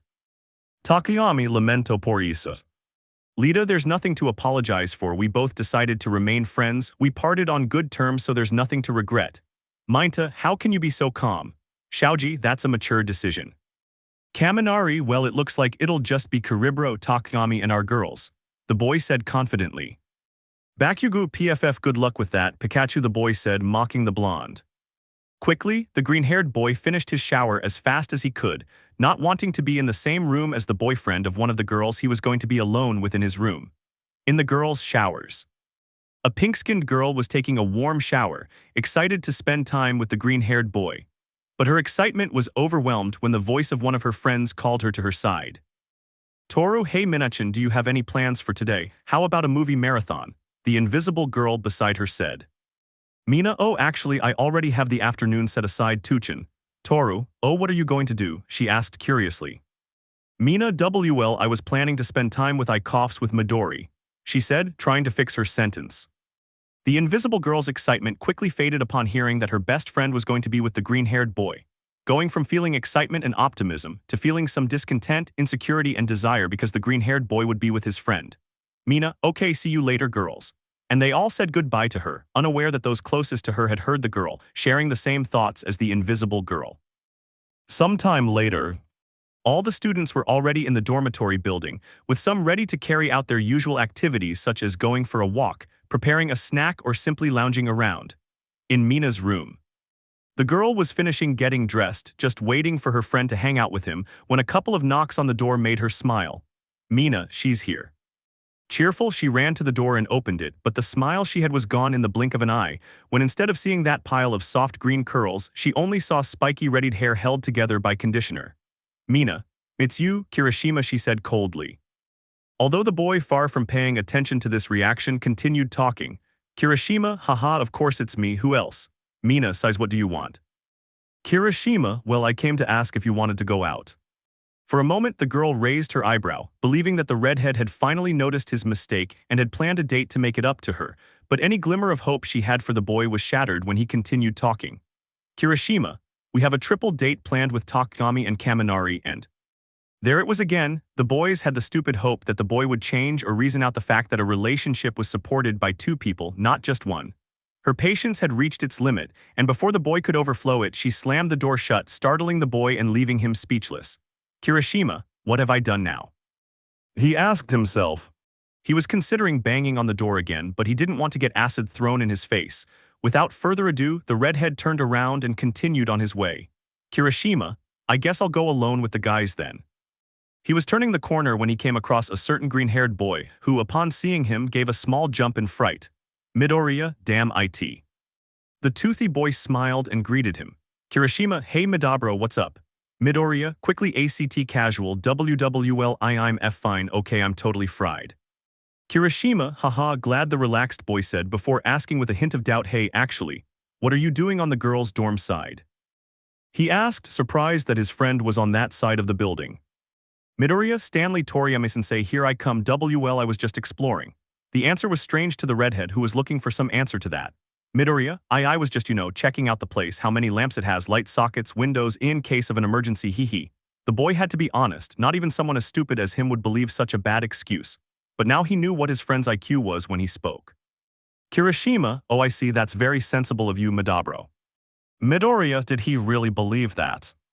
"Kirishima, well, I'm going out with the guys, I'd invite you to come with us, but well, you don't have, Somehow, the green-haired boy felt indignant that his friend would try to tell him delicately that he didn't have a girlfriend, but on the other hand, he was glad he wasn't going with them. "Kirishima, well, I'll leave you with your analysis, see you later, bro," the redhead said, and after patting the boy on the shoulder, he went down the stairs, leaving the boy alone in the hallway. "Midoriya, inhales, God give me patience, because otherwise, I'll kill him," the boy whispered, his hands covering his face at his friend's stupidity. Once alone, he went to the room where he had been summoned, the pink-skinned woman's room. Taking a breath and checking that everything was all right, he tapped a few times and took a step back, waiting for a response. Quickly, I hear footsteps fast and heavy heading towards the door, only to find myself face to face with the pink-skinned girl who had a clearly annoyed expression. "Mina, get out of here, EIJIRO, she yelled in the boy's face. His clear anger vanished when his sight made him realize who he had yelled at, the green-haired boy covering his face and part of his stomach with his hands, taking a defensive position and clearly frightened. "Midoriya, I'm not Kirishima, but if you want, I'll leave," the boy shouted, stuttering and scared by the alien's reaction. He was just about to run when he was grabbed by the girl, who, embarrassed, barely stopped her escape.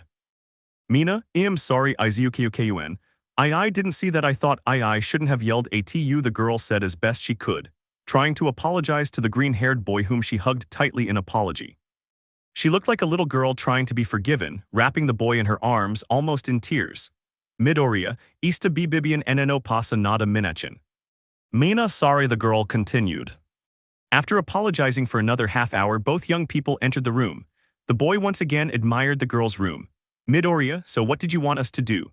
"Mina, WL, it was a small favor, really," the girl said, tapping her fingers together, a blush of embarrassment beginning to rise. The green-haired boy paid attention to the alien girl, as she headed towards a small drawer to look for something. It seemed to be something small, as he couldn't make it out well, and when I handed it to him, he finally understood. "Midoriya, do you want?" "Mina, could you help me paint my nails?" The request was a relief. With everything that had happened, it seemed that she could finally have something more normal. "Midoriya, oh yes, although I don't know if I can do it well. I am not someone who has experience painting nails," the boy said sincerely. "Mina, you don't have to worry about that. The girl took a small mattress that she had folded under her bed, and placing it on the floor, both curly-haired people sat down facing each other. Midoriya. Okay, I hope I do this right, he said to himself as he opened the small acrylic container. Mina, don't worry, you'll do fine. Smiling at the girl's trust in him, the freckled boy opened the small paint container and gently taking the girl's hand began to perform the favor his friend had asked of him. Although there was something Mina hadn't told the boy. And the thing is, she didn't need his help, she could easily paint her nails herself, but she wanted to spend some time alone with her green-haired boyfriend. It was captivating how the boy looked so focused while painting, and how he smiled as he admired his work. Midoriya, this hand is ready, but what do you think? The boy asked, letting go of the girl's hand. Mina, I love you. Midoriya, what Mina? I say I love it, it turned out so beautiful. She said, composing what she had just let out inside. Midoriya, oh very well, then I'll go with your other hand, could you?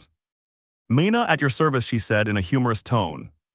There were a couple of things in Ashido's life that she wanted to change. A bad grade on a test, a bad idea at a party, not tripping over a bench in public, Kirishima's attitude, but just as there were things I wanted to change, there were things I didn't want to change at all, like the taste of a good bowl of natto with okra, a cup of good coffee, or the gentleness with which the boy held her hand while sticking out his tongue as he concentrated.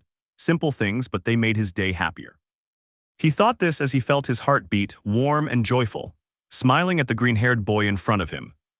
Midoriya, and that's it, the boy announced. The girl admired his hands and the work of the green-haired boy for a moment. It wasn't what an expert manicurist would deliver, but it was more than compensated for by the fact that the boy had done it himself. Mina, good job, Izuku-kun. Midoriya, well, I think I could have done better. The boy scratched his hair sheepishly, his usual habit when receiving compliments when he felt a familiar gesture. And how could it be otherwise since the girl had given him a kiss? Mina, it's enough that you did it yourself, she said tenderly, not caring that the boy saw her blushing face. Midoriya, WLII, I don't know what to say.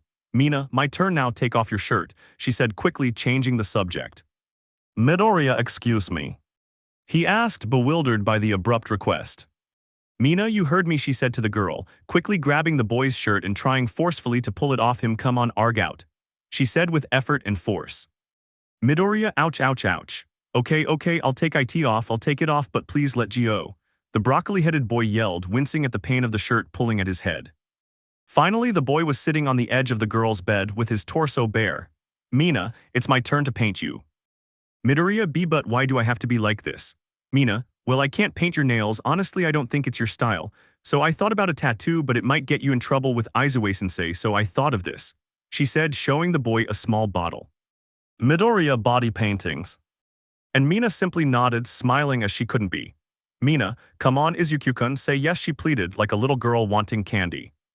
After a moment of hesitation, the boy simply let out a soft sigh and smiled. Midoriya, okay. No sooner had the confirmation been given than the girl rushed forward to hug the freckled boy. Mina, you'll look spectacular. Now let the teacher take care of everything. The boy felt strange about what would happen, but he trusted the pink-skinned girl. He had to experience new things, after all, he was still young and had at least a little curiosity about what would happen. A while later. The alien made a few brushstrokes on the boy's body, who, static, tried not to interfere with the girl's actions. It was embarrassing when the girl sat on his lap to start drawing lines on his chest or torso, leaving him only able to look away. Meanwhile, the pink-haired girl enjoyed the view, but finally, after a few more minutes, the girl walked away, appreciating how her work was turning out. Midoriya, how do I look? Mina didn't have to observe for long because even when she was just about to paint the first line, she already had a word in mind. Mina, beautiful. Midoriya was embarrassed by that answer, so curiously, he looked in the mirror to see how his beauty session had turned out. The boy looked at himself and was surprised because the pink-haired girl handled the paint well, and he had to admit it looked like she was doing cosplay. Mina, and what do you think? She said excitedly. Midoriya, it's incredible. Mina, do you really think so? Midoriya, sure. Hey, what are these symbols for? He asked, observing the variety of shapes on his torso. Mina, don't you recognize him? Your Sukuna, she said matter-of-factly. Midoriya, no, I don't know him, he replied after trying to remember or visualize the person in question. Mine. Midoriya, is something wrong? And as if the girl were stronger than the green-haired boy for a few moments, she took him to her bed and laid him down, leaving the boy in a state of surprise. She simply watched as he seemed to be looking for something on his television, and when he found it, he quickly played the series, and in a flash, he got to his bed and stood next to the boy, whom he hugged, clinging to him as tightly as he could. Mina, you'll love this series, you'll see. Midoriya, a Roman 2. Mina said nothing more, squeezing the boy's body a little, resting her cheek on his chest to ask him not to refuse. And it was difficult, almost impossible, to give in to the girl's cuteness, and letting out a sigh, the boy agreed to stay like that with the girl. Mina, Izuku. Midoriya, yeah, Mina, could you hug me? After reviewing the request for a few seconds, the boy slowly began to move one of his hands to the girl's waist, and pulling a little, he made sure that the girl was not going to move away from him. The girl smiled at the green-haired boy's action, and looking into his eyes, she spoke, Mina, thank you. And once again, the girl used the boy's chest as a soft, warm pillow watching that series. Midoriya, enjoy it now. Izuku, tomorrow you'll go with Kyoka to see her parents. Hours later. Minutes passed, turning into hours, until night began, signaling to everyone that it was time to go to their rooms, while two curly-haired people seemed tired. Mina, so Yon, what did you think of today? She said, rubbing her eyes. Midoriya, well, I didn't know the day would come when I would do another cosplay that wasn't Almight. Mina, hee, well, there's always time for a change. They both looked at each other with sweet smiles when step by step the girl approached the green-haired boy who, still in his place, watched the girl approach him. Her gaze underwent a slow change from a sweet look to one that seemed to be thinking about something, only to end in a face of determination, albeit with fear. Their glances were treacherous, both unsure whether to look into each other's eyes or observe each other's lips. Mina could lose herself in the boy's emerald green eyes, those tender eyes that seemed like jewels. Or his lips, those lips from which she stole a wild kiss, a kiss she desperately wanted to repeat. And Izuku watched as that deep, gleaming black gazed at him with a kind of desire, terrifying yet somehow alluring. And those lips, visibly full and with that lingering taste of bubblegum, were a desire as cursed as it was forbidden, which only intensified his own longing. Both of them longing to taste it once more, and perhaps, just perhaps, this was the opportunity. There was no turning back, there was no going back on what he was about to do. Standing before the boy, the alien was finally able to look him in the eyes, and opening her heart, she spoke a few words. Mina, Izuku-kun. Midoriya, Mina-chan.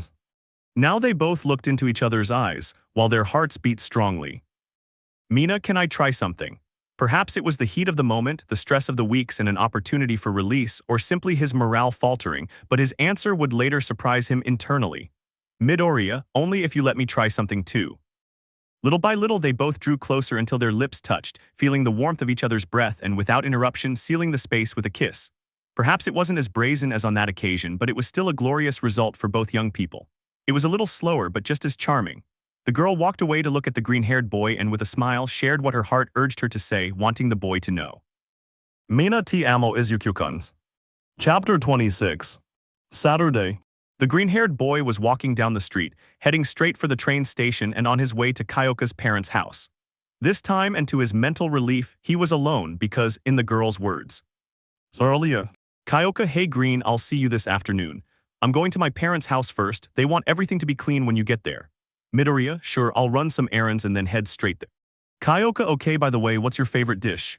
Midoriya, katsudon pork now. Thinking about what he would do that day did not erase the memories of what had happened yesterday, where once again he gave in to Uraraka's actions and kissed her, only for her to apparently confess to him. Yesterday. Mina T. Amo Izuku-kun. The boy's heart pounded as he heard those words, but his stomach clenched just as hard, not knowing how to react. He could only see how the pink-haired girl looked at his lips with desire, while his breathing quickened and the desire to feel that kiss again overwhelmed him. It seemed that the girl was in a state of unbridled desire, impulsively throwing the following question at the boy. Mina, do you love me? She asked as her hands roamed over the boy's torso, barely reaching his waist. Midoriya, I. And like a Hail Mary, knocks on the door surprised both young people only to hear a voice. Momo, Minachin, are you there? Mina, damn it. Thighs, yes, I'm here, Mom.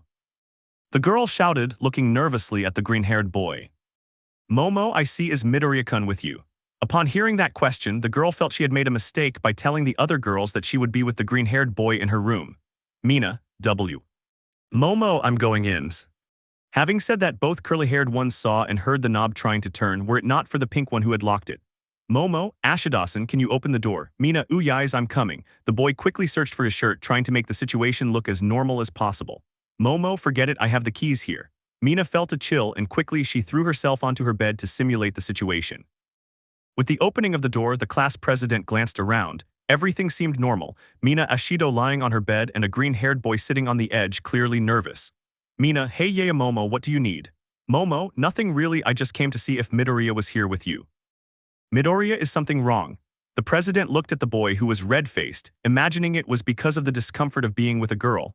Initially, she came out of curiosity about what the two curly-haired people were doing alone, but seeing the screen and the distance between them gave her her answer. Momo, no, I don't think so. Mina, do you want to stay for a while? She said, trying to act as if nothing was wrong. Momo, thank you for the invitation, Ashidasan, but I still have president duties to attend to. Mina, okay dokie.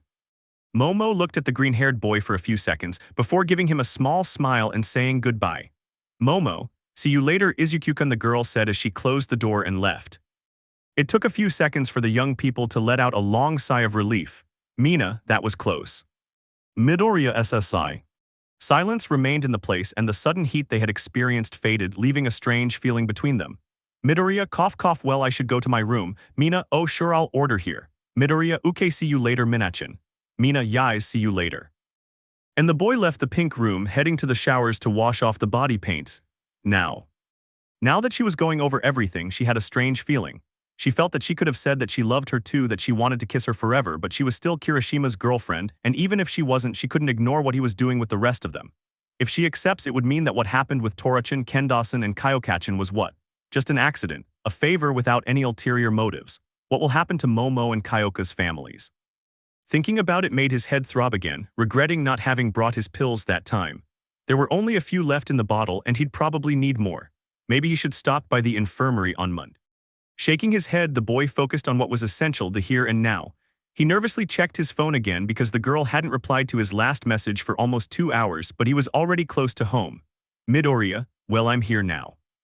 The green-haired man reached into his pocket for his guitar pick, remembering the trust the blonde man had placed in him. He straightened his shirt as best he could and after taking a deep breath took a few steps toward the house and knocked lightly on the door before stepping back. It wasn't long before Kyoka's mother opened the door with a smile that only widened when she noticed him standing there. Mika, hello, you finally arrived. Midoriya, hello Mrs. Ju. Mika, oh please just call me Mika, I'm not that old. Midoriya, okay ma'ams. I mean, Miss Mika. Mika giggles, thank you very much. Kyoka, mom, stop it, you're going to break it. A girl shouted from behind her, causing her mother to let the boy pass only to find the rocker girl smiling at the sight of the freckled boy. They both stared at each other for a few moments with smiles when the woman's voice brought them to their senses. Mika, and well, aren't you going to greet your boyfriend properly, Kayokachin? Blushing at her mother's intrusion, she feigned an annoyed frown to answer. Kyoka, of course, what kind of girlfriend would I be? She said in an offended tone. After putting down the tray with the glasses of water, the girl approached the green-haired boy and gave him a quick kiss on the cheek. Click. Both young people turned to look at the source of the sound, and it was Mika again who had taken a photograph of the heartwarming moment. Mika, this one's going in the album too, she said while looking at the photograph, holding back tears of happiness. Kyoka, mom. After hearing a series of footsteps, the green-haired man recognized the patriarch of the purple-haired woman's family who greeted him with a friendly smile. Kyotoku, ah, there's the prodigal son. Have you been taking care of my little one? Midoriya, yai sir. The boy said, adopting a soldier's stance. Kyotoku, ah, respect, I like that. The man said happily, I'm glad to see you again, boy. He said, extending his hand until he was in front of the green-haired man to greet him properly.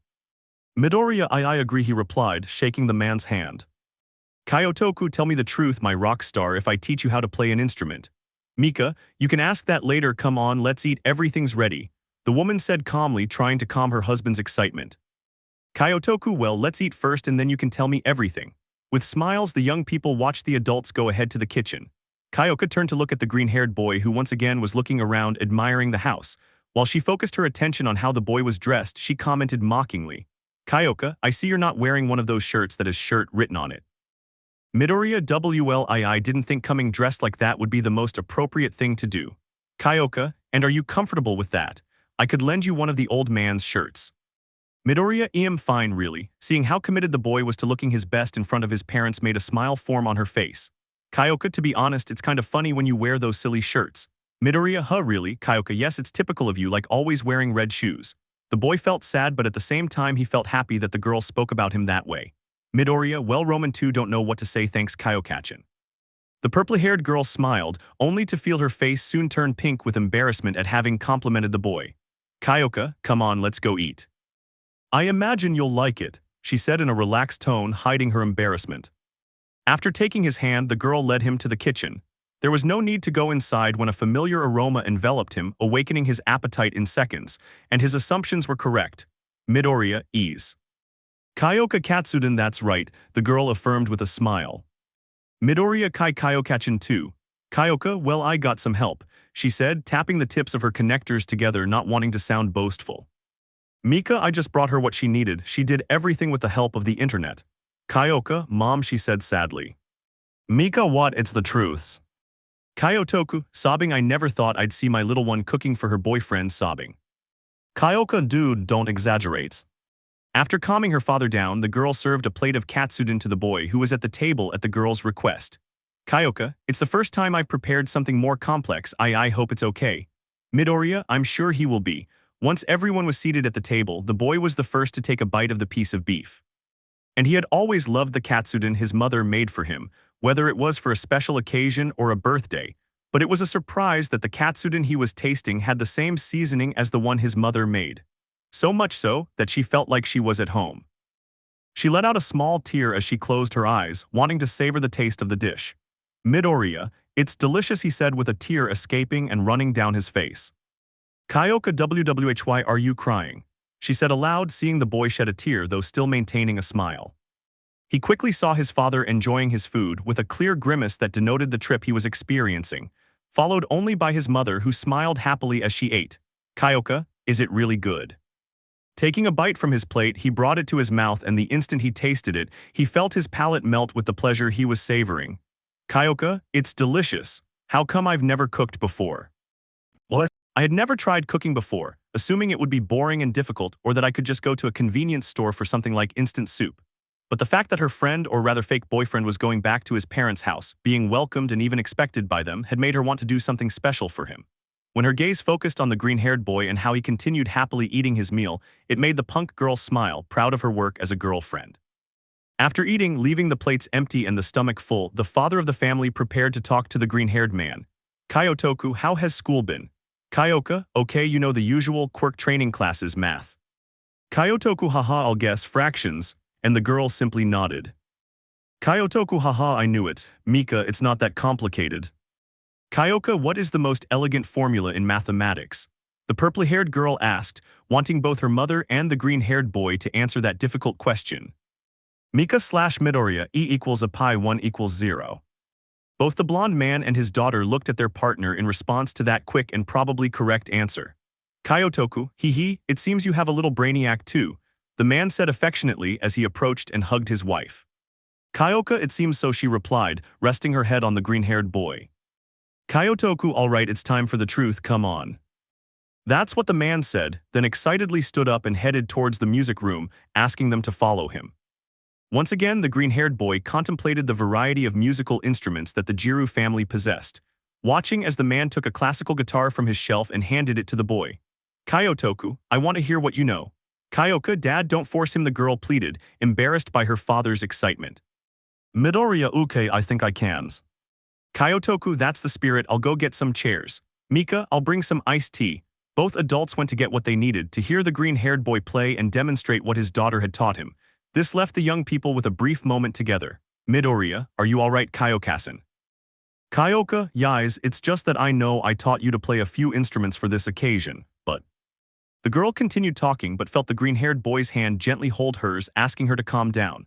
Midoriya, Kyoka-chan, calm down, everything will be alright, okay, you know why I know that. Kyoka observed him closely, gazing into those bright green eyes that exuded confidence, reinforced by what he said in a sweet and calm voice. Midoriya, I know because you taught me. Kyoka lowered her head, trying to hide her embarrassed expression from the boy. She could only manage to crack jokes to maintain her composure. Kyoka, hey, it's not like I've taught you absolutely everything, you still have things to learn. Midoriya, I know, he said nonchalantly, that's why I have an excellent teacher. Finally, with tender words and his typical modesty, he had overcome the girl's barrier who yielded to the boy's actions. She could only cross her arms and look away, avoiding looking at the boy and his adorable smile. Kyoka, idiota. Midoriya, hee, that's why I love you so much, he said playfully. It was charming how nice the boy was to her, but it was still embarrassing, and her only response was to give the boy little taps like a little girl. Kyoka, stop doing that. Midoriya, jajaja. Mika, they are so cute. Kyotoku, this will also be on the album, alright, we're ready. Whenever you want to start, there's no pressure.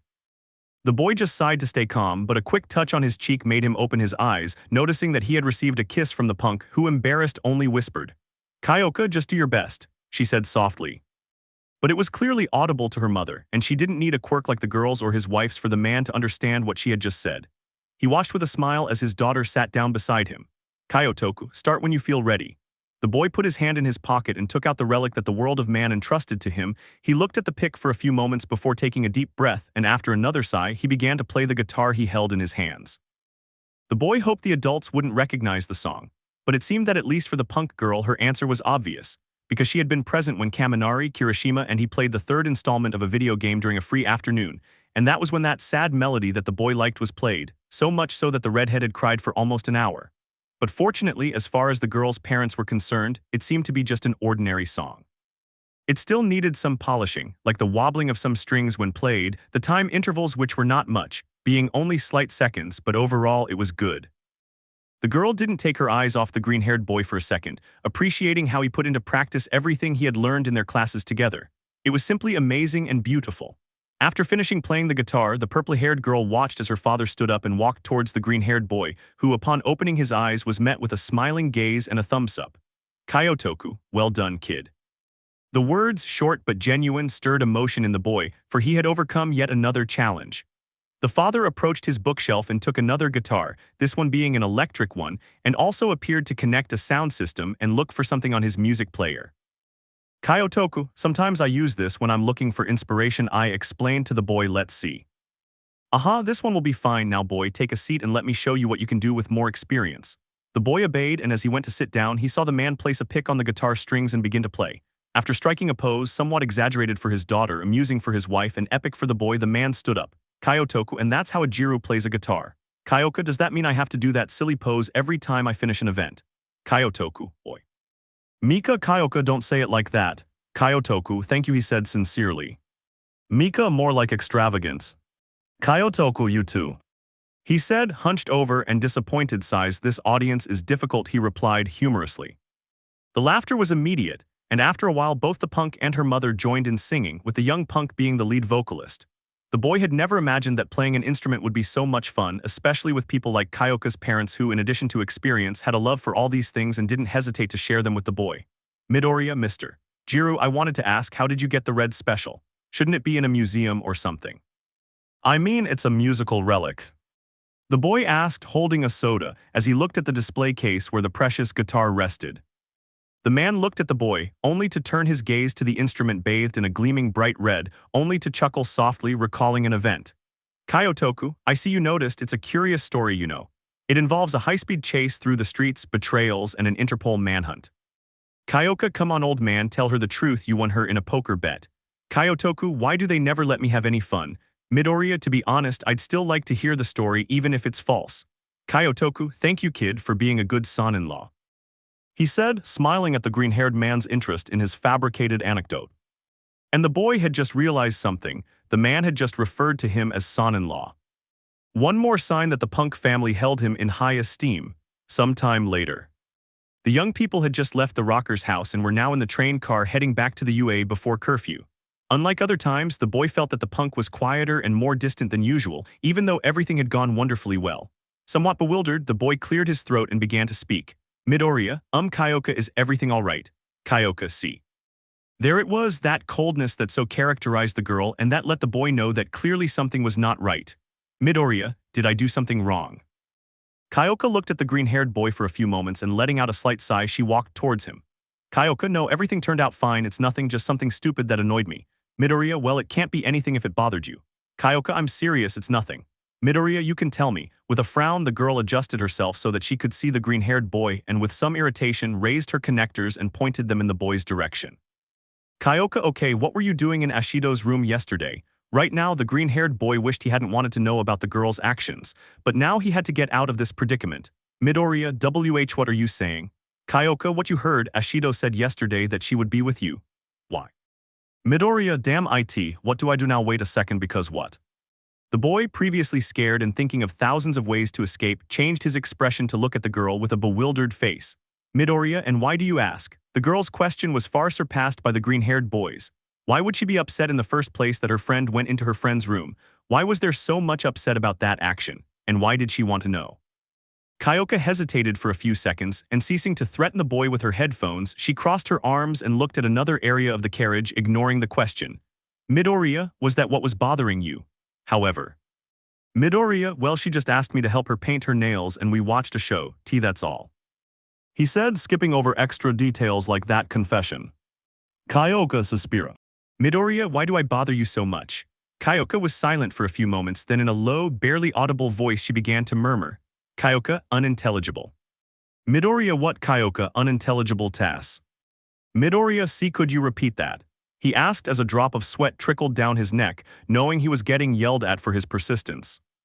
Kyoka, I think I like you. Okay, that's it, I already said it. She yelled at the green-haired boy, her cheeks turning completely red as the blush spread across the rest of her face in seconds. The boy didn't know how to react to the new confession he was receiving. He couldn't utter a single word, not even a sound. Kyoka, so I know how that sounds, she said, boredom in her voice. I know it's not right for me to feel this way. I still have a boyfriend, I know that, but with everything that's happened between you and me, when I'm with you I've felt my heart start beating so fast and hard, like there's a concert going on in my chest. She explained, placing her hand on her chest without daring to look at the green-haired boy as a smile slowly appeared. My parents like you, they think you're funny, kind, and sweet, and honestly so do I. The punk finally looked at the freckled boy who didn't know exactly what to feel or say at that moment. Kyoka, sighs, it's your fault. Midoriya, who was speechless, was simply bewildered by the unexpected accusation. Midoriya, excuse me. What? Moving from her seat, the purple-haired girl slowly leaned closer to the boy. Kyoka, because only you can be so gentle, adorable, tender, and charming to me, the girl replied, unable to even feign her previous anger with the green-haired boy. The earlier annoyance on her face gradually faded, replaced by what appeared to be a forced smile. I think it was all of that made me feel this way about you. She spoke in a gentler voice, slowly approaching the boy's face, carefully observing his lips as she slowly moved closer to him to give him another kiss, capable of conveying all her love and desire for him. And with the help of her connectors, she made sure not to separate from him, wrapping them around his neck. The freckled boy knew this was wrong, but whether it was because of the adorable face the girl made when she kissed him, the way she closed her eyes enjoying the moment, the soft and tender lips joined to his, or because of the previous confession, he did nothing to stop it. On the contrary, when he felt the girl's connectors on his neck, he brought his hand to the girl's cheek to make light caresses, and just as she did, ensure that kiss with the punk would last a little longer, not moving away from him, even though this was not completely necessary. Kyoka barely moved away from him to catch her breath before returning to her new favorite activity, covering the boy's face with kisses. Kyoka, you don't mind, do you? She asked in a somewhat flirtatious yet playful tone. Midoriya WLs. A dilemma arose in the boy because over those weeks he had developed a taste for kisses from girls. She couldn't say no to such a sweet and pleasant feeling of receiving affection from them, but she still knew she couldn't accept it so easily, especially since it wasn't to cover up the lie from her parents, but thanks to the train's punctuality the moment had to be frozen. Kyoka, looks like we've arrived, sighs, it's a shame. Midoriya OSSI. Kyoka stood up and taking the boy's hand spoke. Kyoka, come on Green, we can finish this another time. What had begun as a sweet and to some extent charming confession had turned into a rather suggestive proposition, at least to the boy's ears. He wanted to convince himself that he was wrong, but a deep part of him was eager to hear the girl's voice, and was frightened by the idea of taking advantage of the situation to satisfy some dark desire he was unaware of. But he could no longer ignore what the girl had just revealed to him. It was difficult to reciprocate Mina's feelings. Now he also had to figure out what to do about Punk's feelings.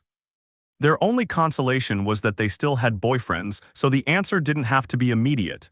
In front of Building A. The purple-haired girl had just let go of the boy's hand a few meters from the front door and was turning to look at him. Kyoka, thanks again for today, Green. Midoriya, and nothing, it was nice to see your parents again and thanks for the food. Kyoka, don't thank me, and you know I could cook something for us any day, breakfast or dinner, just if you want. The girl confessed shyly. This only made his heart start beating strongly at the girl's invitation. Kyoka could hear his heartbeat, smiling at the sight before her, and quickly approached him to kiss his cheek and say goodbye to the boy. Kyoka, rest well Green, see you tomorrow. That was all I managed to hear just before I saw the punk girl go into the bedrooms. BRR. Finally reacting to the message, the boy took out his phone and saw a message. Uraraka, Izuku-kun, hi, hey, my parents called and said they want to see us. Would it be possible for you to come over tomorrow? I'd really appreciate it. Thanks, get some rest. After finishing reading the text, the boy sat down on the steps of the residence and after stretching his face and letting out a sigh, he blurted out to himself. Midoriya, what am I going to do? Tired, a little irritated, and with a weight on his head, the boy went inside the building with the sole objective now of sleeping. Chapter 27. Sunday. The green-haired boy was entering the kitchen, ready to prepare breakfast before all his other classmates came downstairs because he needed to be energized that day, but this time, to his surprise, he found the best pastry chef he knew in all of UA. Midoriya. Yon, good morning, Sato-kun. Sato, good morning, Midoriya. Did you wake up late? I thought you'd gone for a run. Midoriya, th not today. I was a little busy yesterday and woke up late. Xiaoji, that's a surprise. You're usually not lax about your exercise routine. The boy with extra limbs commented as he came out of the food storage room. Sato, well, let's hope it's just a slip-up. If you keep this up, you'll miss your birthday breakfast next week. Midoriya. Breakfast of the boy murmured, searching for some answer, when he could only open his eyes in surprise and turned his gaze to the calendar, noticing that it was true. Xiaoji, Ashido, and Jiru's birthdays are next week. I've already thought about what I can get them. The boy confirmed. Sato, me too. I hope a couple of breakfasts are a good option. Xiaoji, I hope my idea works. I was thinking of giving them something like a couple of brand-name t-shirts. I've never celebrated a birthday before. The two young people were discussing whether their gifts would be enough to give to their friends, while one boy was thinking about what would be good for his birthday. Midoriya. There are 20 of us, and each of us will receive 19 gifts from the class, which considerably reduces the variety and originality of a gift. I'd like to give you both something special, but what could it be? The boy was thinking to himself when a touch on his shoulder made him turn his head, noticing that Lita was behind him. Lita, Midoriya, it's time to eat. The class representative said happily, waving his hand and pointing at the table. Midoriya, oh yes, thank you, Lita-san. The boy went to the table and sat down next to his friend, the delegate, and next to him, the brunette. Uraraka, good morning, Deku-kun. She greets warmly. Midoriya, gee, good morning, Uraraka-san. Lita, Midoriya, how about we team up today, said his delegate. Midoriya, yes, that's right, I'd forgotten. And yes, no problem, Lita, great, the delegate said, smiling and giving a thumbs. Meanwhile, on the other side of the kitchen, the other girls watched Lita, Uraraka, and a certain green-haired boy chatting calmly. Momo, I'm surprised at how well Lita behaved after breaking up with Uraraka-san. Kyoka, to be honest, it was somewhat expected. If he didn't put much effort into his relationship with Uraraka, it shouldn't be difficult to go back to being just friends. Those present could only nod at this idea, but afterwards they all watched with suspicion as Machi gave the boy a slight push with her shoulder, frowning at this. Some, like Momo and Hagakure, took advantage of not being directly visible and tightly gripped the glasses they were holding, even cracking them. Meanwhile, Kyoka and Mina could only clench one fist and resign themselves to watching from afar. After a few moments and a series of breathing exercises, one of the girls in the group made a comment, trying to tear her eyes away from the enviable view. Momo, so Ashidasan, Jirosan. And both turned to look at their friend, the president. Momo, do you already know what you want for next week? The girl said, smiling, wanting to give the best to her two friends. Both smiled, one more openly than the other, grateful for the kind gesture of the black-haired girl. Toru, that's right. She said happily, remembering the important date. Kyoka, I don't mind, whatever they give me will be fine. Besides, it's not that big of a deal. Toru, of course it's important, birthdays only happen once a year. Both the purple-haired girl and the black-haired girl looked at their friend with a puzzled expression after she pointed out the obvious, but the pink-haired girl played along with the other girl. Mina, exactly. Let's see, she said, repeatedly touching her chin, trying to decide whether to give me a gift. Momo, come on, Kyoka-chan, think about what you'd like to have. I want to give you something you really want. The rich girl commented happily. Kyoka, okay, but that doesn't mean I'm materialistic, okay. She joked with her connectors in the air. After hearing a soft laugh from Azabash, the punk started thinking about what she might want as a gift. Joining her friend, the punk rested her hand on her chin, imagining what might be nice for her birthday. But both the pink-skinned girl and the young rocker had already decided. They already had the same birthday wish in mind, and it was something that not even all the fortune of their class president could get them, because it wasn't anything material. And that was being alone with the green-haired boy, spending the day with him, strolling through the city, going out to eat together, watching movies, lying down and cuddling, and maybe something more. Both blushed as they imagined the last thing that had crossed their minds, quickly shaking their heads to ward them off. Toru, well, both girls were jolted out of their fantasies and had to answer. Kyoka, I'm not sure. Mina, I still haven't decided, hehe. Momo, well, I guess I'll have to ask Daddy for 2 gold ingots, and you guys can buy whatever you like. More than one girl present felt that her wallet had just died because of the words of Azabash and her easy response. Later, the green-haired man was dressed elegantly, wearing a mint-colored long-sleeved shirt befitting an office worker and polishing a pair of dress shoes which he had reserved for important events, such as the first time he met the parents of the raven-haired girl, and now he was going to an event for the parents of the brunette girl. She shook her head, trying not to connect one with the other even though these two were lies that got out of control. But he had to hurry because of the girl's message. This time he would see her parents at an event. He didn't know what it was, but etiquette was important. After looking at herself in the mirror, she left her room and went to the common room to leave, but there was a small oversight on her way. Toru, hello, Izuku-kun greeted the invisible girl. Midoriya, wow, he screamed from the fright he had received. Toru, haha, don't worry, it's me. Where are you going dressed up like that? You look very handsome. Midoriya, WLU Uraraka, it so happens that she invited me to an event at her parents' house, and the invitation said I should dress formally, the boy said, telling a half-truth. Toru, I see, so Uraraka invited him then, let me make sure of something. Midoriya, okay. The boy stood motionless, watching as the outfit in front of him approached, catching a whiff of the rose perfume the girl was wearing. A guilty pleasure of his. She couldn't help but bring her face close to the boy's chest, inhaling a soft mint scent that mingled with his cologne, creating a pleasant aroma. Carefully, she smoothed his hair and clothing, gently taking his hand to help him straighten his sleeves, which had been wrinkled before. For the boy, it was something relaxing to feel the invisible girl's hands in contact with his again. Even though he couldn't see her, he knew she was giving him a sweet and relaxing look. Toru, can you crouch down a little? Midoriya, sure. He obeyed, and after a few brief moments, he felt something touch his lips, fleeting but intoxicating. A kiss. Toru couldn't let it go, especially with his mind playing tricks on him with different scenarios, like getting him ready for a day of work at the office or getting ready to go out on a date. Furthermore, the news that she would be going with her friend was something that didn't sit well with her. No matter how close the two of them were, it simply fueled her distrust. Toru, take care, okay, the girl asked sweetly, gently holding one of the boy's cheeks and making him look at her. Obviously, the boy couldn't see her, but the girl's sweet and charming behavior made him want to do the same, to treat her with the same tenderness with which she treated him. And so, he held the girl's face with the same delicacy and gave her a kiss on the forehead, also short, but one that filled the girl with energy. She was grateful she was invisible, otherwise the boy wouldn't stop telling her how beautiful her face looked. Although in truth, she wouldn't mind at all. Toru, Izuku-kun, the girl whispered, looking up at him. Uraraka, ready.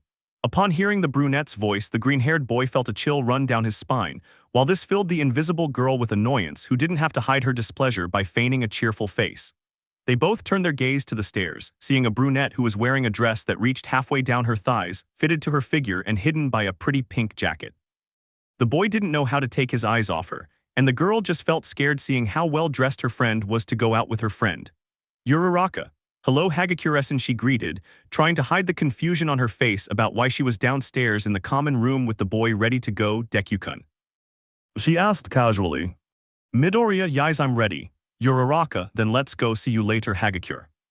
Toru could only watch as the brown-haired girl took the boy's arm and they hurriedly left the building. Toru, yes, see you later. The girl said, even though there was no one else in the room with her. That envy, nervousness, and distrust that she had felt yesterday with what Mina said had been reborn now that she had just seen that the green-haired boy she loved was going with someone else as well. She always considered herself gentle and kind, perhaps a little absent-minded and immature. She thought that was part of her charm, but what she never imagined was that she would be a jealous person. She shook her head as soon as she thought that, trying to keep her head in place and organize her thoughts. Toru, don't think about it, Toru. They're just two friends going out together, they're just friends going out, she thought, with less and less enthusiasm. Elsewhere, the green-haired boy was walking down the street next to the brunette who was beaming from ear to ear. He had to admit he had doubts about why the girl's parents wanted to see him. Don't get me wrong, it was nice that the parents wanted to see him again, but he was curious. Curious about what? Midoriya, Uraraka-san, do you know why your father wants to see us? Uraraka, who was excited, looked at the boy and tried to remember him. Uraraka, to tell you the truth, I don't know, she just gave me the location saying it was a surprise for both of us. Midoriya, a location. I thought we were going to your house, he said, surprised. Uraraka, to be honest, me too, but my dad only sent me the location today. Is that okay? Midoriya, no, no, there's no problem, I'm just surprised. Uraraka smiled and standing on her tiptoes, she kissed the boy on the cheeks. Uraraka, let's go then, I'm curious about the surprise, she said with a blush growing on her cheeks. Midoriya, yes. Holding hands, the brunette and the green-haired boy set off again on the path to where they had been summoned. Everyone who saw them would say they were a lovely couple.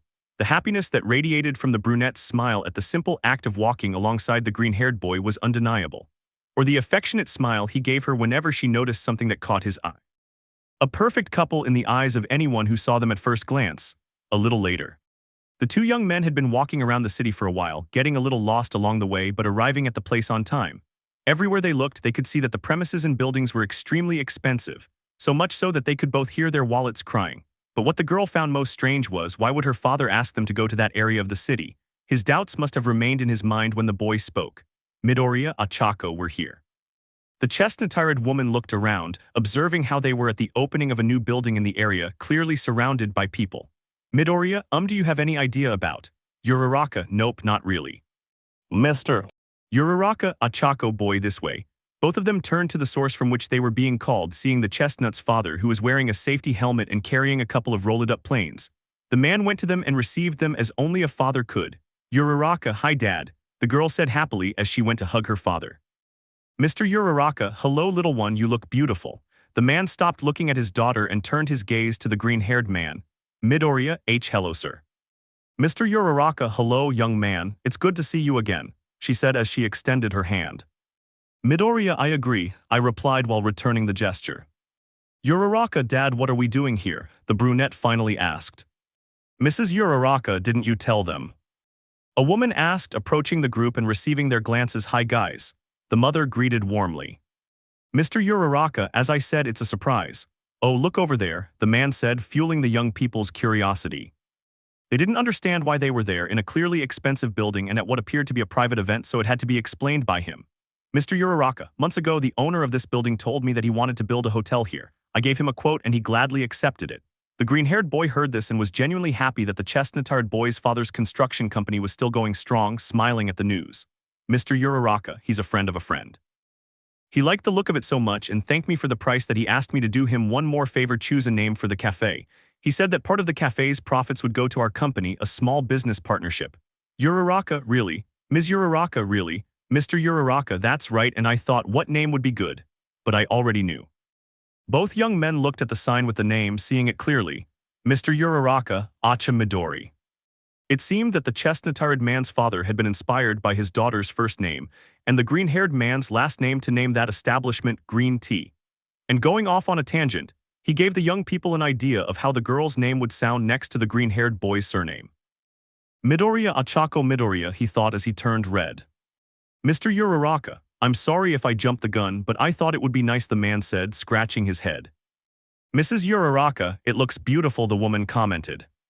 And he was right, the decor consisted of cream-colored walls with some green and pink decorations that matched. Midoriya, what do you think? He asked the brunette beside him. Uraraka.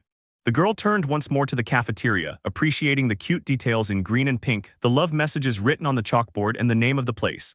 I never imagined there would be something about them in such an explicit way, but it's still cute. Uraraka, I like it a lot. The boy smiled, took the girl's hand and spoke. Midoriya, do you think we go? Admiring for a few seconds that freckled face that she so wanted to cover with kisses until she was exhausted, she smiled tenderly and squeezing his hand a little gave him a small kiss. Uraraka, I'd love to. A few minutes later. The chestnut-haired woman was at the table waiting for the green-haired man who was returning with 2 more cups of that tea. I thought the name was just a way to attract customers, but the tea they had was definitely good, so much so that they had already had at least 3 cups in a row. Midoriya, here it is, he said, bringing the teacup closer to the brunette. Uraraka, thank you, Izuku-kun. They both took a small sip, savoring that hot drink once more. Midoriya, I never imagined that tea could taste so good. Uraraka, me neither. The 2 young men simply smiled at each other. There was no need to speak, no need to make jokes, their mere presence in each other's presence was enough to have a good time. Mr. Uraraka, do you mind if we sit with you? Uraraka, oh that's not good, is it, Izuku-kun? Midoriya, of course, the boy said, moving closer to Machi and allowing her parents to sit down. Anyone would assume that the presence of parents would naturally kill the affection between 2 young people, but that was not the case. They were extremely kind to him. In fact, they nurtured the affection between them with the occasional game or a funny anecdote from the girl. Mrs. Uraraka, that reminds me of the time I was cleaning the kitchen and Ochako-chan was about to come. I told her not to touch the floor, it was still wet. And the first thing she did was activate her quirk and crawl across the ceiling, the woman said nostalgically. Uraraka, mom was 5 years old. Mr. Uraraka, in your pajamas you looked like a little strawberry Machi. Uraraka, dad, the girl said, embarrassed. The boy could only stop himself from laughing loudly, noticing how the girl's blush intensified. Mr. Uraraka, and you boy, how are your hero notebooks coming along? The boy fell silent for an instant at the man's question. Midoriya H. How, Mrs. Uraraka, well, Achikachan told us that you used to write things about heroes and we actually thought you had a good idea if you're going to be a professional hero. Mr. Uraraka, it was one of the many things he told us, like how you had a love for Katsuden.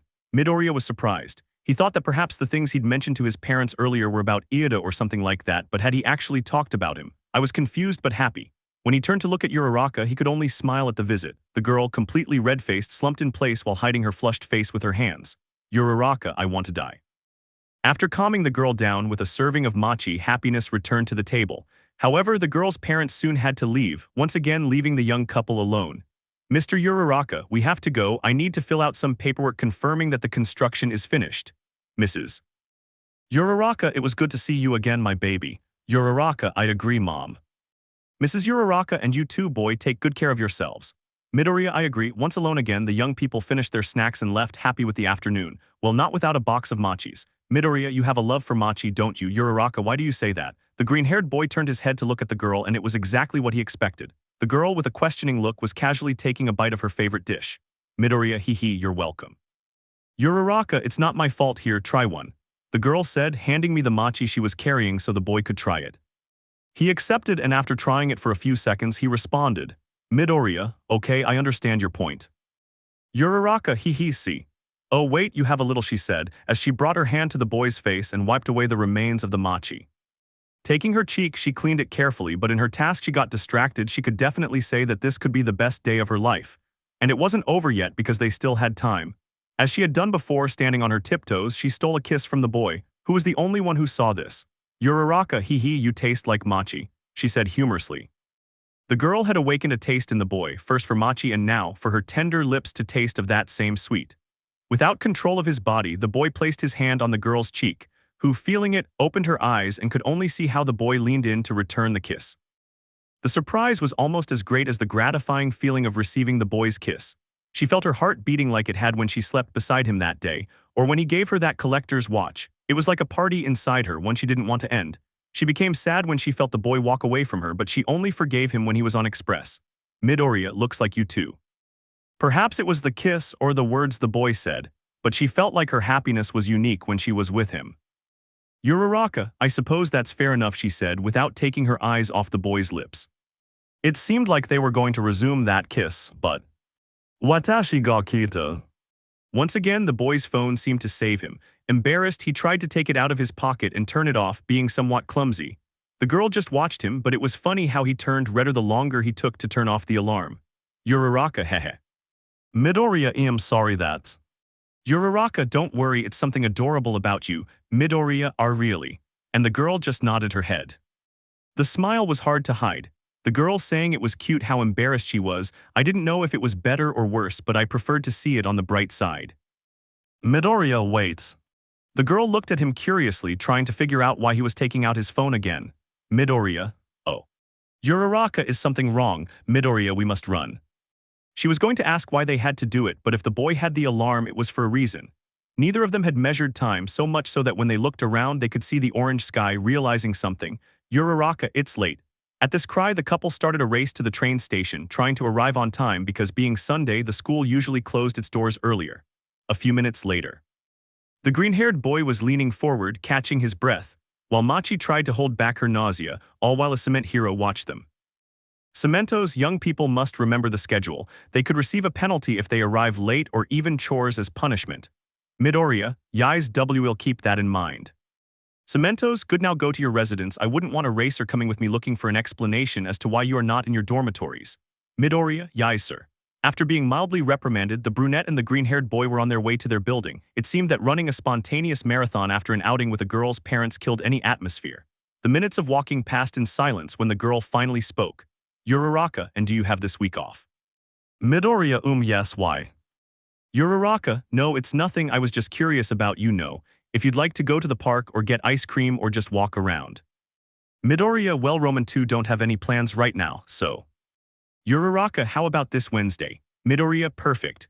As soon as they finished talking, they were both at the door of the dormitories where the light inside allowed them to see that there were still people there. Uraraka, well, I'll go in through my balcony. Midoriya, I guess I'll go in through the door. Uraraka, in any case, the girl said, moving closer to the boy's face and giving him one last kiss on the lips, before pulling away and smiling at him. Sleep well, Izuku-kun. Midoriya yais you too. And with that, he could only watch as Machi activated her quirk, and in a leap reached her balcony. Midoriya sigh, what a day.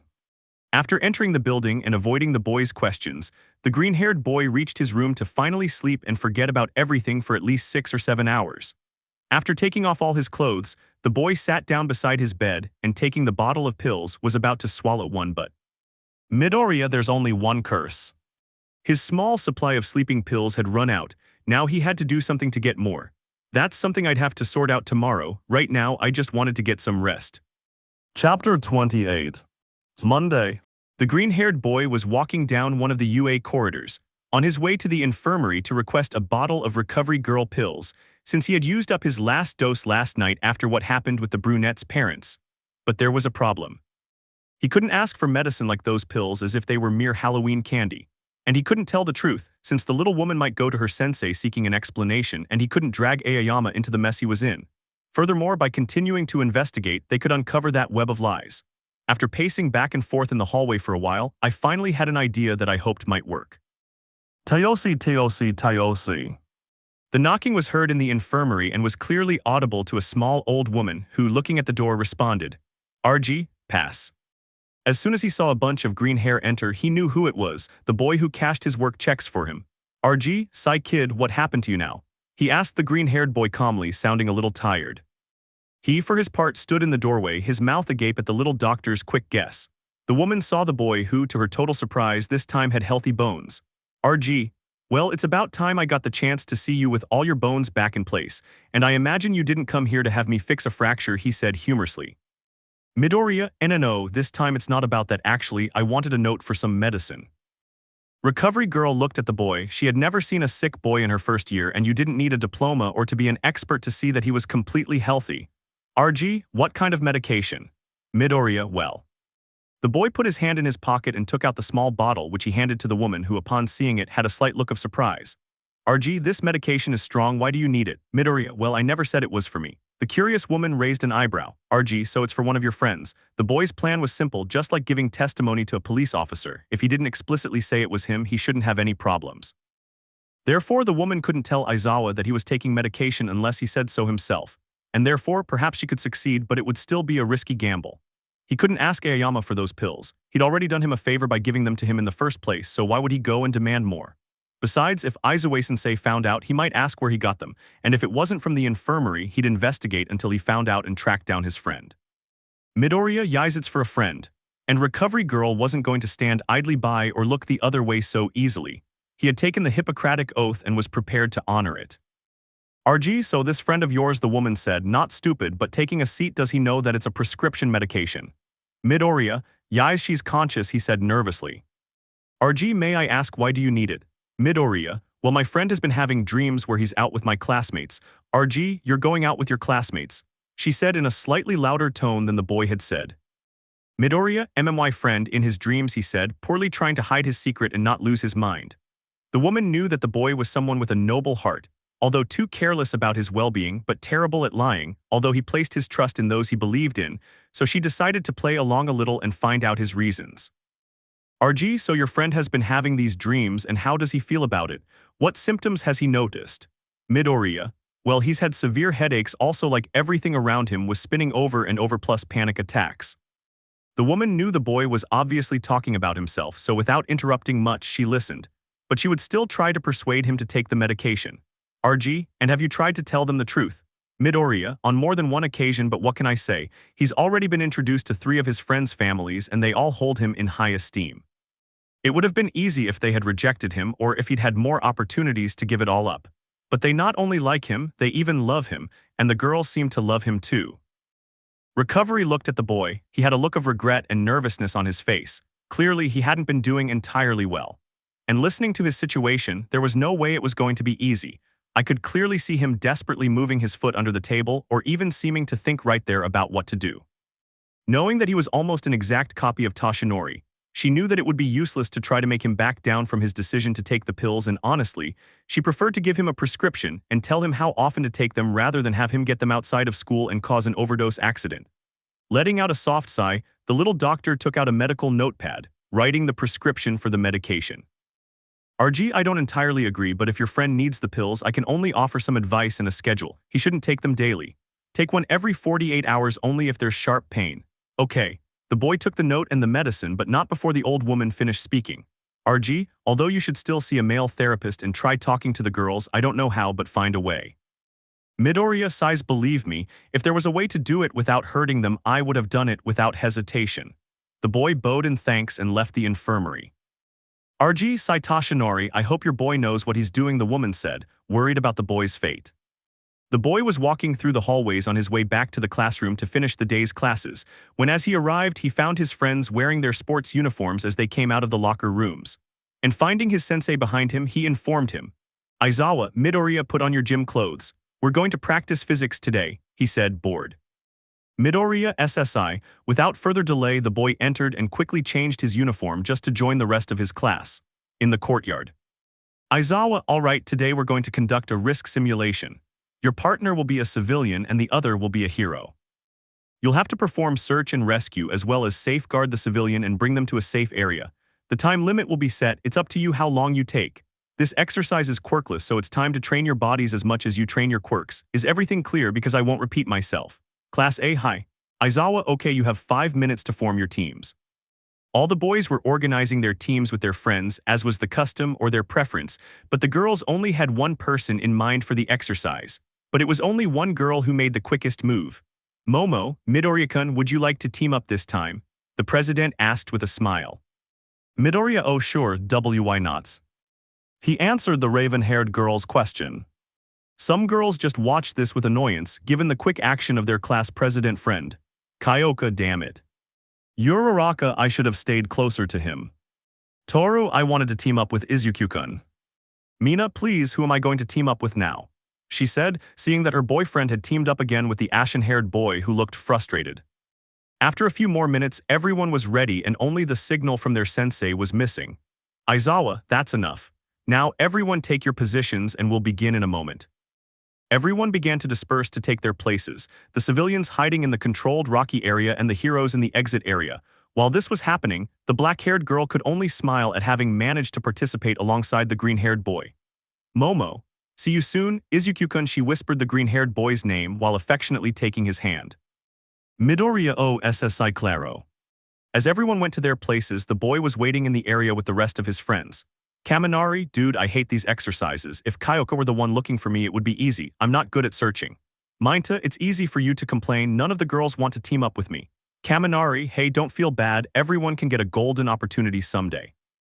He said, crouching down to his friend's level. Look at Midoriya. He got paired with Momo. Minta, so much meat on his plate and he's not hungry, the little student said enviously. Hearing his friends talk about him and the black-haired girl like that made the boy do something he never imagined he'd do, and that was think badly of his blonde friend. Midoriya, it doesn't surprise me that Kyoka cheated on you with me. The boy took a while, but after analyzing what he was thinking, he shook his head, banishing any similar thoughts. After hearing the starting siren, the young student Thoros set off in search of their civilians. Midoriya, the exercise is quirkless, that means Momo couldn't have hidden in a high-risk area, but it also couldn't be somewhere so obvious. Besides, it has to be nearby so I can identify her, and she can ask me for help, so she should be. The boy was running through a devastated street with debris here and there, when as he passed a store he heard a cough coming from inside. As he approached, he encountered Azabash, who had traces of dust, trying to adjust to the situation. Momo, help, please help me. The girl cried out, looking as though she were about to burst into tears of despair and fear. If Azabash hadn't chosen the profession of heroine, the boy was sure she would have made it as a television actress. Her feelings seemed almost genuine. Trying not to break the set, the boy approached and tried to calm her down. Midoriya, don't worry miss, I'm here now. Momo, MMY leg, I can't feel it, I explain. Midoriya noticed this, seeing that indeed the girl's leg was under some rubble, perfectly simulating an accident. Midoriya, okay, I heard everything will be alright. I'm going to clear the rubble, and as soon as I do you need to move, can you do that? Black Beauty seemed to swallow hard while feigning genuine fear. Holding the piles of rubble that had the girl trapped, the boy made an effort and freed the dark-haired girl, and she certainly went to great lengths to simulate an injury. Midoriya, let's see. Momo, it hurts sobbing, it hurts so much, she said through tears. Now the boy was genuinely worried about the girl. He knew it was all just theatrics, but it hurt him to see her crying. Midoriya, hey, listen to me, everything will be all right. Do you believe me? The boy asked, unable to resist touching the face of the raven-haired girl, who, looking at him, received that worried look from the boy. She looked at him for a few moments, only to bring her own hand to the wrist of the boy who was still caressing her face. After a few seconds, the girl nodded, and after this, the green-haired boy made an improvised tourniquet around the girl's leg. Midoriya, can you hold on to my neck? I'm going to lift you up to take you to first aid. The girl didn't dislike the idea, but she had never been carried like that before. She wondered if she would be too heavy for the boy. However it happened, all she could see was the young man with green hair carrying her in his arms, with no apparent effort on his face. Midoriya, everything will be all right, I'll get you to safety. She didn't know how, but to the girl's eyes, the green-haired man carrying her in his arms had all the characteristics of one of those fictional princes she had read so many times in the variety of books she had memorized. Strong, brave, compassionate, kind, and modest. She didn't have a Prince Charming like many other girls had fantasized about. The one standing in front of her, who was carrying her in his arms with great care and making her feel like a real damsel in distress, was a Prince Green. It couldn't be more perfect. Being in strong, firm, yet soft and warm arms generated a feeling of genuine happiness and fascination. She could no longer endure her state of fear and feigned anguish, as a smile and a slight blush took its place. Never in his life had he doubted himself so much as at that moment, but filling himself with courage and bravery, he placed his hands on the boy's neck and after lifting himself up a little, carefully removed the steel mask that covered the boy's jaw, causing him to stare for a few moments. Midoriya, a suicidal. That was all the boy could say as he watched the black-haired girl silence him with a kiss on the lips. Once again, he received a kiss he didn't feel he deserved. He couldn't enjoy the sweet sensation of the girl's lips, their cherry flavor, or the softness of her hands clinging to him, wishing the kiss would last longer. Momo, my hero, she whispered with a sweet look. After hearing the girl's honest and sincere words, a pain arose within the boy. But it wasn't in his head as it had been in recent weeks, this time it was in his heart. He didn't know how he could talk to the girls about his lie, he could do it, but he knew that talking to all of them would most likely break their hearts and then he would feel terrible. Uraraka. The beloved Machi lover was holding Siro by his shoulder to help him walk. When, turning her gaze to the green-haired boy running beside her, she clearly noticed how the raven-haired girl was holding the boy so tenderly, while he was completely red-faced. He couldn't notice it, his face was expressionless, but he was unaware that he was forcefully pressing the forearm of the poor ribbon-wearing boy who was only trying to break free from the violent force he was receiving. Siro, Uraraka, please my arm. He screamed for mercy at the girl who only pressed harder. With Mina, the sarcastic girl was entering a building, trying to find her teammate, but hearing footsteps behind her, she turned her head. Initially, she was going to smile when she noticed the green-haired boy, but her smile turned into a cold stare when she saw that he was carrying her friend in his arms. When he lost sight of them, he was about to return to his own activity, trying to ignore what he had just seen seconds before, but when he tried to grab the doorknob, he realized that it had melted and now there were only remains on the floor. Kyoka. The girl was being carried, or rather she was trying to be carried by the electric blonde, who didn't know exactly how to perform the action. Kyoka, you know I can only walk, right? She said with a serious look. Kaminari, no way, if Madabro could grown MSO can I, he said with obvious effort. Kyoka, what are you talking about now? Kaminari finally couldn't hold back and in a moment of weakness let go of the girl, causing her to fall to the ground as he crashed into a piece of furniture. Kyoka, I'll be more careful. Kaminari sighs sorry, but sighs your heavy eye don't know how Midoriya makes it look so easy. He said, more tired than he should be. Kyoka, did he call me fat? Are you going to tell me what the hell you're talking about? Kaminari inhales. The thing is, on my way here I saw Madabro carrying Yaoyorozu in his arms. It looked so cool that I wanted to try it. Bad idea. Kyoka remained static, visualizing what the blonde was talking about, only able to clench her knuckles. Kaminari, come on, I need to get my back checked, the boy said, starting to walk out of the building. Kyoka, damn idiot, the girl muttered, standing up and dusting her uniform. Noru. The girl sat on a bench in the ruined street, killing time, since she had to look for her partner. If anyone else tried to find her, it would take a long time, perhaps everyone would even give up. Well, everyone except the green-haired boy. I felt that the boy wouldn't give up until he found her, and that made him even more endearing. Right now, he had to find his partner who, to his unfortunate soul, had just had a nightmare come true, having to work alongside Ajiro. To be honest, she was just wasting her time. She wasn't interested in finding her ex-partner in the slightest, even though Aizawa said that would change in a life-or-death situation. When I glanced to the side of the street, another nightmare unfolded. I saw the green-haired boy carrying the girl he'd teamed up with in his arms. There it was again, that jealousy that gnaws at her so much, rearing its ugly head. All she could do was watch the young people head to the rescue area to be among the first to finish the activity. She felt like she wanted to tell the boy how much she loved him, but now after seeing that, she didn't have the right words. She wanted to show him in a genuine and unique way what she felt for him. But how? Tsuyu. The amphibian was walking back to the rescue area, accompanied by her boyfriend with whom she was also chatting. Takami, how was your outing that day? Tsuyu, it was good, Kiro. Takami, and have you already organized the next outing? Tsuyu, the truth is no, she said thoughtfully. Takami, what do you think about going out tomorrow and going to the water park? I heard they have special offers tomorrow. Tsuyu, do you think he'll accept? Kiro. Dark Shadow, I don't think that's the best thing to do. Tsuyu, are you saying that because it's going to be a sunny day? Shadow, Kiro. Dark Shadow, yes, I wish that were the reason.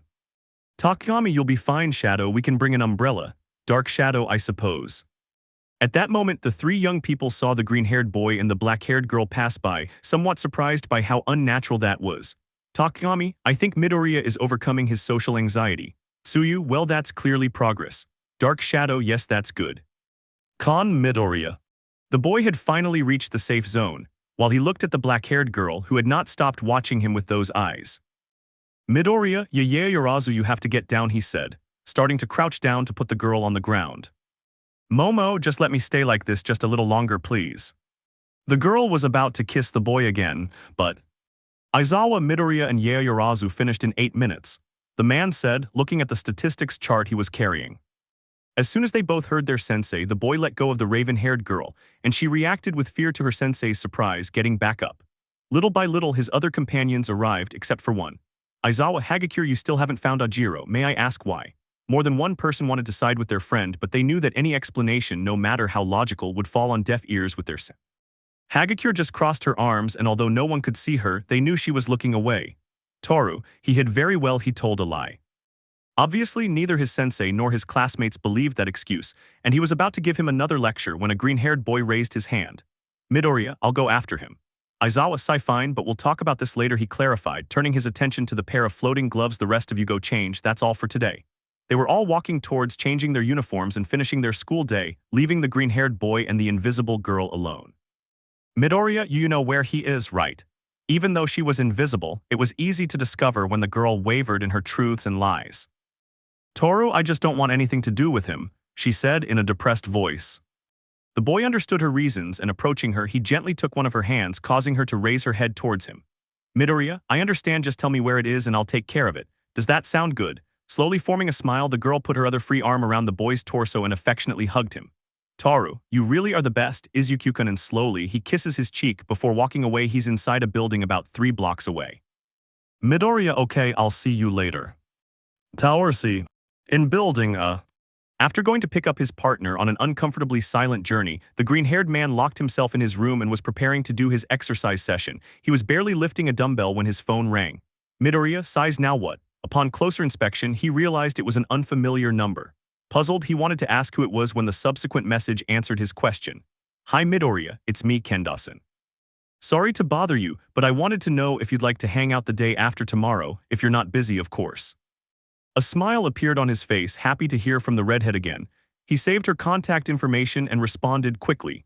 Midoriya, hello Kendo-san, sure, I like the idea, I'll come get you after class. Kendo, no need, I'll come for you, I insist. Saddened that it was the girl who came for him, he simply accepted the proposal. Midoriya, okay, now to get back to my Tayoshi. Once again, the boy was interrupted before he even started warming up. With some frustration, he went to the door and opened it, finding the Frog Crow couple inside. Midoriya, Hohola Takami-kun, Tsuyuchin, Dark Shadow, ha, now you remembered me. Takami, Midoriya podemos pasar, Tsuyu please, Kiro, Midoriya a claro. Stepping aside, the green-haired boy let them in, but as soon as he closed the door, he realized something. He had left the blackboard in front.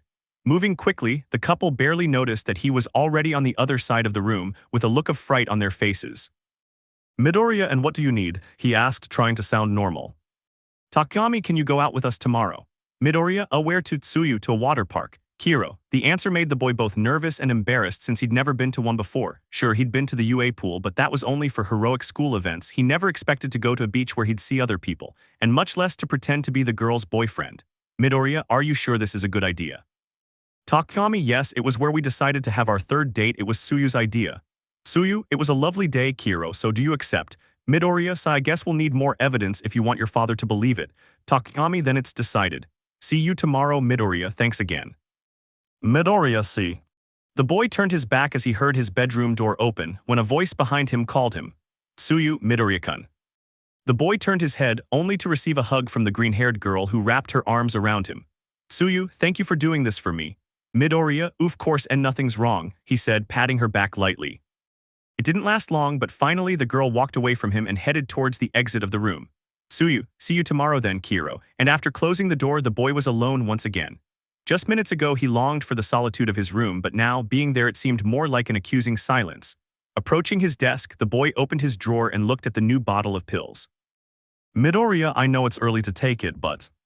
After a few seconds, the boy opened the jar and consumed one, and then immediately began his strength exercises. Chapter 29. Tuesday. After a good day of classes, the green-haired boy was preparing a small backpack for his outing with his partner, currently looking for a pair of shorts that had nothing to do with the #1 hero. Midoriya, nope, not these either, okay, sunscreen umbrella towel. He wasn't afraid of going to a public swimming pool. What he was worried about was what he would do that day with the green-haired girl to deceive her father. Midoriya, size fine. Looking at his phone, I noticed it was time to leave. Taking his suitcase, the boy left UA and met his friends at the main gate. Takami, ready. Midoriya s something like that. Tsuyu, come on, Kiro. During his journey, the green-haired boy chatted about various things, one of them being. Midoriya, so what should we do today? Takami, the usual, just a few photos and we can enjoy the rest of the afternoon. Tsuyu, maybe we could go on some of the rides. Kiro, she said, her voice filled with excitement. Midoriya, hee, it seems you really like swimming pools, Tsuyu-chan. Tsuyu, yes, it's refreshing. I don't know if it's related to my quirk or just a matter of taste. Kiro, at the public swimming pool. Having arrived, each one went to the changing rooms to put on their swimming clothes. The first to be ready was the young master of the night, who was wearing long shorts and a black shirt. Midoriya, no. The boy turned his head when he heard his friend speaking from the other side of the dressing room. Takami, is something wrong, Midoriya? Midoriya, it's my shirt. I thought I'd packed it in my suitcase, but it's not there. Takami, I could lend you one of mine, but I don't know if it will fit you. The boy pulled one of his t-shirts over his chest and waited. CRRSSHHH. Midoriya, Takami-kun, I think I owe you a shirt. Takami, did you break it? The boy was surprised because the boy was 8 centimeters taller than him. He didn't think something like that would happen. Midoriya, size, I guess I'll have to go out without one. Takami, okay, anyway, I don't think it's that big of a deal. The boy was speechless. He believed that the only thing that differentiated him from the green-haired boy was that difference in height, but the most accurate comparison would be that of an Adonis with a boy. Midoriya, do you think people can go unnoticed by me? He said worriedly. Takami, yes, surely. They both left the locker room, but their journey to where the three of them were going to meet was not what the green-haired boy expected. He thought he would be more discreet, but he could clearly see how everyone who saw him kept their eyes on him in addition to some whispers. Midoriya, you said no one would notice me. Takami, well, I was wronged. Midoriya, I hope this ends, the boy said, hiding his face. Tsuyu, Kiro. Upon opening his eyes to the familiar sound, the boy was surprised because before him stood the green-haired amphibian in a swimsuit, staring intently at him. Tsuyu, hello, Izuku-kun. Midoriya, hohula dagain Tsuyu-chan. Tsuyu, and your shirt. Midoriya, I forgot about her, he admitted sheepishly. Tsuyu, you should have lent him one, Takami-kun, Kiro, she said, looking at her boyfriend. Takami, he tore it when he tried to put it on. She knew her friend was a strong guy and wow, his hero suit hid all the muscle he had, but she never imagined he had progressed so much since the first time she saw him when his suit was tearing. Tsuyu, well, you look good anyway. Midoriya, WL, thanks Tsuyu-chan. Takami, with a small tap on the shoulder, caught the attention of his friend who watched him. Midoriya, did I say something wrong? He thought at first, but it was quite the opposite when seeing his friend move his head, he seemed to be saying something to him. Takami, you say something. And as if he had read his mind, he understood. Midoriya, DDO, you really expect me to, you look pretty too. She didn't know what had just happened. Her reasoning, she had understood one thing, but something inside her said exactly the opposite. The little frog looked at the green-haired boy silently for a few seconds, where he thought she was upset or something, but her reaction was something he did not expect. Tsuyu, thank you izuku Kira. Tsuyu, come on, I put things this way, Midoriya yais. He turned his head only to see his friend with his eyes closed as he tried to hide what looked like a thumbs up. Midoriya, no, why are you doing that? The boy offered no explanation or even a feigned complaint. He simply began to walk while dark shadow formed behind him. He, on the other hand, showed a worried look and moved his hands looking for an explanation for the boy's reaction. He didn't know what to say since he had no idea what had happened. But even so, he couldn't say anything. So just taking a deep breath, he walked alongside his friend to where the amphibian had arranged everything. It was something simple and modest. Borrowing one of the tables in the place, the girl put a tablecloth on it and placed a small basket with sandwiches on top. Tsuyu, I don't know if you liked a specific type of sandwich, so I prepared several types: ham, tuna, chicken, cheese, jam, peanut butter, Kiro. Takayami, I'll take one, he said, approaching and taking one from the basket. Midoriya, I think so too. The boy was about to take one, but the green-haired girl's words sounded after a few seconds. Tsuyu, does that mean they won't be coming to the pool? Kiro. The question stopped the green-haired boy who was just about to bite into his sandwich. Midoriya, well, the water really does look good. I think I'll go in the water for a while. Tsuyu, okay, let's go, Takayami-kun. Takami, you go ahead, he said between chews. I don't want to leave my sandwich half-eaten, and I don't think they'll let me in if I just ate. Tsuyu, well, I guess it'll just be you and me, Izuku-kun. Kiro. Having done this, the green-haired ones went their way while the crow boy watched this from a beach chair, serenely enjoying his sandwich. This had either been Takami's plan or the universe was once again not in favor of the green-haired boy, something the shadow wondered about. Dark Shadow, are you okay with this? He asked. Takami didn't open his eyes, simply enjoying the shade provided by the umbrella, and answered without much trouble. Takami, no, he said simply, taking another bite of his sandwich. Dark Shadow, I definitely don't like this at all. The green-haired boy was going to the pool with Tsuyu. Perhaps he would feel more at ease if he walked on his own. But the fact that the girl was once again holding his hand as they walked straight to the water fountain meant that he attracted everyone's attention in practically no time. It was already strange to see a girl wearing a bikini like the one she was wearing instead of a one-piece swimsuit in a public pool. But now that she was accompanied by a young man of her build and holding hands, it made everyone's eyes focus directly on the two of them. Tsuyu seemed to ignore all of this and was the first to enter the water, managing to generate a calm smile that only she could have, accompanied by a soft and adorable frog sound. Tsuyu, this is reassuring. She opened her eyes seeing that the boy seemed hesitant to enter. Tsuyu, is something wrong, Midoriya? She asked, tilting her head. Midoriya, no, it's nothing, it's just, is it okay if I come in with you? Tsuyu, of course, let's go, the girl said with a smile as she offered her hand to the boy, indicating that he should accompany her. Hesitating a little, the boy took the girl's hand and she moved away slightly, leaving some space beside her. Tsuyu, well. Midoriya, it feels relaxing, the boy said as he sank down until half his face was underwater, being imitated by the girl. Opening his eyes slightly and seeing the green-haired girl, the boy was met with that sight, finding it amusing. Tsuyu, we look like a pair of little frogs, Kiro. This caused the boy to start laughing at the funny comparison, accompanied by the girl. They were both laughing and passing the time, playing at splashing water on each other when Tsuyu. A voice outside the pool called to the green-haired girl, who, even though everyone knew her as expressionless and somewhat direct, could not help but turn her face into one of fear and surprise. Tsuyu, no. Turning her head toward the source of the sound, she wished she hadn't even suggested going out that day. There before her stood those she hadn't expected to see that day, much less there. The green-haired boy turned his head in the same way upon seeing the girl's expression, only to react in the same manner. Tsuyu stood up and, approaching the shore, spoke. Tsuyu, hello dad, hello mom, hello Samadare and Satsuki. Kiro, had he committed a crime in his past life? Was he also related to All for One, or why was this happening to the boy? Because there in front of him was the whole frog family, watching as they both were in the water. Mr. Asui, Tsuyu-chan, what a surprise to find you here, my little frog. The man replied cheerfully. Tsuyu, I'm glad to see you, but what are you doing here? She asked nervously. Mrs. Asui, well, your little siblings didn't have classes and we decided to go out and have some fun. We sent you a message but you didn't reply. Tsuyu, oh I see. Satsuki, Tsuyu-san, who is he? Asked the youngest member of the family, pointing at the broccoli that seemed to be boiling in the water. Samadare, is he your boyfriend? The original plan was simple: go to the places she'd been with Takami, get a feel for the atmosphere, and then introduce him to her parents to maintain her lie. But now she had to throw that out the window and move everything forward right then and there. Mr. Asui, it really is you. How about you stand up, young man? The man asked, wanting to get a good look at the boy. The little frog stood up to help the green-haired boy, and he, with his heart in his mouth, got back up. Despite the difference in build and the initial impression, the boy felt like he was at the bottom of a hole when he was standing in front of the girl's father. Mr. Asui coughs Asui Gamba Tsuyu's father. From the photos he showed me, you must be her boyfriend. Midoriya yes. Iam Midoriya Izuku, he said in his typical static pose. The man looked at him for a few moments. He didn't seem stupid, perhaps a little naive or distracted, and he wasn't scrawny either, but he wasn't too big to be able to touch his own back. His visual analysis had to stop a few seconds later when his wife approached the boy and took his hands. Mrs.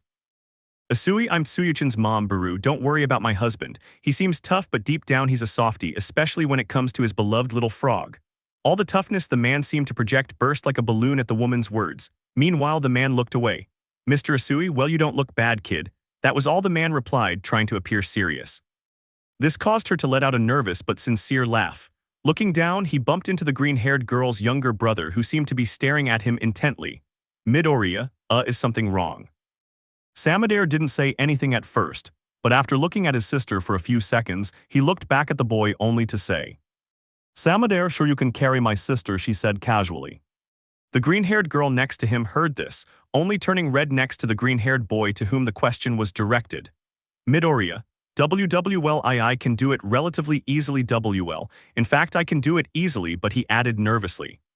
Satsuki, the little girl gasped, fascinated, can you do it? Can you? The younger sister pleaded. Tsuyu Satsukichin, don't force Izuku-kun if you don't. Midoriya, WL, only if there are no problems for Tsuyu. Perhaps it was the fear of the family's surprise, or perhaps a part of him that forced him to do the complete opposite of what he wanted that made him comment about it, causing the green-haired ones to remain silent for a few seconds. Mrs. Asui, there's definitely something very adorable between you two. Mr. Asui, I suppose. Mrs. Asui, I have an idea, we should spend the day together, don't you think? The cheerful woman said. Tsuyu, but mom, I don't know if it's a good idea. We came with a friend and it would be rude to tell him he'll be alone. Mrs. Asui, no problem, you can tell her to come with us. Moments later. The crow boy was lying in a hammock, apparently asleep, while his green-haired friend seemed to be crossing a minefield where the bombs were family questions and stepping on one by mistake would mean death. Mr. Asui, so how long have you been dating? Tsuyu, a few months, Kira. Mrs. Asui, what other places have you gone out to? Midoriya, WL, we went to an ice cream shop, Otto the movies, and recently we decided to go back to the pool. He answered somewhat nervously. Satsuki, why do you stutter so much? The curious little girl asked. Midoriya, WLs. Mrs. Asui, children, I don't think those questions are appropriate. Samadare, how much weight can you lift? Midoriya. Satsuki, do you like puppies or are you more of a kitten person? Midoriya, W8. Samadare, do you like video games? Satsuki, have you played Mortal Kombat? Were you able to fight Sub-Zero? Midoriya, no, the boy could barely speak, wanting to avoid being rude and answer but overwhelmed by the young people's questions. Mr. Asui, enough. Everyone fell silent before the man's authoritarian voice as he crossed his arms and continued speaking. Mr. Asui, those questions, especially that last one, are rather silly. The children lowered their heads, waiting for the rest of the scolding. Mr. Asui, they know that no one beats Sub-Zero. The children stared at the man for a few seconds who, after ceasing to feign an angry face, let out a small laugh, leaving the embarrassed youngsters silent, hiding a smile. Mr. Asui, I know you're intrigued and want to know about the boy, but first, Dad needs to ask him a few questions, okay? He said with a fatherly smile. And both children nodded more cheerfully. Mrs. Asui, come on boys, we can take you on the water rides. The children quickly said goodbye for the time being to their sister and the green-haired boy, leaving the father and the two of them talking. Mr. Asui, well, today is a special day and I don't want us to get overwhelmed with questions, so I'm going to ask you one more thing. The boy swallowed hard and as best he could nodded his head, feeling his chest jump with fear. Mr. Asui, what are your feelings for Tsuyu? The man's gaze, I didn't know if it was because of his frog-like appearance or because of the question he asked, but his face was serene and sought an explanation without anger, annoyance, or disagreement. Midoriya, what can I say? Should I improvise? Well, she makes me feel calm. I feel like when I'm with her I can tell her things I'd never tell anyone else. She's a support to me. I feel like when I hold her hand my heart starts jumping with joy and I can't stop smiling. And when she smiles, I just want to protect that smile because I feel like she's a beacon for me. And if I feel lost, I can always go straight to her. The boy, with every word that came out of his mouth, felt utter disgust. Because some things were true, he felt that he could tell the girl some things and wanted to protect her from the day Shigaraki tried to kill her. But he also had to exaggerate, like saying that his heart jumped for joy, when this was more like fear and panic adding things spontaneously. The atmosphere among them all became silent, ignoring the commotion all around them, with a little frog not knowing exactly how to react. I never imagined Takami would speak about her like that. I knew he was a man of few words, and I imagined his friend would be the same, that it would be difficult for him to say something like that out loud.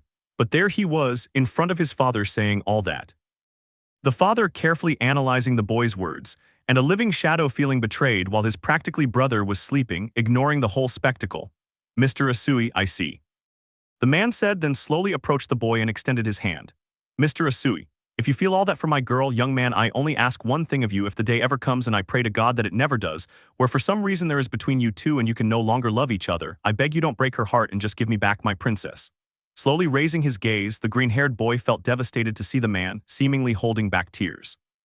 It was clear the woman's words had been true. He was a tender soul, a father who cared only for his daughter. "Mr. Asui, you are definitely the most honest boy I have ever met, and it comforts me to know that you are my little girl's boyfriend." The boy felt once again trapped in a limbo of guilt, adrift amidst yet another expression of gratitude in a sea overflowing with them. He was trapped under the weight of all these expressions of thanks, drowning in them, yet for some reason he didn't try to escape, swimming desperately in the opposite direction. Without realizing it and letting his body act for him, he took the man's hand, completing the handshake. "Mr. Asui, well, I'll go with my boys, see you later." That was the last thing the man said before walking away step by step, leaving the two green-haired people alone. Tsuyu coughs. "Well, it seems that everything turned out all right." "Midoriya, yes," he answered without any emotion in his voice. "Tsui, okay, let's go." They both walked to the table where the young crow-headed man was asleep, and in a somewhat awkward silence they both took a seat. The boy once again felt terrible about the lie he had just told, while the amphibian was unsure how to feel. Her plan, though ahead of schedule, had worked out well, but she didn't know what to do about the boy's words. Could it be that something he had said was true? Had he improvised? I had heard the boy speak from the heart several times. His feelings being genuine, were these also genuine? However it happened, I didn't know what to say. Among her thoughts, something appeared in front of her, and upon paying attention to it, she realized it was a small dessert on a plate. "Tsuyu, Kiro, Midoriya, do you want to?" the boy asked, not wanting to feel awkward, but he couldn't stay silent all afternoon either, so trying to change the subject, he decided to talk about something else. "I know you like jelly, I've seen. Well, I know you like lemon jelly, and I didn't know if." "Tsuyu, thank you, Izuku, Kiro," she said, accepting the plate of gelatin. The minutes passed like this, with the happiness and camaraderie that had been noticeable minutes before not returning, and the fact that the crow boy did not wake up from his sleep only made the variety of topics noticeable. "Midoriya, your daddy's nice. Well, your whole family is." "Tsuyu, oh, thank you." The silence was falling again. The boy didn't know how to start the conversation without bringing up what he'd said before, but "Tsuyu, what you said to my father," the girl said, attracting the boy's attention. "Was a clever move, Kiro." "Midoriya, well, I don't really know why I said that." "Tsuyu, why do you say that?"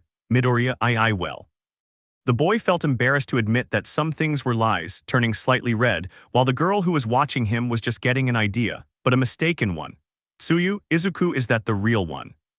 Thoughts about the boy's actions formed in her head, causing a slight blush to appear on her own face. "Midoriya, don't misunderstand me. You're a cute girl and I'd do anything, but I. Without further ado, he couldn't say anything because something heavy landed on his back, and when he turned his head, he found himself face to face with Tsuyu's little sister.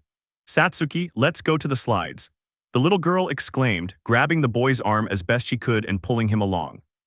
Midoriya, wait. This was seen by the little frog, who was also being pushed by her brother to where they wanted. "Tsuyu, Samadare, calm down." "Samadare, come on, I want to get to the slide before Satsuki."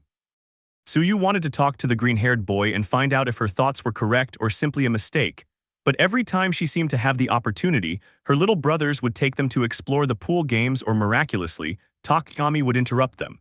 A little later, the green-haired boy was at the top of a slide at Satsuki's request. She wanted to go on that ride. Midoriya extended his hand to help the infant, but she seemed even more frightened. "Midoriya, is something wrong?" "Satsuki, well, Midoriya quickly understood, and with an understanding smile he spoke. "Midoriya, are you scared of this slide?" The little girl didn't say anything but just nodded her head. Tsuyu, who was behind her little sister, spoke. "Tsuyu, okay, Satsuki-chan, we can go somewhere quieter." "Samadare, you can come up if you want." "Kiro, Samadare, actually I'd also like to go to a quieter one, added the brother. Midoriya, well I'll go with you. The boy was about to stand up, but the operator's voice stopped him. Operator, sorry son, once you're in the seat you have to get off with someone. Midoriya. Tsuyu, well if you want we can go down together, Izuku-kun. Kiro. Having said that, the girl walked over to the small, log-shaped wagon and taking a seat received the instructions. Operator, keep your hands on the bar and your head inside the vehicle at all times. Little by little the wagon climbed a mountain of tracks to the highest point. Midoriya, it would be strange if, after everything we've been through, this is still going to be scary. Then the train car stopped momentarily at the top. Tsuyu, Kiro, I wouldn't blame you. And quickly the train car descended at top speed, taking the young people by surprise who didn't know whether to scream with excitement or fear. Below. Two young boys were walking along the edge of a swimming pool, apparently talking about something. Satsuki, how much money did he give us? Samadare, I think 300 yen. Satsuki, I didn't know that Tsuyusen's friend wanted her and her boyfriend to spend more time together. Samadare, I'm considering calling him Uncle Takagami. Satsuki, me too. Hey, shall we get some ice cream? Samadare, let's go, with Tsuyu and Izuku. Both green-haired boys were getting off the train car, both with open eyes and white pupils. Without noticing that the young Takagami was walking in front of them. Takagami, are you all right? Midoriya murmurs. Takagami, Tsuyu, is everything okay? Tsuyu, it was like riding on the back of a tiger through the eye of a hurricane, the girl said, her gaze distant. Takagami, well there must be a reason they call him the demonizer. Come on, I think that was enough swimming for today. I've already cleaned everything up, don't worry. The boy calmly looked at his friend and his girlfriend when with a slight glance he noticed something that once again did not bother him at all, and it was like both green-haired boys were still holding hands, lost in thought. Takagami, well let's go. Later. After almost an hour after finally saying goodbye to the girl's parents and changing, the young people were heading back to UA. Takagami, well everything turned out great. Midoriya, I think it could have been better. Tsuyu, yes I agree. Takagami, well you can arrange that for Saturday. Midoriya and Tsuyu opened their eyes at what was said, searching with their gaze for an explanation. Takagami, didn't you hear that your father was expecting you at your house on Saturday for dinner? Tsuyu opened her eyes, not knowing what she was talking about. Tsuyu, I know then. Takagami, yes Midoriya will go to your house. Silence reigned for a few seconds before the little frog spoke. Tsuyu, Midoriya-kun, if it's not too much trouble, could you? Midoriya, of course, I guess I'll have to find some clothes to wear. Tsuyu, thank you, she said softly. That night in the dormitories. The green-haired boy was trying to sleep, but the stress flooding his mind wouldn't allow it. He considered taking a pill, but he had to follow Recovery Girl's medical order at least. Standing up, he tried to do some exercise to tire himself out and finally get some sleep. But as he sat up, he noticed the same shadow that had visited him the night before. Dark shadow, Midoriya. Midoriya, dark shadow.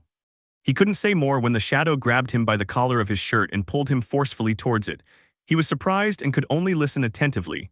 Dark shadow, what the hell happened? Midoriya, what are you talking about? Dark shadow, when I told you to look after Tsuyu, it wasn't so you could flirt with her, it was so you wouldn't let her find out what Takagami is doing. Midoriya, Shashido, forgive me, I promise I don't know what happened, what I said it just came out of my mouth, I don't know what came over me. The boy spoke as best he could, but the last thing he saw was him being punched in the face, and then he got out of bed again. Tuesday. He was in his bed and suddenly, jumping up, he went to his mirror to see if what he had seen was real or not, but there was no scratch, bruise, or any sign that indicated he had received a blow to the face. Midoriya, was it a nightmare? Looking around his darkened room, I noticed nothing out of the ordinary. Or anything that would indicate that something was simply not real. That nightmare seemed so real, I felt like I was losing my mind, but it wasn't over yet, it was far from over. Midoriya raised his head, trying to calm himself down a little and remembering his list for that day. Midoriya, I'm going out with Kendo-san, the boy reminded himself with a hint of regret in his voice. Still aware of the medical order, the boy disobeyed once again and took one to go back to sleep. Midoriya, damn it. Chapter 30. Wednesday. The green-haired boy's day, it hadn't gone as well as he had hoped, waking up really early because of that nightmare. While his academic day was going relatively well, of course, if he ignored the constant sweet looks that were fixed directly on him or the fact that he almost fell asleep during midnight's philosophy class. But finally his school day was over, and now the other side of the coin was beginning. If you asked the boy, he would deny it at first, but the truth was he missed spending his days in his room exercising, watching stories about heroes, or reviewing his notes. He longed for the peace of days gone by. He was adjusting his outfit, wearing one of his classic shirts with the shirt print as he was getting ready to go out. She was finishing getting ready when she heard a horn outside the building sound. Looking out from the balcony towards the building's entrance, she saw the figure of a person on a motorcycle. It was strange, I had never seen anyone go to the building riding a motorcycle. But to his surprise, when he removed the helmet, he was able to recognize the owner of the motorized two-wheeler. Kendo, hello Midoriya, the girl greeted the green-haired boy from the window with a warm and bright smile. Midoriya, hello Itsukasen, I'll be right down. The girl only let out a small laugh when she noticed how clearly nervous the boy looked, because in his haste he had crashed face-first into her sliding door, which she could only find funny and adorable. The boy soon arrived at the main door of the building, wearing a jacket over that silly shirt to look appropriate for the occasion, walking straight towards her with his head down after his brief accident and at the same time feeling his heart beat strongly with each step that brought him closer to her. Midoriya, I'm sorry for the delay. Kendo, it's okay here, put this on and get in. The girl said, handing the green-haired boy a helmet. Midoriya took it and looked at it for a few seconds, then let out a small laugh. Kendo, is something wrong? Midoriya, nothing, it's just I don't mean to sound conceited, but I find it funny how it has my colors. The girl only felt a little embarrassed because she hadn't expected the boy to discover what she had done.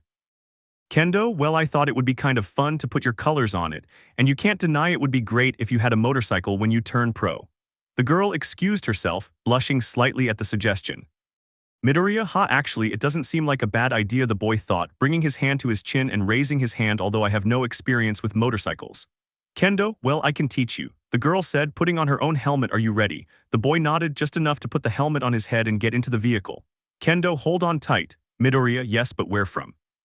He couldn't say anything as the girl started moving, and instinctively, the green-haired boy brought his hands forward and held on, placing his arms around the girl's stomach, clinging to her carefully, not squeezing too tightly. It was a strange feeling, although in a way it was pleasant for the girl. And it was the same for the green-haired boy, who didn't know exactly how to react. Midoriya, are you bothered by? Kendo, no, it's okay.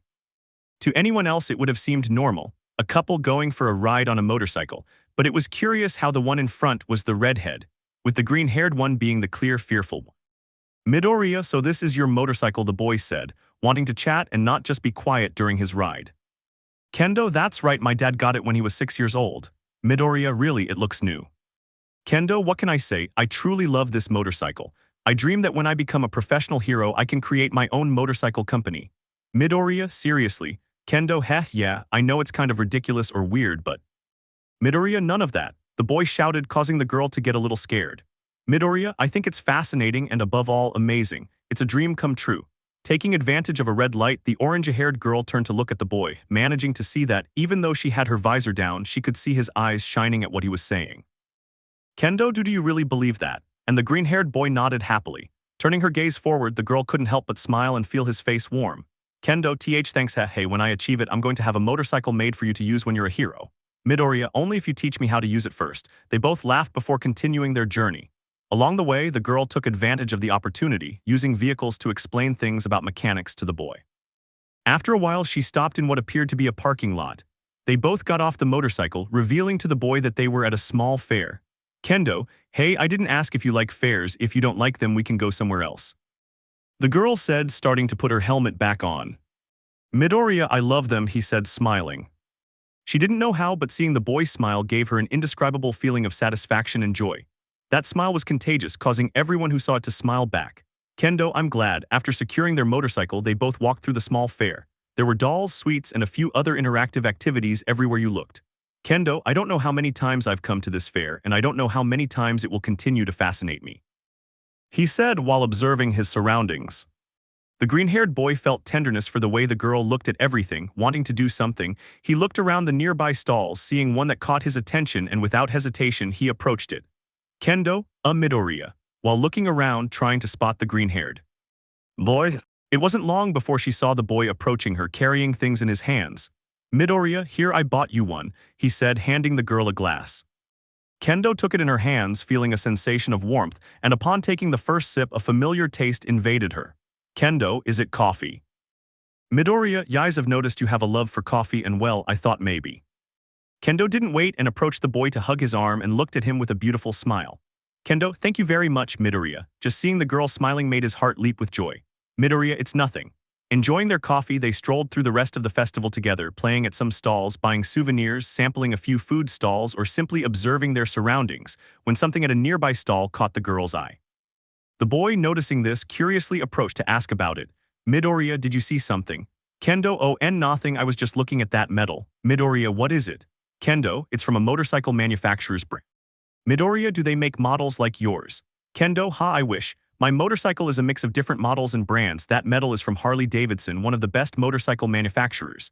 Midoriya, wait a minute, you created your own motorcycle. Kendo, yes, I still have things to improve, but I think that metal would look great added to the side, she said with enthusiasm in her voice. The girl approached the establishment and ringing a small bell spoke. Kendo, excuse me, what is the price of the medallion? Vendor, the skull medallion. It costs 14,540 yen. The girl's cheerful and enthusiastic expression quickly vanished, not believing it was worth so much. Kendo, I see, well thanks. Size damn. The boy noticed this, and perhaps it was her change from going out with the girls these past few weeks, or it was simply his typical way of acting, but he stopped her by grabbing her wrist. Kendo, what's happening? That was all he could ask before seeing the boy take out his wallet and from it a wad of bills. Midoriya, he wants the medallion. Salesman, whatever you say, boss. The girl couldn't believe it. She didn't know whether to be embarrassed or thrilled by what the boy had just done. Even less so when, upon receiving it, the boy approached her, stood in front of her, took her hand, and placed the medallion in her palm, carefully closing it. Taking a few steps back, the boy admired the redhead's reaction and just smiled. Midoriya. Kendo, I this is. Midoriya, don't you like it? Kendo, I love it, but. With a gentle grip on the boy, placing his hands on her shoulders, I caught her eye, still observing that cheerful look. Midoriya, then that's what matters. Now the girl felt like her heart might explode because of that damn cute, green-haired, disinterested boy. Little by little, she felt her face burning more and more as the seconds passed. Midoriya, laughs, come on, there's still a lot to see.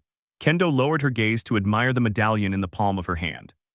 She had never mentioned the medallion to the boy before, nor had she ever directly told him that she loved him. And yet, he didn't hesitate for a second to buy it and give it to her. The fact that he put her happiness above all else was a beautiful thing and typical of someone like him. She knew she should take better care of that medallion now that the green-haired boy had given it to her, and carefully she put it in her pocket. The boy was about to start walking when he felt the girl grab his arm again. Kendo, thanks again, Midoriya, it's nothing, Kendasan. They wandered around the fair for a while longer, until the crowds and lack of space forced them to look for a more relaxing place. This turned out to be the nearby beach. Midoriya, so you and your dad built your motorcycle. Kendo, yes, he told me he used to go to a beach, or rather a garbage dump by the sea. He used to find parts like old tires and spare parts until one day he found a motorcycle frame. Little by little, we started putting my little bike together until it became what it is today. Midoriya, wow, he said, fascinated. Kendo, hee, it wasn't all good. On more than one occasion, I used to damage engines and flood my house with engine grease. They both walked along the seashore until they found a bench nearby with a view of the ocean. They both took their seats and letting out a slight sigh, both young men remained silent. It wasn't an awkward silence, a lack of communication or boredom. It was a comfortable silence where they enjoyed each other's company without having to speak. A welcoming silence. Midoriya, I find your passion for motorcycles fascinating. The boy said casually, not knowing when he said it, it just came out of his mouth. Kendo, oh well thanks Midoriya. This took the girl by surprise as she hadn't expected such words out of nowhere. Midoriya, please just call me Izuku, he said smiling. Kendo, thank you Izuku. It means a lot to me. She rarely called anyone by their name except for her closest friends or the occasional friend from Class A, but this boy, it was a different feeling. She felt he was something special unlike the others. Midoriya, I'm really glad, Kendasan, and likewise she wanted it to be something special for the boy. Kendo fiddled with her fingers, trying to keep her voice from sounding strange, and taking a breath she added. Kendo, if you want you can just call me Itsuka. It doesn't bother me at all, or you can keep calling me Kendo, it's no problem at all, I mean. She was quickly becoming nervous. But she stopped speaking when she felt the green-haired boy's hand gently place on hers. When she turned to look at the boy, he was just looking at her with that smile that seemed to drive her crazy. Midoriya, okay, Itsukasan. Hearing the boy say her name, seeing him look at her with that smile, filled her with a feeling of fullness that made her face flush. She just looked away, trying not to embarrass herself any further in front of the boy, but she couldn't hide her smile. Kendo, so. Beep. The girl looked at her phone, noticing that there were only a few hours left before UA closed its doors.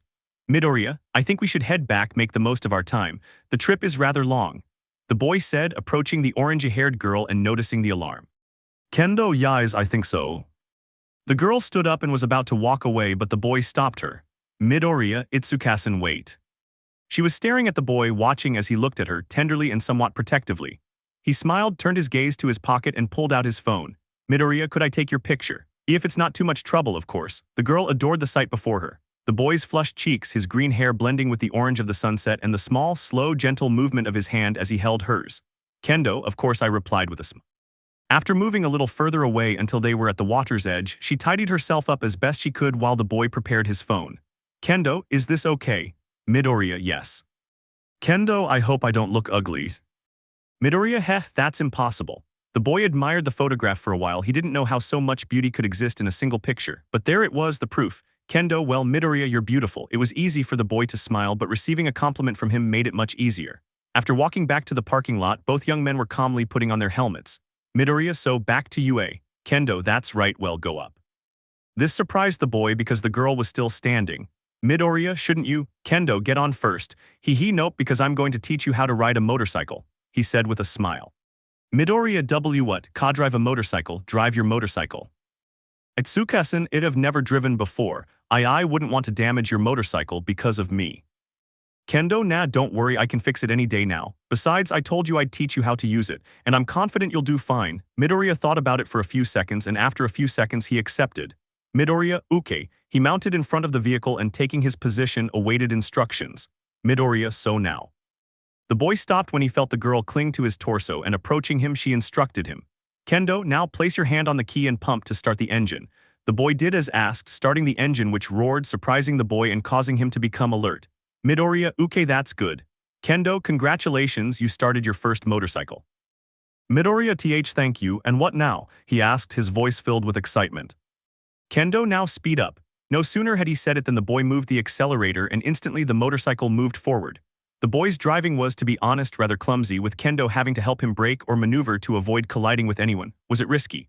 A little, yes, terrifying, a little bit too. Was it fun? There were bound to be a few laughs, fascinating, special. It definitely was. Taking advantage of the time they had, and having also visited UA, the redhead used her trip to instruct the boy on how to drive the vehicle. Kendo, okay, let's do this one more time. Midoriya, yes. The boy once again followed the steps the girl had told him and in a calmer and more relaxed manner resumed his return journey. Its handling was noticeably smoother and calmer, less frantic or clumsy, so much so that the girl could finally let her guard down and leave behind the feeling that they were going to crash. Adjusting her hands around the boy's torso again, the redhead felt calm. As she looked up, she could see the stars becoming more visible, floating in the middle of the sea that was that black sky. I glanced at the boy through the rearview mirrors, even with the obstruction of the visor, and I was able to see a smile on the boy's face, which made me feel fulfilled. Slowly, she began to lower her head until it fell onto the boy's back, and with a little more force, she squeezed the boy in a hug. He swore that even with his helmet on or the noise around him generated by his engine, he could still hear the boy's heartbeat on his back. It was something relaxing and comforting, like white noise singing in her head that made her want to be closer to the boy in front of her. Her breathing slowed like a gentle little lullaby. Minutes later, the green-haired boy had arrived at UA with the orange-haired girl, where after arriving at the parking lot to leave the motorcycle, the boy was still being held by the orange-haired girl. Midoriya, Itsukasen, but he received no response. Looking back, he noticed the girl wasn't reacting. After waving his arm slightly, he finally realized what was happening. Kendo is asleep, clinging to him. He knew he should wake her up to take her to her bedroom, but she looked so calm and so sweet at that moment that he didn't have the courage to do it. So, carefully he removed his helmet and carrying her in his arms, walked with her until he reached her bedrooms. It wasn't difficult, because when he lifted her up, she wrapped her arms around the boy's neck on her own, hiding her face against his chest. I had never imagined it, but she looked so beautiful asleep, extremely relaxed. Usually she had that face that reflected authority and security, but in a way she was always alert with her guard up. It wasn't until that moment that he was able to see Itsuka Kendo completely and genuinely calm. At peace, Al finally reached the door to the Class B dormitories. The boy rang the bell as best he could. It wasn't long before someone came to answer. Setsuna, oh hi Midoriya, what do you need, she asked upon seeing the boy, stopping her greeting when she saw her president in his arms. Oh I see. Give her to me, I can handle her. The boy approached the green-haired girl to hand over his friend, but when she felt the boy taking her away from her, she let out a small moan and clung to him like an infant. Setsuna, oh it seems he doesn't want to. Midoriya, what should I do? Setsuna, well you could take her to her room and leave her there. Midoriya MME. Setsuna, yes no problem, come in. The boy reluctantly obeyed, going upstairs and being guided by the green-haired girl to her room. Opening the door, the green-haired boy carefully entered, trying not to invade her room any further. Reaching the side of her bed, he began to lower the president little by little until she felt the soft mattress. The boy had started to let go of her, but once again the redhead took his hand and with a small effort seemed to be asking him not to move away from her. Midoriya, damn. Setsuna, leave it to me, the girl whispered. Taking a stuffed animal, the girl detached her hand holding the plush object, and after deceiving the redhead she let go of the boy clinging to the doll. Setsuna, Tada. Midoriya, thank you. They were both heading towards the exit of the room, but a clear groan was audible to both of them as they saw how the president had an annoyed face while she was still asleep. Setsuna, I don't think that will be enough. Midoriya, I don't want to leave her like this, the boy said. Setsuna, well, it seems the prince has to give the princess a good night kiss, the girl said mockingly. She pushed him back a little into the room and the boy slowly began to walk towards the redhead. Standing in front of her, I couldn't tell if her calm face was more adorable or when she seemed to have a pout. However she was beautiful either way. Gathering all his confidence at that moment, the boy leaned down and kissed the girl's forehead. And in a few seconds her annoyance dissipated and finally she was calm. Leaving the room quickly, the boy closed the door and let out a sigh of relief. Setsuna, that's definitely the cutest thing I've seen all day, and I've been watching videos of kittens wearing hats. Midoriya, please forgive me for having to Roman 2 didn't mean to leave Itsuka. Setsuna, oh, and you call her by her name, that girl has definitely hit the jackpot. Midoriya, I think I'll go. Setsuna, hee, relax friend, I'm just bothering you, come on, I'll walk you home. The girl did as she was told, she went in relaxed and they went down the stairs to the common room. Setsuna, I'll tell Kendo that you brought her back, don't worry. Midoriya, thank you. The boy once again headed to his bedroom, eager to end his day. It had been wonderful and rewarding to go out without having to pretend to have any reasons. In building a. The boy was finishing taking off his shirt and simply let himself be thrown onto his bed, letting out a sigh. Midoriya, tomorrow will be better, he thought to himself, trying to console himself. Chapter 31. Thursday. Young Midoriya was getting out of bed, clearly feeling sleepy. He put on some clothes and left for the kitchen in the common room for a glass of water before the start of classes. I had barely entered the room when... Happy birthday. The green-haired boy jumped slightly in fright, almost about to fire an air gun, when his brain finished processing what had been said and who had said it. Lita, oh, false alarm, it's Midoriya-kun.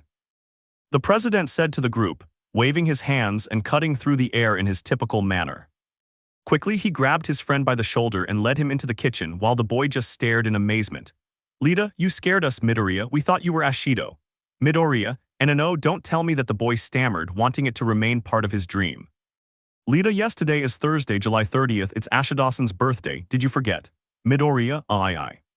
The boy had messed up. He had completely forgotten that it was his birthday and had spent all his money on yesterday's kendo medallion. She wanted to be honest, but quickly footsteps were heard again coming down the stairs. When this happened, everyone fell silent and turned off the lights. Iida was the one who made sure Midoriya also hid. In the doorway, a silhouette could be seen, clearly female, and she seemed still sleepy. She had barely stepped into the kitchen when... Class A surprise, confetti, streamers, and a large birthday banner quickly caught the girl's attention as well as that of most of her classmates. All of this instantly banished her sleepiness. Mina, did everyone remember? The girl shouted excitedly, surprised to see what they had organized. Zero, of course, the boy said, with a strangely nervous tone in his voice. The girls quickly approached their friend, and her classmates also congratulated her with pats and hugs, the most notable being the hug for the green-haired boy, whom the girl did not leave alone. Ashido didn't let it go, and after a quick mental roll call, the girl realized something. Mina, Kirishima. The red-haired boy was not present, as his friends had not managed to get him out of bed. Mina, okay, so how do we start this? With that said, everyone started singing for the girl, who was extremely happy to celebrate her birthday with her friends, especially when she asked the green-haired boy to stay close to her. In a way, she was glad that it was the freckled one who was accompanying her instead of the reddish one. After that, the eagerly awaited distribution of gifts began. The boy was embarrassed because he had nothing in his hands.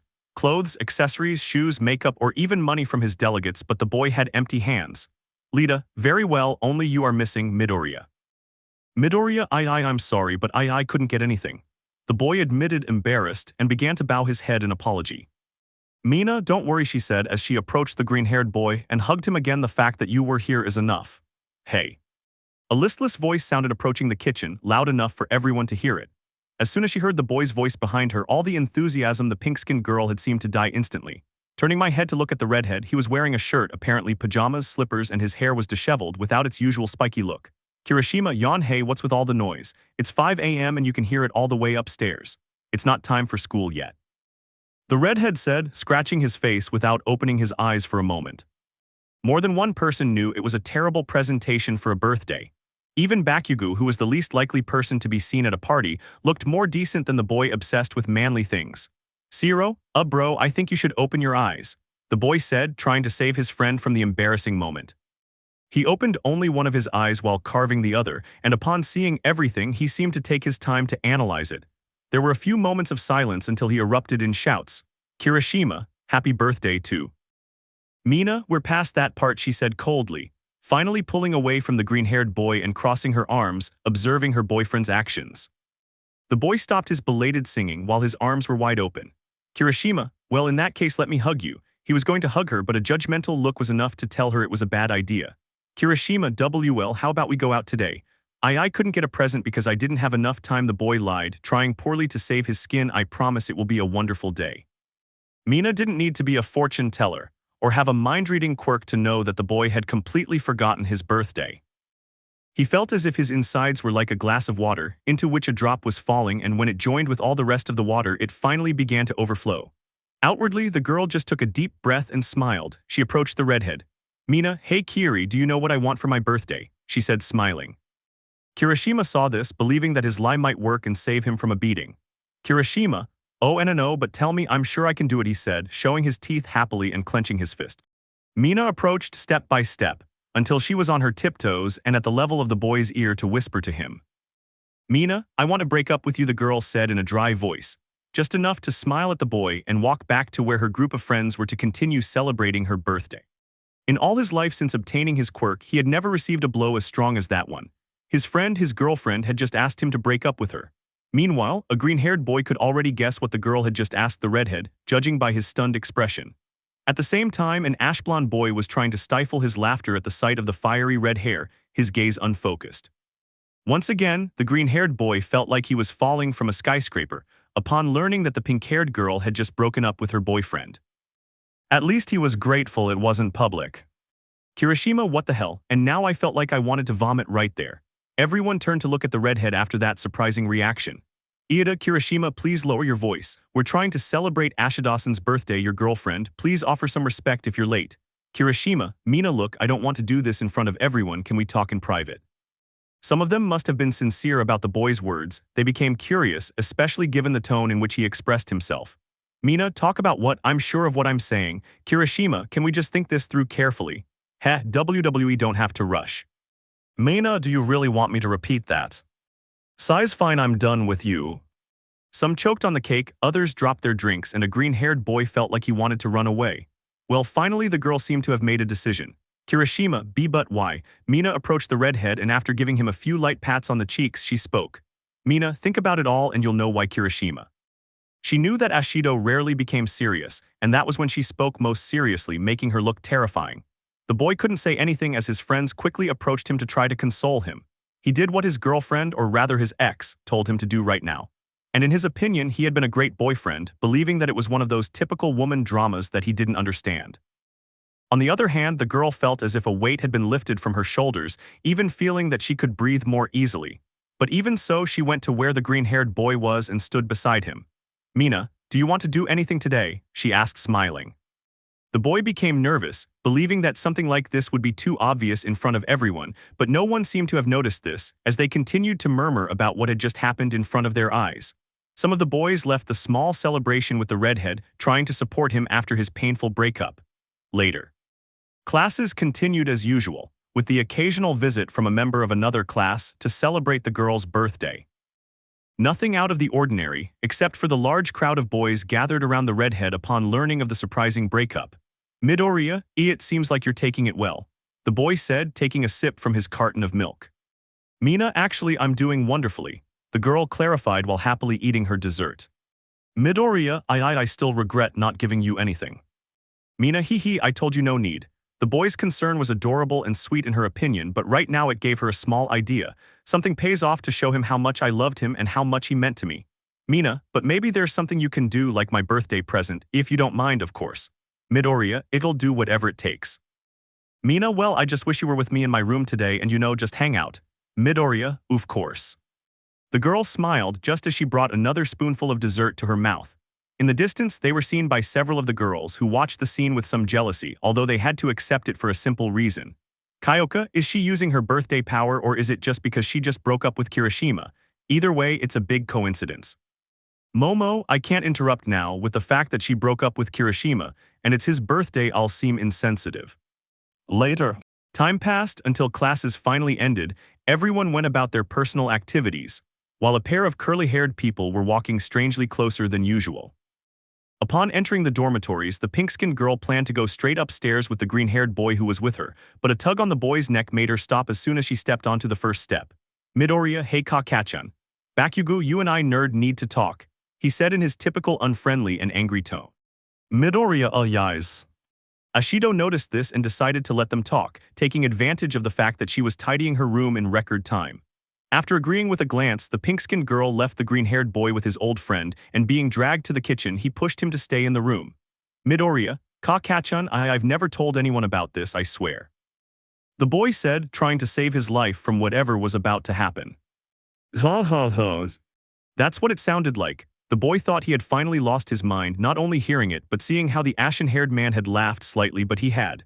Bakugo, I can't believe you actually stole fire-haired nerd's girlfriend. I don't know whether to feel sorry for Raccoon or for you stealing that other idiot's girlfriend, he said mockingly. Midoriya, it wasn't my intention for that to happen. Bakugo, if Fires found out you've been dating her, she definitely would have had an amazing morning. Although it was great to see Raccoon tell him to buck off, it was so cool.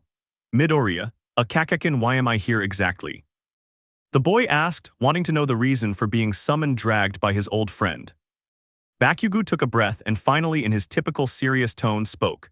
Bakugo, because you didn't even bring Raccoon a damn fly this morning, and if you're going to spend the whole afternoon with her, at least make her something and don't be such a useless jerk. The boy said, throwing an apron and hitting the other boy hard on the shoulder. As he removed the apron from his face, the green-haired man could see the ashen-haired man leave as if nothing had happened. Midoriya, I guess that's fair enough. Let's see Nato with Akira, the boy muttered, trying to mentally recall the recipe. The pink-skinned girl was tidying her room, finishing folding her clothes, arranging her gifts, and cleaning as much as possible. In a way, she was grateful that the leader of her Baka squad had borrowed her date at that moment, giving her time to organize. Minutes passed and finally all the mess in his room had vanished. Mina, done, she said, wiping the dust from her hands. Now we just need izuku to her. Knock knock. The knocking on the door made her go immediately, and when she opened it she found the green-haired boy who had his hands full. Mina, izuku, that's. Midoriya, I know you like natto, and I thought since it was your birthday I could make it. I'm not saying I only did it because it was your birthday. I could make it for you any day, but. Once again the boy knew how to steal her heart. This time he prepared her favorite dish in the universe. He even claimed he could cook it for her any day. Smiling sweetly, the girl took him by the tie and pulled him into her room, careful not to make him trip, and then closed the door behind him. The boy handed a plate of food to the girl, who had brought out that table once again, and standing in front of it, she thanked him for the plate and they began to eat together once again. As they both ate, the green-haired boy could see how, with each bite the girl tasted, she smiled as she savored it with pleasure. This caused the boy's heart to overflow with joy at the girl's sweet expressions. After finishing eating, the girl approached her bed and, as on previous occasions, patted the space next to her, indicating to the boy that he should join her. He obeyed, and after standing beside her, the girl gently pulled him down, and as he did, she hugged him. Midoriya, so what do you want to see? Mina, anything would be fine, I just want you to hug me too. The girl was looking for something entertaining, while little by little the boy was hugging the pink-haired birthday girl, who, feeling his hug, was settling into his chest while continuing to watch television. Later. The green-haired boy had been watching movies with the pink-haired girl for a long time, where the sun had even set a long time ago, but the girl seemed more interested in not letting go of that hug than in anything else around her. And the boy seemed to love this, gently caressing her face, who smiled with every little action he took. But surprisingly, the girl stood up. Mina, will you come with me? This puzzled the boy. Midoriya, where to? Mina, I just want to go out on the balcony for a few minutes. He found no reason to refuse, and being taken by the girl's hand, they both headed outside the room. While they were there, the girl leaned on the railing to look up at the starfilled sky, and the boy imitated the girl's action, gazing at the sky. The moment of silence was pleasant. They didn't have to talk about anything to be comfortable, and that was fine. It was just the two of them, the night sky and the soft sound of crickets accompanied by a gentle breeze. Mina, thank you for staying by my side, Izuku-kun. Midoriya turned his head to look at the girl, who was giving him a kind smile. Midoriya, I couldn't break the birthday girl's wish. Mina, no, I don't just mean today, but these past few weeks. Thank you for all of that, the girl explained. And little by little she moved closer and closer to the green-haired boy's face, who once again did nothing to stop the obvious. If you don't mind, I'd like to end my birthday with something else. The boy seemed to be hypnotized every time he stared into the girl's eyes, feeling his heart beat rapidly and a kind of warmth emanating from within him.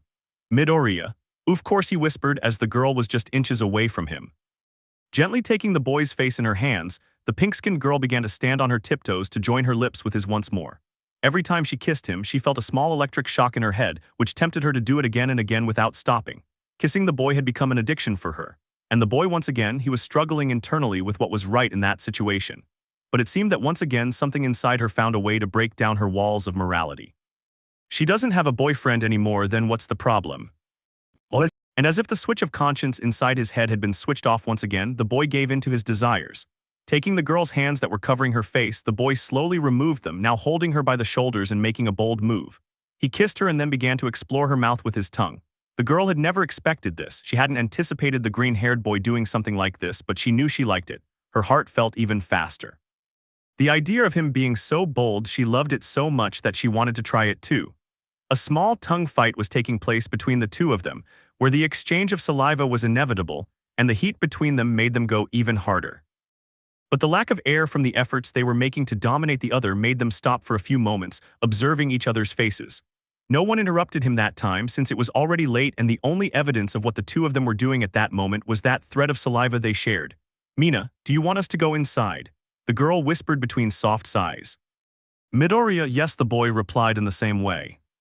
The girl had barely opened the door to her room when the boy reacted and kissed her again. Ashido found no other answer than to place her arms behind her neck and cling to the boy's grip. At one point, the boy fell backward onto the pink-haired girl's bed, who couldn't find a better way to take control now. "Mina, you're a treasure, did you know that?" That's all she said with a pouty face I'd never seen on her before, moving to his neck and starting to kiss and give him hickeys. Perhaps it was an involuntary reaction, but the boy began to place his hands on the girl's slender waist, and in a moment of opportunity he switched places with the alien, now being the one on top of her. Mina had a magnificent view of the boy towering over her, wishing with all her heart that it was real and not just a dream. "Mina, you know I didn't say this before, but taking the boy's shirt and giving it a little tug, you're not invited." If he listened, if he did what the girl asked, he would be crossing a line from which he might not be able to return afterwards. "I wish I had done that." The boy just smiled, and without wasting any time, the boy removed his shirt, letting the girl see his well-built body once again. He was about to lean in and kiss her again, but a touch on his lips from the girl's finger stopped him. "Mina, calm down, Tiger, I'm still missing." The boy moved away a little, letting the girl stand up and get comfortable. He couldn't tear his eyes away as the girl slowly unbuttoned her shirt, giving the boy the occasional mischievous glance. After a wait that seemed to have been eternal, the girl removed her shirt in front of the boy's eyes, revealing her top piece of underwear. Mina just watched as the green-haired boy's face turned red, while he continued to look at her with that same look of desire. "Mina, do you like it?" "I like black." I don't know why she commented, stalling and playing hard to get for the boy. "Are you waiting for an invitation?" she finally said, coquettishly beckoning him closer with her index finger. The boy then began to approach, and just as she had done, he began attacking her neck, kissing her and leaving some hickey marks. And the girl could only cling to the boy's back, unconsciously beginning to scratch him, but hoping that he wouldn't stop for anything.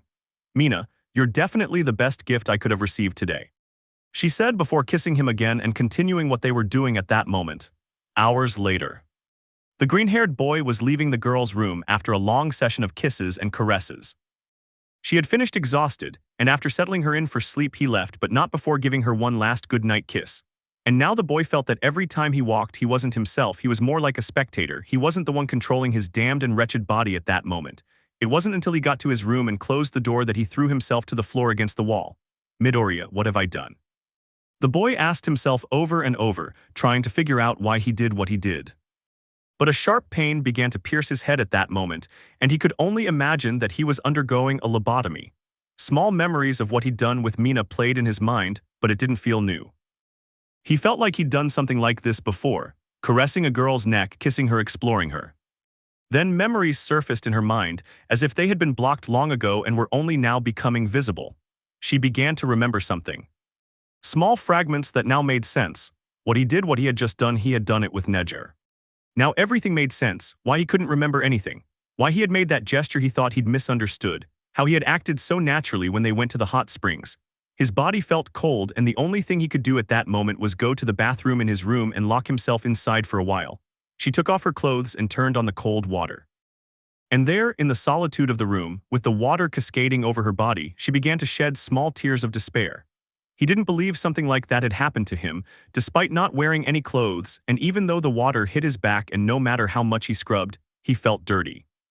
He felt like an idiot and a coward for not having figured this out. He just wanted to help. He didn't want any of that. He didn't want the girls to fall in love with him. He didn't want the families to get attached to him. He didn't want to have been abused. Chapter 32. Friday. Hours had passed and the boy was still in the shower in his room. He had spent so much time crying that no more tears could come out of his eyes, but still, a small tremor lived in him. It wasn't because of the cold water, but because of everything she had been remembering that had happened just a few hours before. About a few hours ago. The green-haired boy was lying on top of the pink-haired girl, who was at that moment having a kiss as passionate as when they started it hours before. She didn't know if it was the long wait she'd had, the desire to have something like this with that boy, the fact that he was the one who started it all, or if it was a birthday present she would never forget. However it happened, it made the spark that burned in her heart for the boy burn even brighter. When it was her turn to be on top of him and position herself on his abdomen, she took the small task of savoring his body until she was satisfied, starting from his neck and ending at the very last of his abdominal muscles.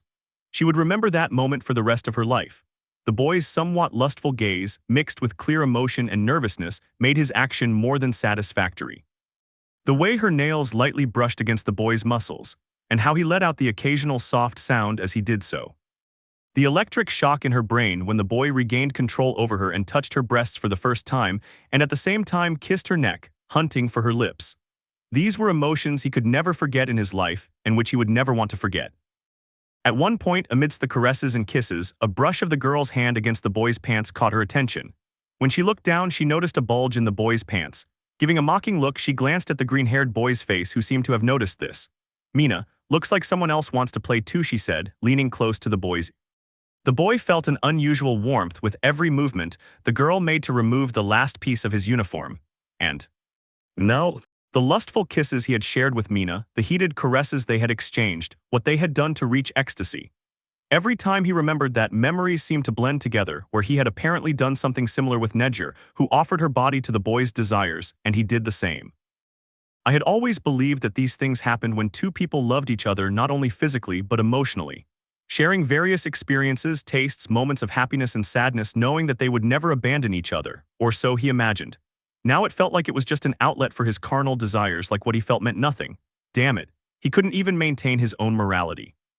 But he couldn't talk to anyone about it because he felt everyone would make fun of him like they had during his time in high school.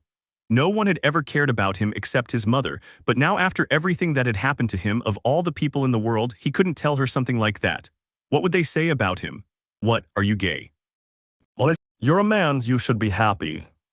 You should be grateful they did that for you.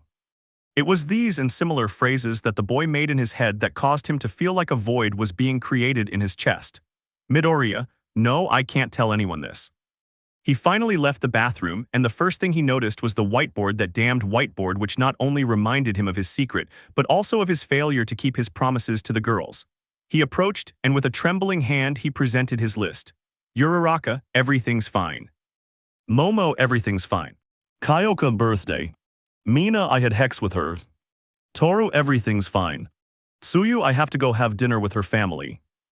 Kendo, everything's fine. Nedger, I need to talk to her.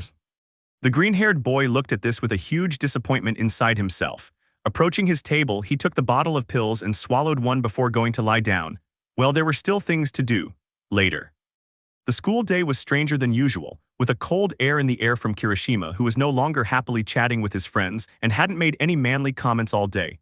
However, the pink-skinned one had woken up in an even better mood, jumping here and there with a smile always on her face, being easily noticed by her friends. At lunch. Toru, hey Ashido, are you okay? Mina, of course, she said with a huge smile as she went back to eat. Momo, it seems Kirishima-kun isn't quite right. Mina, how he feels is of no interest to me at all, he knows why I left him, she said coldly. At the boys' table. Kaminari, bah, she's missing out. She'll regret leaving you later, man. All successful men lost their partners and later achieved success.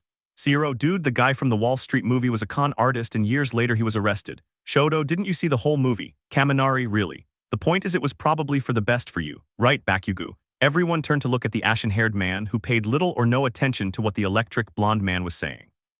Kaminari, that's the spirit, the silent treatment of Ashido. Sato, and what do you think about going for a walk in the city, to lighten the mood? The baker suggested to the group, not wanting to continue sharing the hatred towards his friend sown by the duo. Everyone nodded in agreement, except for a green-haired boy who had barely touched his food. Leda, Midoriya-kun. He was hardly surprised by his vice president's warning. Midoriya, is something wrong, Iidasan? Leda, I was going to ask you that, you've barely touched your lunch, she said, pointing to her plate of food. Midoriya, oh, it's just I'm not very hungry. Leda, are you sure? I don't remember you having breakfast in the dorms. Midoriya, yes, I'm fine. Having said that, the boy turned his gaze back to where it had been, seeing the blue-haired girl who had been on his mind for the past few hours, but not for a good reason. Shaoji, Midoriya. Once again, he turned his head to see his multi-armed friend who was calling him. Midoriya, is something wrong, Shaoji? Well, you didn't answer whether you'd come with us on the way out this afternoon. Kaminari, it'll be a guy's night out, only men are invited. Right, bro, Kirishima, that's right. Midoriya, thanks, but... Takami, Midoriya and I had already made plans for today. The boy with the crow's head said, catching the green-haired boy's attention and reminding him of their date that day. Kaminari, ah, that's a shame, well, we'll bring them something then. Kirishima, exactly. At the far table. The black-haired girl hadn't been able to stop staring at her pink-skinned friend during lunch, puzzled as to why the girl looked so happy unlike usual. Momo, why is she so happy? I imagine they just watched movies or played one of those games Mina loved so much during sleepovers. But I've never seen her this happy, the girl thought, with some frustration and envy. For her part, she wasn't the only one wanting to know the reason for the girl's overflowing happiness.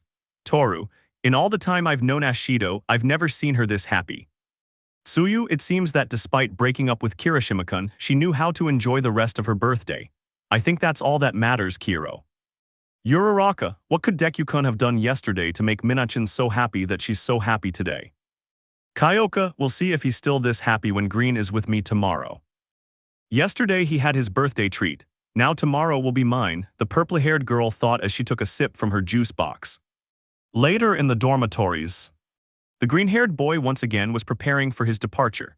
Before he looked at himself in the mirror with shame, but now he felt disgusted. Midoriya could only stare at himself with a heavy, emotionless gaze, filled with bitterness at his broken promises and poor choices. But now he couldn't simply back down, especially not today. And going to his door and after turning off the light in the room, he closed his door and went to the common room. Once there, the boy waited a few minutes until the sound of footsteps on the stairs could be heard. He still had the task of making a good impression. He had already met Asui's parents, but even so, he had to maintain his lie. Taking a deep breath with the aim of keeping his emotions and problems to himself, the boy let out a sigh that he hoped would help him for the rest of the day. Looking behind him, the boy saw his green-haired friend Tsuyu. She was noticeably well-dressed. Tsuyu, hello Midoriya-kun. Kiro, Midoriya, hello Tsuyu-chan. Tsuyu, are you ready to go? Midoriya, yes. The girl didn't have to be a mind reader to see that the boy seemed depressed. He wasn't nervous like she had usually seen him in the last few days. He wasn't turning red with embarrassment or anything like that. He looked more dead. Tsuyu, Midoriya-kun, are you feeling okay? Kiro. Midoriya, if I'm here, it's no big deal, he said, putting on a smile as genuine as he could manage. Tsuyu didn't want to pressure her friend. If he really felt bad, she hoped the boy would share it with her when he was ready, instead of pressuring him and forcing him to open up to her. Tsuyu, okay, let's go then, Kiro. Only then did they both leave the dormitories on their way to the train station bound for Hi, the home of the little frog. The trip was rather awkward both for the boy, who didn't know or feel he had anything to say, and for the little frog, who had no idea how to ask the boy what had been troubling her for days. Tsuyu, maybe I can get him to talk if I play a game, The green-haired boy looked at the amphibian as she spoke aloud, attentive to what she would say. Tsuyu, I spy with my eye something red, she finished speaking while touching her chin. The boy opened his eyes slightly, puzzled by this strange but amusing way of talking. She couldn't, but perhaps she could just have some fun with her friend during her journey, and she was grateful that her friend wanted to cheer her up a little, and with a slight smile he played along. Midoriya, is this a warning sign perhaps? Tsuyu, nope, Kiro. I was actually looking at your shoes, Kiro. Midoriya, oh haha, I guess it was actually kind of obvious, wasn't it? Tsuyu giggles, it's your turn. The boy glanced around briefly, trying to choose the colored object that the girl would have to guess, when he quickly made his choice. Midoriya, okay, I see with my eye something of color green. The answer was somewhat expected, but even so the girl smiled. Tsuyu, I figured you'd say something like that. Midoriya, now guess what I was looking at, he said humorously. Tsuyu looked around the train car. There were few things except for some advertising media, but other than that, nothing else. Tsuyu, is that the sign? Midoriya, nope. Tsuyu, your hair. Midoriya, it would be very obvious of me. Suyu, is that my hair? Midoriya, me neither. The girl's options were running out and the boy just kept denying her answers, so she had no choice but to give up. Suyu, okay, I give up. Kiro, what was the answer? Midoriya just smiled, then chuckled slightly and replied, Midoriya, they were your eyes. Upon hearing the green-haired boy's response, the girl felt her cheeks heat up, her heart pumping blood faster than usual, and words remained in her mouth, unsure of what to say. Midoriya, I don't know if anyone has noticed, but I've noticed that your eyes aren't completely black, but rather a kind of dark forest green that can only be seen in the light. And they're very beautiful. There were few people in Suyu's life who had noticed that detail, not even her teachers or classmates had noticed it. In fact, she wasn't sure if Takami had noticed it, but that green-haired boy had. And once again, the questions about what she said made her think about that day. Suyu didn't have the courage to ask the boy that and could only lower her head, hiding her embarrassment. Later, the green-haired ones had gotten off the train and were walking straight to the little frog's house. After a little while, the green-haired couple were standing in front of the house. Midoriya, you live here. Suyu, yes, this is my home. Kiro, Midoriya, your house is very pretty. Tsuyu-chan, Suyu, Kiro, thank you. Come on, we have to go inside. Just as they were about to knock on the door, it suddenly opened, revealing two children who pounced on the little frog. Satsuki/Samadare, TSUAUSAN. She greeted her little siblings happily before they noticed the green-haired boy and approached to greet him in the same way. Mrs. Asui, children, please don't disturb them. Come in, it's good to see you again. Suyu, hi mom. Midoriya H, hello again, Mrs. Asui. Mrs. Asui, hello young man, please sit down, the food will be ready in a moment. Suyu, do you need help? Ms. Asui, that's not necessary.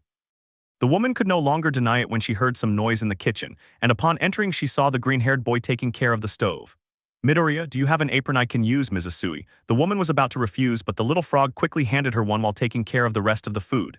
Mrs. Asui, children, really it's not necessary. Suyu, mom, believe me, nothing will change Izuku-kun's mind. Kiro, Mrs. Asui, then I guess I'll have to help them help me. So the two young people and their mother settled down to prepare the meal, listening to the occasional bad joke from the younger siblings or helping them with their homework. Suddenly the front door opened. Mr. Asui, family, I'm home, the man announced as he hung a hat on the coat rack. Samadare/Satsuki, daddy, they shouted as they ran to hug him. Mr. Asui, I'm glad to see you. And I see our visitors have arrived, I apologize for the delay. Mrs. Asui, don't worry darling, we just finished making dinner. Mr. Asui, are we done? I didn't know we had more chefs in this house. Suyu, we only helped a little, mom had already started before we arrived. Kiro, Mr. Asui, then we shouldn't turn our noses up at freshly prepared food. Let's all go to the table. Once everyone was seated at the table with their plates ready, they began to eat, enjoying a pleasant moment filled with compliments and praise. Mr. Asui, sigh, the food was delicious. My respects to the cooks. The man said with a smile. Samadare, dad, can we play for a while? The boy asked excitedly. Mr. Asui, have you finished your homework yet? Samadare, yes. Suyusan and her boyfriend helped us. The boy was mortified by that title, while the girl's inner self evoked a strange feeling. Mr. Asui laughs, okay, but only for a little while. The young people quickly left the kitchen and went straight to the patio, leaving their parents and the two green-haired kids in the kitchen. Mr. Asui, it's good to know that my little girl's boyfriend has a talent for cooking. Midoriya th, thank you very much, sir. Mr. Asui, please just call me Gamba.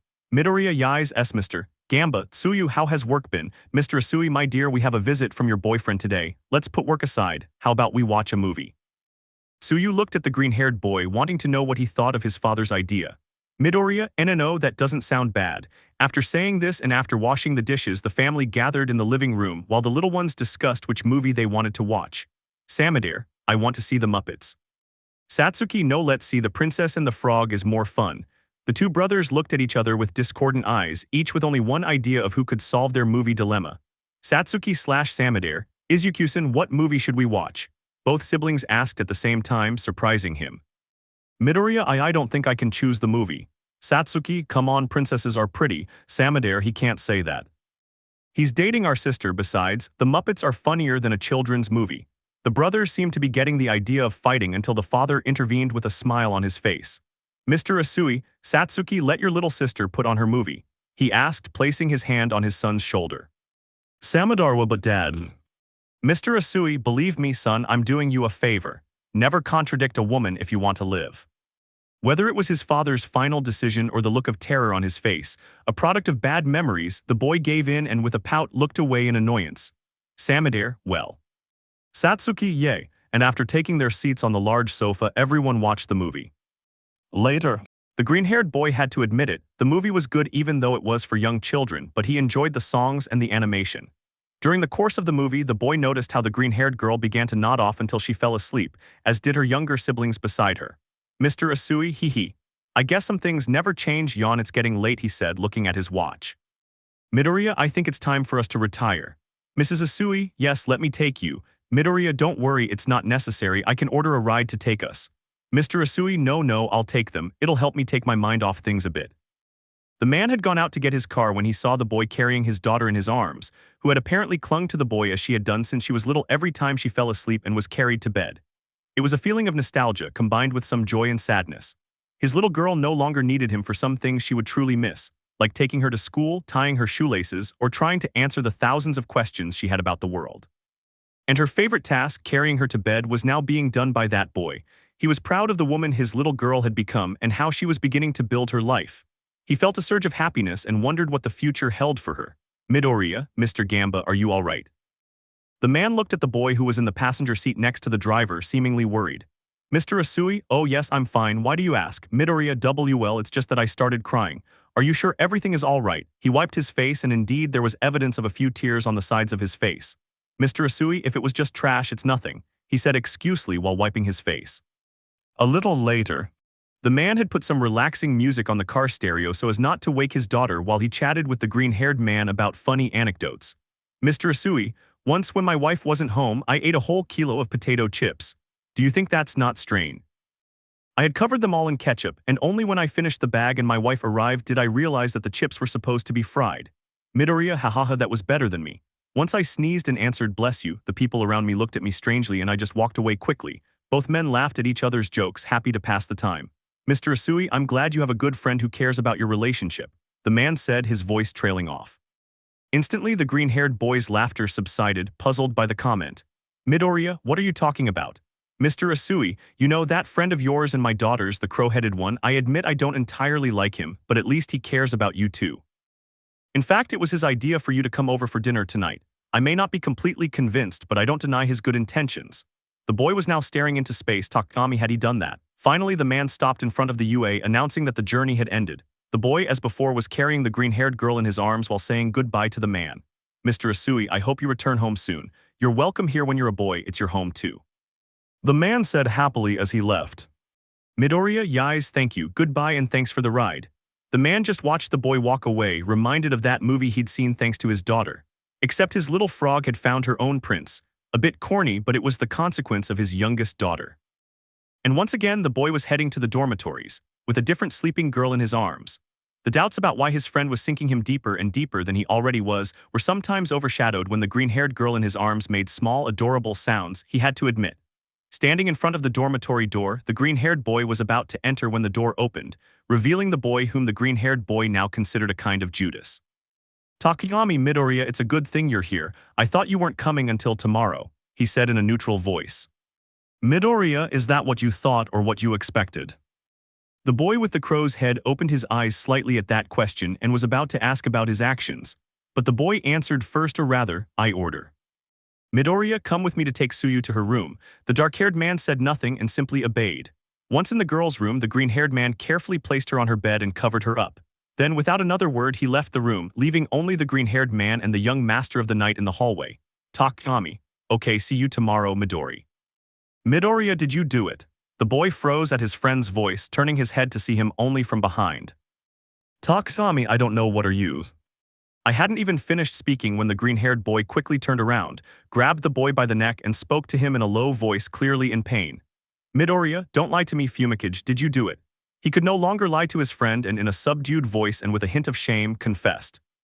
Takami, yes. He was immediately released by the boy, who simply turned around and after a few seconds of standing, finally went to his room. In Izuku's room. The boy felt betrayed. He knew Takami wanted this done to him. Dark Shadow himself had warned him and he hadn't refused. He'd even confessed to Tsuyu, but what was he going to do? Let her break up with him and once again take on the role of boyfriend. But why had admitting the betrayal plunged him into even more despair than when he'd already known? To hell with it. He would take another pill one more time. He just wanted to be done with that day. Every day was the same for him now. And as on previous nights, he ingested a dose of medication which this time caused him some trouble for a few minutes before finally falling asleep, unlike other nights. Chapter 33. Saturday. The green-haired boy was in the kitchen having breakfast. Apparently everyone else was still asleep when he stood up, but then some approaching footsteps made him look up from his bowl of cereal. Uraraka, good morning, Deku-kun. The sweet brunette greeted cheerfully. Midoriya ji, good morning, Uraraka-san. And as if they were officially a couple, the girl approached the green-haired boy and kissed his cheek affectionately and carefully. He froze when he felt that show of affection, but it was worse when a voice called them. Kyoka, what just happened? The green-haired boy turned his head, noticing the punk girl standing in the doorway watching what had happened. Midoriya, Kyoka-san. Kyoka, so what I told you that day, none of it mattered to you in the end. Uraraka, Deku-kun, what are you talking about? Midoriya, Kyoka-san, I have to tell you something. But more and more footsteps seemed to be getting closer until, in the same way, they met at the door frame. Momo, what's going on? Why is there so much commotion? Mina, yes, what's all the commotion about? Kyoka, nothing, I just found Midoriya kissing Uraraka. Far from what the girl expected, icy stares were placed on the girls' faces. Mina, for her part, seemed to be experiencing fear, nervousness, and what appeared to be a broken heart, and Azabash seemed to have lost her breath, as if she had lost everything in a second. Mina, Izuku-kun, is that true? She asked with a trembling voice. Midoriya, please let me explain. Momo, I of all the people in the world, you were capable of doing something like that. The girl blurted out with a disappointed and hurt tone. Midoriya, no, it's not what you think, if you'll allow me to explain. Toru, suppressed sob after I confessed my feelings for you, after what Ajiro did to me, did you too? Midoriya, please, I just want. Kendo, you're the same, no, you're worse than him. The boy then stood motionless for a few seconds. He knew that this was a truth and one that would follow him to the end of his days because of what he did, but then a stupid question made him stop. What is Kendo doing here? And as if he had been pushed, he jumped up and found himself back in his bed. He felt his heart beating rapidly and his forehead was slightly sweaty, as was the rest of his body. He looked around. Once again, a nightmare was haunting him even in his dreams. Suddenly, a feeling in his stomach forced him to get up and run straight to the bathroom. He stayed inside for a few minutes until his stomach finally emptied and the feeling of vomiting dissipated until he was left alone. Step by step, he began to return to his bed, only to sit for a while as he calmed his thoughts about his dream. TOC. Sato, Midoriya-kun, are you there? Come on, wake up, man, we have to get Jirao-san's party ready. Kyoka's party, another birthday that had passed for some reason and for which, once again, I had nothing to give the girl. Midoriya, Saitama. The green-haired boy got up and prepared himself. He didn't have a gift, but that didn't mean he wasn't going to attend the celebration. When I went down to the kitchen in the common room, I noticed that everyone except the purple-haired girl was already there, putting up streamers, balloons, and other things related to her. Lita. A little more to the left, the delegate said, positioning the birthday sign. Momo, is that okay? Lita, perfect. Uraraka, good morning, Deku-kun, the brunette greeted. Midoriya, hola, Uraraka-san. The girl's smile gradually faded as she noticed the boy becoming more depressed. She even began to question his behavior. Uraraka, Deku-kun, are you feeling unwell? Midoriya, no, I'm fine, nothing's wrong, the boy replied, subtly moving away from the girl. She could not question him again as the blonde man's presence caught everyone's attention. Kaminari, here it comes. Once again, everyone quickly hid and turned off the lights. The purple-haired girl, for her part, had heard all the commotion and whispers from her friends about her surprise party, which for her wasn't a complete surprise anymore since she knew they were planning it. But it was nice to see how they were all looking out for each other. Giving them the benefit of the doubt, the girl pretended not to notice and went along with it. Entering the kitchen, the lights came on and she was greeted by the boys singing the typical happy birthday song, gifts from her friends and the presence of one boy in particular. But it seemed that one of them took the celebration a little too far. Standing in front of the beautifully decorated birthday cake, he felt someone grab his head and quickly saw the cake flying towards his face. The voices singing happy birthday stopped, while a few others didn't know whether to continue singing or remain silent in the face of what had happened. Meanwhile, the blonde boy began to laugh slowly as the purple-haired girl wiped the cake off her face. Kaminari, sorry it's just that it looked like the cake wanted to give you a happy birthday kiss. The boy was going to help the girl remove the cake from her face, but she didn't hesitate to react by pushing him away from her. Kaminari, come on, Kyoka-chan, it was just a joke, the boy said, excusing his actions. Kyoka, yes, of course, like everything you do. Kaminari, okay, are you going to tell me what's wrong? Kyoka, what the hell are you talking about? Lita, guys, would you like us to leave you two alone? The class representative said, hoping to get a response and not allow the whole class to be in the middle of an awkward lovers' quarrel. Kaminari, come on, don't tell me you don't know what I'm talking about. It seems like you've been avoiding me these past few weeks. I've been waiting for you to tell me what's going on, but you just seem to be hiding it even more. I've asked you out and you've refused. I've asked you to go and meet your parents and you always say they're outside. Kyoka, do you really want to know that much? Midoriya, no, God please no. Kyoka, I haven't introduced you to my parents because they expect me to be with someone who knows their priorities, who's smart, and who's polite.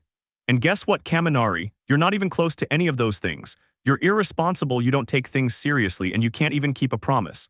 Kaminari, of course I can do it. Kyoka, please, she said mockingly, don't try to make a fool of me. I know you and that pervert mind to still meet in secret to share that content you both love so much. And you know what? You can keep doing it because what's between you and me is over. Nobody knew how to react. The situation was extremely awkward. They went from a moment of celebration to one where they didn't know who to take the side of in that situation. Meanwhile, the green-haired boy felt he should have stayed in bed. He no longer knew what was worse. Whether it was that nightmare from which he had just woken up moments before or the fight and breakup of a couple that they were witnessing. Kaminari remained motionless for a few seconds, when all he could do was start walking silently towards his room. He had already made a fool of himself. He would usually try to insist, but he knew Kyoka and most likely she wouldn't change her mind. The only thing he could do now was leave in silence with what little dignity he still had, if any, at that moment. Kyoka, I'm sorry everyone saw that and I'm sorry I ruined the party. Everyone said she was fine and tried to continue with the rest of the party, but the girl knew the opposite was true. Later. Unfortunately, Nezu had the brilliant idea of adding surprise classes that day, much to the dismay of the students who would lose their free morning. But there was nothing to be done but reluctantly obey. As usual, classes had gone as normal and lunchtime had finally arrived, and to avoid awkward moments, the girls talked about anything other than that topic. Momo, what do you think about us all going to a restaurant? It's for Kayokachin's birthday. Mina, I'm just warning you that I'm going to order the most expensive dish you have on the menu. Uraraka, that sounds like a good idea. Tsuyu, sounds good. Kiro, Toru, I'll order a super sandwich. Kyoka, thanks for the thought, girls, but I have to go home this afternoon. My parents asked me to. Momo, hey Kyoka, are you going to tell your parents that well you just? Kyoka, no, they didn't even know Kaminari and they never have to. The girl said dryly, as the image of a green-haired boy slowly appeared in her mind. The desire to see him overwhelmed her, and looking in all directions she tried to find him with her eyes, but she found nothing. Kyoka, where could he be? So the green-haired boy had decided to leave the main building and distance himself from his class that time. He didn't want to witness his classmates' discomfort regarding the recent breakups and wanted to think more thoroughly about what he could do. How could he tell the girls the truth without them hating him, or well without them detesting him for the rest of their lives? A few thoughts were forming in his broccoli-headed mind when the sound of someone standing beside him startled him, making him turn around to see who it was. He found himself face to face with the birthday girl. Kyoka, I figured you'd be here, she said calmly. Midoriya Kokomo, Kyoka sighs, well, I asked you to go meet my parents instead of Kaminari. You wanted to help me, and with what happened this morning I figured you'd shut yourself away or isolate yourself from everyone. Midoriya, Andayu, how are you feeling? Kyoka, it's strange but I feel relieved. Maybe I went too far telling Kaminari everything to his face, especially in front of the whole class. Midoriya, well, you were upset and Kaminari was pressuring you. Kyoka, see. They both fell silent when finally the boy's babbling made sense. Midoriya, I'm sorry I couldn't give you anything, Kayokachin. Kyoka, nah, don't even mention it. Last time you gave me a guitar. That should cover at least 2 birthdays, she said with a smile. Midoriya, even so, I would have liked to give you something. The punk girl looked at the boy who was staring at the floor, then she remembered something. Kyoka, hey, are you free today? Midoriya, yes, why? Kyoka, well, I remembered that my parents wanted to celebrate my birthday at home and they asked me if I could take you along so we could all go for a walk and be together. Midoriya, go to your house. Don't you think that would be weird for the others? I mean, you broke up with Kaminari and today, well, let's go for a walk. Kyoka, who I go out with is nobody's business and it's my birthday, I can pretty much do whatever I want. So what do you say, Greenby? She asked, tilting her head to look at the boy. Midoriya, well, I guess if it's your wish. Kyoka, thank you. And approaching the boy, she gave him a kiss on the cheek before standing up. Kyoka, well grown, I have to get back to the girls, otherwise I'm sure Mina will yell at me over present Mike's loudspeakers all over the school. See you later then. And so the green-haired boy could only watch the girl walk away until she was out of sight.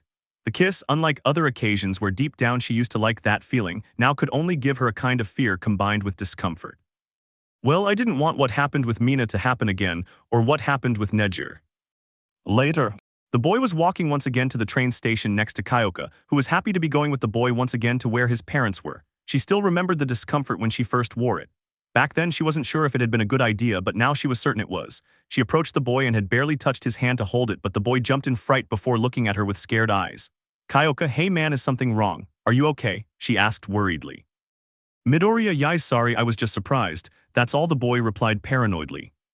The girl once again knew how to detect lies because the boy's voice and heart screamed the complete opposite. Kyoka, are you sure? If this makes you uncomfortable, I can tell them that I don't know you're feeling unwell or something. Midoriya and no. It sounds tempting, but I don't want anyone to worry about me, including Kyoka's parents. I was just thinking about homework and you surprised me, that's all. The purple-haired girl once again was looking for signs of lies and listening attentively to his heart, hoped to find out. Taking deep, controlled breaths, the boy slowed his heart rate enough to convince the girl. Kyoka, okay, but if you really feel bad, she said while carefully taking the boy's hand, just tell me, you don't have to stay silent. If only I could, if only I were able to tell her everything that's happening. But I had to keep going. Shortly after, the young couple was leaving the train station and heading to the birthday girl's house. On his way to the girl's house, the boy noticed a slight tremor in the girl's body, so he decided to question her. Midoriya, is something happening? Kyoka, brr, it's nothing, I'm just a little cold. I remembered I forgot my jacket at school, she explained while warming her hands. As soon as the boy heard the word cold come out of the girl's mouth, like a gentleman or like the idiot he was being, he removed his garment and wrapped the girl in it. When Kyoka opened her eyes, she found her shoulders and back covered by the boy's clothes. Midoriya, I hope this helps. It wouldn't be good if you caught a cold on your birthday. Kyoka, oh thank you, she said as she zipped up her jacket. Taking advantage of the fact that the boy looked away, the girl gave the garment a quick sniff, noticing that it still carried his scent. Kyoka, come here, she said as she pulled the boy's hand. He obeyed and let the rocker lead him to the beach she had once cleaned. The scent of the sea and damp sand caught the boy's attention, giving him a certain sense of relaxation. Midoriya, and is something wrong? Kyoka, no, I just wanted to be here with you, she said as she walked towards the seashore. The sun would soon set, giving the young people a beautiful view of the horizon. The rocker looked at the boy beside her, who was still standing, and patted his side lightly, asking him to join her. The boy understood and did it. While they were together, the rocker rested her head on the boy's shoulder and he accepted this. Kyoka, isn't it a lovely view? Midoriya, yes it is. Kyoka. After a while, the purple-haired girl and the green-haired boy got back up and were about to resume their walk to the girl's house. Then she noticed something curious about the green-haired boy. Kyoka, hee, are you okay? Midoriya, trembling eyes perfectly. Kyoka couldn't help but laugh at how funny the boy looked, moving like a block of stone, and tried to cover her mouth so as not to make fun of him too much. Kyoka inhales, sorry, it's just laughs, you look kind of funny. The boy simply closed his eyes at the girl's laughter and their situation, only to feel something surrounding him moments later, lessening his cold. When he opened his eyes, he realized he was being surrounded by the girl who had him wrapped in a hug. Kyoka, is this better? The girl asked while looking at the green-haired boy. He had been taken by surprise once again, and now he was wrapped in the arms of the girl who was keeping him warm. Midoriya, I don't feel cold anymore.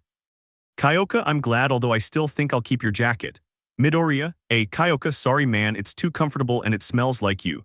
Hearing this embarrassed the boy, leaving him somewhat uncomfortable about what had recently been happening to him. Kyoka, do you mind if I keep it? Midoriya, The boy was actually going to refuse the request. He wasn't going to do it like a jerk, but he didn't feel comfortable with someone using his clothes because he didn't want them to make fun of him for wearing such a him. But as if under a spell, the purple-haired girl began to rub her face against the boy's chest, looking like an adorable kitten clinging to a warm pillow. Midoriya, sighs, I think a jacket is fine, he conceded while scratching his head. Upon hearing this, the punk smiled victoriously and, standing on her tiptoes, managed to kiss his lips. A short, quick but precise kiss. Click. The couple looked toward the source of the sound, only to see the matriarch of the Jiru family shaking a photograph which was popping out of an old camera. Mika, this will go straight on the album, she said tenderly. Kyotoku, I told you they would be here. Mika, well, I didn't imagine they'd come to see the sunset. Kyotoku, hey, every man should appreciate a good sunset at least once in his life. The women present simply rolled their eyes at that statement while the boy internally agreed. Although that kiss had bothered him a little, he had to admit that it was nice to be sitting next to the girl and that view. Mika, let's all go, there's ice cream cake waiting to be eaten. At Jiru's house.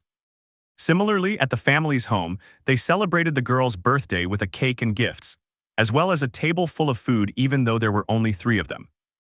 Everyone was at the table, taking pictures of the cake decorations and how beautiful the party decorations and dishes looked. Kyoka, hey, you know you don't have to do all this. Mika, we know. Kyotoku, but you're our only princess, so we have to do it. Kyoka smiled at her parents' actions only to turn her gaze to the boy and address him. Kyoka, what do you think of everything? Midoriya, well, I like listening to your father and mother's stories. Kyoka, I hope you don't get bored, commented humorously. Midoriya, you're welcome. The girl watched the boy who was smiling as he ate the cake while a doubt began to sprout inside her. Kyoka, maybe later. The hours passed and passed, filled with beautiful moments, family photographs where he was included on several occasions. But finally the time came to return to school. Mika, be very careful. If you feel someone is following you, call the police or… Kyoka, yes mom, we know, don't worry. Kyotoku, well, they should be careful. The green-haired boy once again was holding hands with the purple-haired girl who was enjoying the short and relaxing moment alone. Midoriya, and how did you feel about this birthday? Kyoka, well, so far it's been good, the day isn't over yet after all. Midoriya, see. Kyoka, when we get to UA, do you want to watch movies or play some music? Midoriya, no, you have to reject off of course. Once again his body betrayed him, doing what seemed best in his own opinion. And the purple-haired girl wasn't going in a very different direction, wondering how the boy would react in his room. Let me know in the comments below if you guys want the next part. Also check out my other video that has been shown and left. Thank you for watching. If you enjoyed this video, please like and share this video. And have a fantastic day. Bye.